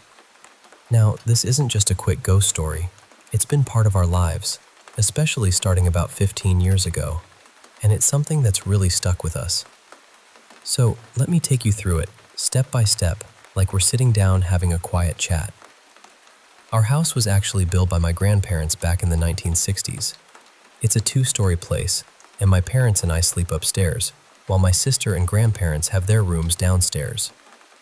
The weird stuff really started with my older sister. She began experiencing sleep paralysis. You know, that terrifying feeling when you're awake but can't move? Now, science says it's just a brain glitch, but in our culture, there's this folklore about an entity called the Dark Man. It's sort of like a mischievous or even malevolent spirit that causes these episodes. At first, it seemed like just bad dreams, but then things got intense. My sister started waking up in the middle of the night, scared because something invisible was pulling her long hair. She'd scream for Grandma, who would come running with holy water and prayers. There was another time the invisible force seemed to blow air on her face, and again, Grandma was there with her bottle, praying and calming things down. It was like this unseen presence was toying with her. One night, my mom, sister, and I were watching TV in the living room when suddenly my sister went into sleep paralysis right in front of us. She was shaking, her eyes wide open but unable to move or speak. It took us a moment to realize what was happening. When she finally snapped out of it, she screamed at us, "It got me! It got me! Why didn't you help me?" We were all shaken. Grandma rushed over with holy water, and even my dad, not usually one to believe in this stuff, came out of his room startled by the screams. Grandma remembered an old tradition. To protect someone from the Dark Man, you place a piece of clothing that belongs to their father on them, like a shield. So we tied my dad's belt around my sister's waist, and she went to sleep in my room. She was still scared and asked me for a glass of water. I went to get one from the dispenser in a plastic cup. Here's the crazy part. As I approached my bedroom door, the cup literally exploded in my hands, splitting open and spilling water everywhere. We all saw it. The tears, the shock, my mom rushing over. The cup wasn't dropped or crushed. It was torn in perfect straight lines, like someone used a scalpel. That night, no one in the house got much sleep. Since then, my mom and I have also experienced sleep paralysis. She only a few times, but I still get it now and then. Along with that, strange noises started happening. Chairs moving, dishes clanking, mostly upstairs when we weren't home. Once, Grandma heard the wardrobe in my parents' room open and chairs moving. She went to check, thinking maybe someone was breaking in, but found no one there. The wardrobe was indeed open, just like the noises said. My sister eventually visited a local priest to understand what was going on. After listening, he told her that a lost spirit was living in our house, and it seemed to be reaching out specifically to her, wanting to be known. She was relieved to hear it wasn't something evil. She even gave the spirit a name, Samuel. Now, who or what Samuel is a mystery. One theory goes way back to Grandma's childhood. She used to walk past a cemetery every day on her way home from school. One day, she picked flowers from a grave and brought them home without telling anyone. That night, an invisible force grabbed her leg, trying to pull her out of bed.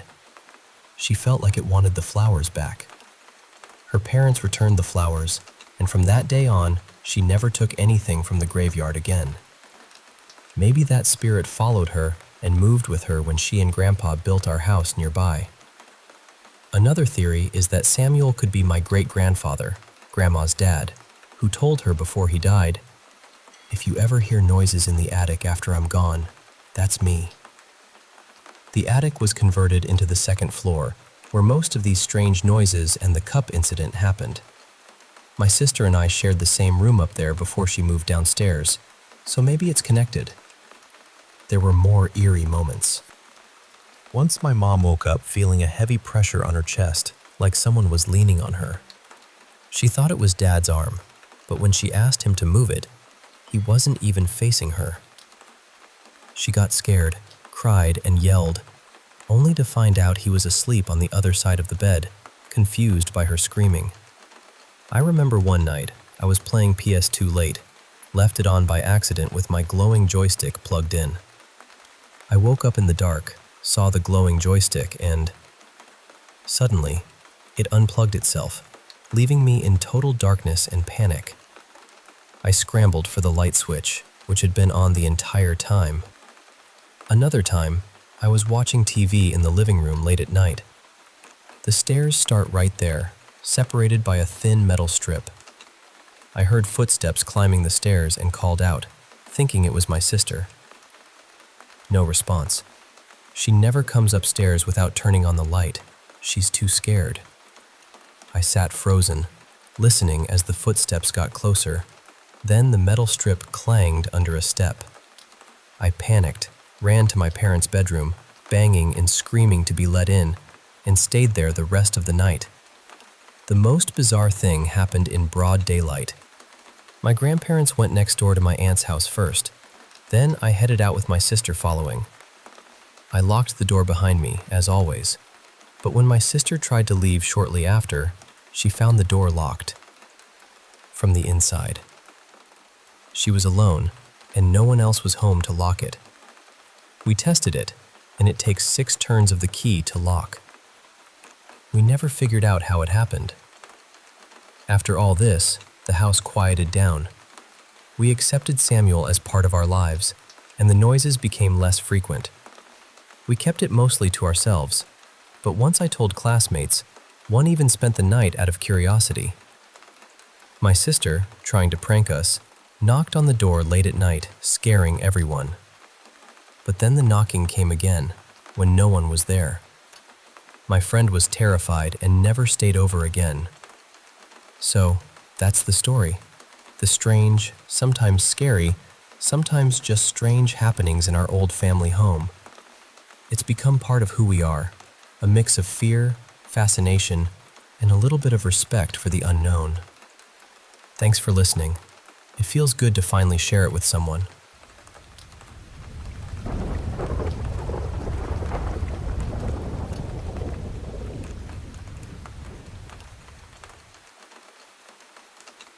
You know, I've always believed that our family home, the one my grandparents built back in the 60s, held some kind of otherworldly presence.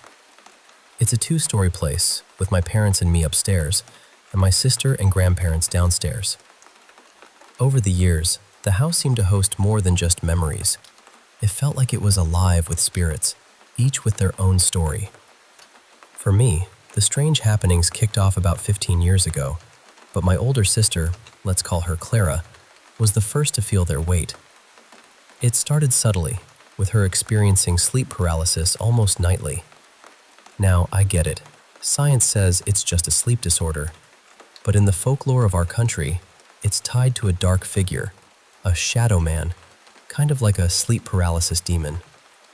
People say it's a mischievous, maybe even malevolent spirit that creeps in during those frozen moments of the night. At first, no one thought much of it.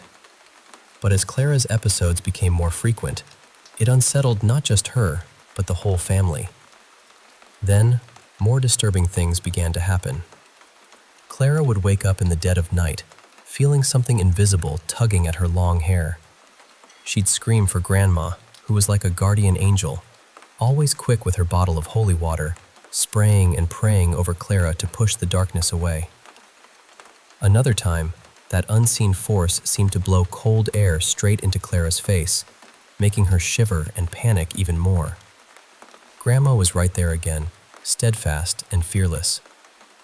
One night stands out in my memory more than any other. My mom, Clara, and I were all sitting in the living room, watching TV. Suddenly, Clara's body stiffened. She slipped into that terrifying sleep paralysis state right before our eyes. It took a moment for Mom and me to realize what was happening. Clara's eyes were wide open, her body shaking uncontrollably, but she couldn't make a sound. When she finally snapped out of it, she screamed, a raw, blood-curdling scream, crying, yelling at Mom and me. "It got me! It got me! Why didn't you help me?" She was pale, shaken to the core. Grandma arrived moments later with her usual holy water and prayers. Even Dad, who's usually the skeptic in the house, came out of his bedroom, visibly shaken by her screams. Grandma recalled an old belief. To protect someone from the shadow man, a piece of clothing from their father must be placed on them, like a shield. So we wrapped Dad's belt around Clara's waist, and she took refuge in my room, as she often did during these episodes. Still trembling, Clara asked me for a glass of water. I went to the dispenser and grabbed a plastic cup filled with water. The doors to my room and my parents' room were open, so Mom and I were nearby.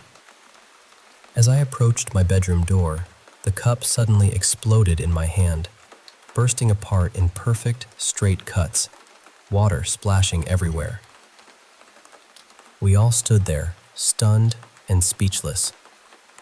Dad initially thought I'd dropped it, but the neat, surgical tears in the cup told a different story. That night, sleep was impossible. After that, Mom and I started experiencing sleep paralysis too, though less often. Strange noises filled the house, especially upstairs. The creaking of chairs, the clinking of dishes, sounds that didn't belong to the house settling or the wind. Grandma once checked the second floor, suspecting a burglar when she heard the old wardrobe in my parents' room open by itself. She found the wardrobe door ajar, but no one was there. These strange events led Clara to visit our local priest. After hearing everything, he said a lost spirit was reaching out through her, trying to make itself known. Clara, relieved to hear it meant no harm, named the spirit Samuel. We tried to understand who Samuel might be. One story Grandma shared was from her childhood, how once, passing through a cemetery, she picked flowers from a grave. That night, an invisible force tried to drag her out of bed, as if demanding the flowers back. Her parents returned the flowers the next day, and she never took anything from a graveyard again. Maybe that spirit followed Grandma and moved with her to our house, which was built just a few houses away from her childhood home. Another theory was that Samuel was Grandma's father, my great-grandpa, whom I never met. Before he passed, he told Grandma, "If you ever hear noises in the attic, that's me." The attic eventually became the second floor of our house, where the noises and the cup incident happened. Clara and I used to share my room up there before she moved downstairs, so maybe there was a connection. There were other chilling moments. Mom once felt a heavy weight pressing on her chest while almost asleep. She thought Dad had his arm over her and asked him to move it. No response. She pleaded again, struggling to breathe, tears coming down her cheeks, yelling for him to stop, only to realize he was turned away, asleep on the other side of the bed. That memory still haunts her. I remember a night I stayed up playing PS2 late. The joystick's LED was glowing in the dark, plugged in. I fell asleep with the TV off but the PS2 on. Suddenly the joystick unplugged itself and the room plunged into total darkness. Panic hit me hard. I scrambled for the light switch, which, oddly, had been on the whole time. Then there was the time I was watching TV in the living room late at night. The stairs to the second floor started right there, separated by a thin metal strip from the floor. In the dead silence, I heard footsteps ascending. I called out to Clara, thinking she was coming for a drink, but no answer. She never came upstairs without turning on the light. Never. Frozen, I listened as the footsteps drew closer, then the distinct clang of the metal strip at the top. I bolted to my parents' room, banging on the door, begging them to let me in. I stayed there the whole night. One of the most baffling incidents happened in broad daylight. Grandpa, Grandma, Clara, and I were heading next door to Aunt's house. Grandpa and Grandma left first. Clara was in the bathroom, and I was finishing up in my room, It was always our rule that the last person to leave locks the door from the inside. I dashed out, telling Clara I was leaving. She said she'd be right behind me. I locked the door and left. About 30 seconds later, Clara tried to exit, only to find the door locked from the inside. No one else was home to lock it. She scrambled to unlock it and ran after me, terrified. We tried to replicate the lock. It took 6 turns to secure it, but no one could do it from the outside. It was impossible. After that first intense wave of hauntings, things quieted down. We learned to live with the nightly noises and accepted Samuel as part of our lives. Clara embraced the spirit, and for a long while, nothing more happened. Eventually, I shared these stories with a few friends. One came over to stay the night after my birthday, curious about the noises. Clara, mischievous as ever, tried to prank us by knocking on our door late at night. The guys were terrified until she revealed herself, laughing. But a few hours later, my friend woke me up. There was knocking again, but no one was outside. Clara was fast asleep in her room. My friend never slept over again and tells that story often. Despite everything, I'm still a grounded person. I search for rational explanations, but sometimes, well, some things just don't add up. There was another place in our house, a tiny guest room that I could never sleep in. Every time I tried, restless nights followed, filled with whispers and my name being called. The worst dreams were of someone opening the door and just standing there. Oddly, in the dreams, the door opened inward, though in reality, it opens outward. Years later, when my parents moved, my friend and I stayed in that room for one last night. I slept soundly, comforted by the fact my friend was there too. But he barely slept, saying someone tried to open the door all night long, stopped only by his mattress blocking it. He thought it might be my dad, but was scared to ask. I reassured him it was just a dream, but deep down, I wasn't so sure. We moved on, left that house, and I'm glad to never see that room again. But sometimes, when the house falls silent and the shadows grow long, I still wonder about Samuel and the secrets our family home holds.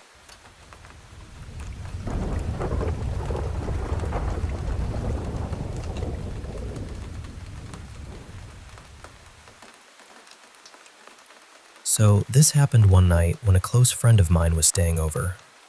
We were sitting on the back steps, smoking and talking, when she suddenly went completely quiet. She was staring across the road, right at the pool of light beneath an old street lamp. I followed her gaze, but at first I couldn't see anything. The street looked empty, so I looked away and took another drag. A few seconds later, I glanced back. That was when I saw it. There was this impossibly tall, almost human-shaped figure standing beneath the lamp. I couldn't tell whether it was male or female. The upper half of its face was perfectly smooth, with no eyes or sockets at all. Its mouth had no lips, so every tooth was exposed. Its arms were so long that its hands nearly scraped the pavement.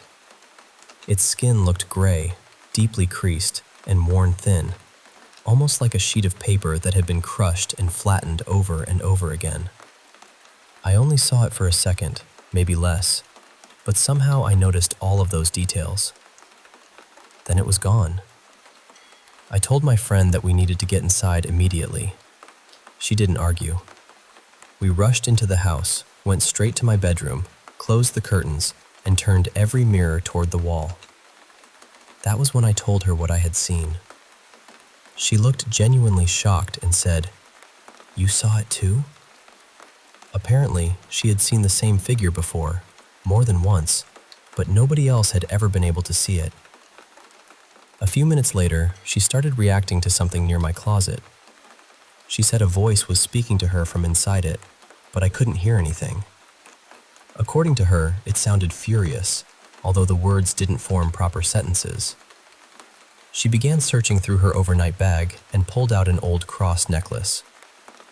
The strange part was that she was almost certain she hadn't packed it. She remembered leaving it on the dresser at home. She had stopped wearing it years earlier after going through a painful experience connected to a church. The moment she held that necklace up, before she even said anything, I felt this crushing wave of fear. It wasn't ordinary nervousness. It felt heavy and immediate, like the entire room had suddenly become dangerous. I begged her to put the cross away. She had worn it during some of the most traumatic periods of her life, and I couldn't shake the feeling that something painful had become attached to it, whether emotionally or in some other way. As soon as she placed it back in the bag, she said the voice became even angrier. It began saying things about God. Around the same time, I started hearing the faint sound of hymns in my head. Then my friend broke down. Her body stiffened, she started trembling, and she couldn't catch her breath. She was crying so hard that she could barely speak. It looked like a severe panic attack. Against my instincts, I reached into the bag, took out the necklace, and placed it around her neck. Gradually, she calmed down. But then she became strangely still. She stared at the wall without responding to me. After a while, she began talking about giving up. She said she was tired of hurting and wanted everything to stop. I kept talking to her, trying to remind her that she wasn't alone and that the feeling would pass. Then she turned and looked directly at me.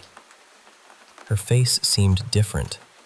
Her eyes looked unfocused, and her body was twitching in a way I had never seen before. Even her voice and mannerisms felt unfamiliar. She asked me, very quietly, "Are you scared?" I didn't know how to answer. I was scared, but more than that, I was worried about her. For those few moments, it didn't feel like I was speaking to the same person. Eventually, her expression softened. Her eyes looked normal again, and the twitching stopped. She had no memory of what had just happened. I removed the necklace and explained that I had heard hymns and put it on her while she was panicking. All the color drained from her face. She crawled into the corner of the room, curled herself into a ball, and said she could hear something coming for her. I sat down in front of her, trying to place myself between her and whatever she believed was approaching. Then I had this sudden, powerful instinct to arrange my hands in two particular shapes and touch her forehead. I didn't know what the gestures meant. I only had a brief mental image of how to form them. With one hand, I pressed the tip of my thumb against my ring finger. With the other, I touched my thumb to my ring and little fingers. I gently placed the second gesture against her forehead. Almost immediately, she stopped shaking. She opened her eyes, looked at me, and took a deep breath. Later, when I searched for the hand positions, I found images identifying them as Prithvi Mudra and Prana Mudra. I had never studied them before, and had never considered myself particularly spiritual, so seeing those exact shapes was unsettling. My friend said the threatening presence had disappeared. The pressure I had felt in the room was gone too. She asked what I had done, but I honestly couldn't explain it. The rest of the night was quiet. She stayed with me, and once she finally fell asleep, I remained nearby to make sure she was safe. I still don't know what we saw beneath that street lamp, or whether the later events had the same cause. Maybe fear, trauma, exhaustion, and suggestion all collided in a way neither of us understood. Maybe there was something else happening. All I know is that it felt terrifyingly real in the moment. It felt as though something had noticed us, followed us inside, and was circling just beyond the edges of what we could normally perceive. I'm sharing this because I still don't know how to make sense of it. More than anything, I want to understand what happened and how to keep my friend safe if she experiences something like this again.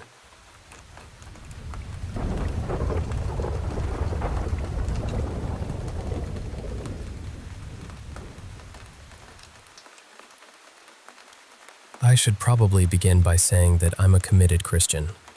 My faith is very important to me, but I've also always believed there may be things in this world that we don't fully understand. This happened during a game night at our church. The church property has two separate buildings.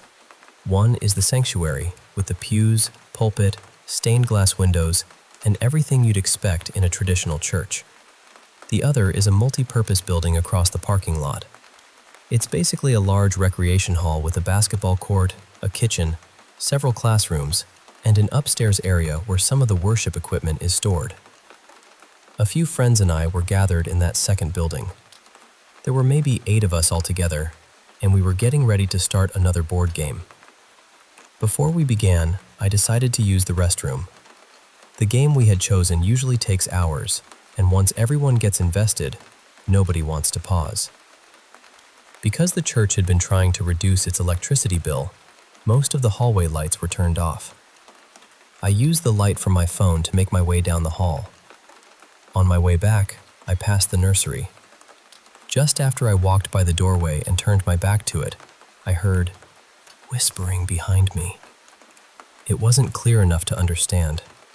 I couldn't make out any actual words. It sounded more like several people quietly talking through a wall, or a television playing in another room with the volume turned almost all the way down. I stopped and looked back. The whispering stopped immediately. I stood there for a moment, listening, but the hallway was completely silent. So I turned around and started walking again. The whispering returned. This time, it was louder. I honestly thought one of the younger guys had slipped away from the table and was trying to scare me. I hurried around the corner, hoping to catch whoever it was before they sat back down. But when I reached the main room, everyone was still sitting around the table. They were all looking at me, waiting for the game to begin. There was no possible way someone could have gotten from the nursery, past me, and returned to the table without being seen.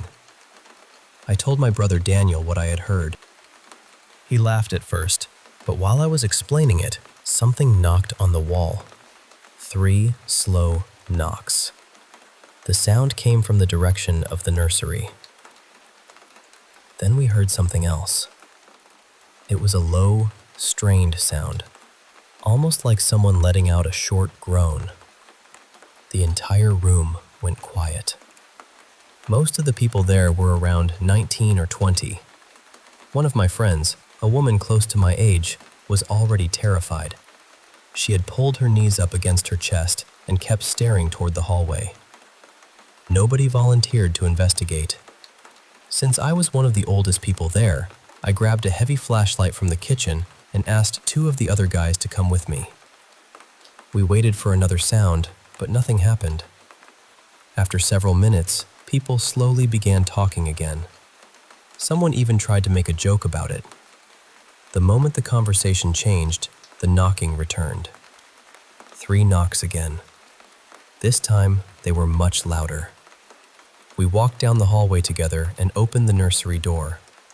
I shined the flashlight across the room, checking behind the rocking chairs, inside the storage closet, and beneath the cribs. There was nobody there. The exterior door inside the nursery was secured with a deadbolt. Every other outside door had also been locked before the game began. If anyone had been hiding inside, they couldn't have slipped out without passing us. We closed the nursery door and returned to the others. Before we even reached the game table, the knocking started again. 3 heavy bangs. But now the sound was coming from upstairs. That made even less sense. The upstairs entrance was always kept locked because several members of the worship team stored expensive instruments and sound equipment there. I was the only person present who had a key. I unlocked the door, and almost everyone followed me upstairs. Nobody wanted to remain downstairs alone. I left the stairwell door open behind us, just in case we needed to get out quickly. We searched every room. We checked behind curtains, opened closets, and looked beneath tables. There was no one upstairs. When we reached the final room at the far end of the hallway, the stairwell door suddenly slammed shut. Everyone jumped. I ran back, pulled it open, and looked down the stairs, expecting to see somebody running away. The stairwell was empty. The lower door was still closed. At that point, nobody wanted to stay any longer. We went downstairs, locked the upstairs entrance again, and started gathering our coats, bags, and game boxes. We decided to continue the evening at a friend's apartment instead. As I carried some things toward the exit, I glanced down the hallway. The nursery door was open. We had definitely closed it. Nobody had gone near it since we returned. That was enough for us. We switched off the remaining lights and hurried outside. As the last person stepped through the main door, the banging started one final time from somewhere inside the building. 3 enormous knocks. We didn't go back to investigate. We got into our cars and left. I'm telling this from my friend's living room a few hours later. Everything happened sometime between 11 at night and midnight. There were no unfamiliar cars in the parking lot, no broken locks, and no sign that anyone else had been inside. The strangest part is that the sound always came in groups of 3. And every time we searched the place where it had come from, the next knocks came from somewhere else. I still don't know what was in that building with us. I only know that it seemed to understand when we were listening.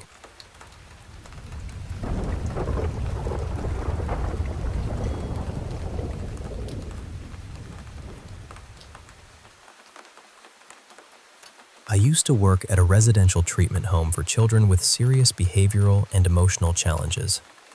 The place itself was enormous, an old Victorian house built more than a century ago, with tall windows, creaking staircases, and hallways that always seemed a little darker than they should have been. It had been used as a children's home since sometime in the 1970s. There were troubling stories connected to its earlier years, but by the time I started working there, it had become a genuinely caring place. I joined the staff in 2010 while finishing my graduate degree in psychology. Most of the children had lived through severe trauma. Many were also dealing with mental illness, developmental disabilities, or behavioral disorders, so unusual habits were not exactly uncommon. I normally worked during the day, but every so often I covered the overnight shift. At night, we had to check each bedroom every 15 minutes. There was one boy I'll call Danny. Almost every time I checked on him, I found him sleeping on the floor beside his bed. Sometimes his legs were sticking out.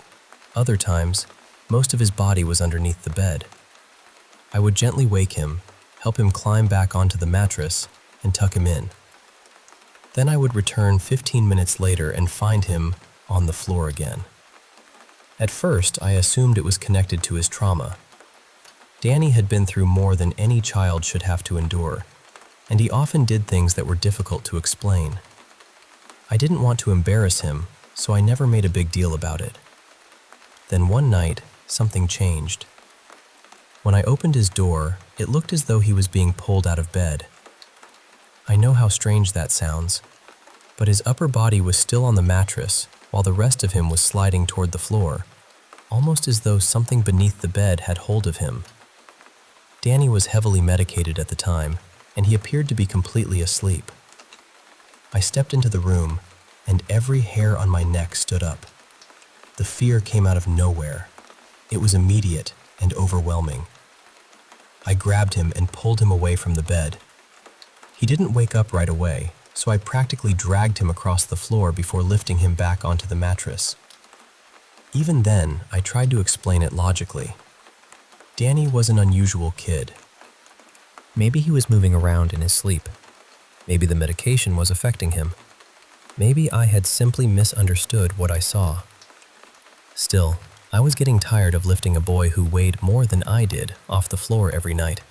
So the next afternoon, I decided to ask him about it. I kept my voice casual. "Danny, how come you keep sleeping under your bed?" The second I asked, his expressions changed. His eyes widened, and for a moment, he looked genuinely frightened. Then he shrugged and said, almost as though it were obvious, "That's because of the dark man. He lives under there." I remember feeling a chill, but I still assumed he was describing his trauma in some symbolic way. I didn't want to dismiss him though, so I smiled and said, "Well, we can't have that. Let's tell him to leave." The children knew I had a silly routine for getting rid of imaginary monsters. I would pretend to wrestle them out of closets, drag them across the room, kick them through the doorway, and order them never to return. Usually, the kids loved it. Danny didn't smile. He looked directly at me and said, "That won't work on this one. You need to pray too." That caught me off guard. Danny had significant intellectual disabilities. He had very limited exposure to frightening movies or supernatural stories, so hearing him say that felt strangely out of character. Still, I wanted him to feel safe. I found an old Bible from the downstairs sitting room, borrowed a salt shaker from the kitchen, and returned to his bedroom. Together, we said the Lord's Prayer. I also read a short prayer of protection that I found online. Then we sprinkled a little salt around the bed. After that, I performed my usual monster removal routine. I pretended to grab the dark man, wrestled with it dramatically, dragged it toward the window, and threw it outside. The moment I closed the window, Danny's entire face brightened. "He's gone," he said, and he sounded completely certain. By the time I finished my shift and went home, I had mostly forgotten about the whole thing. That night, sometime around 3 in the morning, I woke to the sound of my black cat growling beside me. Not meowing, growling. She was staring at the space above my head, hissing and making this horrible yowling sound I had never heard from her before. I tried to sit up, but I couldn't move. I've experienced sleep paralysis for most of my life, so I recognized the feeling. But then I felt something tangled in my hair. It felt like fingers or claws. My head was being forced backward, toward the narrow gap between the mattress and the wooden headboard. I was confused, half awake, and struggling to understand what was happening. Then one thought entered my mind. The dark man. I said the Lord's Prayer out loud, or at least I tried to. The words came out broken and slurred. Suddenly, my cat lunged toward my head and began swatting violently at the exact place where I felt the claws. There was a flash of light. It was bright enough to fill the room for a split second. Then the pressure vanished. I could move again. My cat stopped attacking the air, curled up beside me, and became completely calm. I've always told myself it was just another episode of sleep paralysis. That is the most reasonable explanation, and it is probably the correct one. But I have never forgotten the feeling in that room. It wasn't just fear. It felt like something was furious with me, like something had followed me home because I had taken away what belonged to it. And there is one final detail I still think about. After that night, Danny was never found sleeping on the floor again.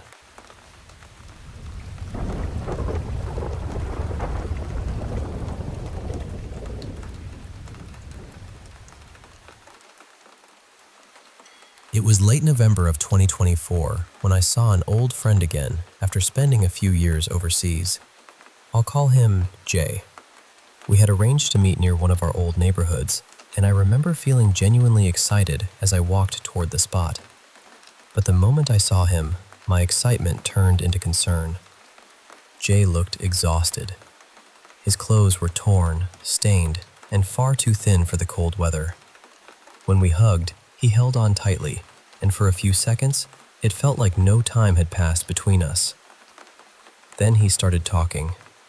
His words came out incredibly fast. He spoke about hidden codes, repeating numbers, secret messages, and connections between words that only he seemed to understand. He claimed these patterns allowed him to receive information from somewhere beyond ordinary reality, and at one point, he said he could travel through space with his mind.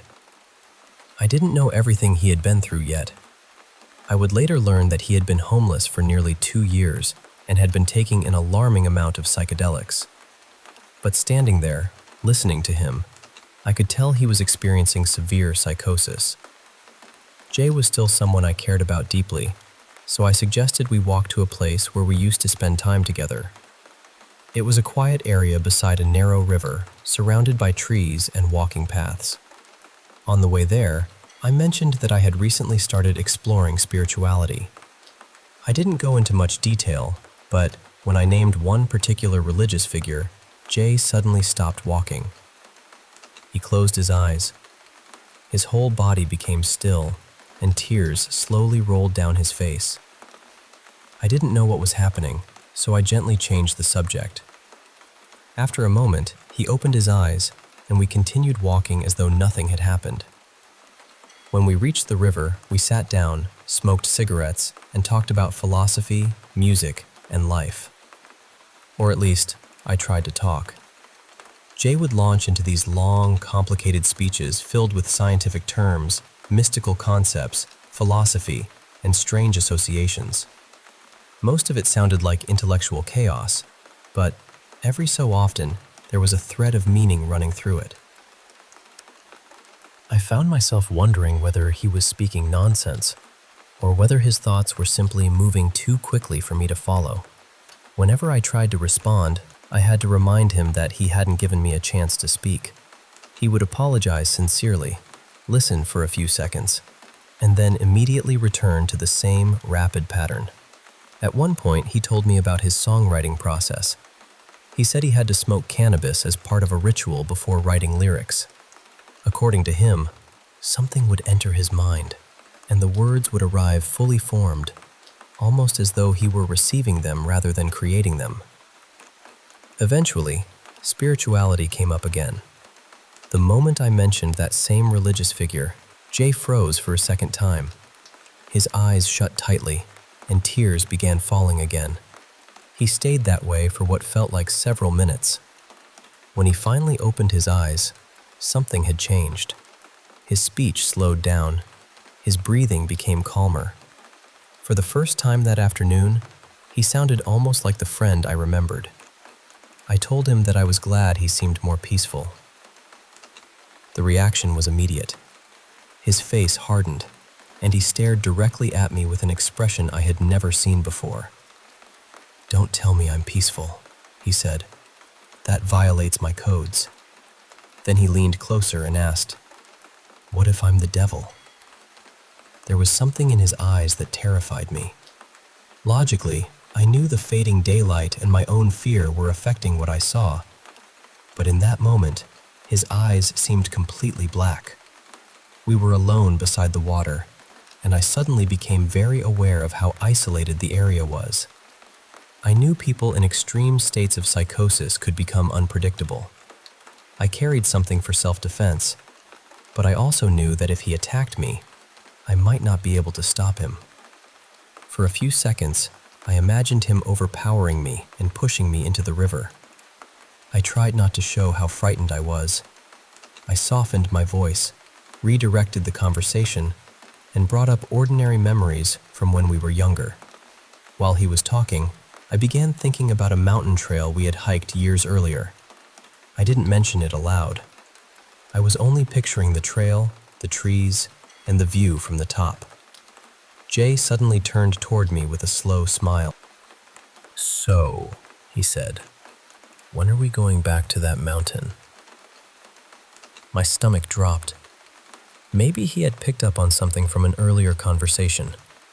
Maybe I had unknowingly given him a clue through my expression. There could have been a completely ordinary explanation. But at the time, it felt as though he had reached directly into my thoughts. I finished my cigarette and told him we should leave.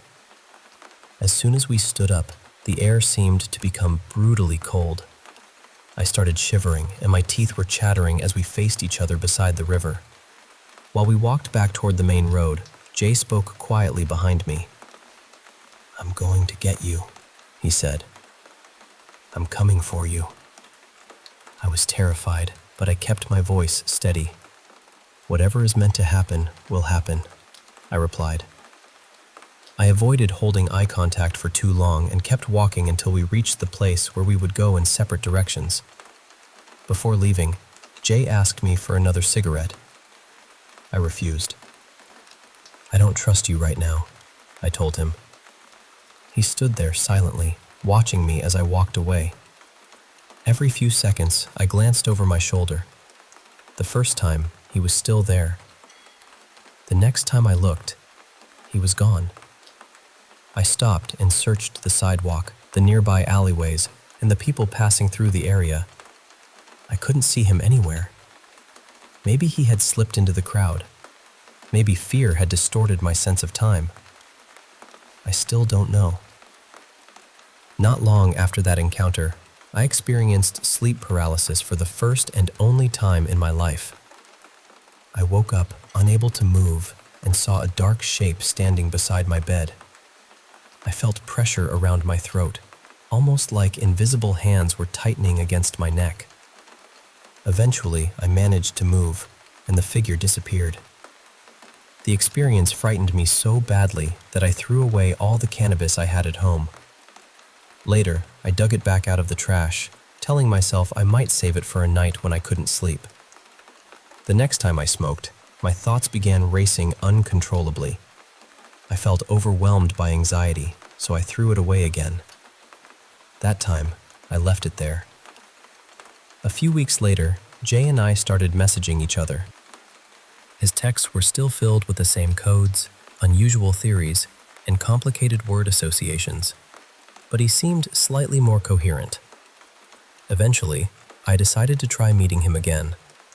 I planned to bring him some food, because he sounded more stable on the phone.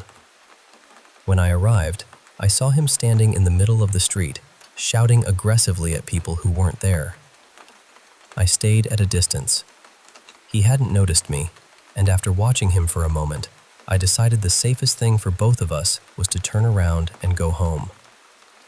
Several months passed, and then my messages stopped reaching his phone. I became worried that he had been hospitalized. I called psychiatric facilities throughout the city until I finally found him. We spoke several times while he was there, and he sounded completely lucid. His voice was calm, his thoughts were organized, and for a while, I believed he was finally safe. Then I received devastating news. Jay had jumped from a fifth-story window and landed on concrete. Somehow, he survived. His spine, hip, and arm were broken, and doctors initially believed he might never walk again. He spent months recovering and relied on a wheelchair for nearly half a year. But gradually, he regained his strength. Against all expectations, he learned to walk again. For reasons separate from his illness and everything that happened between us, I eventually decided to end the friendship. It wasn't an easy choice, and I don't tell this story to portray him as evil or supernatural. He was a human being in a severe mental health crisis. Fear can make moments feel paranormal. Psychosis can make ordinary conversations feel charged with hidden meaning. Trauma can blur the line between what happened and what we believed was happening. What I know for certain is that my old friend survived homelessness, addiction, psychosis, and a fall that should have killed him. Today, he is mentally stable, fully mobile, and alive. Considering everything he endured, that alone feels extraordinary.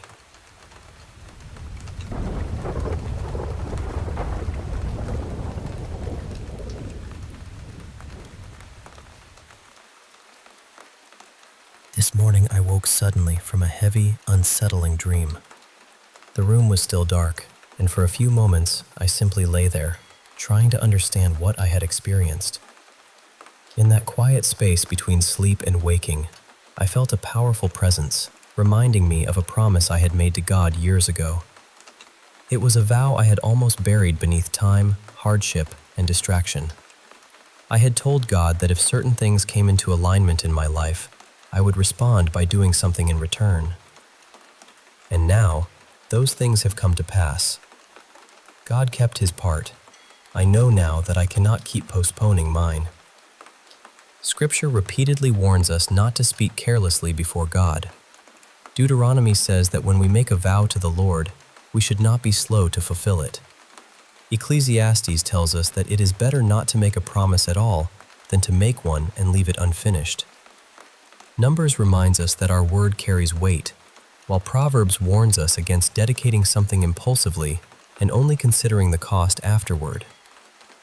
Jesus taught that our words should be simple and trustworthy. Let our yes truly mean yes, and our no truly mean no.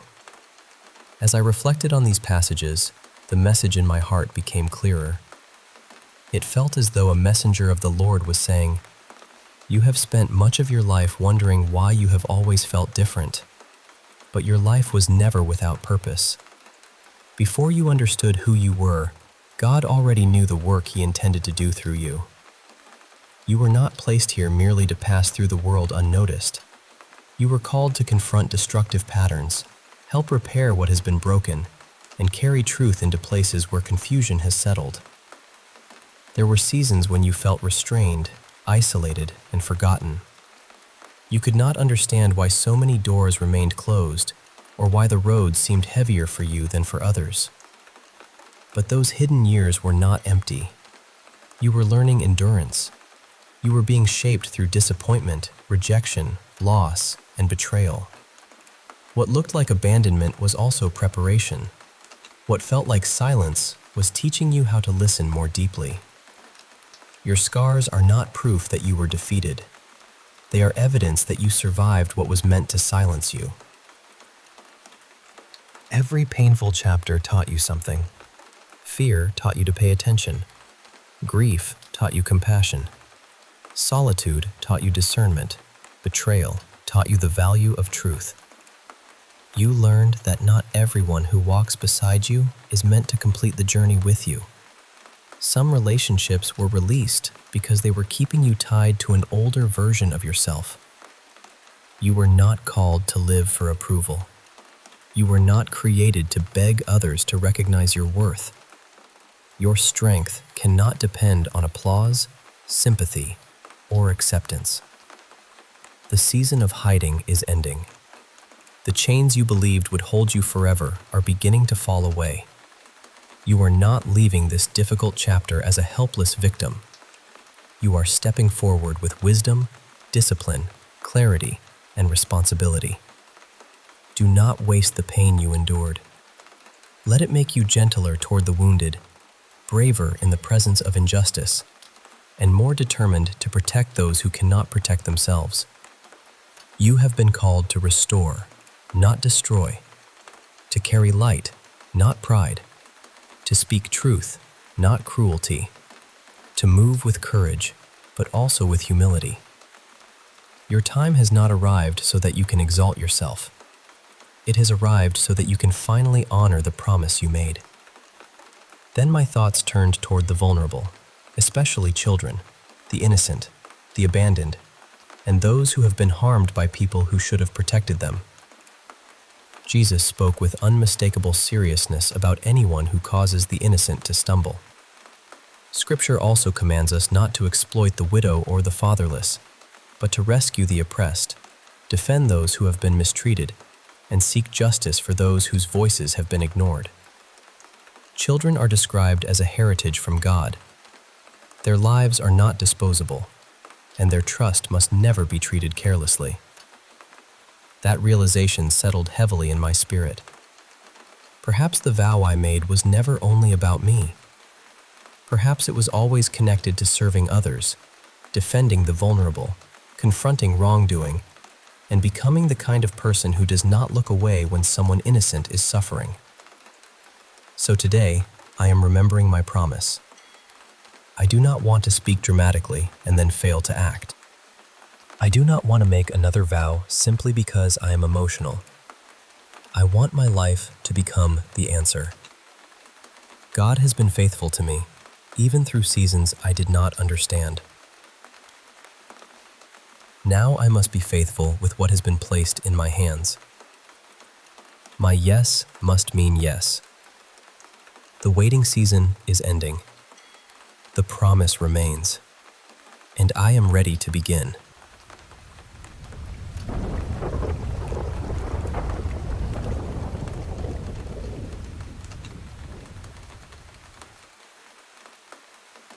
Okay, so this happened a few years ago when my family and I were driving home from a vacation in Florida. We're from Indiana, so the trip was already exhausting. There were 7 of us crammed into one SUV with all our suitcases, snacks, blankets, and everything else we'd somehow convinced ourselves we needed. On the way home, my parents rented a house for the night outside Atlanta, in a small town in northern Georgia. We spent most of the day sightseeing, so by the time we reached the rental, everyone was tired and ready to collapse. The house was tucked deep inside a wooded area. The trees were so thick that we almost missed the driveway completely. My dad started backing the SUV in, then suddenly slammed on the brakes. The driveway climbed up at an incredibly steep angle. At the top stood this narrow, white house that seemed to tower over us. It wasn't a mansion or anything. It was just unusually tall, and the way it sat above the road made our SUV look tiny. Honestly, I didn't care how creepy it looked. I was desperate to get out of the car. We grabbed as much luggage as we could carry and climbed up toward the entrance. My dad entered the door code, opened the door, and then just stopped. He stood completely still in the doorway. At the time, I assumed he was being dramatic or had forgotten something. I pushed past him with my bags and walked inside. Right beside the entrance was a small downstairs bathroom, and after 17 hours in a car, all of us needed it. Somehow, I got there first. The moment I closed the door, I regretted it. That bathroom felt wrong. It was tiny, but the air felt heavy, almost as though the room were crowded even though I was alone. I rushed through everything as quickly as possible. While I washed my hands, I refused to look directly into the mirror. I had this overwhelming certainty that if I looked up, I wouldn't be the only person in the reflection. Once everyone settled in, we headed upstairs to choose bedrooms. The second floor was unbearably hot. There were 2 bedrooms on the right, another room near the bathroom on the left, and the master bedroom at the end of the hall. I walked into the first bedroom on the right. The bed was perfectly made, like the cleaners had just left, but there was a thin scattering of gray ash across the comforter. I stood there staring at it for a few seconds. The hair on the back of my neck rose, and I immediately walked out. My sisters, Jenna and Hallie, were checking the bedroom across the hall. I said, "There's ash all over my bed. Come look." Neither of them wanted to go inside. In fact, I was the only person in the family who entered that room during our entire stay. That evening, we ordered takeout. My mom, Jenna, and I decided to eat on the back deck. The deck itself was unsettling because the house was built into such a steep hill that the whole thing was supported by long wooden posts. My mom and I are both afraid of heights, but for some reason, being outside still felt safer than staying inside the house. When we finished eating, we tried to open the sliding glass door. It wouldn't move. It had locked behind us. We started knocking and calling for someone. Eventually, my dad came over and opened it from inside. We accused him of locking us out as a joke, but he insisted he hadn't touched the lock. He still insists that. By bedtime, all of us kids ended up downstairs in the living room. I don't remember anyone suggesting it. There wasn't a family meeting or a discussion. We simply gathered our blankets and chose places to sleep downstairs, as though we'd all quietly reached the same conclusion. I took the futon against the wall beside the downstairs bathroom. Hallie slept near the fireplace. Jenna took the couch, while my younger sister Bryn and my brother Evan slept on the floor near the television. Sometime during the night, I became aware of a man standing at the foot of my bed. I couldn't see a face. He was just a tall, dark shape leaning slightly toward me, watching me. I turned toward the wall, pulled the blanket close, and squeezed my eyes shut. I stayed like that for hours, afraid that if I moved or looked again, he would come closer. But there was something else behind me. It felt smaller than the man, but it was still there. Less intimidating maybe, but just as watchful. I could feel both of them in the room all night. The next morning, I woke to footsteps coming from the basement stairs. The basement door had been locked since we arrived. Still, I could hear someone walking slowly up and down the steps. The basement lights clicked on, then off, then on again. I told my mom there was a man downstairs. She immediately sent my dad outside to check the property. He walked around the entire house, but there was no basement entrance and no sign that anyone had broken in. The only ways into the house were the front and back doors, and someone would have had to walk through the room where we were sleeping. Later that morning, my mom told me I needed to shower. I desperately did not want to use the upstairs bathroom. That room had the worst atmosphere in the entire house. The hallway around it felt darker, even during the day. Every time I passed the doorway, my chest tightened. While I was in the shower, the lights suddenly went out. I froze. I could feel someone watching me from outside the curtain. The presence felt invasive and cruel. I rinsed off as quickly as I could, grabbed my clothes, and ran out. As I passed the bathroom afterward, I felt something standing inside the darkness behind me. It felt so close that my stomach dropped. I went into the master bathroom, where my mom was curling her hair, and tried to casually tell her that I felt like something had been watching me. She stopped moving. She looked at me and asked, "Why would you say that?" I thought she didn't believe me, so I shrugged and changed the subject. A moment later, she walked across the bathroom and looked inside the dark walk-in closet. She didn't tell me what she saw. Another strange thing happened with a necklace I had bought during our trip. I placed it on the kitchen counter, but later it disappeared. Everyone helped me search for it, and we couldn't find it anywhere. The next morning, it was sitting in the exact same place where I had left it. The house was also fully wheelchair accessible. There were support rails, lifting equipment, and pulley systems throughout the property, especially in the master bedroom. At the time, none of us thought much about it. We left Georgia and drove to our next hotel. That evening, my dad called everyone into my parents' room. My parents were sitting on the edge of the bed, looking unusually serious. I thought I was in trouble. Instead, my dad said, "We didn't want to scare you while we were staying there." Then they told us what they had experienced. When my dad froze in the doorway after unlocking the house, it was because he had seen an elderly woman sitting in a wheelchair just inside the entrance. She vanished when I walked past him. My mom said she felt terrified the moment she entered the downstairs bathroom after me. She also admitted that she had been running past the upstairs bathroom without looking inside because she sensed something horrible in there. The next morning, she watched the bathroom door slowly open on its own. And when she looked inside the walk-in closet after our conversation, she saw something standing in the darkness. My parents also said their bedroom had been unbearably hot all night. It was early spring, and the outside temperature was close to freezing, but they had every window open and were still sweating. Their room also smelled strongly of rotten eggs. Then my siblings began sharing what had happened to them.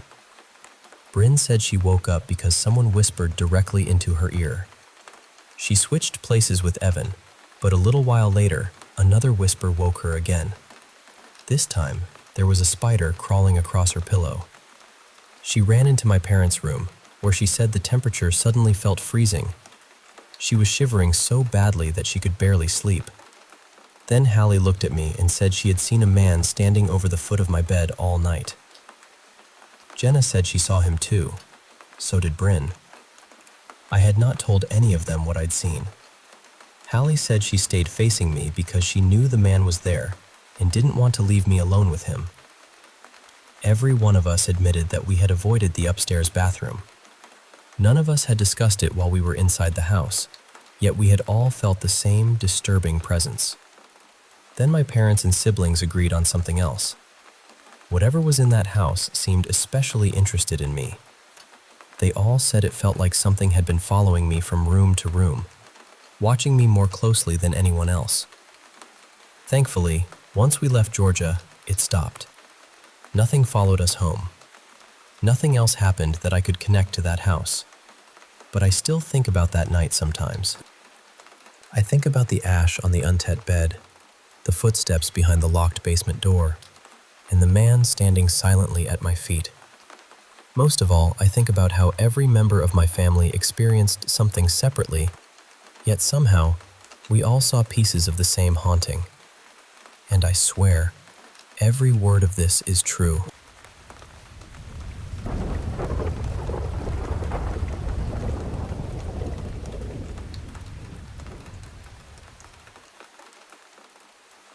I had one of the strangest, most vivid nightmares I've ever experienced. Even now, parts of it still feel oddly real. It began at school, where I kept getting into arguments with the same girl over and over again. Every day, there seemed to be another fight, another sharp exchange, another reason for us to dislike each other. Then the dream suddenly shifted. It was nighttime, and I was trying to get home on the Montreal Metro. I had far too many bags with me, and they were so heavy that I kept missing my train. I asked my friend Mira to help me carry some of them. She agreed, but just as we reached the platform, she disappeared.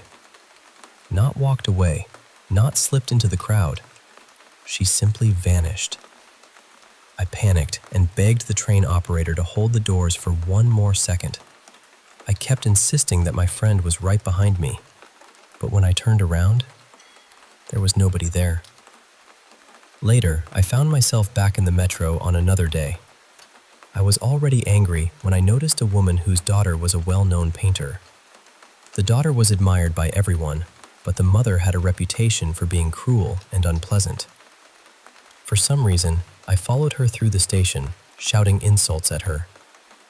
Then everything changed. Across the tracks, people began turning their backs toward the platform edge. One after another, they threw themselves onto the rails. Before I could understand what was happening, people on my side started doing the same thing. That was when I realized the woman I had been following was a witch. She turned toward me and placed a curse on me. When I finally reached my stop, an elderly black man who appeared to be living on the streets looked directly at me and said, very calmly, "You've been cursed. You're one of us now." Above the station, the streets were packed with people. It felt as though a concert or enormous festival had just ended. The crowd was so thick that I could barely breathe. Somehow, I made it back to my tiny apartment. There was a loaf of bread sitting on the kitchen counter, with a small insect crawling across the crust. At first, I thought nothing of it. Then, the bread began to move. It twisted and pulsed, as though something inside it was trying to escape. The loaf flipped over, split down the middle, and revealed a dead bird trapped inside. That was when I understood that a second witch had cursed me too. I couldn't remember what I had done to anger her. I only knew that both curses were now attached to me. The old man took me back beneath the city, deep into the metro tunnels. Along the walls were enormous rose vines with no flowers, only thorns. They covered the concrete like the enchanted brambles surrounding a castle in an old fairy tale. One vine was a glowing crimson red. The other was a dark, almost black shade of green.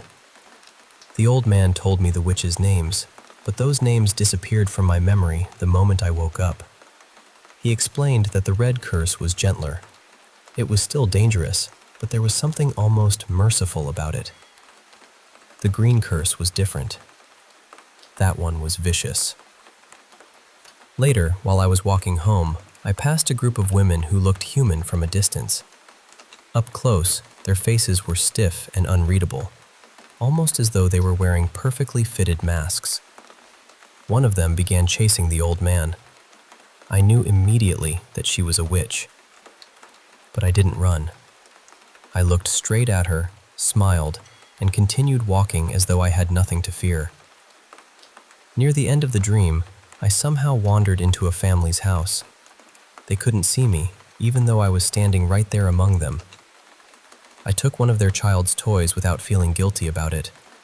Later, when the family ordered dinner, I stole the food before they could find it. I stood inside their home, eating their meal while watching them search for it. The father kept complaining that the restaurant always took forever to deliver, while I sat nearby thinking, the food looked absolutely incredible. Finally, I went looking for Mira, the friend who had vanished at the station. I found her slightly drunk, hanging around with her loud, irritating boyfriend, who acted like some kind of small-time gangster. And somehow, without knowing how it happened, I was standing completely naked in front of both of them. I tried desperately to explain everything. The witches, the curses, the vines, the people on the tracks, the old man beneath the city. It felt as though I was slowly losing control of my body. But strangely, I wasn't embarrassed. I wasn't frightened either. Standing there with nothing covering me, after everything I had survived, I felt completely exposed and completely calm. And then I woke up.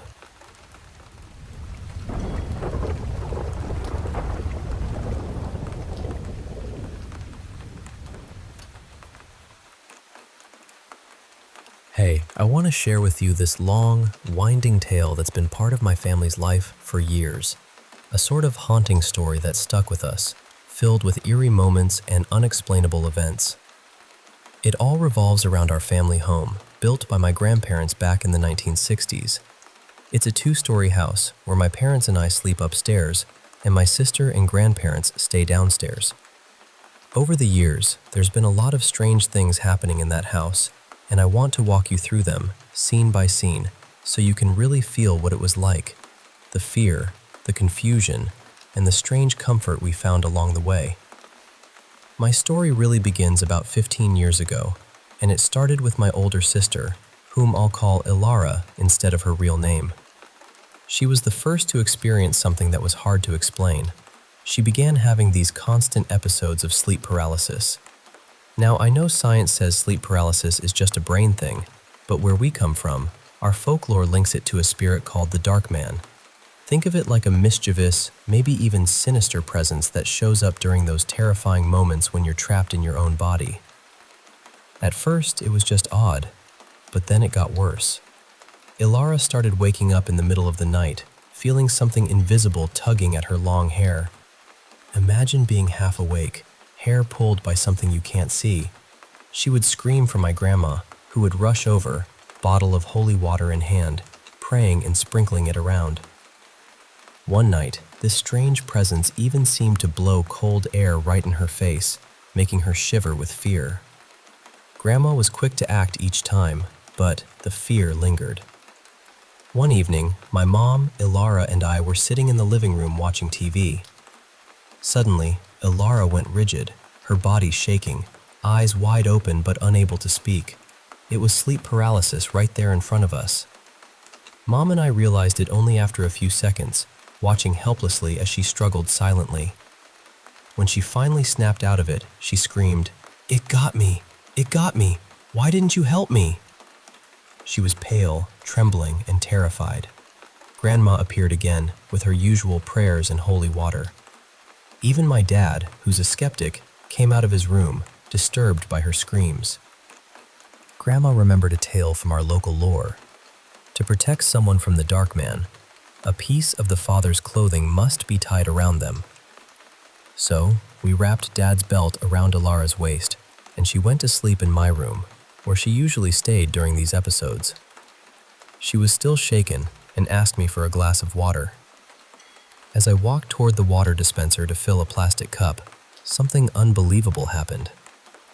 Right as I neared my bedroom door, that plastic cup in my hand suddenly exploded, splitting open with water spraying everywhere. My mom, still in the living room, and I watched in stunned silence. Dad thought I'd dropped it, but the cup was torn in perfect straight lines, almost as if cut by a sharp blade. That night, sleep was impossible. From then on, my mom and I started experiencing sleep paralysis too. Hers a few times, mine even now. The house began making noises at night. chairs moving, dishes clanking, especially upstairs, often when no one was home. Grandma once even checked the second floor, hearing the wardrobe in my parents' room creak open. When she got there, the wardrobe was open, but no one was there. It felt like the house was alive in some strange way.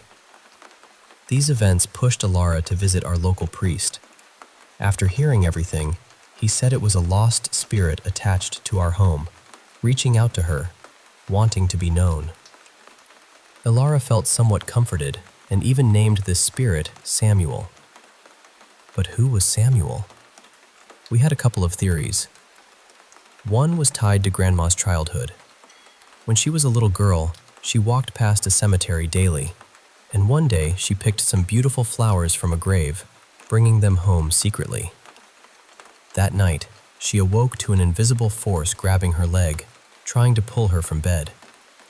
She sensed the presence wanted the flowers back. After waking her parents and returning the flowers, she never took anything from a graveyard again. Maybe that spirit followed her when she and Grandpa built our house nearby. Another theory was that Samuel might be Grandma's father, my great-grandpa, who told Grandma before he died, "If you hear noises in the attic, it's me." Coincidentally, the attic was converted to our second floor, where most of the activity happened. Alara and I shared my room before she moved downstairs, so maybe it was connected somehow. I honestly don't know. More strange things happened. Mom once felt a heavy pressure on her chest as she was falling asleep. She thought Dad had put his arm over her, but when she asked him to move it, he wasn't even facing her. She panicked, crying and yelling, only to find she was alone. She still remembers it vividly, and it scares her to this day. I remember one night vividly.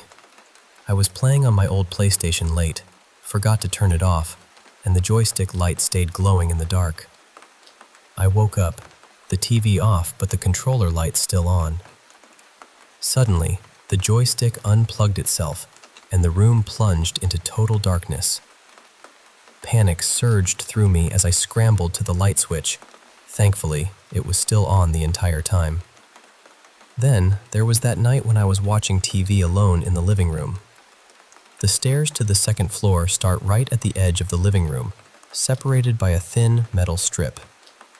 It was pitch black, and I heard footsteps climbing the stairs. Thinking it was Alara, I called out, but no reply. Knowing she never climbed stairs without turning the light on since all this started, I froze, heart pounding as each step echoed closer. When I heard the metal strip at the top clang under a foot, I bolted to my parents' room, banging on the door, begging them to let me in. I stayed with them the rest of the night. One of the strangest moments happened in broad daylight. Grandpa, Grandma, Alara, and I were heading to my aunt's next door. The grandparents went ahead, while Alara was in the bathroom and I was finishing up in my room. We always lock the door last when leaving, so I ran out first, telling Alara I was leaving. She said she'd be right behind. But when she tried to leave, the door was locked from the inside. She was alone in the house. No one else was there to lock it. She unlocked it quickly and joined me, terrified. We tried to replicate the locking but couldn't. Turning the key 6 times was required. It was impossible. That was the last major event before the noises became background, and we learned to live with it. Alara accepted Samuel, and things calmed down. Eventually, I shared these stories with some classmates. One friend even stayed over after my birthday party, curious to hear the noises himself. Alara tried to prank us by knocking on the door late at night. My friends were terrified, but she revealed herself and laughter followed. But hours later, my friend woke me, saying knocking was happening again. I opened the door. No one was there. Alara was fast asleep in her room. My friend never slept over again and tells the story often. So that's the tale of our family home, the whispers, the shadows, and the strange presence that touches our lives in ways we can't fully explain. We grew to accept it, even find comfort, knowing that sometimes the unseen is just trying to say hello.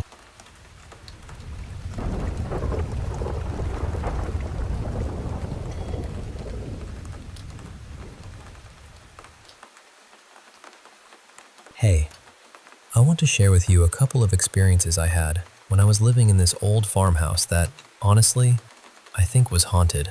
It's not just some spooky story. I really went through these moments, and they stuck with me. I'm only going to tell you two, because they're short but pretty intense. So, the first one happened early one morning. I woke up, went downstairs, and grabbed some breakfast like usual. After eating, I headed to our sunroom. The sunroom had this big window that looked out over a small garden. Now, I saw a man there, a stranger I'd never seen before, digging holes and planting flowers. At first, it didn't seem odd at all. I waved at him, and he waved back, so I just kept eating my breakfast. Nothing weird, right? After I finished eating, I stood up and walked through the kitchen, which is in a straight line from the sunroom. I carried my empty bowl and put it in the sink. This probably took about 15 seconds.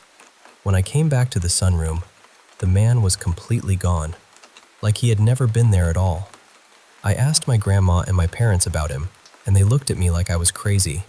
They said they had no idea what I was talking about, insisted there was no man in the garden. That moment kind of stuck with me because it felt so real, but also impossible. The second experience was even stranger. One night, I was asleep in my bed, and I suddenly felt like someone was watching me. At first, I thought it might be my parents. I decided to be playful and try to scare whoever it was by jumping up and grabbing them. I waited for the right moment, then reached out and grabbed, but there was nothing there, just empty air. Then, something weird happened. My hands started to tingle, like pins and needles, and that feeling traveled all the way up my arm to my shoulder. Then, right in front of me, an outline of a boy appeared. He looked young, about 5 feet tall, but he didn't have any clear details on his face or clothes. He was completely see-through, with this faint, glowing light around him, just sitting there quietly. I was frozen, both scared and fascinated. After a moment, I let go, and the tingling in my arm stopped immediately. The glowing outline vanished like it was never there. That was the first time I ever felt like I was actually in contact with a ghost. I've had little glimpses before, like seeing something in the corner of my eye or catching a figure in a mirror, but this was different. My sister and mom have had similar experiences, but none quite like that. Oh, and speaking of my sister, she has this ghost lady who watches over her. This ghost will sometimes appear and even mess with the lights in the room she's in. They have little conversations apparently, and this ghost really hates me. That's been going on since my sister was a baby. Those are just some of my stories. Believe them if you want, but they're real to me. Now, let me tell you about something that happened more recently. Just yesterday, actually. I was driving back home with some truck parts I'd picked up, and as I often do, I pulled up the map on my phone to check for any cemeteries nearby I hadn't visited yet. I like to explore them, walk around, and record audio and video for my own records. I found one on a narrow side road and went to check it out. When I got there, I realized it was on private property, and to get to it, I'd have to walk about 10 minutes through a field. Not wanting to trespass or upset anyone, I noticed a house nearby, down a long gravel lane. It was a huge 2-story farmhouse that, I'm sure in its day, was beautiful. But now, it looked abandoned and pretty run down. The curtains were torn, some windows were broken. It had that eerie, neglected feeling. Still, I decided to knock on the door. I've seen people in worse conditions, and I wanted to at least try to see if someone lived there. When I knocked, the screen door swung open on its own, revealing a house that looked like it had been hurriedly emptied out years ago. There was furniture and clothing scattered on the floor, and I could see the kitchen down the hall with a table still set. It was like someone just left suddenly. I stepped just inside the doorway and started recording on my phone. I called out, "Hello," a few times, knowing no one was supposed to be there. But then, after about 45 seconds, I was hit by this intense cold that felt like stepping outside on a freezing winter night wearing just shorts.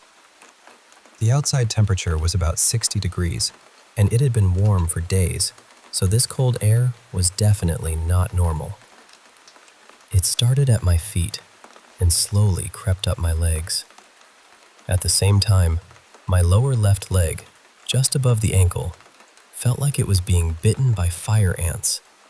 But there weren't any ants. The sensation was sharp and burning. I asked out loud, "If you're doing that to me, please stop because it hurts." I kept asking a few times, explaining I wasn't there to harm the place or anything, and eventually the burning stopped, though the cold air remained. I made it very clear I wasn't there to cause trouble and didn't move any further into the house.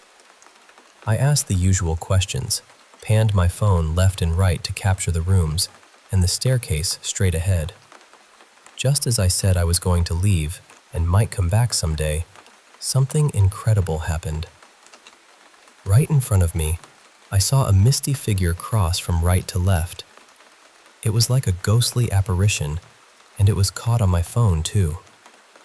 I was completely alone, not smoking, no fog outside to explain it. The house is set back about 900 feet from the road, and the door doesn't even face the road, so it wasn't a car reflection or anything. There are no other houses nearby either. The feeling that came with that apparition was dark and ominous. It didn't feel friendly or welcoming at all. I've been to lots of cemeteries and spooky places, but nothing like this has ever left me speechless before. I'm usually skeptical and try to find logical explanations for everything, but this one stumped me. I'm definitely going to try to find the owner of the property and get permission to come back for a proper investigation. I want to understand more about what's going on in that old farmhouse. So yeah, that's the story. The strange man in the garden, the glowing boy in my bedroom, and the chilling encounter in that abandoned farmhouse. I don't know what's real and what's not, but these experiences have made me think there's more out there than we realize.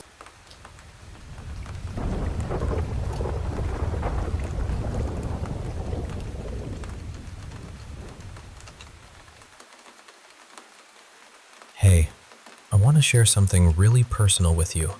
Something that's been weighing on me ever since Christmas last year.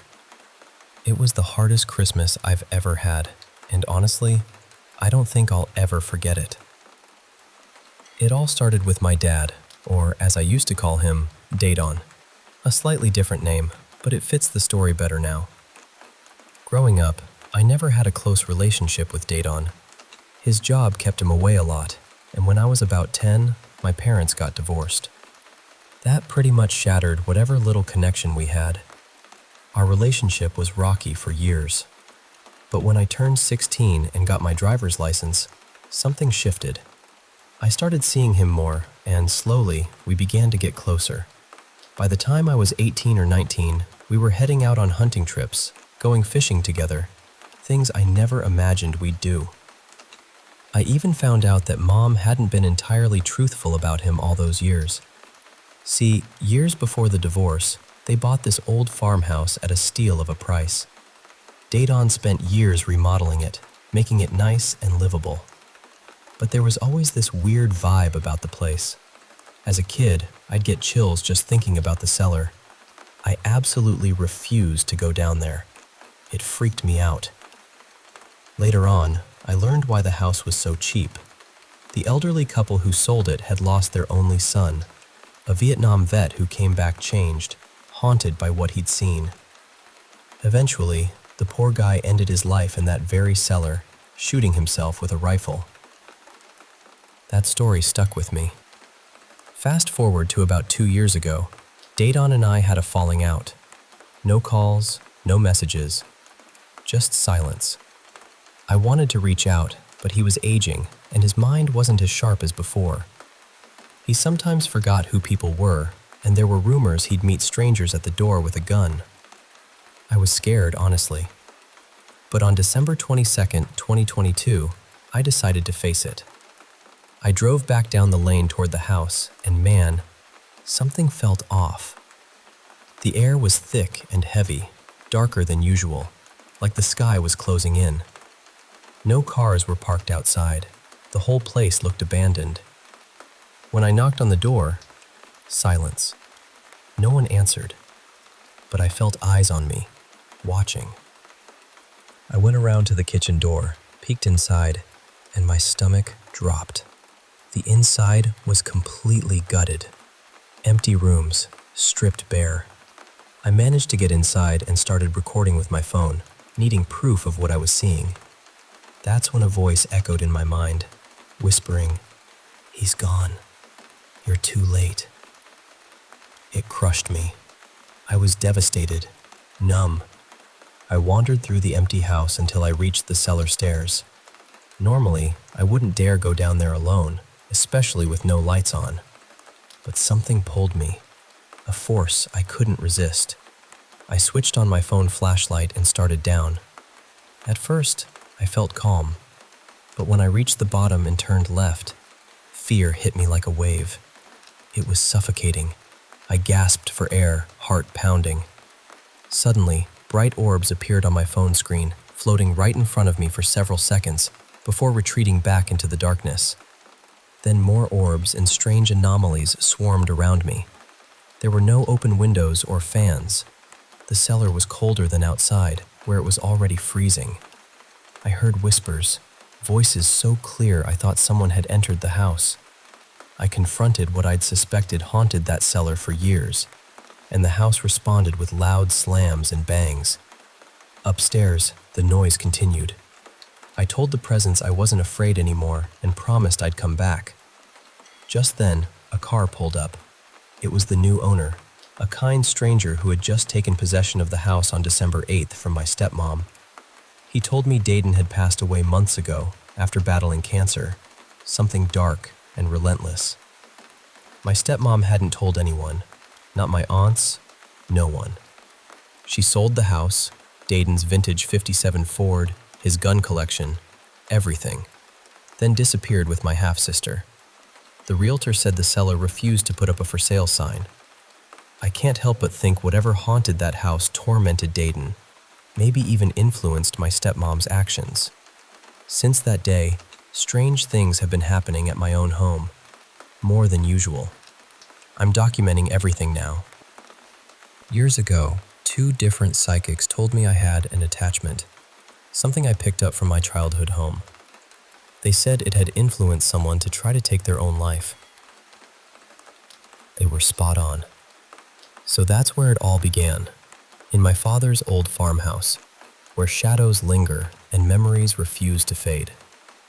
It's a story I had to tell, hoping maybe it'll help someone else facing their own darkness.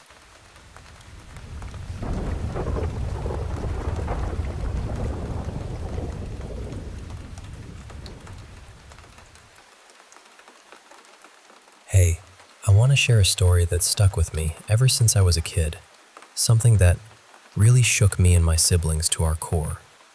It's about the time we played with a Ouija board and heard a scream that still gives me chills to this day. I'm going to tell you everything, exactly how it happened, because the memory is so vivid, it's like it happened yesterday. So picture this. We lived in this old house, the kind that just feels off. You know the type, where the air feels heavier at night and shadows seem to move a little too freely. My sister, let's call her Lila, told me years later that she used to hear footsteps climbing the stairs, and sometimes she'd see a shadowy figure standing in her doorway. Back then, I just heard the footsteps too, but I always thought it was Lila getting up or moving around. She never told me about the figure because she didn't want to scare me, and honestly, I'm kind of glad she didn't.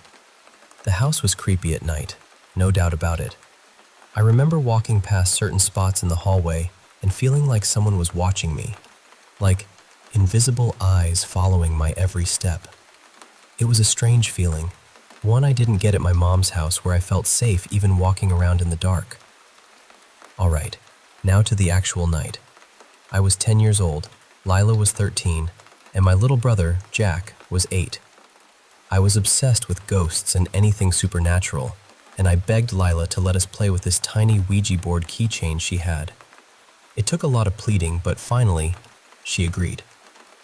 We all gathered around the kitchen table, the lights dimmed just a bit, and Lila and I placed our fingers lightly on the little planchette while Jack watched, wide-eyed. We asked if anyone was there, and almost immediately, the planchette slid to yes. I remember the air felt thicker suddenly, like the room got colder, but no one said anything about it. We spent a while asking simple questions, trying to figure out if the board was just moving because we were pushing it, or if something else was really there. We argued a little, blaming each other for moving it, but then things started to get tense. We decided to stop, to say goodbye to whatever spirit might be there. But as soon as we said, "Let's stop," the planchette slammed down hard on no, almost like it was angry or didn't want us to quit. As soon as we pulled our fingers away, this blood-curdling scream erupted from somewhere in the house. It wasn't human, not by any stretch. It was a harsh, otherworldly screech that echoed off the walls and seemed to come from the very air around us. Jack started trembling, Lila's face went pale, and I felt my heart pounding in my chest like a drum.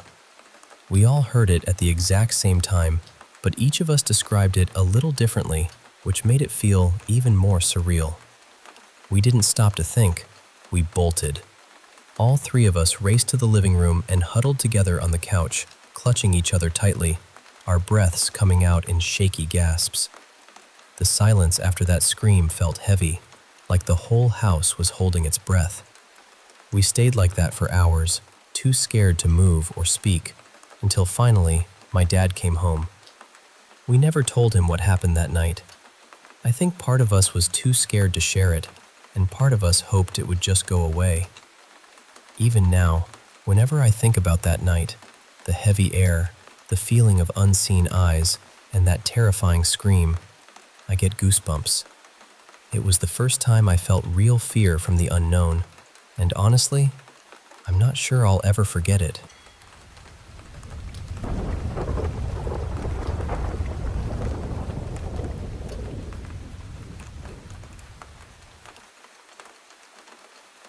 Hey there. I want to share a few stories that have been with me for a long time. Things that still make me pause and wonder about the unseen. I hope by telling them, you'll feel like you're right there with me, hearing every sound, feeling every chill. Let's start back when I was around 11, in 6th grade. Our school had this daily routine. Every afternoon before heading home, we'd water the plants scattered around the building. We'd each grab 1-liter containers and make several trips to the garden near the 5th grade building to fill them at the water pump. It was a bit of a trek, going back and forth 3 to 5 times to get all the watering done. One afternoon, as my classmates lined up, I told my friend I was going to grab some extra containers to finish faster. I walked back to our building, and as I was picking up the containers, I saw her coming too. Weirdly, we were the only ones there. I asked if she wanted to get containers as well, but she just stayed silent and climbed the stairs into our classroom. I felt a pull to follow her, but stopped halfway up when I remembered I still needed to water the plants. When I returned to the garden, I caught sight of my friend again, the very same one I'd just seen heading upstairs. I said, "Hey, you got here really fast." She looked puzzled and told me she never left the line. I explained what happened, but she just laughed it off. I didn't press further. I've never liked pressing when someone's not into it. But even now, I wonder what might have happened if I'd followed that other version of her into the classroom. Fast forward a few years to when I was about 14 to 17. I was living with my aunt in an apartment, and the neighbors told us a dark tale. The unit next door was once the scene of a murder. A jealous drug addict killed his wife, and then her family avenged her by killing him. Creepy, right?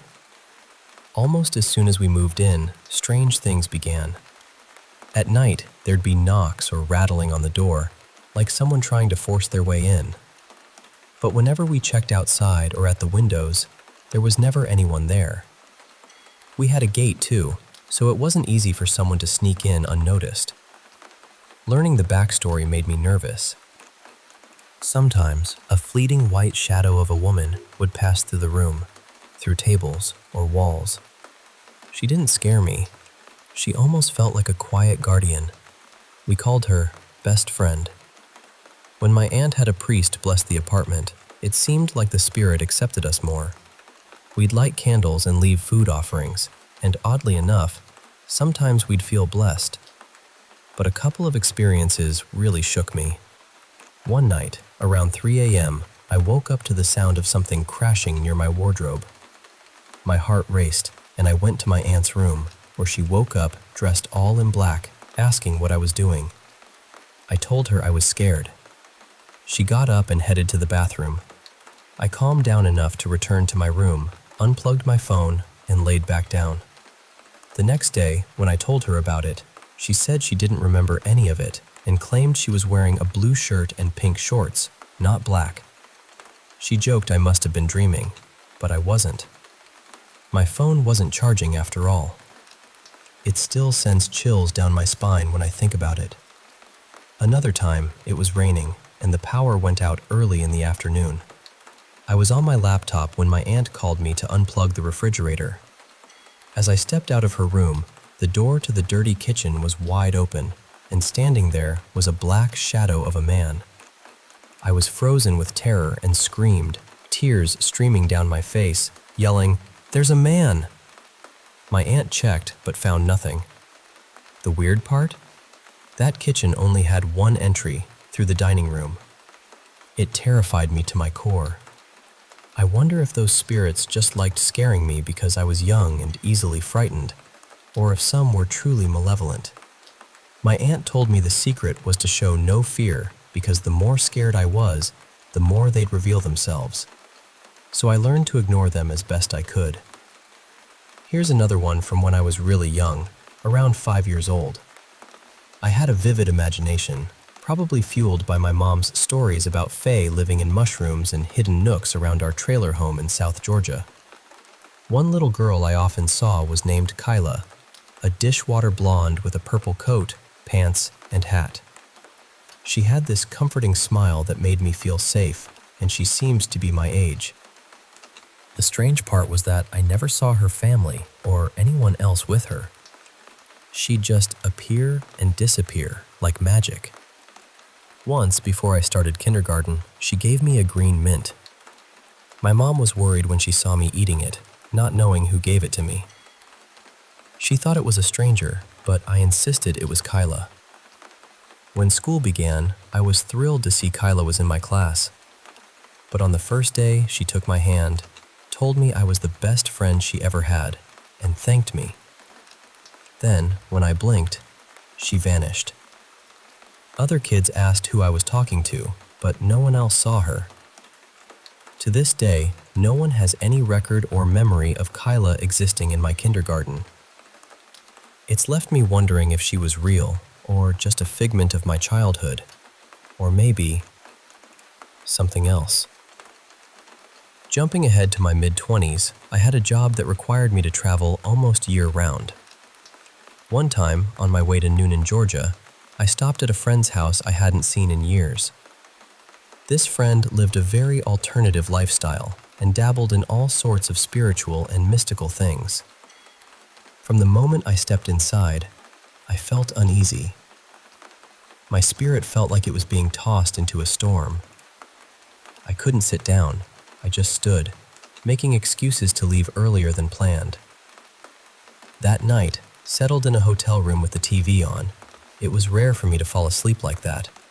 I sensed I wasn't alone. At the foot of my bed, I saw a tall, lanky, dark figure with long, pointed fingers dragging across the comforter as it paced. I was terrified, frozen like in sleep paralysis, unable to move but still able to speak. It crouched as if about to pounce. I closed my eyes, prayed aloud, and called out my friend's name, telling the entity it couldn't have my soul. The figure stopped, the room fell silent, and when I opened my eyes, it was gone. I just knew it had followed me from that house. Years later, an incident with the same friend confirmed it. I've never seen that shadow again, but that night haunts me. Now, about sleep paralysis. It's happened to me many times, but one night was especially terrifying. You know that feeling when you're just slipping into sleep, and suddenly it's like something is physically attacking you, but you can't move or scream? That's sleep paralysis. Usually, focusing on moving a finger helps break it.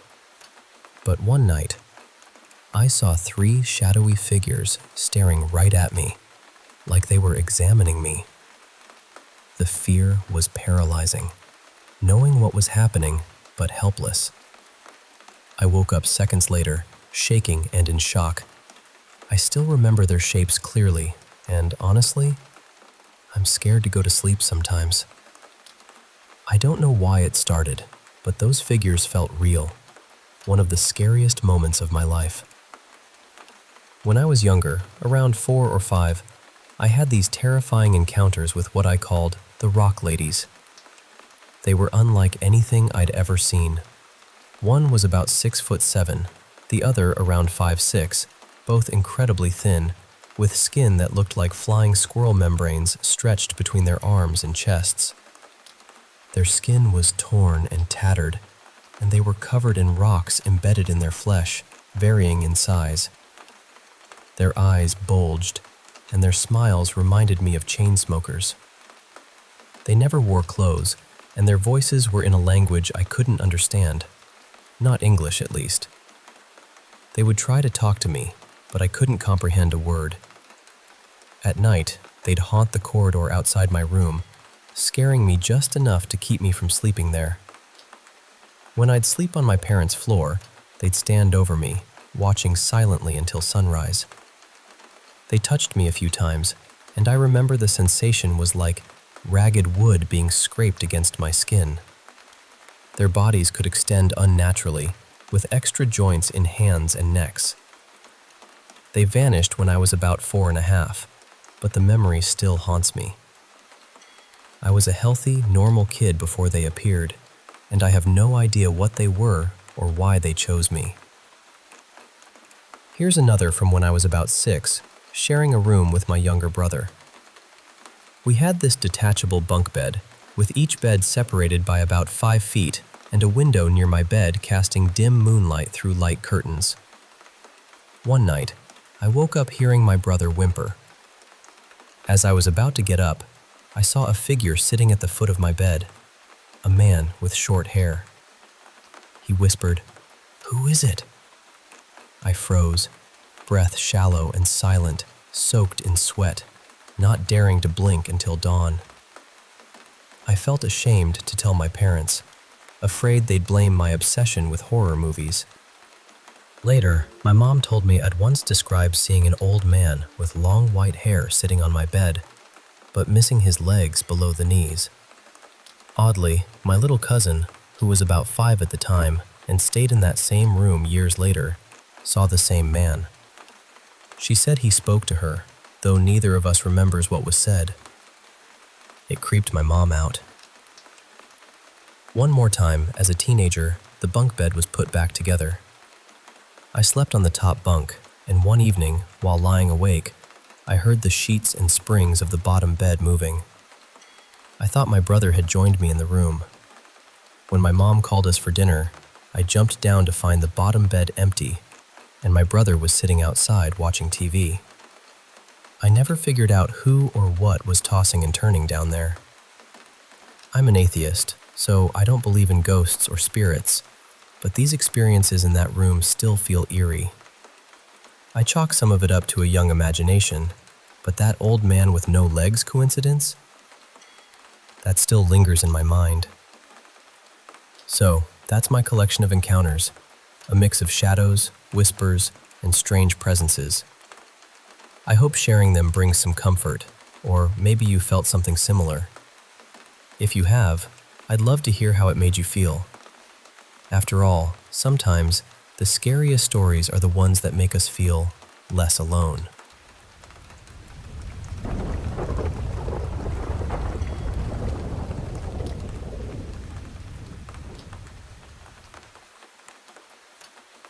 I grew up in one of the last houses a builder named Frank Weston worked on, before his name became associated with something terrible. Whether that history had anything to do with what happened in the house, or whether it was simply an unsettling coincidence, I honestly couldn't tell you. But my family experienced enough strange things there that, even now, I still feel uncomfortable talking about some of them. I should say from the beginning that I'm not trying to convince anyone that ghosts are real. I've always been fairly skeptical. I know old houses make noises, shadows can play tricks on you, and tired minds can turn ordinary things into something frightening. Still, from the moment we moved in, that house never felt quite right. The previous owners had left it in a terrible condition. There were odd symbols and childish drawings across several walls. Every interior door had been taken off its hinges and piled inside an old shed. The garden was full of buried rubbish, broken toys, rusted tools, and bits of building material. The ground was uneven too, with strange raised patches scattered across the lawn. Knowing a little about the house's history made those mounds feel far more sinister than they probably were. My stepfather renovated almost everything himself. Whenever he worked there alone, he would hear tapping from inside the walls. Sometimes he thought he heard someone speaking behind him, only to turn around and find the room empty. Tools would appear in places he didn't remember leaving them, and he was constantly being distracted by movements at the edge of his vision. At the time, he dismissed it all. He blamed loose pipes, neighbors, tiredness, anything that sounded sensible. Then one morning, my mother was alone in the house when an enormous crash woke her. She ran downstairs, expecting to find a cupboard had collapsed or a window had broken. Instead, the wooden mantel above the fireplace had come away from the wall. It had only recently been fitted, so our first thought was that my stepfather had installed it badly. But then we noticed where it had landed. A large, solid coffee table stood directly in front of the fireplace. The mantel was lying on the other side of it. It hadn't landed on the table. It hadn't knocked the table over. Somehow it had traveled over the table and landed several feet away, almost as though someone had lifted it from the wall and thrown it into the room. None of us could explain that. Years later, when my younger brother and I were teenagers, he stayed awake late one night playing a video game in his bedroom. When he finished, he switched off the television. The screen went black, and, in the reflection, he saw a woman walking out of his room behind him. He turned around immediately. The door was open, but the hallway was empty. He searched the upstairs rooms and checked that everyone else was asleep. There was no woman in the house. Not long after that, he woke in the middle of the night to the sound of a woman screaming beside his bed. He described it as the most terrifying scream he had ever heard. It was so close that he could feel it in his chest. He jumped up, turned on every light, and searched the room. There was nobody there. My stepfather had an experience of his own several years later. He was downstairs one evening with his laptop resting on his knees. The television was playing quietly in the background. When he looked up, he saw an elderly woman sitting in the armchair across from him. She was wearing a long, white nightdress. He said she looked completely solid, not like a shadow or a reflection. She was simply sitting there, watching him.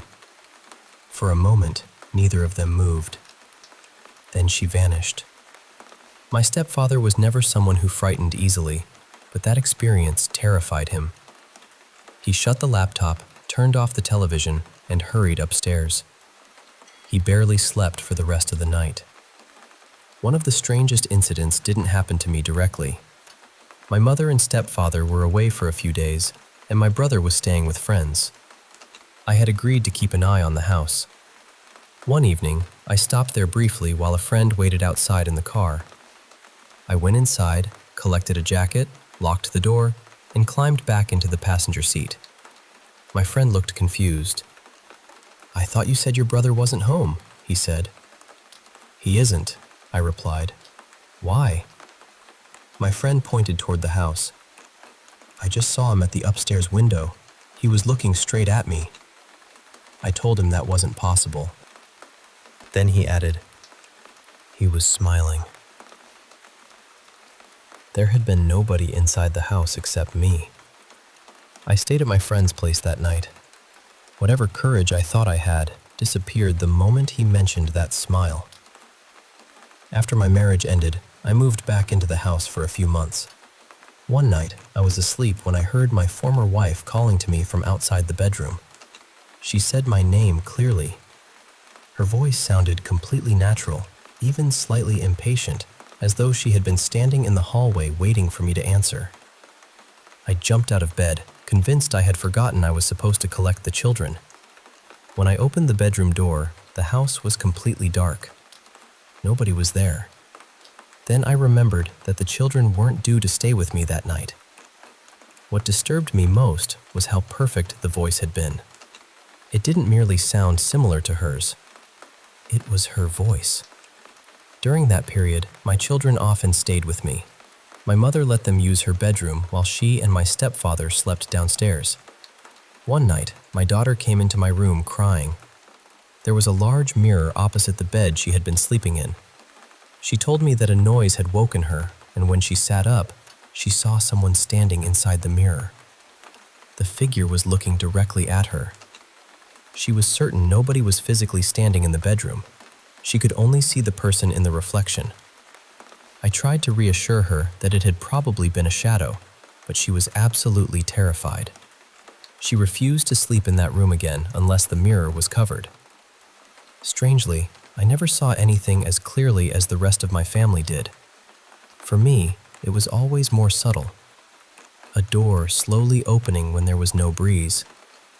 The feeling of someone standing just behind my shoulder. Soft voices murmuring outside my bedroom. The constant sensation of being watched. Sometimes, while sitting alone, I would feel something moving closer to me. The pressure would build until I became so uncomfortable that I had to leave the room. I always blamed anxiety. I told myself I was imagining it because I knew the stories everyone else had told. But when I finally moved into a home of my own, all of those feelings stopped. I no longer heard voices at night.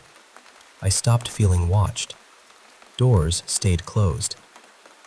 Rooms felt empty when they were supposed to be empty. My mother and stepfather still live in the old house. Occasionally, they mention seeing a figure pass through a doorway or noticing someone standing at the edge of a room. After so many years, they've learned not to react. Maybe every experience has a reasonable explanation. Maybe the mantle somehow bounced over the table. Maybe reflections, dreams, and tired minds created the people we thought were there. Maybe the house was simply old, and knowing its history made us notice things we would otherwise have ignored. Or perhaps there was something in that house that never wanted to be forgotten. All I know is that it's the only place I've ever lived where so many different people experience things they still can't explain. And from the day we moved in until the day I finally left, that house never truly felt empty.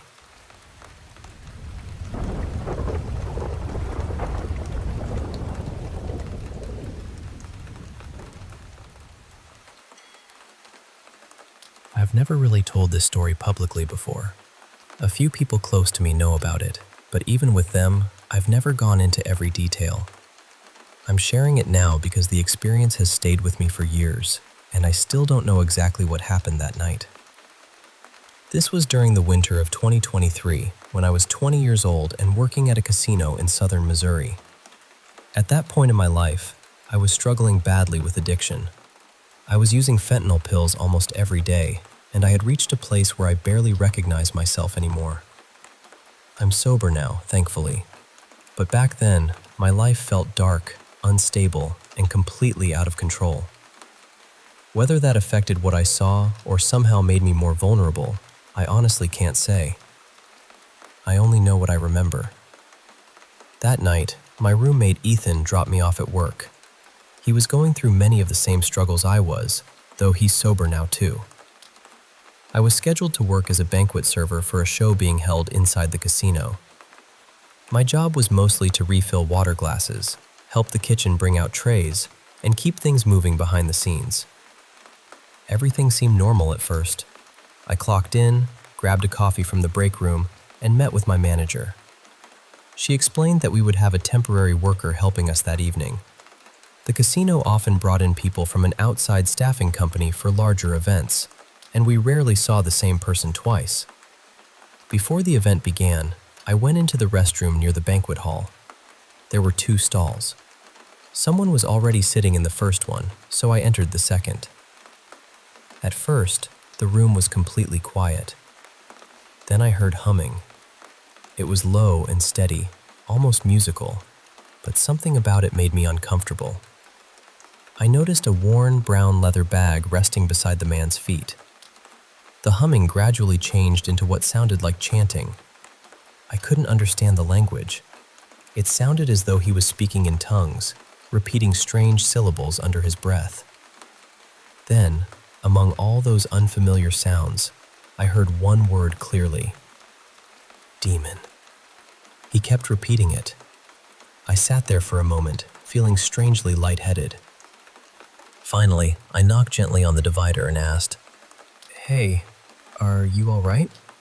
The chanting stopped. In a calm voice, he replied, "Yeah, I'm just singing a song." There was something about the way he said it that frightened me more than the chanting itself. I left and walked to another restroom on the opposite side of the hall. I tried to push the whole thing out of my mind and prepare for my shift. A little while later, I entered the kitchen to help carry food into the banquet room. The chef told me that a temporary server had arrived and needed someone to show him what to do. Then he pointed toward the doorway. It was the man from the restroom. He appeared to be in his mid-30s with an average height and build. He had dark skin, a shaved head, and a small patch of facial hair beneath his lower lip. He stood with his hands folded behind his back, wearing a faint, polite smile. But what I remember most clearly were his eyes. They looked completely black. I don't mean that his irises were dark. I mean his eyes seemed like empty spaces, with no visible white at all. I know how impossible that sounds, but that is exactly how I remember them. The moment I looked at him, every instinct in me said to stay away. Still, I was working, and I was barely functioning emotionally at the time. I introduced myself and tried to make small talk, but he hardly responded. I eventually told him to walk through the banquet room and refill the guests' water glasses. After that, the entire atmosphere changed. People began dropping dishes. Experienced workers forgot simple tasks. Everyone seemed rushed and confused, as though we were constantly trying to recover from mistakes that should never have happened. Even the kitchen, which was normally organized, fell into chaos. My assistant manager noticed it too. At one point, we quietly spoke about the temporary worker. She admitted that something about him made her deeply uncomfortable. Throughout the show, I occasionally saw him moving between the tables in the darkened room. He was always alone, silently pouring water. Then, at some point, I stopped seeing him altogether. By the end of the night, I felt completely drained. I was given the option to leave early, and although I normally stayed for the extra hours, I accepted immediately. The following morning, I returned to work at one of the casino's restaurants. As soon as my assistant manager saw me, she stopped me. She said that 1 or 2 hours after I had left, when the banquet staff were closing the room, someone told them the temporary worker was still inside the restroom. It was sometime between 1 and 3 in the morning. No banquet servers were supposed to be in the building by then. They called through the door several times, but he wouldn't answer. He simply remained inside the first stall. Eventually, security entered and escorted him out. My memory of the next detail is less certain, so I don't want to present it as fact. But I remember being told that the security officer saw several small bones arranged across the man's leather bag, with a few old-looking books placed beside them. After being removed from the building, the man simply walked away into the night. I never learned his name. I never found out which staffing company had sent him. As far as I know, he never returned to the casino. But that wasn't the first time I had seen him. Several weeks before the encounter, I had an unusually vivid dream. It disturbed me so much that I wrote it down in the notes on my phone. In the dream, Ethan, another friend, and I were floating across a lake in something that resembled a small, round boat. The water carried us toward a swamp, where an old house stood beneath flickering torchlight. Near the house was a man dressed in black robes. He had the same shaved head, the same dark features, and the same overwhelming presence as the man I would later meet at the casino. Several children stood around him. Each one seemed to carry a different kind of sadness. I couldn't explain how I knew what they had experienced, but I felt their fear, anger, and pain as clearly as if they had spoken to me. I remember realizing that I wasn't supposed to be there. My friends and I began moving away from the house. As we drifted across the water, I looked back and saw the man standing alone on the dock, watching us leave. About a year later, I suddenly made the connection. The man in my dream and the man in the casino looked exactly the same. I understand that I was using drugs during that period, and I know that addiction can distort a person's senses, memories, and judgment. I've thought about that possibility many times. Maybe there is a medical or psychological explanation for everything I experienced. But other people noticed that man too. They felt the change in the room. They saw his strange behavior. Security reportedly had to remove him from the building long after his shift should have ended. That is the part I can never completely explain away.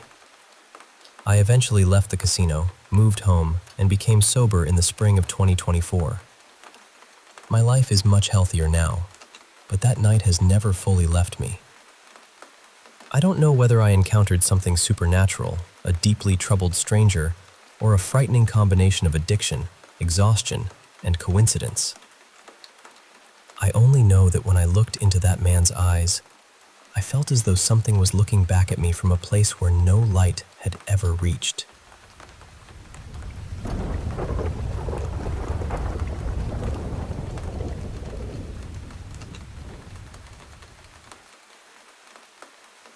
I've noticed strange things around me since I was about 5 years old.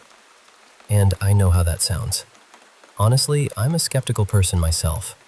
Whenever something unusual happens, my first instinct is to find a normal explanation. An old house settling, a loose nail, a tired mind playing tricks.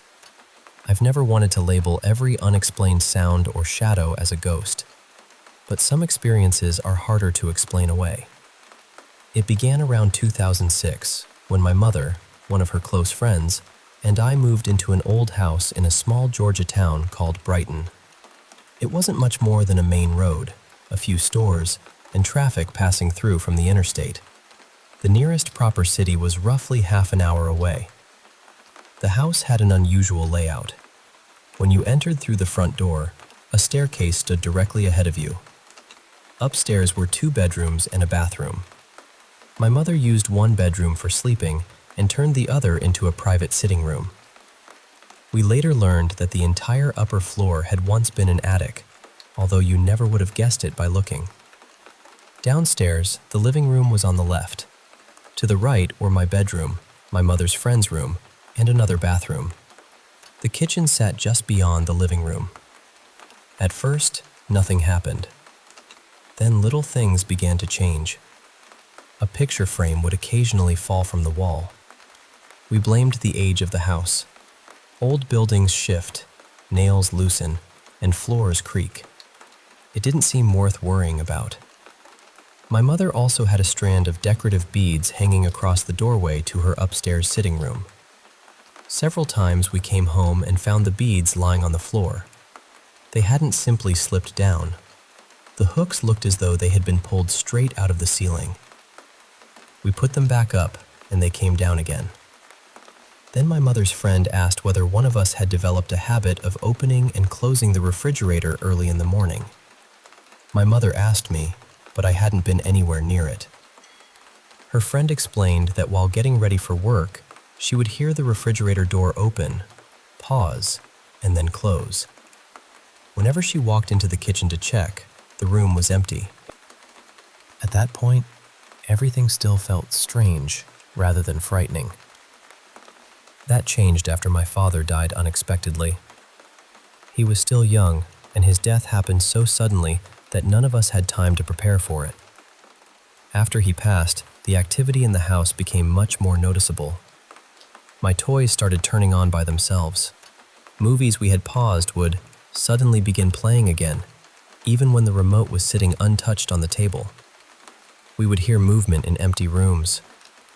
It was unsettling, but part of me wondered whether it might be my father.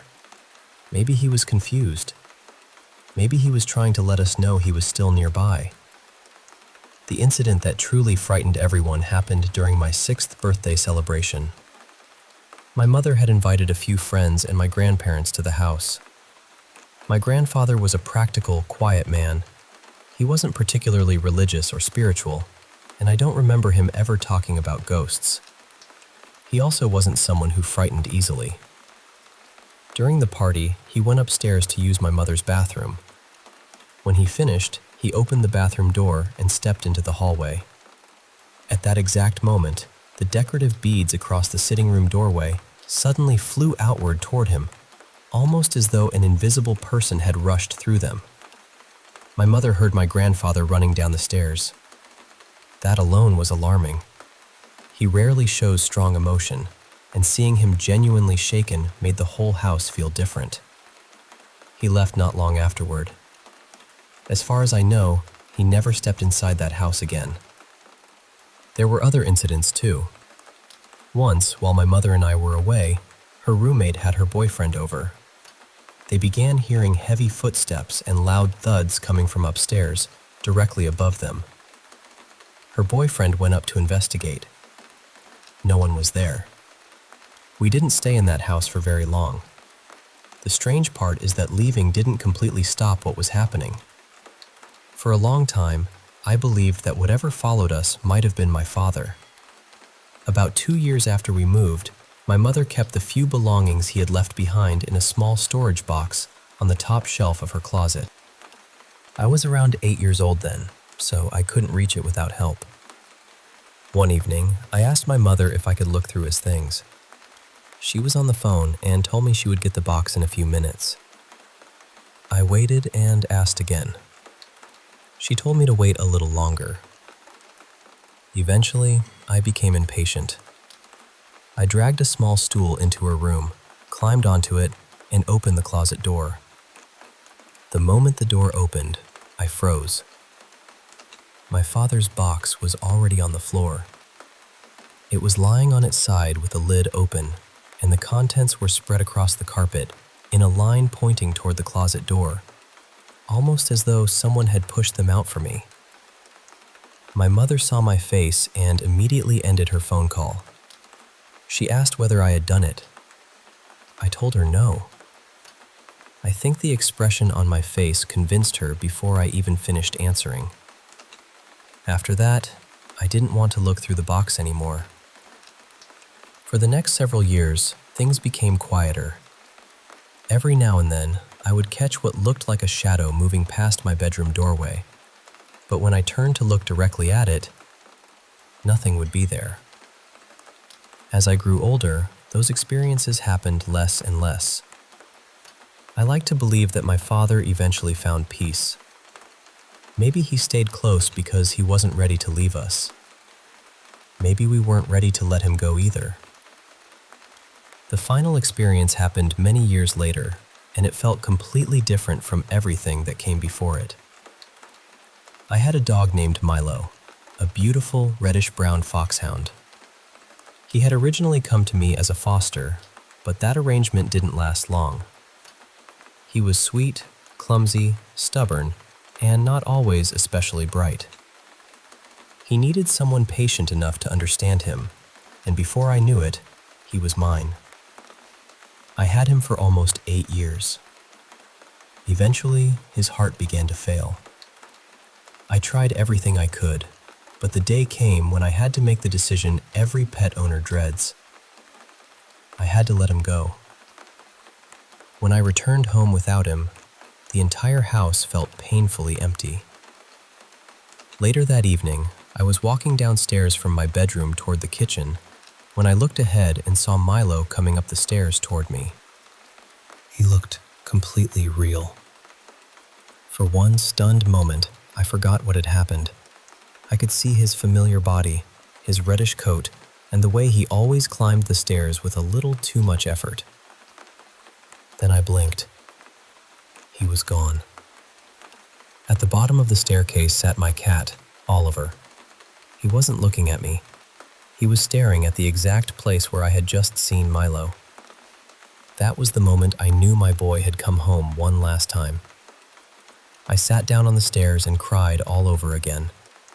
I still don't claim to understand what I experienced in that house, or in the years that followed. Maybe there are explanations I haven't considered. Maybe grief allows us to see what we desperately need to see. But a part of me believes that some bonds don't disappear when a life ends. Sometimes, the ones we love find a way to return, even if it's only for a moment, just to let us know they made it home.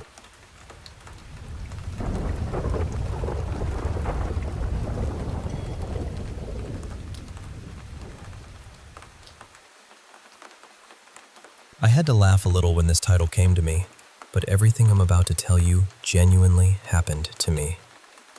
I was about 10 years old when my dad moved into the downstairs half of an old duplex with his cousin, Mikey. My parents weren't together, so I usually stayed with my dad on weekends. I can still picture that house clearly. The bathroom was just inside the front door, the living room opened up straight ahead, and the bedroom was off to the left. The kitchen sat beyond the bedroom doorway, which meant you could see the refrigerator from the bed whenever the door was open. I even remember the cinnamon-flavored toothpaste my dad bought for us. It's funny which tiny details stay with you. My dad's cousin Mickey lived upstairs. He was dealing with a drug problem at the time, so my dad didn't let me spend too much time around him. Still, Mickey was always friendly to me. Every now and then, I'd go upstairs and watch him play games on his old PlayStation 2. One afternoon, he casually mentioned that he owned a Ouija board. That made me nervous, of course. I was 10. But I also tried to convince myself that it was nothing more than a board game, something people used to scare themselves for fun. Then strange things started happening. One morning, I woke up beside my dad while he was still sleeping. Floating a few feet above me was something I still struggle to describe. It looked like a round mass of flesh, maybe 5 or 6 inches wide. Its surface was mottled brown and dark red, and several thin, stringy tendrils hung beneath it. The closest comparison I can give is a jellyfish made of raw meat. It didn't move toward me. It didn't make a sound. It simply hovered there. And this wasn't something I saw for half a second while waking up. I stared at it for what felt like 30 seconds. Long enough to notice its texture. Long enough to wonder whether it was real. Then it vanished. The strangest part was that I wasn't exactly frightened. I think it was simply too bizarre for my mind to process. I just lay there, confused, trying to understand what I had seen. A few weekends passed. Then, one morning, I woke up before my dad again. The bedroom door was partly open, giving me a clear view into the kitchen. That was when I saw the figure standing in front of the refrigerator. The kitchen was bright with morning sunlight, but this thing was completely black. Not dark gray, not shadowed. Black. It looked almost as though it were absorbing the light around it. It was less than 3 feet tall and shaped vaguely like a person wearing a heavy robe. Its body was wider at the bottom and narrowed toward the shoulders, almost like a candle that had begun to melt. On its head was a pointed hood that drooped slightly at the back. It wasn't looking at me. It was turned toward the living room, standing perfectly still. That terrified me far more than the floating mass had. The first thing had been strange and shapeless, but this figure looked almost human, and somehow that made it worse. It had a head. It had a body. It seemed to be standing there for a reason. I immediately shook my dad awake. By the time he sat up, the figure was gone. Later that day, I went upstairs to speak with Mickey. I asked him whether he had been using the Ouija board recently. He smiled and said, "Yeah, actually, we were messing with it last night." I remember staring directly into his eyes, completely serious, and saying, "Could you please stop doing that?" And to his credit, he didn't laugh at me.